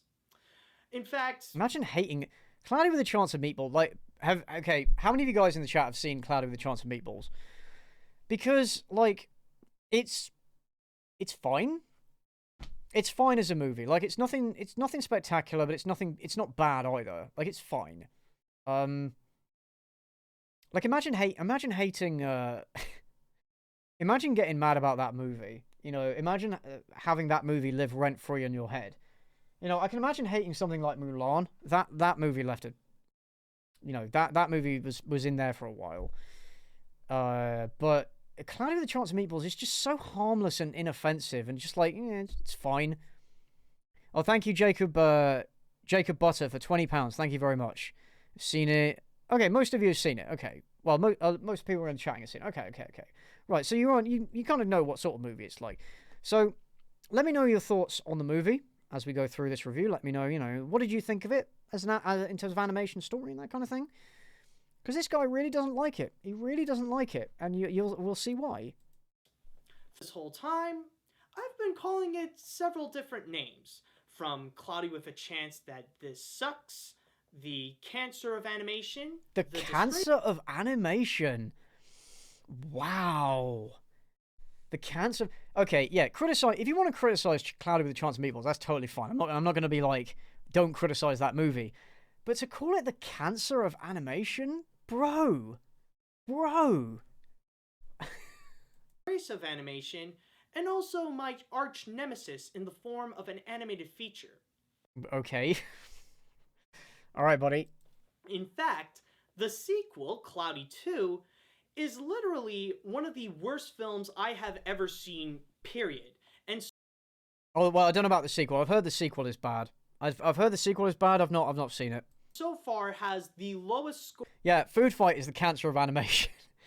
Well, here's the thing. He has done reviews and multiple videos on Food Fight. So clearly he knows that it exists. I don't know if he I'm not sure if he had done those videos before this movie came out. I'm not 100% sure about that. So 6 years ago, he did this video. Food Fight 5 years ago. Okay, so he reviewed Food Fight after this video. So, okay, maybe he didn't know about it. But still, the cancer of animation is a little bit... That's... Okay, alright. That's a bit much. Score ever in my Animats reviews. Now, it could be possible that... I wonder what he gave Food Fight. In future episodes of Animats Classic reviews, there will be some that'll have a lower score than in Cloudy 2, but just in Animats reviews, it's Cloudy 2 with the lowest score so far, and it's going to be very hard to beat that. Cloudy 2 isn't anywhere near as bad as the Emoji Movie. Why does he look like Lincoln's younger? Back on to Cloudy 1. You should do a video on Food Fight. Dude, I did. I did do a video on Food Fight. It's one of the first videos, film-related videos I ever made. It's on my channel, man. Go and check it out. What's actually interesting... It's kind of rough by the standards of what I make now, because, again, it's one of the first... It was my second review. First one being Braveheart, and then that. So, yeah, it's pretty rough. But I stand by it. Interesting about Cloudy He still 1. says it's the worst after... He still says it's the worst via his Twitter. Is that... Yeah, Food Fight is well known in the animation community. Like, I would be very surprised if somebody who regularly makes videos on animated movies doesn't know what Food Fight is. That's very weird. The only thing you know from me is that I say Cloudy sucks. That's it. No major explanations or stuff like that. The most that I've ever explained about Cloudy 1 was in my Cloudy 2 review, and that's practically it. I never Remember, really guys, went keep down the to like donation the major train going. problems and all that kind of stuff. Right, this is all kind of preamble. This isn't the cringe yet. We'll get into the cringe. Or like go into it in full detail. So, not only is this review going to be just like any average review where I look Good at chance the to have a strengths drink. and weaknesses and say if it's a good or a bad film, but this will also answer the big question that a lot of people would have. What is my problem with Cloudy with a Chance of Meatballs? So, with that said, this is not going to be a review for the By the way, so yeah, fanboys. this video, like I said, is years and years old. So it's before like the Emoji Movie and all that stuff. So that wasn't out yet. So I would assume he'd think that Emoji Movie was bad. I'd assume. Or for those morons who just want to hear good things about it, just for their own self-satisfaction Come on, guys. needs. This is a review. Let's raise as much as we for can. those who want to listen and to understand what I have to say about this film. So, what is my problem with Cloudy with a Chance 3 of minutes. Meatballs? 3 minutes. Let's find out. Okay, that was a bit cringe, but okay. The story. Yeah, that was all the intro. That's all the intro to the video. 3 minutes in. That's now the cringe really starts. Thank you, Gavin, for $20. Thank you very much. I don't think I'm going to break any hearts when I say that the story isn't the most original piece out there. It's the same old underdog story retold so many times where the main character starts out as a loser, then becomes big because of a thing he did, the thing goes haywire, he's back on the bottom, and now he has to fix the problem to save the day. I mean, those are common tropes in fiction. As long as... Here's the thing with the whole, like, originality thing. Tropes are not bad in and of themselves, right? Tropes are basically the building blocks of all fiction. Just because you're using those same structures and ideas, themes, assets, that kind of thing, that doesn't mean that you're just blatantly copying or being unoriginal. As long as you're doing your own thing with it, as long as you are making it its own story and its own, its own mythos, I guess, its own product, right? Just because a movie is about an underdog character who has to solve a problem, it doesn't mean it's a bad movie. Originality, here's the thing with originality, it only goes so far. If you're not doing anything new, sorry, I hope my gum isn't showing on the stream. If you're not doing anything new, then yeah, that's unoriginal. If you're just blatantly copying something and not doing anything new with it, then yes, that's being unoriginal. But if you're just using tropes, then that in itself is not unoriginal. It depends what you do with it. It's the difference between a trope and a cliche. Yes, sad. Yes, cliches are cliches for a reason. It's the difference between a trope and a cliche. If you tried to make fiction without tropes, you couldn't do it. You could not do it. So, while, yes, underdog stories, there've been a lot of those, but it doesn't necessarily mean it's a bad thing, as long as you do your own thing with it. So, it's not really a criticism to say that. Thank you, by the way, Frodo Baggins for another $50. Absolute fucking legend, dropping all the dollars. Thank you, Mimi, for €15, and thank you to Anonymous for $20. Thank you, $20. Thank you very much. Everybody give Frodo Baggins a hand, because he's donated. How much have you donated over the stream so far? You're fucking insane, man. Yeah, he shills when Disney does this, but when others do it, it's bad. Yeah, he's a Disney shill. Yeah, I know that. I know that. The problem with the story is that it doesn't really do anything to add into this in order to make it stand out. Instead, it just fills it with dumb cliches and subplots that go absolutely nowhere. I mean, it does its own thing. Again, I think Cloudy with a Chance of Meatballs, I think it's okay. It's not amazing, but, it's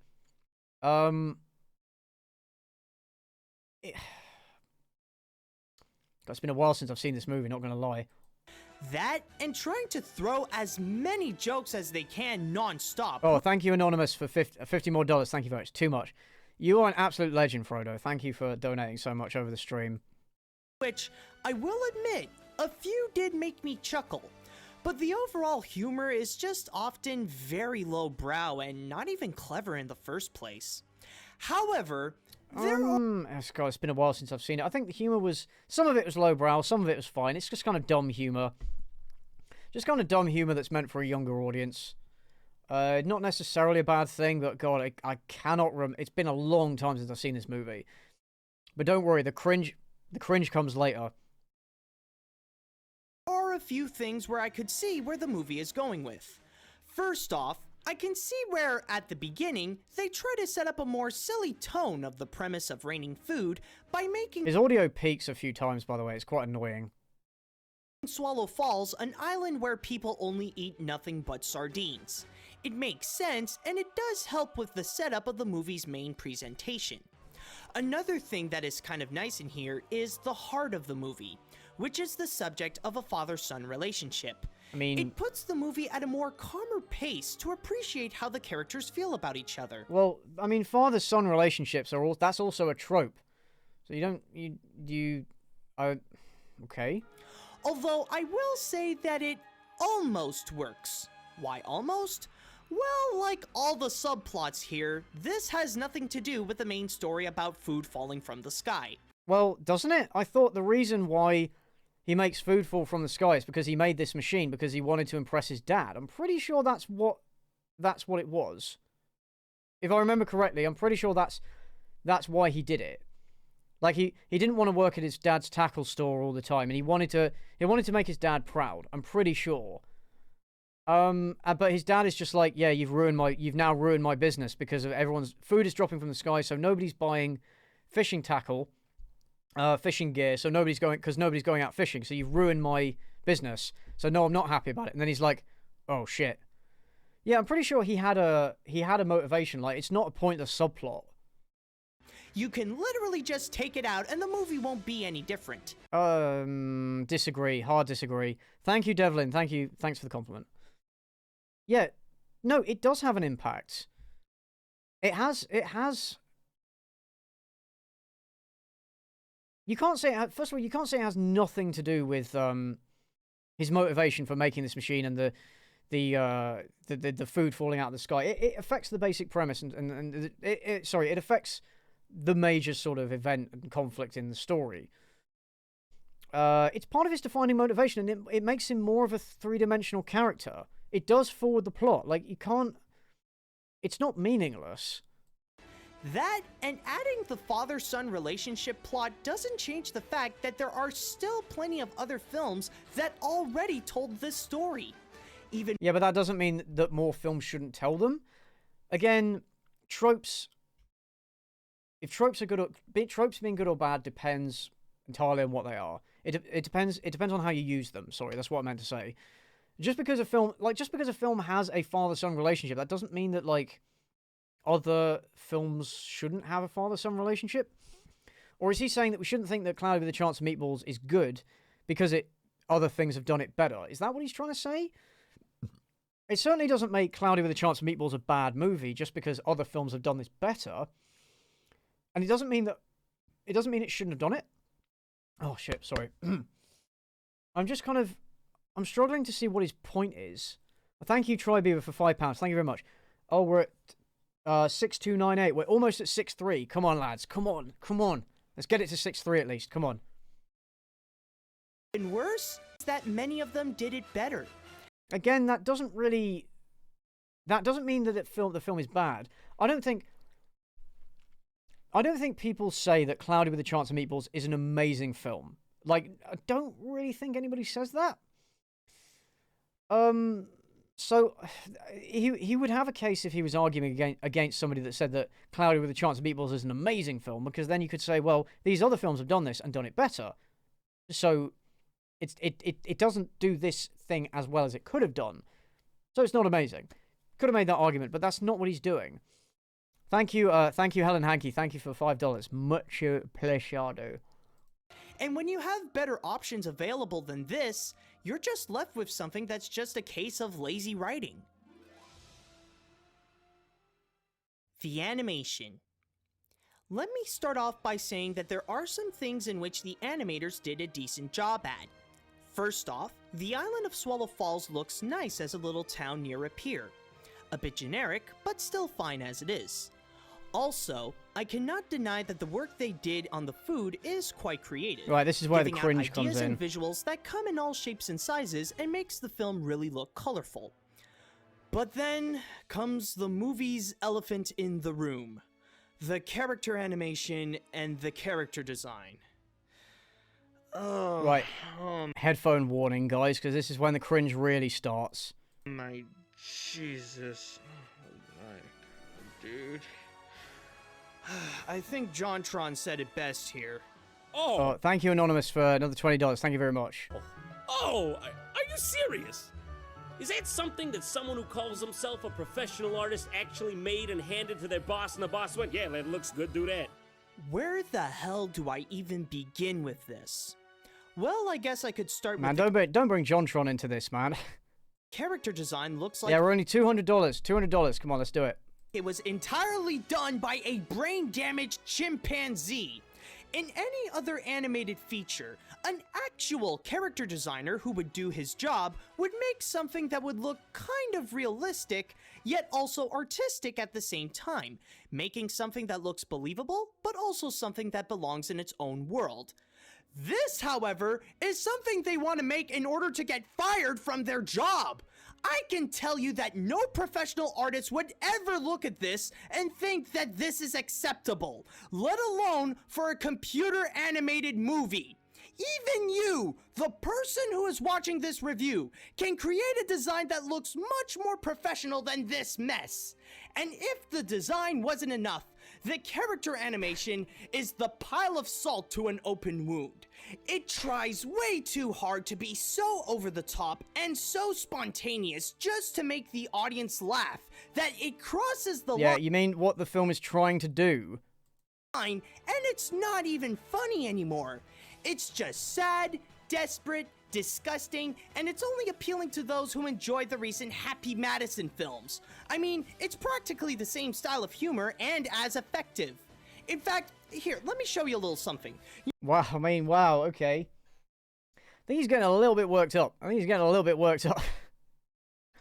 Jesus Christ. I mean, you ever heard of stylization, my dude? There's nothing, I mean, this is the style they were going for. There's nothing wrong with it. And yeah, they were going for a really deliberately over-the-top style, and they kind of did that. You sound like, man, you have a problem. Wow, imagine getting this fucking mad about that. Imagine. Oh, Jesus. Anyway, let's go back. Go through this I've got nothing more to say to that. It's just cringe. Entire film? All right, hold on a second. Let me just, here, gonna take this, gonna minimize it as much as I can. Then, oh, and also I gotta take off my glasses so I don't see much, and there. You know when the animation is so bad that you have to not see it in order to watch it. Okay. I just think I just think you have a problem with it. There's nothing wrong with the animation style, man. Seriously, this is something that I expect from Video Brinquedo, not a big budget animated feature. Even Hoodwink did a better job than this. Like I said, What's wrong with it? You've not said what's wrong with it. All you've done is fucking shout and call it the product of chimpanzees. That's all you've said. A few good things about the animation. But what they did with the characters is why the animators should seriously consider a career change. Wow. It just... Again, I've got nothing to say because the take is just so bad and so cringe. Like, what can you even say about this? It's just so... He's wrong. There's nothing wrong with the animation style. He just doesn't like it. He just doesn't like it. There's nothing wrong with it. Also, yeah, defending... I kind of liked Hoodwinked, actually, when I watched it. I kind of liked it, but yeah, it's not great animation. Saying, yeah, this film had better animation than Hoodwinked. Thank you, Anonymous, for £5. Thank you very much. Yeah, Jesus, this guy needs to calm the fuck down. The characters. Okay, let's see what we got so far. Let's see, we got a very generic story, hideous animation. What are we missing here? Ah, yes, characters that make the viewing experience really painful. I've already mentioned that the writing just sucks, but the thing is that when this happens, it also affects how the characters are, giving out a cast of bland, one-dimensional characters that offer nothing to the film but reasons to hate them. For example, Sam is an obnoxious love interest. Baby Brent is an annoying comic relief. I mean, the film, I can see why the comic relief would be annoying, because it's meant to be quite over the top and it's meant for a younger audience. So I kind of understand that. Yeah, Hoodwink's script was pretty good. Like, that's why I like that film. Animation-wise, yeah, it's not great. It's been so long, I can't even remember what the love interest was like. Oh, thank you, Anonymous, for another Anonymous for $2. Thank you very much. And the mayor is a stupid villain. Speaking of which, the mayor and Flint You gonna elaborate, or are the only characters that actually have a purpose in this film. Everyone else is dumb filler and just tools for Flint to work with. I mean, the dad isn't. The dad is pretty important. However, this does not apply and also, oh, hold on. to everyone. Thanks to the father-son scenario, there are a couple of characters that are not only tolerable, but likable as well. Right, so you acknowledge that the father-son scenario does actually add something to the movie. With the first one, Earl, although there are times he acts more Earl like a is fucking Mexican great, jumping by the way. bean, his heart is in the right place. He tries to set out a good example for his son, and it really shows that he cares about him. In fact, take a look at this scene right here. I mean, cool. Doesn't necessarily make a film good, though. I do like this character. Happy birthday, son. Dad? This is your day. Go have fun. I love you guys! You're awesome! Love you too, son. This Does he hate on scene Megamind? I actually alone don't know. is truly a heartfelt moment, and you could only wish that there are more scenes like this instead of stupid crap like this. The other character whose Well, heart they got is to put the in right shit. They got to put in shit like that for the kids, don't they? You know. place is Flint's dad, Tim Lockwood. Like Earl, he cares about his Yeah, there you son, go. and Tip- even his if dad he doesn't brings want Flint to something. go out and make his inventions and stuff, that's Oh, because holy shit. Anonymous donated $200. So we reached 6.5. Holy shit. Thank you so much, Anonymous. Everybody give that Anonymous a big hand. Everybody give that Anonymous a big hand. Oh, fuck me. Thank you so much. You fucking legend. You king among men. You absolute fucking king.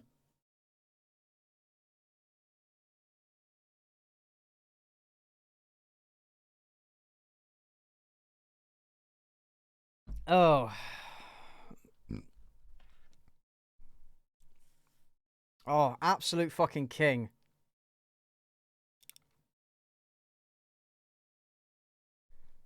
Whew. Well, we've reached the goal again. We've reached the goal again. Amazing. Thank you so much, Anonymous. Thank you for whoever that was. You're a fucking legend. Thank you to you and everybody else who's donated. You've done so much to help already. I'll just right, since we've got a bit more of this video to go. We've got a bit more of this video to go, so why don't I, you know what, I'm going to up it to 6.7.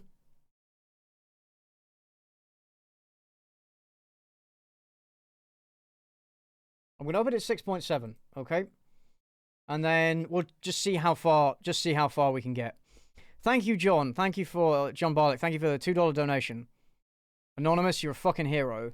You're a fucking hero. Okay, I'm getting pretty tired, so what I'll do is I'll go through the rest of this video and then I'll call it a night there. he's just concerned Please do continue to donate though. Let's try and raise as much money as possible. The cringe is all The cringe is all for a good cause, guys. The cringe is all for a good cause. Earl, he cares about his son, and even if he doesn't want Flint to go out and make his inventions and stuff, that's because he's just concerned about his safety and just wants him to have a more safe and stable life in the family business. But then we have the main and also the worst character of the bunch, Flint Lockwood. Not only is he just a generic inventor character where he just wants to invent because, but also, like this movie, he thinks that anyone who watches this is an idiot. So instead of having actual character development, he rather wants to move around like an erratic wet noodle, which makes him a combination of all the hateable characters into one, making him stupid, obnoxious, and really annoying. You mean obnoxious or nauseous? See, I think maybe he'd combine the two words there. And that's another reason why the heart Honestly, I can't even remember much about this character. I remember him being like a bit over the top. Of this film almost works. Unlike Earl's relationship with his son, where it shows the love from both characters, is up to Tim to give out all the heart, while Flint is such a hateable character that he just becomes a lost cause. There's no point in loving one but not the other in order for the movie's heart to work. When the you do need to sympathize with the protagonist, that is true. They become likable. But when they're bad, they just make the movie insufferable. That's true. Again, it's been too long since I've seen the movie to comment on that. He has a reason for why he wants to be an inventor. Yeah, it's not just out of nothing. This is one of those things in life that shouldn't exist, yet it does. Obnoxious and annoying can kind of be the same thing. People lost faith in yeah. humanity because of it. I think annoying doesn't necessarily like obnoxious. There's more of a loud component to it, whereas annoying is a pin in your foot can annoy you, but obnoxious is being more like that's more obnoxious. Although that with a chance of meatballs does have some creativity with food and a bit of heart, it doesn't change the fact that it's a terrible movie with awful writing that delivers a very generic story along with annoying characters, and possibly the worst animation in the history of cinema. Oh, come on, man. Worst animation in the history of cinema? What are you talking about? Also, the story's not that bad. The story is a little bit generic, but it's not that bad. If I must make a recommendation, just throw away the movie. That thing shouldn't even be as popular as it is now. And instead... I mean, that's one argument to make, but saying it's like a cancer of animation is a bit much. That is a bit much. Replace it with the original book it was based on. I've heard the book was better, I can guarantee which is you usually that the this case, is isn't it? much more charming and pleasant, and it has something that the movie never did during its production. A professional artist who worked on it. Man, even I wouldn't say that the people that worked on movies I don't like aren't professional. It's just being so insulting here. Would this be the worst animated film out there? Not really. I wouldn't say it's as... You literally described it as the cancer of animation. as bad as its horrendous sequel or most of the Weinstein films. But if that's the case, would that be the reason why I have a problem with this film? Because it's a bad movie? Well, technically yes, but not quite. The full answer is much more complex. Now, I understand the importance of being different as an animated feature, to stand out from the rest and to offer something no one else would. That's fairly true. Thank you, This is Frodo why Baggins, for films another like $50. Fantasia and Yellow... Absolute fucking king here in the chat. What a legend. The book is a simple picture book with no plot. It's not better or worse than the movie. Oh, okay. Well, Submarine can't really compare the two then. Are considered some of the greatest films in animation. However, just because a movie is different doesn't mean it's a good thing. Sometimes there is a... That's true. No, I'll agree with that. Reason why no one else like Disney or DreamWorks would do that. And Cloudy is the... Well, yeah, because they're boring. Disney doesn't take risks, and DreamWorks doesn't really take risks either. Although, to be fair, people did say that Shrek wouldn't be successful, so I guess that was kind of a risk. But then they ended up producing sequels because it was safe. Quintessential film that is different in the worst way possible. Why? Well... different in the worst way possible. No, not sure about that. As you may know, animation is having a very hard time to be seen as a respectable film medium instead of a genre only meant for kids. What this movie is doing is just enforcing that stereotype. I mean, you could say that about a shitload of movies, man. You could say that about a shitload of movies. Disney movies also did that. Disney movies that were produced in the 2000s, and the most Disney animated movies also did that. Making the animation industry look bad by presenting something only little kids with no sense of good quality can easily be distracted to. Oh, okay. It's not that bad. It's a little bit over the top, yeah, but it's not that bad. But what makes it even worse in this case is how people are so forgiving to this film, just by how it is as a dumb kids film and the minor novelties it offered, rather it be the food animation, the small use of respectable actors like Mr. T, Neil Patrick Harris, James Caan, and Bruce Campbell, and the fact that— I don't think people gave this film a pass because of that. They just said it's all right. I don't think anybody is saying that Cloudy with a Chance of Meatballs is the best animated movie ever made. Come on, let's tone it down a bit. Like, you're arguing against something a position that nobody has. This is the directorial debut of Phil Lord and Chris Miller, who would after rightfully leave Sony Pictures Animation in order to actually make good films for once. And through this positivity and attention, it only gives the general public the idea that all animated films are just dumb cartoons only catered to kids. Again, you could say that about a bunch of different movies. And what makes this even worse is that Sony Pictures Animation is continuing to enforce this notion. Oh yeah, so he really, really hates Sony Pictures Animation, but he loves Disney. He's a bit of a Disney shill. I mean, I don't really like Sony Pictures that much either, but there we go. With more films that continue the tradition of bad writing and terrible, overly cartoony animation. But now with the news that the whole company is moving from LA to Vancouver— This is the personification of the how dare you enjoy this meme. Yeah, absolutely. Pray for the industry's sake that this means a fresh start for Sony, and that they can forget their wrong notion of that cartoon nonsense. Otherwise, they will eventually slip up and see the same fate as those who previously stood in Vancouver. Thank you very much, Anonymous, for 400, is that Mexican dollars? What is that, Mexican dollars? Just looking it up so I don't seem stupid. Mexican peso, right. Thank you very much for the 400 Mexican peso donation. Thank you very much. We must be pretty close to 6.7. We must be pretty close to 6.7. Let's see if we can reach it. If there will ever be a day when animation would be taken seriously by both the film industry and the general public, then this film should just disappear. Gone in the pit of obscurity that shares with other animated films of the same quality like Legend of Oz, Mars Needs Moms, and Space Chimps. I mean, yeah, the ones I've only seen Mars Needs Moms, and it wasn't great. It was a huge box office bomb, actually. One of the biggest box office bombs in history. But why can't animation do both? Thank you, Anonymous, for $20. Thank you very much. Much appreciated. Like, animation can do both, you know? It can, you can have the kid-friendly animation, but also have the more mature animation that appeals to adults as well as kids, and you can also have the adult animation. You can do it all. Like, just because this movie appeals to kids, that's not in itself a bad thing.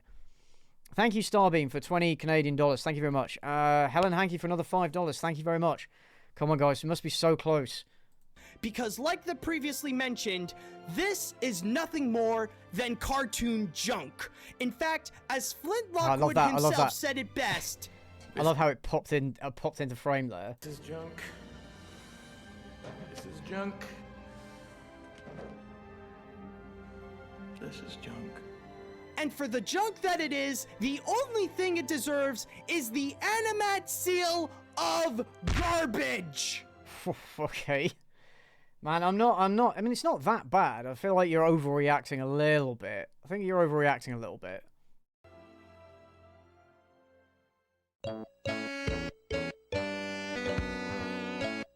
Three out of 10?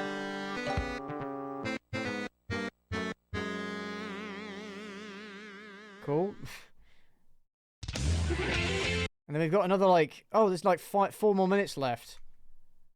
Now, the funny thing that I want to mention about this review is that ever since I picked it out of the animation hat... Thank you for the $5 nomination. Nomination. Thank you for the $5 donation, Anonymous. Thank you. Come on, guys, let's try and get up to 6.7, and then we can leave it there. telling me not to review this film. And I can go to bed. To actually like pick another movie out of the animation hat and giving me these messages like, you've suffered through Cloudy Review, why are you making it even worse with Cloudy 1? And all that stuff. I just find that kind of hilarious. Yeah, it just seems like a bit of an overreaction to what is a very middling movie. I'm actually very happy and finally relieved that I can finally review Cloudy with a Chance of Meatballs and have this opportunity to do this. Because I've actually been holding this in for a very long time, like ever since I first saw the movie. Maybe you should. I mean, good for you that you got it out, I guess, but you had the take was pretty bad. Thank you, Alice Stealthfox. Yay, 20 euros, and we've reached our 6.7 goal. Oh, we're doing so good. We're doing so good. Thank you for another $2, Anonymous. Thank you so much. Thank you, Alice. Fucking legend, making it up to 6.7. Hell yes. Please keep donating, guys, because you can donate above the goal, but that is quite a goal. Amazing. Thank you guys so much. Let's finish this video. The sequel. And now that I finally did this video, I finally seems like the early years of said what I have YouTube to rage for say clicks. and said how I feel about this movie. That guy's all review is that not stuff, very reviewing, it's only and shallow finally critique and put nothing it all constructive, only together complaining about stuff he and didn't like. put it in this Yeah, one big there's a bit of video that, yeah. for everyone to watch and to listen to. That is, if I mean, the yeah, people imagine getting are this willing angry to about listen and not Cloudy be with a Chance idiots of on the Meatballs, keyboard dude. going, screw you, I like this movie, you are wrong. Well, it's funny that you do. It's funny that he's doing that about people who are saying that he's wrong when he did that himself about the movie. But alright, but anyway. Oh, thank you, BV Dornat. I'm sorry, I fucked that up. BV Dornat, thank you for $5 Canadian donation. Thank you very much. Anyways. Oh yeah, he has a second fedora on the desk as well. No, I'm not going to pass comment. No comment. Another thing that I want to mention is that everybody who's going to watch this think that I am right about this movie? Not really. Milady, you were the anonymous person who everybody who donated $2. Well, watches thank you, this Milady video Claus. Thank you for donating. me about this movie? Thank Well, you, not really, no. Lexi Wang, for 50 New that's Zealand the dollars. thing Thank you with, very much. You know, I'm going to go back there because I missed that. No. Is everybody who watches this video will agree with me about this movie? Well, not really, no. Well, that's the thing with reviews and stuff like that. Not everyone is going to agree with what I have to say no matter what film it is. Rather it be a great film like Frozen or a terrible movie like Legend of Oz. But the thing is, I could forgive the anger if it was an actively bad movie, but yeah, it's an average movie. Like the reaction to fucking Cloudy with a Chance of Meatballs is just so over the top. You know? It's just to understand me. Now, not just understand the big picture and just think that Animat says Cloudy sucks and he gives it the Animat seal of garbage. No, not that. It's to understand everything that I said in this review. Why is the story lazy? Why does the animation... Well, you didn't really give specific examples except to say that, oh, it uses tropes. And you said it didn't do anything of its own, but I think it did. ...not work? Why are some of the characters annoying? And not really. You just said they're annoying. You didn't really say why. Even some of the good things. Why does the heart of the movie almost work? Why are characters like... You also didn't really point out why the animation was bad. You just said it was bad and didn't like it.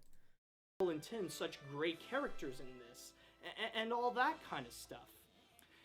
And you know, if I can manage to have at least one person to actually listen fully to this review and understand everything that I have to say and put it and like make the person think and like put what I say into consideration, then I know that I have succeeded as a film critic.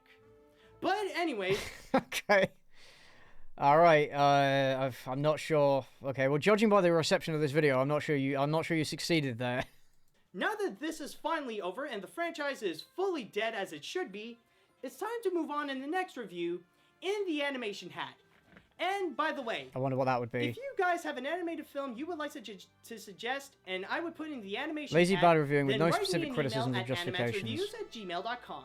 Oh, those are trilbies. Right, so Okay.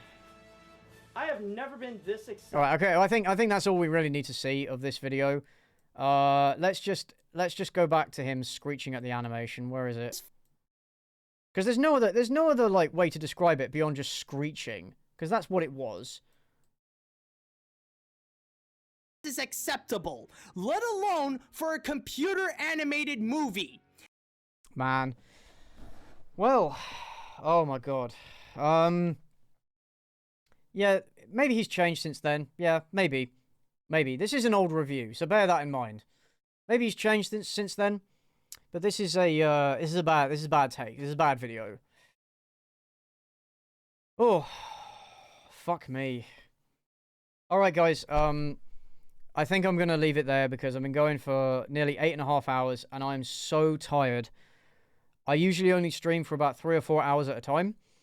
I usually stream on Twitch, by the way. If you are interested in my live streams, follow me on there. It's twitch.tv/cynicalreviewsofficial. Link down below. Also, feel free to join my public Discord server where I hang out and also post updates and stuff and links to videos and streams and stuff like that.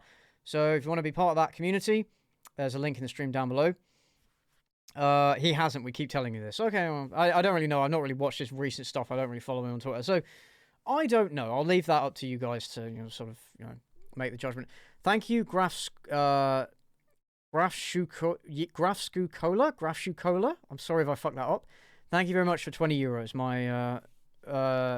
Thank you very much for the 20 euro donation. Much appreciated.